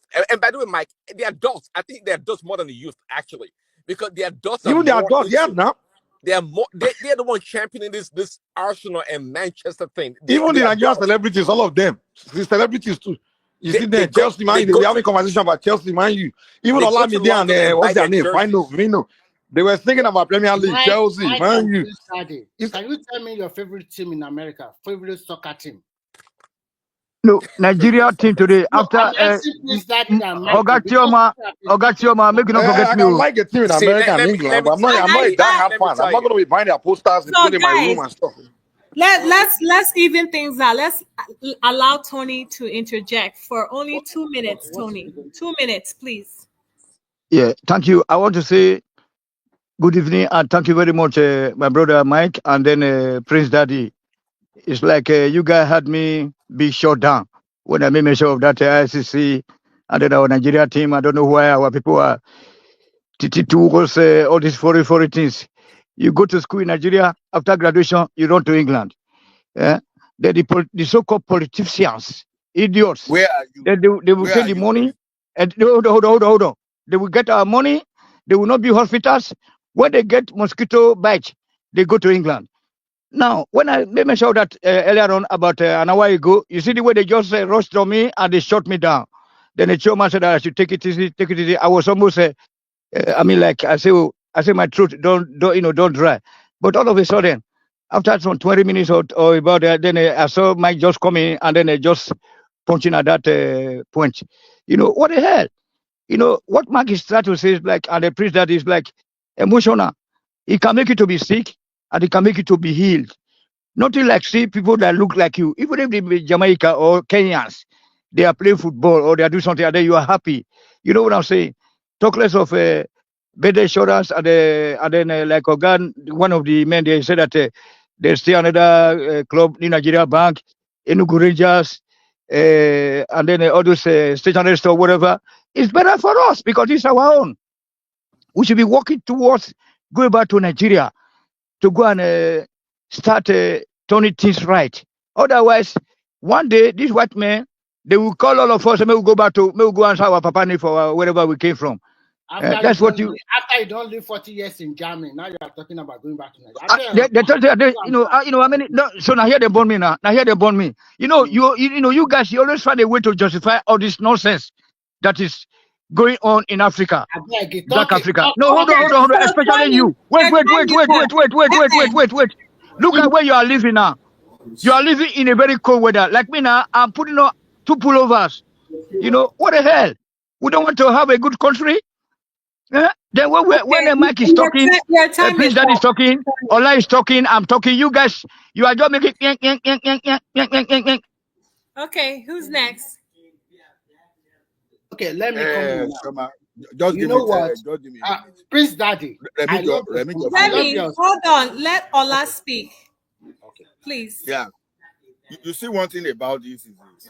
Thank you, Remy. If you do not blow your trumpet, nobody else will blow to that trumpet. That is where marketing and all these things comes in. When you see, even when they launched a Premier League in the early 90s, it wasn't popular because people follow Serie A, people follow La Liga, and occasionally people follow Eredivisie or what they call it. This Bundesliga. Eredivisie, the one of where hires, you know hires. Holland, Netherlands. Yeah, so we follow. But what did the Premier League do? They rebranded. They brought money. You know, they started changing the environment. You know, when you go to the stadium, the serenity, the way you mingle with that people, name was changed in 96, by the way. Ola, that name was changed in 96. No, 92. I think 92. 92. Yeah, they rebranded. Yeah, exactly. So that was when they started. They started, and it didn't even go up immediately that time because it took them almost 9 years before people even started accepting them. So we can't just stay without spending money because we need to spend money. We need to spend everything. Now look at this. Now you say, and Choma, let me go after him, okay? You say TDS you want to play. Wow, the number thing we find used to do this. No. You know that it was my turn. So you go to that place, you see your friend, just like we are here now. That is how we used to watch football too. We are all here now, gisting. When they are having major game too, this is how people go to the major viewing center. They'll be having gist. But to start with first, you don't even have the local TV that is even promoting this. And why the local TV will not promote it, that you have to give them money because local TV too, they're into business. You don't expect them to say, okay, just because they like you broadcast based upon waiting. You have to give them money too. You understand? Because they don't run subscription services. So you have to inject money. What made Premier League what it is today is because you put money there. What took our music to America was because some people to get there, they spend their money. Why do we have an Hollywood? Some people projected us to that place and they started bringing money to Nigeria to hear Hollywood to the world. So we have to do the same thing. Who brought money to Nigeria? Not to be blaming one another. Ola, who brought money to Nigeria to bring Hollywood to the world? Obasanjo did all those things. Obasanjo encouraged Nollywood. Brought money to Nigeria to bring Nollywood to the world. Who are those people? It was Obasanjo that supported Nollywood. Let me. Let him answer now. He said it. He said some people brought money to Nigeria to come and bring Nollywood to the world. Who are those people? Neville is not coming to Nigeria now. Has Neville not come to Nigeria? It was Neville that came to Nigeria to bring Nollywood, to invest, put money and bring Nollywood to the world. We have music promoters that organize. Nobody brought, no foreigner brought money to Nigeria. Let me think that investment, how that happened. So what happened is, like I said, it was a combination of Nigerian diaspora and those ones locally. So if you notice, those ones from the early 97, that trained with your mainframe, they all went to school, to film schools abroad. Your Kunles, your Aditiba, they all trained abroad, came back home. So they started getting sponsorship. First of all, it was locally, it wasn't foreign. They were able to get sponsorship from your big companies in Nigeria and the government. So you have to give. Thank you very much, Jonathan. Especially I know Basajo. Jonathan put a lot of money. Yeah, he did. And Lagos government, trust me, they put a lot of money. It was a very deliberate, because what happened with that 50 cent issue on that tarmac really changed with Idris. That really triggered a lot of people. So that, because back in the days, nobody really kind of invested in that kind of movie, but they were very deliberate with that.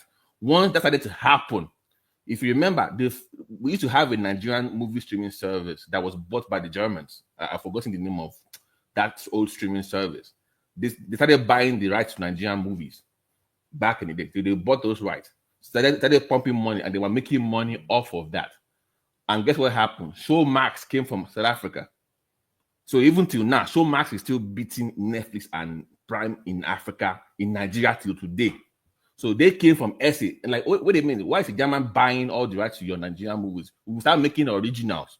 So they came from SA and started pumping money to making Nigerian originals. So if you go on Showmax Africa, they are number one when it comes to streaming on the whole of Africa. Number one. Even the Germans will try to react them in German language. They want to translate it. Yeah, hold on. The Nigerian movies. So when Netflix saw what Showmax was doing, they came in and they were offering, okay, we can also do the same thing too. We start making originals. So remember, they used to buy what you already made. They're like, no, we can make more money if we do Netflix originals. So if you look at Netflix and Prime Videos, it's always originals like Showmax.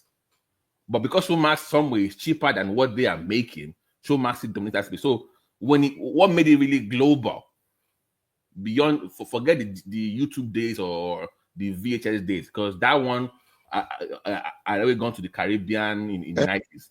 But when it comes to streaming, it was Showmax, the Netflix influence, and Prime that really blew it up. Come on, let me come. Are you guys seeing the screen? Are you guys seeing the screen? It don't happen, but keep going. Okay. You can't see talking. Let me say something about marketing that I was saying earlier. Marketing, if there are two, normally before you have someone promote something, market their products, you're supposed to charge them. They're supposed to pay for it. Now, all over the world, that's the standard, that's the way. A typical white businessman or celebrity, before you have a brand to promote their brand, you will charge them, you approach them, they sit in the room, they make contract, you say, okay, I'm going to put on your brand, or I'm going to put your brand in my music, singing about it or something like that, and you pay me this amount, I become an ambassador. Now, if you look at and also media house like TV station, whatever, if you look at Nigeria, or I would say black man, even black people in general, I don't know if it's Stockholm syndrome, we promote white people's brand for free. Just listen to Afrobeat artists like Davido. How much has Gucci paid Davido for promoting Gucci, Versace and Gucci in his song? And you're a global superstar. He didn't approach them to say, come, I want to put your brand in my song. Can we discuss something? Pay me something. No, free. If you listen, even hip hop artists in America, they will be promoting Gucci, Prada, NEC, all these drinks, all these company brand. They don't ask for nothing. The same thing with our media house in Nigeria, the TV station, channels, all of them. Whenever England royalty, maybe the princess is getting married or something, Princess of England, they'll show all over Nigeria, all over the TV. Oh, the Princess of Wales, Queen of Wales, the Queen of England, they're getting married, the Duchess of Kingdom. Whereas when your Oba Benin is getting prince or something is getting married, or yes, or I love you, or when your own local kings are being crowned or doing something, you don't talk about that. You don't even promote it, and you wonder why Nigerian youths know more about. They celebrate the European monarchs and products and all these things when you give them commercial for free. For free, we promote this European white, anything white, we promote it for free. Most of the marketing that we do, when people say, "Oh, because we don't put money into marketing," no, the ones we do about Premier League, all those things, even Channels TV, so sport news, they talk about Premier League for like 1 hour. They won't even talk about their own local league. The Premier League didn't pay them a dime. Trust me, they're not paying them. Most of the marketing we help these European power brands to do is for free. We do it for free. Even in United States, before they show Premier League, there's only one channel or two in America where they should talk about Premier League, and the Premier League pay them. They pay them. They come to America to pay those channels to talk about them or anything. You have to pay with your Igbo people to market you. You have to pay, but we market it for free in Africa. So that's our problem. I think the problem stems from orientation. And if you look at Nigeria, for the last 20 or 25 years or 30 years, we have lost that orientation from childhood, especially the generation of nowadays. Because what they met on ground was terrible. Economic was not good. The value system have already been eroded. So what do you expect? And then we are in the age of globalization. And if you do not join, you'll be left alone. So when you look at everything, and our media, our traditional media, they are just looking at what can make them make money. It's not only about just promoting the local value. So the country was good until 1999. Can I just finish, Mr. Tony, please? Please, I beg you. You have been here for a long time. So because of this orientation has been bastardized and so many other things, you are preaching patriotism, I understand. But when you look at an average Nigeria, what do they promote? Even if you ask an average Nigeria, do you really like your country? Some of them do love their country, but some of them are happy demarketing their country. So all these things you are saying here, apart from the marketing aspect of sport and other quality and money and everything, you have to check yourself as a countryman. Do you really want your country, like your country? Do you really want to go back? What are you doing to help the people in your country on individual basis? So when we now go back to sport we have been discussing about, sometimes because of globalization, you cannot blame a Nigeria to support a foreign team, and then Nigeria is a capitalist society, just the same thing like America and the rest. It's all about money. Money comes first. And when you see something like that, the other thing you are talking about for a long time will be put at the back because everybody wants to make money. The reason why localized before globalized. The reason why all those local teams sponsored by private investors like Abiola, Nwayanwu, and some other guys, and Ogundoyin of Leventis, the reason why they cannot continue because when they went away, their children are not interested. They don't want to pump money anymore. I know how much they pump into Leventis United before they can compete globally. I mean, in African terrain that time. It's just a small cup that come up, and little by little, the guy pump money. They bring in a lot of good players, and they share the Liberty Stadium with shooting stars. And they play good football. That is why you see the junior brother of Ashe Godegba, I forget his first name now, come on board, all of these players. So when you talk about sport, to be frank with you, money plays a big role. And when you have the money, you have to develop the grassroots, you have to develop the stadium and the marketing aspect of it. It's also very important. It's all about money. It's all about money. It's not only about what you are. But one thing we cannot agree is that when it comes to local base, local fans, hometown. When I say like local fans, globally, the local residents, they naturally, automatically just support their local teams. They don't need anyone to market it to them. All over the world, in Europe, in Asia, it's only Nigeria and maybe these other African are behaving like us, where people have local teams. Well, like you said, Remo and Rangers, I always give the good people. Rangers always is in their hearts.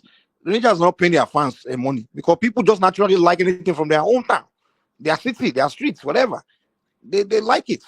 So you don't need marketing. But in Nigeria, it's a disaster where people have local team and someone don't even know the name anymore. They don't even know they have local team. They're too busy. They're a diehard Chelsea fan, Man U fan. So that's what we are talking about. It's a serious sickness.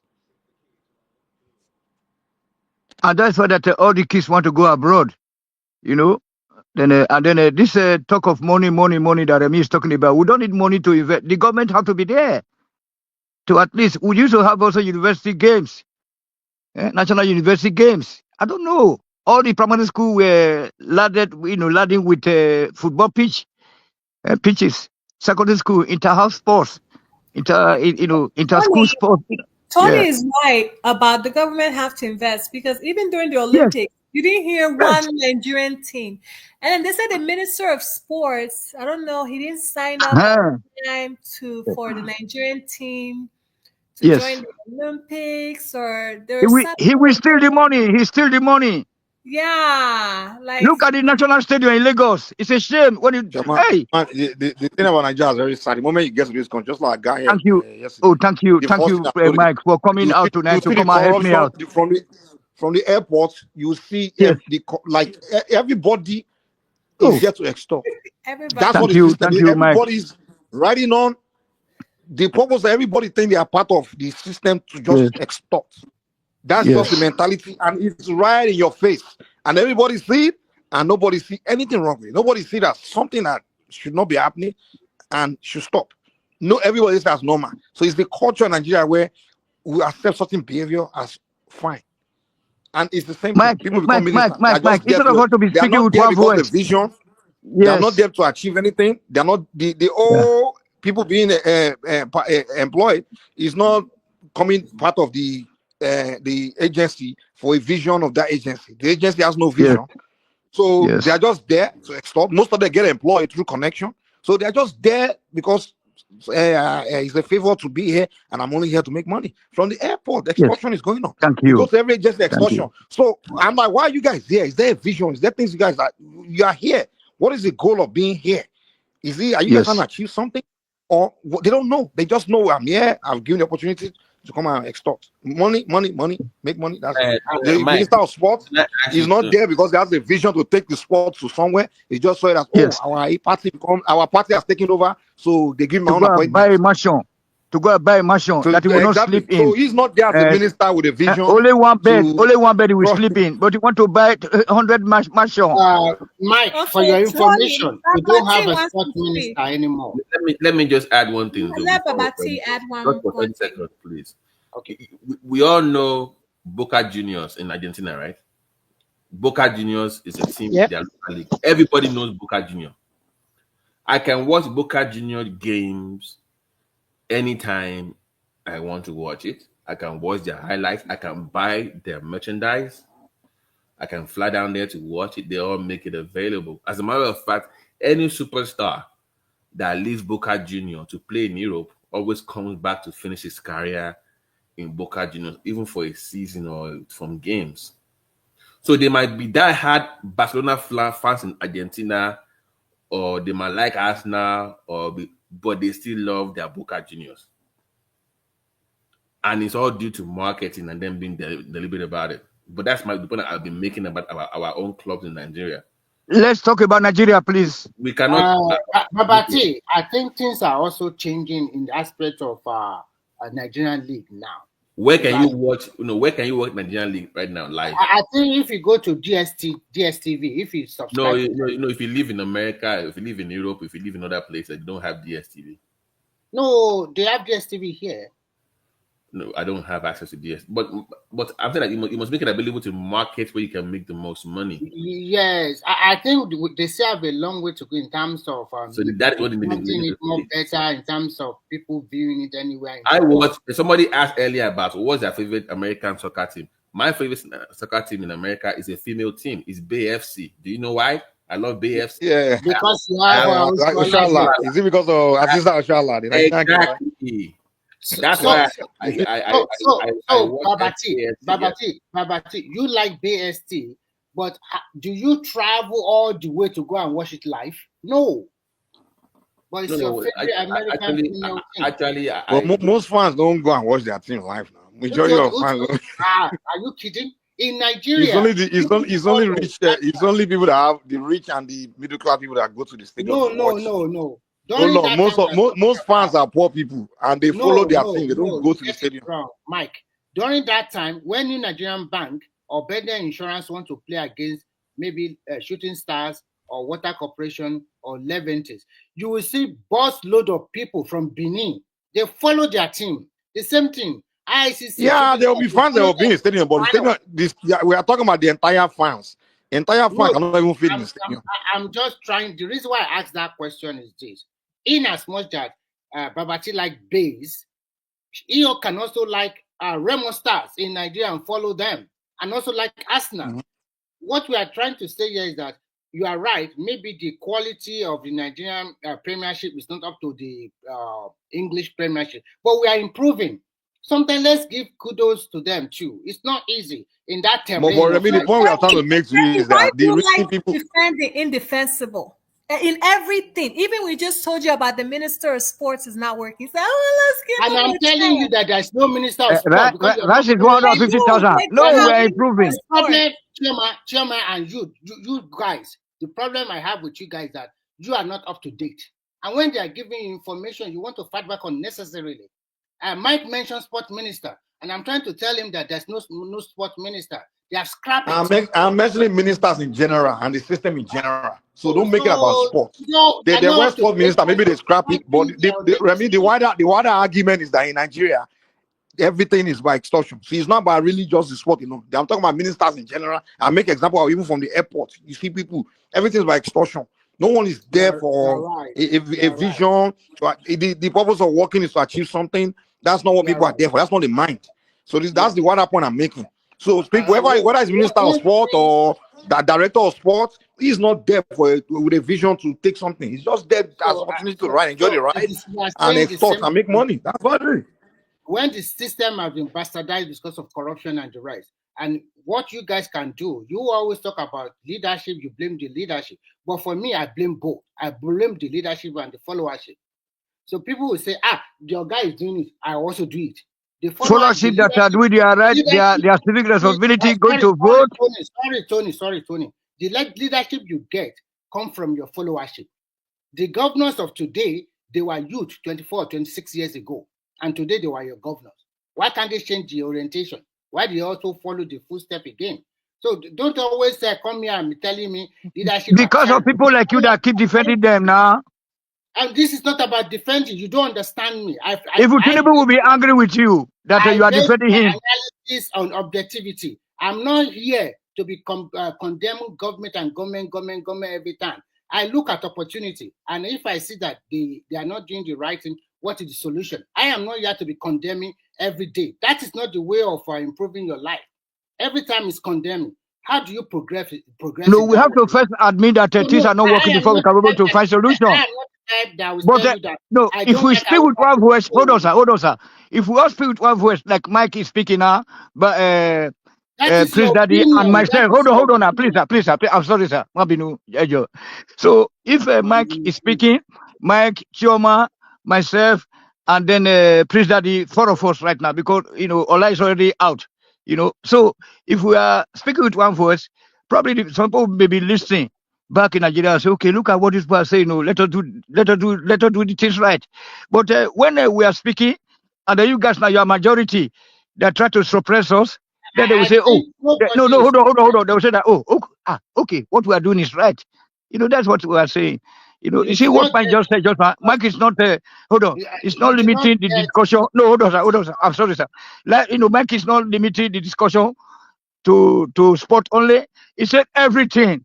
Once he arrived at the airport, the condition of the so-called hungry officers, the people on the street, the insecurity, then to go end up in the apartment with loud generator later. That's what we're talking about. We don't want a system that works. To me, in all fairness, sometimes I see sometimes you do not get the things right. When you talk or when you make your analysis, I can see the bias almost day in, day out from you, Tony. I'm sorry to say this. What I'm trying to say is that I'm not here to defend any government. I see government as a continuum. Government continue. Whether you like it or not, this present government one day will pack his load and go. You have another one. I always preach progressiveness. In as much that the country is in a mess, we can see pocket of development. You cannot be coming here and be telling us that Nigeria is so bad, everything is so terrible. You can't say that. So the reality of the reality of grass speak for itself, sir. So that's why we in abroad. Hold on, sir. Let me give you some instances. Let me give you so many instances. Well, in 1999, all the 36 state capital, they were not like that. But go and check it today. Or ask anybody that come from Oshun. Ask him, is Oshogbo like that, like this in like this in 1990? It's not. There is pocket of development. We have even our banking system. No be road will chop now. Can people build their homes? Do they have any housing? Oh, hold on. Housing, housing service for the people. You know one thing I don't like about you Nigerians. One thing I don't like about you. Me, I focus on result. Get the job done. Let me see physically what they have given you. Have you done it or you do not do it?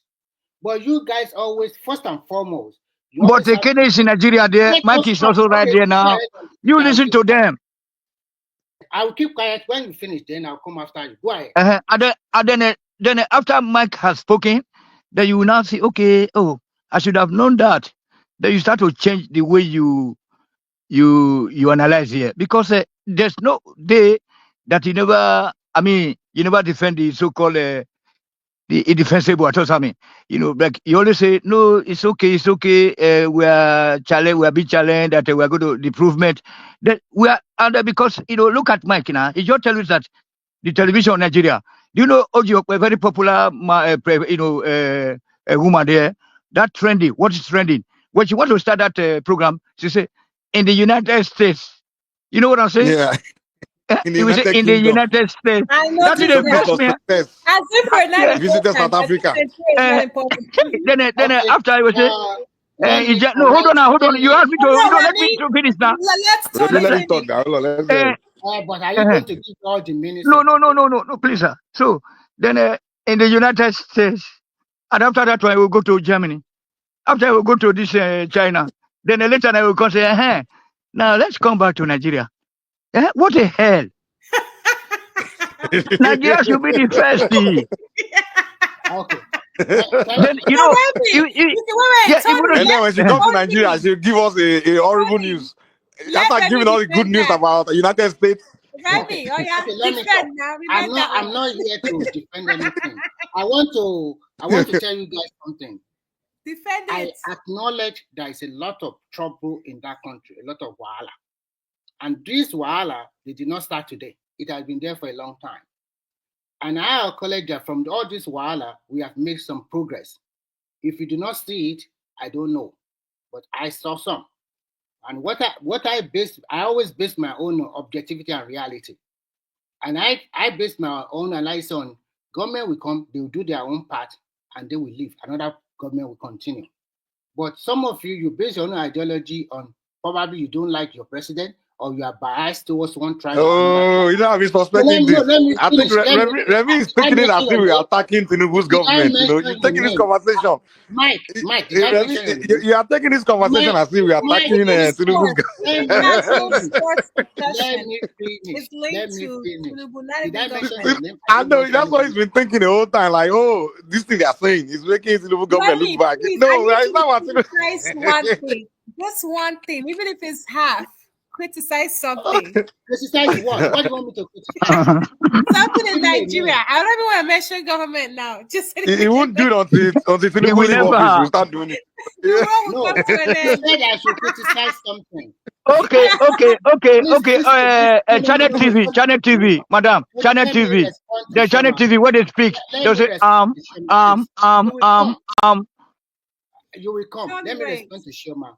You said I should criticize something. I said I acknowledge that there's a lot of trouble in Nigeria.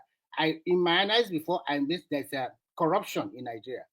I said there's so many institutions that are not working. But out of all this wahala and mess, we are still progressing little by little. So what do you want me to criticize? Do you want me to go and criticize Obi every day? Or criticize? Oh, I know you're ready for that one. So what do you want me to criticize? I'm not. Did you ever see me here coming? Well, Remy, what we are doing here is constructive criticism, which is always good. Constructive criticism. Well, it's almost like sometimes you don't want to hear any kind of criticism at all. You don't want to hear anything. Mike, remember Shola came and said that Remy will always stand for Nigeria. He will never go left. Always. It's the lady that came here that said it all. The last time I said, I said, Mike, I agree with you totally. I said, you are right. I talk about patriotism. I talk about so many things. If you can remember some few minutes ago, I told you that.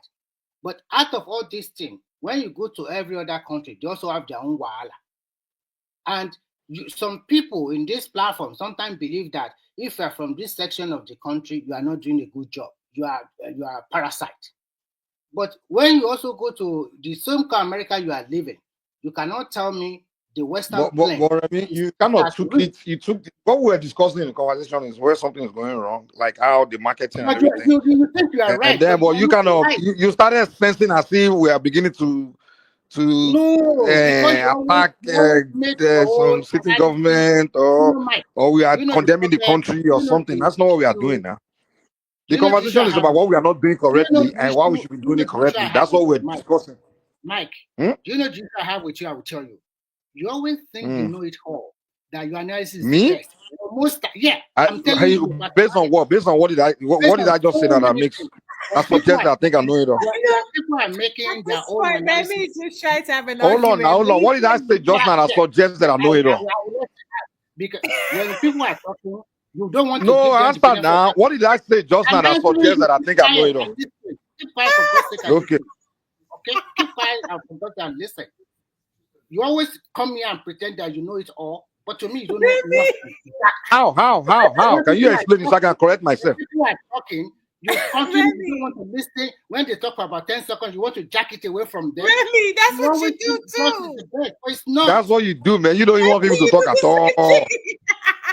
Remy, you do the same thing though. I mean, you don't even listen to what someone is saying at all. Like you don't know nothing. And I know you don't know nothing. I don't like this kind of personality. You have done it to me twice. And I cannot accept you to be doing it every time. Well, you have done it to me like 20 times now. Remy, don't take it personal though. Remy, don't take it personal. It's not worth it. No, I'm not making it personal, but it's a little bullying. You like to do it to you and Mike will always have. Jeremy, am I bullying you today? Have you not bullied me before? We are talking about today. That time, right? Have you not bullied a lot today? No, we are talking about today. Today's match. No, not that time. So you are doing it. I like you. You're a man. Then I can say we're square. Okay. They didn't expect you to enter today. They didn't expect you because they just shut me down. Then all of a sudden. Are you there? Can do. Mr. Can do. Okay, Baba T. Are you there? Aero Gidiba. Yeah. I'm here. Oh, thank God you guys are here to save the day. But can I let me just make a final submission on this issue? I was here all along. Yeah. Okay. Let me just go first. That's wonderful. The thing is this: do we have a lot of work to do? Yeah. Are we on our way? Some clubs are in that sector, and government has a role. I mean, even bigger than the I think we're leaving a lot on the table. Nigeria should be UFC. They've always said they want to come to Nigeria. They've always said that the guy will not come to Africa. He said, if I'm not going to come to Africa, I have to come to Nigeria first. They've told you that, but you don't have a single arena in the whole country to even host any big event. There's no single arena in the whole country like you have with Staples that we can even host boxing matches, old UFC shows, old basketball events. There are many things that we're leaving on the table. So beyond football itself, I think there has to be investment from both government and private sector. But they have to sit down on the table and find a way to solve the problem. I think even my own college, they make a lot of money in sports. There are units in this country that make close to $1 billion. UT Austin, they have their own TV network. They make close to $1 billion every year. A university. So there's money in sports. But I think sometimes we focus too much on football. Everything is football. But there's many things that we can make money from in Nigeria. And Babati, do you think we have a laziness problem? Because the reason why I ask you is because it's very it seems easy like to a lot of things. Oh, yeah, go ahead. Because football makes it easy for you to invest in football. Unfortunately, you don't need in terms of like the skill set or people playing it. It's very accessible to the poor. Just two posts people can play. So government are not very intentional. They're not very deliberate in investing. Yeah. If I can chime in, BT. go ahead. You see, I said it before. You see, the sports industry. I say you know a nation that's successful by their sports industry. I said it before because the sports industry is a multi-billion-dollar industry. Even in Nigeria, it can easily be the biggest industry in just a short time, really. But because the government and the business community, they've not come together to understand exactly what sports or what football is to Nigeria. Look, in America, sports is entertainment. It's business, okay, and it's a way that a lot of people get rich. To elevate the income level of Nigerians. Imagine if you're playing soccer, football in Nigeria, and you're making $500,000 a year, maybe $1 million. You can easily make that. Is that possible? But they have to define what is football in Nigeria. See, if they see it as a business, if they see it as an industry, then they can actually work towards it to make it something more tangible that can grow the economy. The sports industry in America, it's apart from maybe what other industry is bigger than the sports industry? Okay, maybe is Hollywood bigger? I can't remember. Yeah, Hollywood and music is bigger than sports. Hollywood and music is bigger. Yeah, but sports is way up there. But when it comes to like assets, when it comes to assets like facilities, buildings, I think sports has to be number one.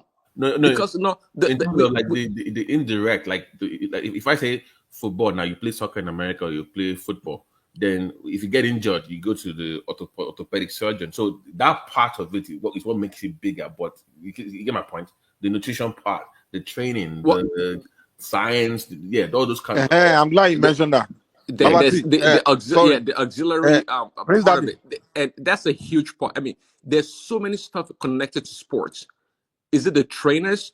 Is it the nutritionists? I mean, is it the product, the products, and the sponsoring, the athletic or the apparel? I mean, okay, hold on, by BT. Actually, let's look at sports in America in its totality, holistically.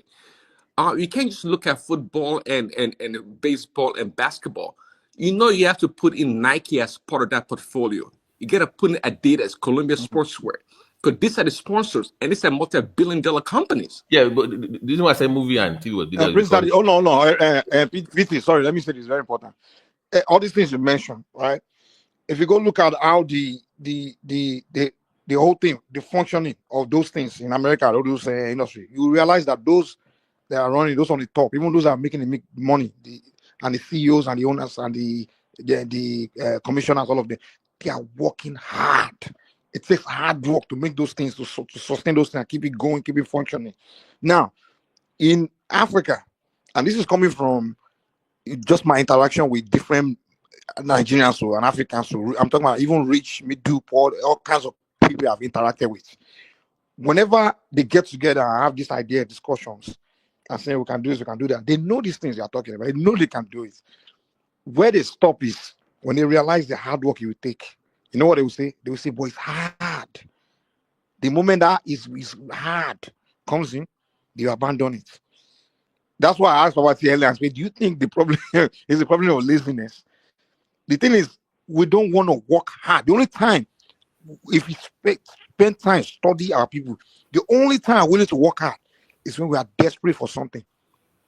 Even when they say Nigerians go to school, it's because we are so desperate for that degree. And the moment we get that degree, anything further than that, that's so hard, and we feel like it's not necessary, we're not desperate for it. Even though we know it's good to attain it, but as long as we're not desperate for it, we will not go for it. And it's the same thing in our society. We know things that needs to be done, but because of the hard work that it takes to get it done, they will not do it. The only time people work very hard in Nigeria is when they are desperate for that money. They are extremely poor, they are hungry, they work very hard to collect that money from. But once they are fed, they are okay, they are content, anything further that they want to achieve, if it requires hard work, they don't want to do it, they will leave it. That's just the reality. I'm telling you. But Mike, even if it's hard, but if I know I'm going to make, okay, for instance now, do you know how huge the UFC market is in the world? It is very huge. All you need to do, just build just one arena, just one. You have your guys, Israel coming to Nigeria every year. You have Francis Ngannou coming. You have Kamal coming. They're going to help you market it. Just give us a building. That's what they are asking you to do. And you will make the money. That is not hard. Yeah, you may say, yeah, I get you. That to me, and to you, is not hard. Like that, because the passion we have. But there's some people who say, okay, when you build that building, the maintenance on a daily basis, you have to employ this person, you have to manage it, you have to keep this. They will look at it and say, no, I don't have time for that too. Because I have the person you're talking to may have he may have 4 wives, right? And that he has to satisfy sleep with at least twice a day, So he needs that at least 6 hours to spend with his wives. He needs that 2 hours. He realized that, okay, this thing you want to do right here will consume at least 10 hours of my day. I have to devote 10 hours of my day to it to get it working, for you not to collapse, for you not to lose the money. He's going to think about it like 10 hours a day when I have 4 wives. Even my wife is going to agree, say, I'm not at 10 hours. I'm just telling you, it sounds very funny and ridiculous. That's the reality of our people. It's not ridiculous because even Dangote is single. And look at all he has achieved as a single man. Thank you, Chama. These most successful people in this world, if you look at their life, they usually are single, or they have few kids, or maybe 1 or 2 kids, or maybe 1 wife, or they're not even married at all, because they know that success required a lot of their time investments. It was when my mentors told me these things, because I didn't know I wanted to be successful. So when I was younger, I had a passion, desire to be successful, but I didn't realize what it takes, because I was a guy that used to party. I just like to have fun, a typical black boy, young black man, until I hang with mentors and they told me what it takes. The mental energy.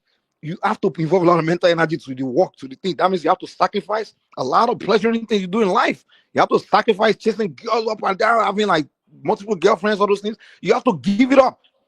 If you want success, you have to give up certain things that consume a lot of your mental energy and dedicate. They say you want to be successful, take minimum 10 hours of your day and focus on that thing. That 10 hours a day.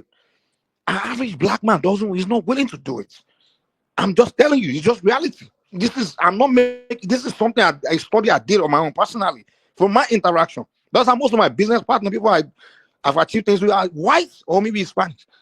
The black person wants to have so many endeavors are trying to engage with black people, whether it's Africans or even Black American or Caribbean.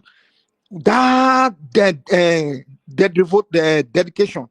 That time they're not willing. They're just not. They're not. Man, my baby mama. I know. I got this new girlfriend. I don't know. They have to go and. I was thinking by now Nigeria should have like different national teams, regional teams, like Imo State team or your team, and different stadiums where every team will perform, take turns, like they do in the US, right? And all these boys and girls on the street hawking, they can be the ones selling snacks in the stadium. They can make money off of that. I don't know if I'm making sense. Choma, okay, here's the deal. The people that have to make it happen on the top are usually people that are blessed with capital, right? They have money, they have capital, they will set up, put the money, and then they then they come in together with the intellectuals or whatever, and then they have to design, figure it out, and then put in the work. You understand? Now, which is the same case all over the world. In America, the most employers of labor are these wealthy white men or people with capital. They open businesses big and they expand it, and they've made billions. They make money, but they keep expanding. Why are they doing that? Because they want to keep creating jobs for their people. They want to. So then that's the way to give back, right? Because now they don't need to make money anymore. They made enough to just relax and be living their life, just party rest of their life. But they want to keep doing the work. You see them, they've already made money, but they're still working 10 hours a day. The owner of Walmart, owner of this guy, those guys are working every day. But the average rich man in Nigeria, the moment they start making that money, I guarantee you they have at least 10 wives. I'm telling you. If not 10 wives, at least 10 mistresses. They cannot put in the work to make those things happen. I'm telling you, they just can't put in the work. And somebody once told me, said the only way you can make black man work is to put him to slavery. Once the average anger around, I mean, Nigeria right now. I'm telling you, Choma, hold on, let me say this, BT. I'm in Nigeria right now. I'm literally meeting. I'm meeting with men. I'm meeting with men with money. And when I look at them and I think about all these ideas we always talk about on this show, like, oh, to build this, to do that, to do that. I know they have the money. If I sit down with them and I say, guy, I have this idea. This community here, we can set this up, let's set this up. And in the future, it's going to benefit this way, change this environment, change these things. When they begin to look at me. But the next, dude, when I even look at the environment, I know these guys don't even have the time. They all got like at least 5 women that what they do, their money is just badu, enjoyment. That's what they want to do. They have the money, they just log in because the money. So they are the one responsible to change the environment, Mike, but they are the one God has blessed. Easy. Mike, most of that money they come even purely as a consequence some of them work for it. A lot of them work for it. A lot of them work for it. Have you seen the level of interest in Nigerian fabrics? Do you know how much Nigeria is losing when it comes to fashion shows? That the money just wasting. Nobody is really investing in any fashion show in Nigeria. They had the Lagos, that is just small. But we are wasting a lot of resources. We are bleeding money. That is a the people that are supposed to have the money to do the investment, they don't want to do the work. Even if you are listen, but see, it's not just to put money. So there's some work you have to do to not lose your investment. Are you willing to do that work? Yeah. So, Mike, a quick question: are you trying to say that an average Nigerian is lazy? I mean, Buhari said it, not Mike. I know. I just asked Mike a question. Are you laughing? Let me put it this way. Let me put it this way. I would say we'd rather be having fun than to be doing that hard work. So that the only time they don't really like working. Thank you. So when they're in a position, it's like this. If you put hold on. I think the best word to use is sacrifice. Okay, let me. They are not being encouraged. They are not being encouraged. Hold on. Hold on. Remy, if you put 2 things on the table, one, to go and work, even though you don't really need to go and do that work because you already have money. You don't need the money for the work. You don't need the money because these guys are talking about they're not doing it for the money. They're supposed to do it to change the environment. So they don't need the money. They put 2 things in your front: work, but you don't need the money for that work because you already have money, and enjoyment. Now they tell you that this is enjoyment and you're going to enjoy your life. But on the other side, this work, you will do it, but you will change the life of other people. Average Nigeria pick that enjoyment. You say to hell with those people. That's what I'm telling you. Okay. That's the point I'm making here. So I can't call it laziness. I'll just say love of enjoyment. Country. Love of country. They prefer the enjoyment than the sacrifice. Because to give up that enjoyment and go and do that work is called sacrifice, because you are not doing that work for yourself. You are doing it to change the life of other people. Let me ask you now. There is hard work. Okay, I can be an investor and pay somebody to do the work for me. I don't have to necessarily be the one doing it, but I can pay somebody. Okay, example now. Baba T. No. You still have to work to. Okay, I know. But let me ask you what I'm going to do. The whole of Nigeria, when it comes to IMAX movie theaters, the whole of Nigeria only has about 79 movie theaters in the whole country. 79, that's it. And they have half of it in Lagos. The whole country only have 79 movie theaters. And every year, Baba T, you made a statement. You say, I can hire someone to do hard work for me. Let me tell you the reality. To make somebody, you have to work hard to make somebody work hard for you. I'm telling you. You have to work hard to make somebody work hard for you. That's just the reality. You can't escape it. I'm saying from if you are of the investor class. I'm saying somebody. I get that it's hard work because you must pick the right person. I get on that. What I'm saying is, I see a lot of opportunities. You look at your December box office in Nigeria; it's always sold out. That means if you have See, money we together, have a you big will sell trust issue in more. Nigeria, Babati. What That's a now? big problem also. A big Exactly, trust and you have to issue. work hard to watch those that exactly. So the people you don't trust that you employ, you have to work hard to make sure they don't rob you. But So you have to I'm work it saying, that way. So Mike, that alone will make you give up. Like, why would I have to So, work Mike, hard? that's where we talk I'm about saying limitation. no. Hold on a minute. I'm saying for the money to be made, I'm willing to do that hard work because I know that the money is there to be made. Is my point. If money is there to be made, I'm willing to go through that hard work to There's make no that question money. about that. The money is there to be made. So why are There's you no not question. We doing all know it? that. But the If people that have to make that money don't want to do the work. No, why not? Doesn't make any sense to me, though. Because If it's I have hard enough work. They rather money, pick enjoyment. They don't need to.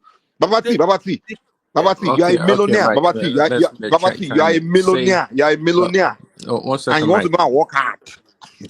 I was going to say, see, BT, and Mike, see, the mentality of making money in Africa or in Nigeria is different from the West or in America. I'll tell you that. They think about wealth differently here. Um, yeah, I absolutely do. It's not the same way.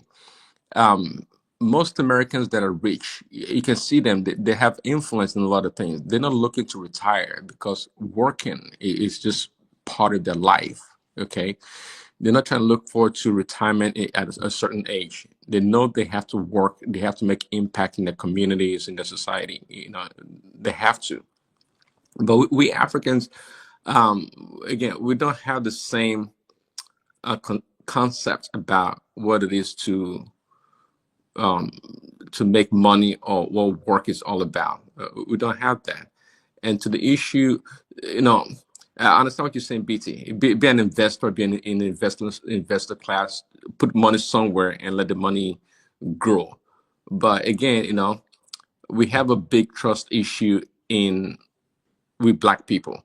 You can even see you don't have to be a millionaire, have a lot of money. But even look at people, in the diaspora, they send money back home to build homes, build houses, or whatever, do business. And the people back home, they have a sense of entitlement to the person's money or wealth. They think they deserve it, or they think they are doing that person a favor. Our mentality is screwed up. I'm telling you, our mentality is not meant for progress, if I can say that. Prince, can I ask a question real quick? Just want to ask a question. The biggest hall in the whole of Nigeria that can host a concert is Eco Atlantic Conference Hall, and it hosts about 4,000 people. So so you can only do 6,000 or 5,000 people. So Burna Boy is losing money performing there because in London it sells to 20K, it sells 15K in New York, and you don't have a single one because if you have it in your country, you will sell it out. It's guaranteed sale. Can we not lease? But What what is wrong with the Redeem? outdoor? Can we not rent Redeem camp? Now that's camp now. What about an outdoor facility center?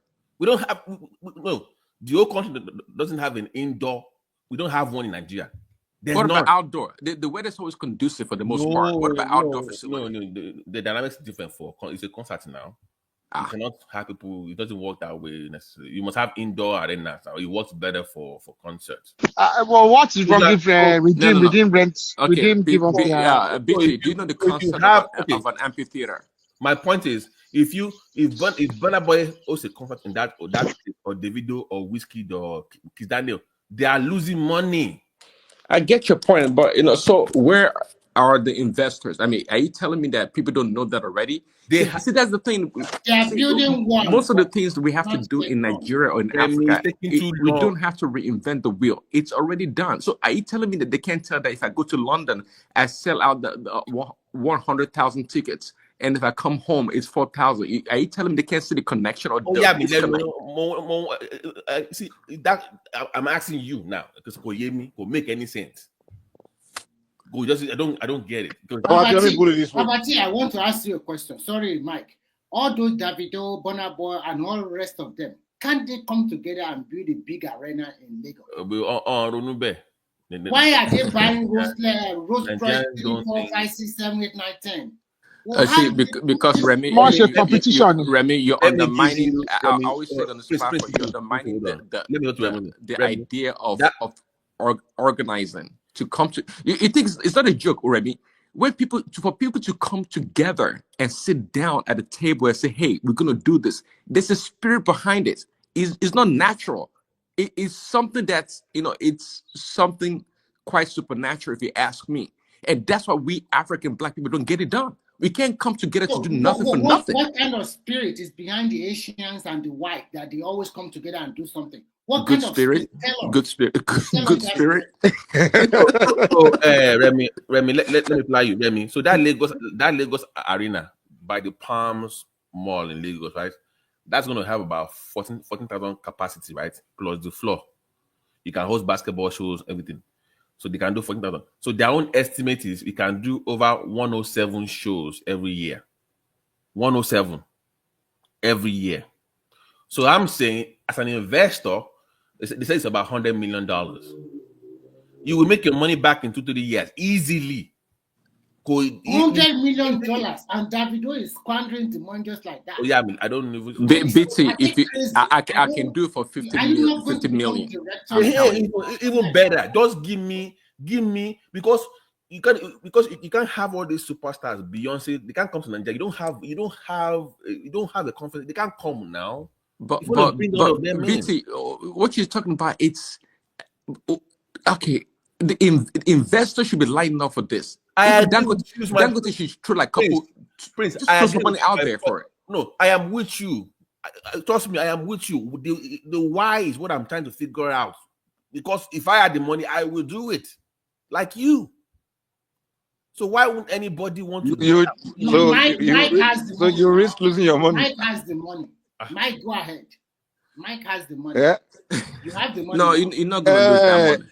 Even if I have the money now, the thing is, you guys think to just put money and the thing just build that building, just put it there, bang, and that building just stay there. That's it.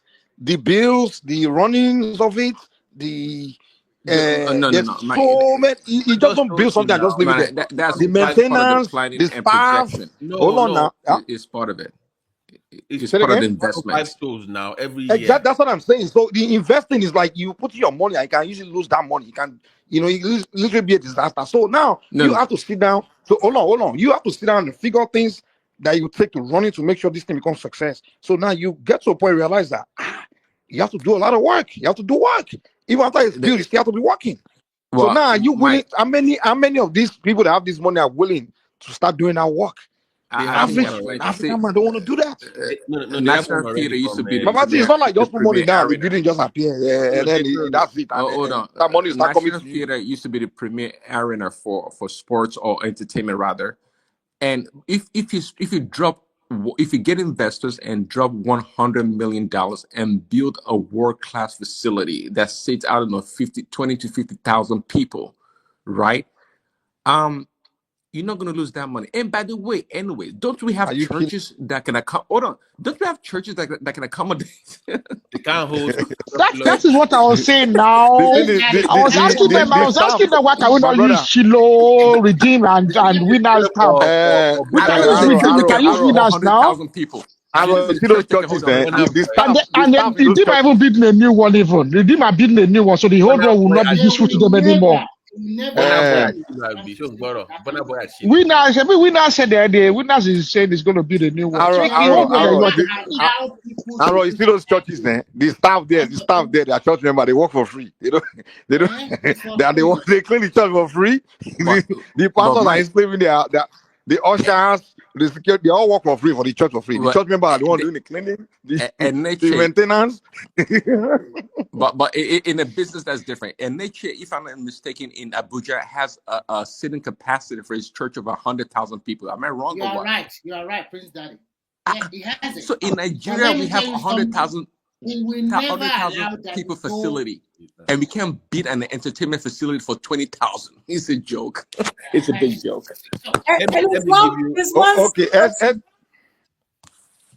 Here's the deal, Chama. With the church, right? Those church, right? They know that every weekend the church members will come and they will pay their tithes and offerings, and that money comes steadily. You understand? and you get free maintenance by church members. They clean it for you for free. They're working for Christ. They believe they are working for God. They don't charge pastor for that. Mike, they're Now, working for Christ. Now, hold on, Okay. hold on. Now, if you build it for entertainment, if you build it for entertainment, right? First of all, whoever the entertainers will be, you have to pay whoever the entertainer that's coming, you have to pay some percentage of the ticket fee, this security, the staff, the engineers, all kinds of people that have to be part of that, the marketers, the cleaning. So you are splitting that money already for one. So that money that's coming. And then after the soccer entertainment is done, you have to find time to book another, before you make another money, you have to find time to organize another entertainment. So this is not like so. And then while the building is there, the building is maintenance because someone have to clean every day. Have to watch. But it's easy. Every day as well to protect the building. Number one, Nigeria exactly. So let me tell you, Mike. Mike, Let me, it's still cheap. Nigeria is all about cheap labor. Like all these boys are hawking on this cheap. Right. Let me tell you, Mike. Those cheap labor, they'll come there to rob your building for you. You build that facility. You're going to build that facility. Hold on. You're going to build that facility in such a way, great design, whereby the facility will be partitioned into 4 segments, because there's always weddings going on in Nigeria all the time. So every weekend, you'll be guaranteed that there'll be a wedding, 4 weddings taking place in that facility. They have 109 shows. That's their estimate a year that they can get easily. Comedy shows, the experience, concerts. So Mike, if you have a premier facility, I think you would do well. And apart from that, Prince Daddy, some session can also be for disco night every night. There you go. Lagos. You make money. I think you do well. So the labors are quite cheap. How much are you going to pay? If you pay an average Nigeria 100,000, you can die there. What are you telling me? Oh yeah. I think actually labor is cheap. I think if you have again a nice facility, 50,000 would be really, really nice. I mean, that Shilo facility is very nice. Hold on. You know the way they build these facilities now. Just in America, a 20,000 persons facility for basketball can be reorganized or reconfigured for 5,000 to 10,000 people for a concert. Extra more to the 14,000. You can add to it with that. So they can even host UFC. You can host basketball, all kinds of stuff. Many things in that place.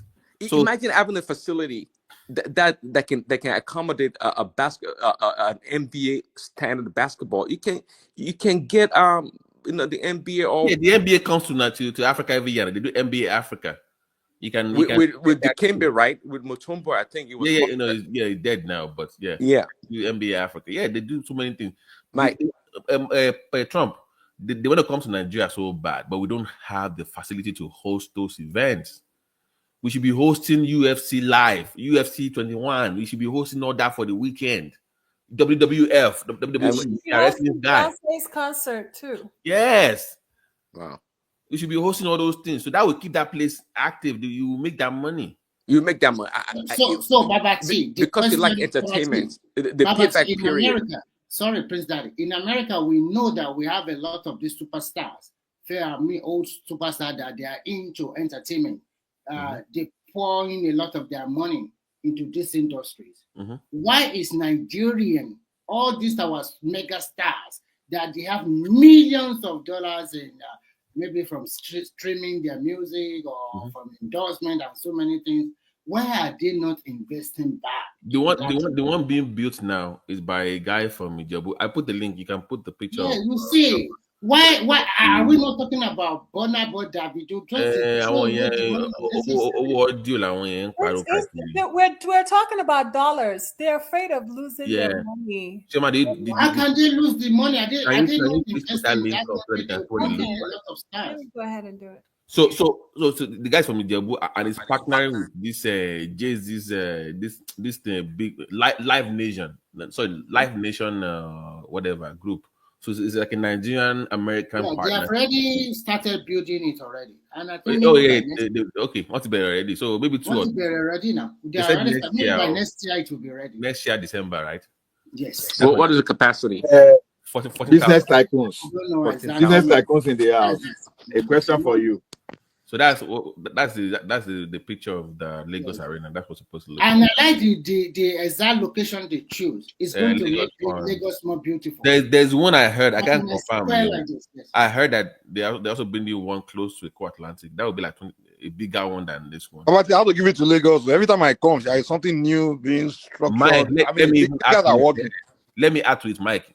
Forget all the 35 states. Mike, guess what? They just get more beautiful and beautiful every day. They want to build a cruise line in Lagos, a cruise ship from Lagos now. That's the next thing. So you can do like a cruise from Lagos. Now you have all these big ships now coming, and you can cruise to Sao Paulo, whatever you want to. I don't know where they're going. So Babati, are we building? Babati jogging to log in question. Yeah. Are you Americans? So what do you think this impact of this TikTok we have for Nigerians and Americans? Because for those people that are making money in Nigeria, I think that is where most of the money is coming from. For which one? The TikTok you guys just banned. Oh no, it's all games now. You see, the plan is Americans want to buy it from China. Oh, that is the whole plan, because they are using it because of security reasons. So they want to Forget lower it. China will never sell it to Detroit. No, do you know Trump is trying to buy it from? Remy, the choice. They're gonna sell. They're gonna sell it. No, they are not going to sell. You know what they want? They did the same thing to Americans in China. So why they're not? They're gonna sell TikTok to American investors. It's already done. That's not gonna. Trump is trying to buy it. It's just to lowball the numbers now, to bring it down. That's it. So when they open up again, you're gonna see all these investors. One from Canada, by the way, Mr. Incredible, whatever it comes himself. I bet our guys from Nigeria also, because they are going to feel the impact. No. It's banned for Americans, not the American will ban for Nigeria. But I think if they consume, okay, I don't know how the model works. Like YouTube now, I think so if you know how I cannot watch $7 on Netflix. Babati, let me even shock Ola. Yeah. Do you know that most Americans, they are following people like Pella and the rest because they have huge fan base. So they're even following Nigerians on TikTok. That Nigerians following Americans. So that's why those guys make money now. Yes, because the audience are always foreign. So within a month they will sell it to American interest. That's the whole point. So I think what they will sell it to them, and I don't know. Let's see whether they regulate it. There are some guys that I speak to you now that are making like $8,000 on the X every month. $8,000. But just by talking, okay. I know that we finished that one by just talking football only. Football fan tribe on YouTube. Do you know how much that guys make every week? Talking how much? Football fan tribe. Those yes. I know football fan tribe. Yeah, look at the numbers. So there's my point is talking about football, playing it, medicine, food nutrition. There's so many ways you can make money from it. I think I need to go and form my own and be analyzing football online. Yeah, we don't have a Nigerian football panelist like on national. So there are here now. We are plenty now. We can talk about formation. We can talk about depth. We're not talking about us. Striking force. We can talk about midfield. There are many Nigerians that are making football content too. There's this guy with cartoon that just form they form Oreo, they form Pep Guardiola. So they go just they talk. If I see the thing, I go forward to you and you see what I'm talking about. There's so many Nigerians. I mean, like professional panelists, like on the Chema, if you look at YouTube now online, people don't want to listen to the professional. They want to just notice. People want to listen to fans talk about sports now. They're the ones making money online, not one guy in suit discussing sport on YouTube. Nobody's going to watch that. Yeah, even the professionals are already doing that as well. Everybody you must be regular to talk sports now online. If you're too put together and nobody wants to listen to that anymore. They want just regular folk discussing sport. That's the new way. That's why that's why the traditional media it's kind of dying off because of the content creators online. and there are plenty of Are you saying they really are good going to ones end out up? there. They are already dead. Okay. They're already dead now. They are now using YouTube and co. Well, yeah. At the end, well, sure. But some people are creating good content online. Yeah, just like you guys said, they're making money. But Nigeria is, man. Even when it comes to the food industry, like you know how they have all these food shows, whatever. Like back in the Food 90s, channel.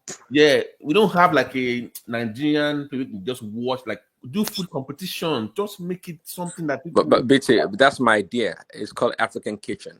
You know. good. Just that's a good idea. Bring all the best food from all tribes in Nigeria. Make it a big Exactly. deal. Yeah. That's From Sokoto, from I don't know. I have no idea what they eat in Sokoto or Benue or KB. it's just called Tuashin So they Kafa. have their own delicacies. They have their own local dish. Bring it out. Let's see Well, what it yeah, is. that's kind of idea I have. But see, source food all across the country, and how people make their own food using local content, and try to try to find a way to how they buy the produce, how much it costs, and how to prepare a nice healthy meal. It's something I would love to do and showcase Nigerians different delicacies to the rest of the country and the rest of the world for that matter. And that one is it's pretty straightforward. People will bring their own cooking skills and their own content on the show. African Kitchen open on YouTube for everybody to learn. And I think to me, I'm gearing towards a healthy living or eating, quite frankly. Good. Because I think especially in the north, across the country, anyways, I think there are so many great dishes that can be made. That's a great idea though, because there used to be something similar in the 90s by like Maggie. They have a company called Royco. Maggie Kitchen. Is that something called Maggie Kitchen? No, Royco. Okay. It's like Maggie, but it's like a different brand in Nigeria. It's called the Royco Lado. They used to have a show where they would cook, but it was mostly like Yoruba kind of delicacy. It wasn't really across the country. But that's a good idea on YouTube, though. That's a good idea. Yeah. I dig that. Yeah, there's so many opportunities, so many things that even fashion, I've said it, that it's a huge, people like Nigerian fabric. They love that stuff. The demand is high, but there's no, man, it's Beto, what is Nigerian fabric? like design, the way they design their own. Oh, okay. They have the patterns now, the way they cut and stuff. I see them on this fashion show stuff. But there's no, they have the Lagos Fashion Week. I know they have that Lagos, but there's no, but it's too city oriented, too Lagos focused. But BT, I know a lot of people are actually making a lot of money when it comes to this sewing. I don't know if you call them designers, but some people are making money. Tailors. If you want to, I mean, they make them global. They're making money. They are on IG, Instagram, or on TikTok. No, forget that one. That's where you find those people. There's levels to it. When you can get that thing on a runway, on a major market, it's different level, bro. It's different. There's this designer. I can't. What's the name again? This guy that does the Yoruba show. What's his name? This popular guy that does most of the Yoruba movies. That's his model. That's the guy that models. Yeah, they have their own brand. Like they wear brand to movie premieres and stuff like that. But it's limited to that to the people watching that movie or watching that premiere or that event. But there has to be a bigger event in the country that showcases all these things 3 times a year. But no, BT, the clients. Oh no, the clients are overseas. For example, my wife found one of these persons online, and that's where I got to make my cloth or whatever you call it. I get you. I'm saying that is for you to buy. But if I go to Milan and I have a design, I have someone that has money to invest in the millions in that design to make money off of. That can put that in on a rack somewhere in some store in Paris, some store in US. Those guys, those investors, what I'm talking about. But you must be on the runway that they can see, not Instagram. Beyond Instagram is what I'm talking about. That's what I'm saying. That Balenciaga is selling Ghana Must Go bags. See, but Really? Online. you are losing market right there. Yeah. You are losing market share to them.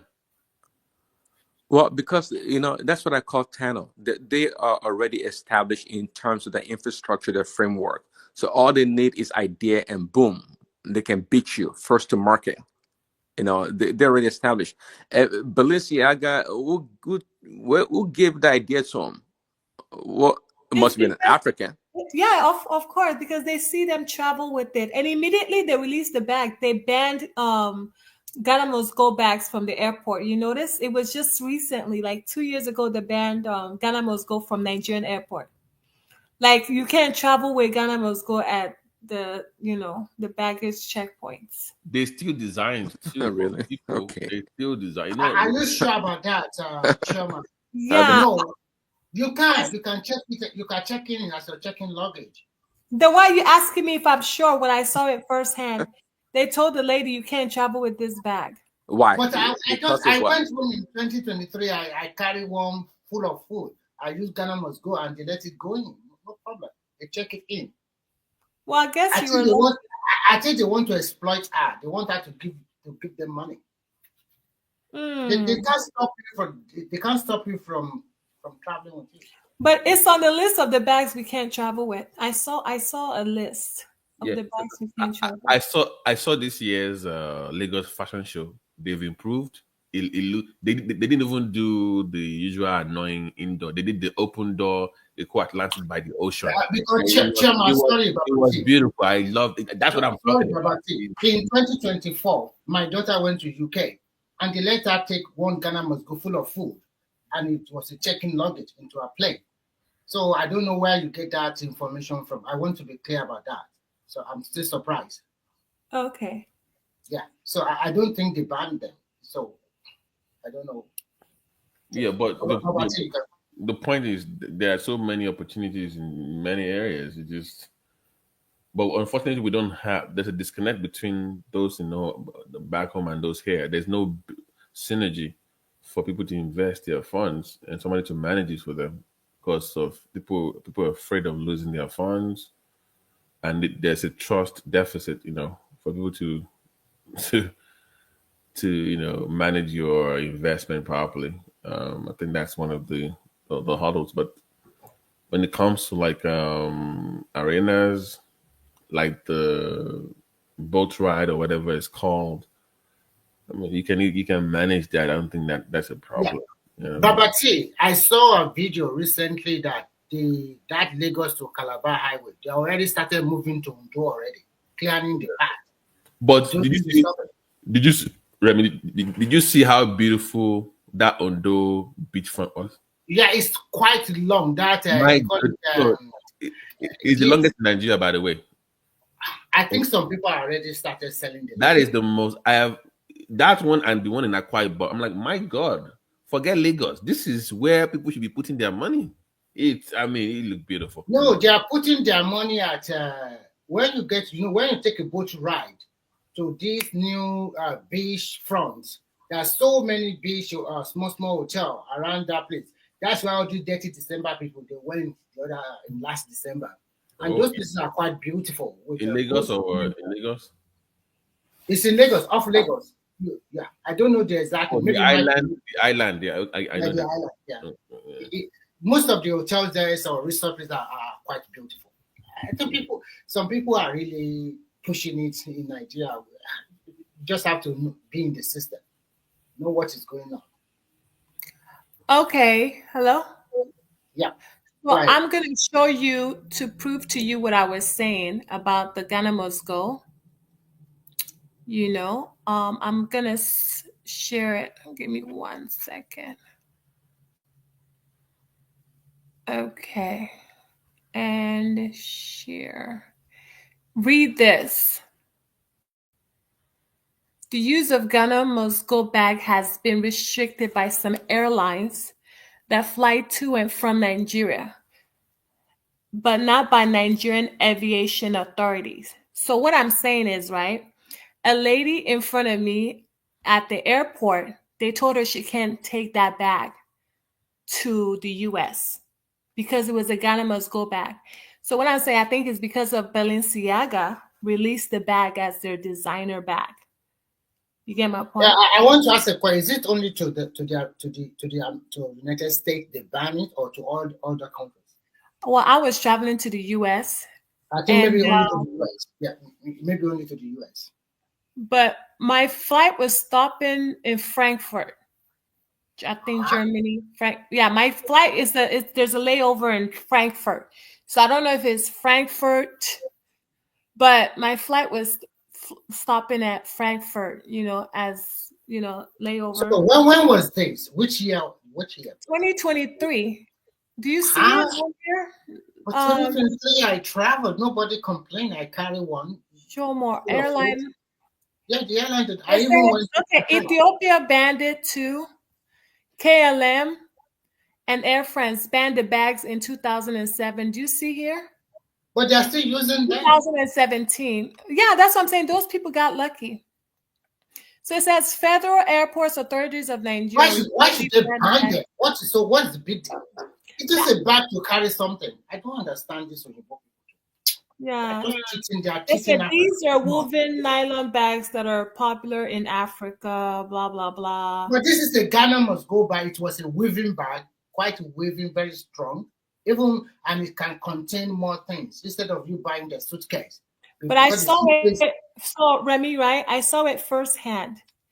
They told the lady, you can't travel with this bag. And I was shocked. I understand you. But I wasn't surprised because Balenciaga released the bag as their designer. So I don't know. Why should they do that? The Ghana must go have been there since for a long time. Oh no, wait. Maybe I'm getting it wrong. The Ghana must go I'm talking about is those ones that come in different colors. They were weaved together with some kind of, and you can use it to carry up to 20 or 30 or 40 kg inside. It's quite long. Maybe, are you talking about the black one, or which one is the Ghana must go you are talking about? Ghana must go is Ghana must go now. They have different colors, remember? Hey, that is the one now. Why should they ban them? It's just a bag, and you can also... I think they explained that things get spilled, like it's not durable. If that is the case, they are cheating Africa. It's not durable.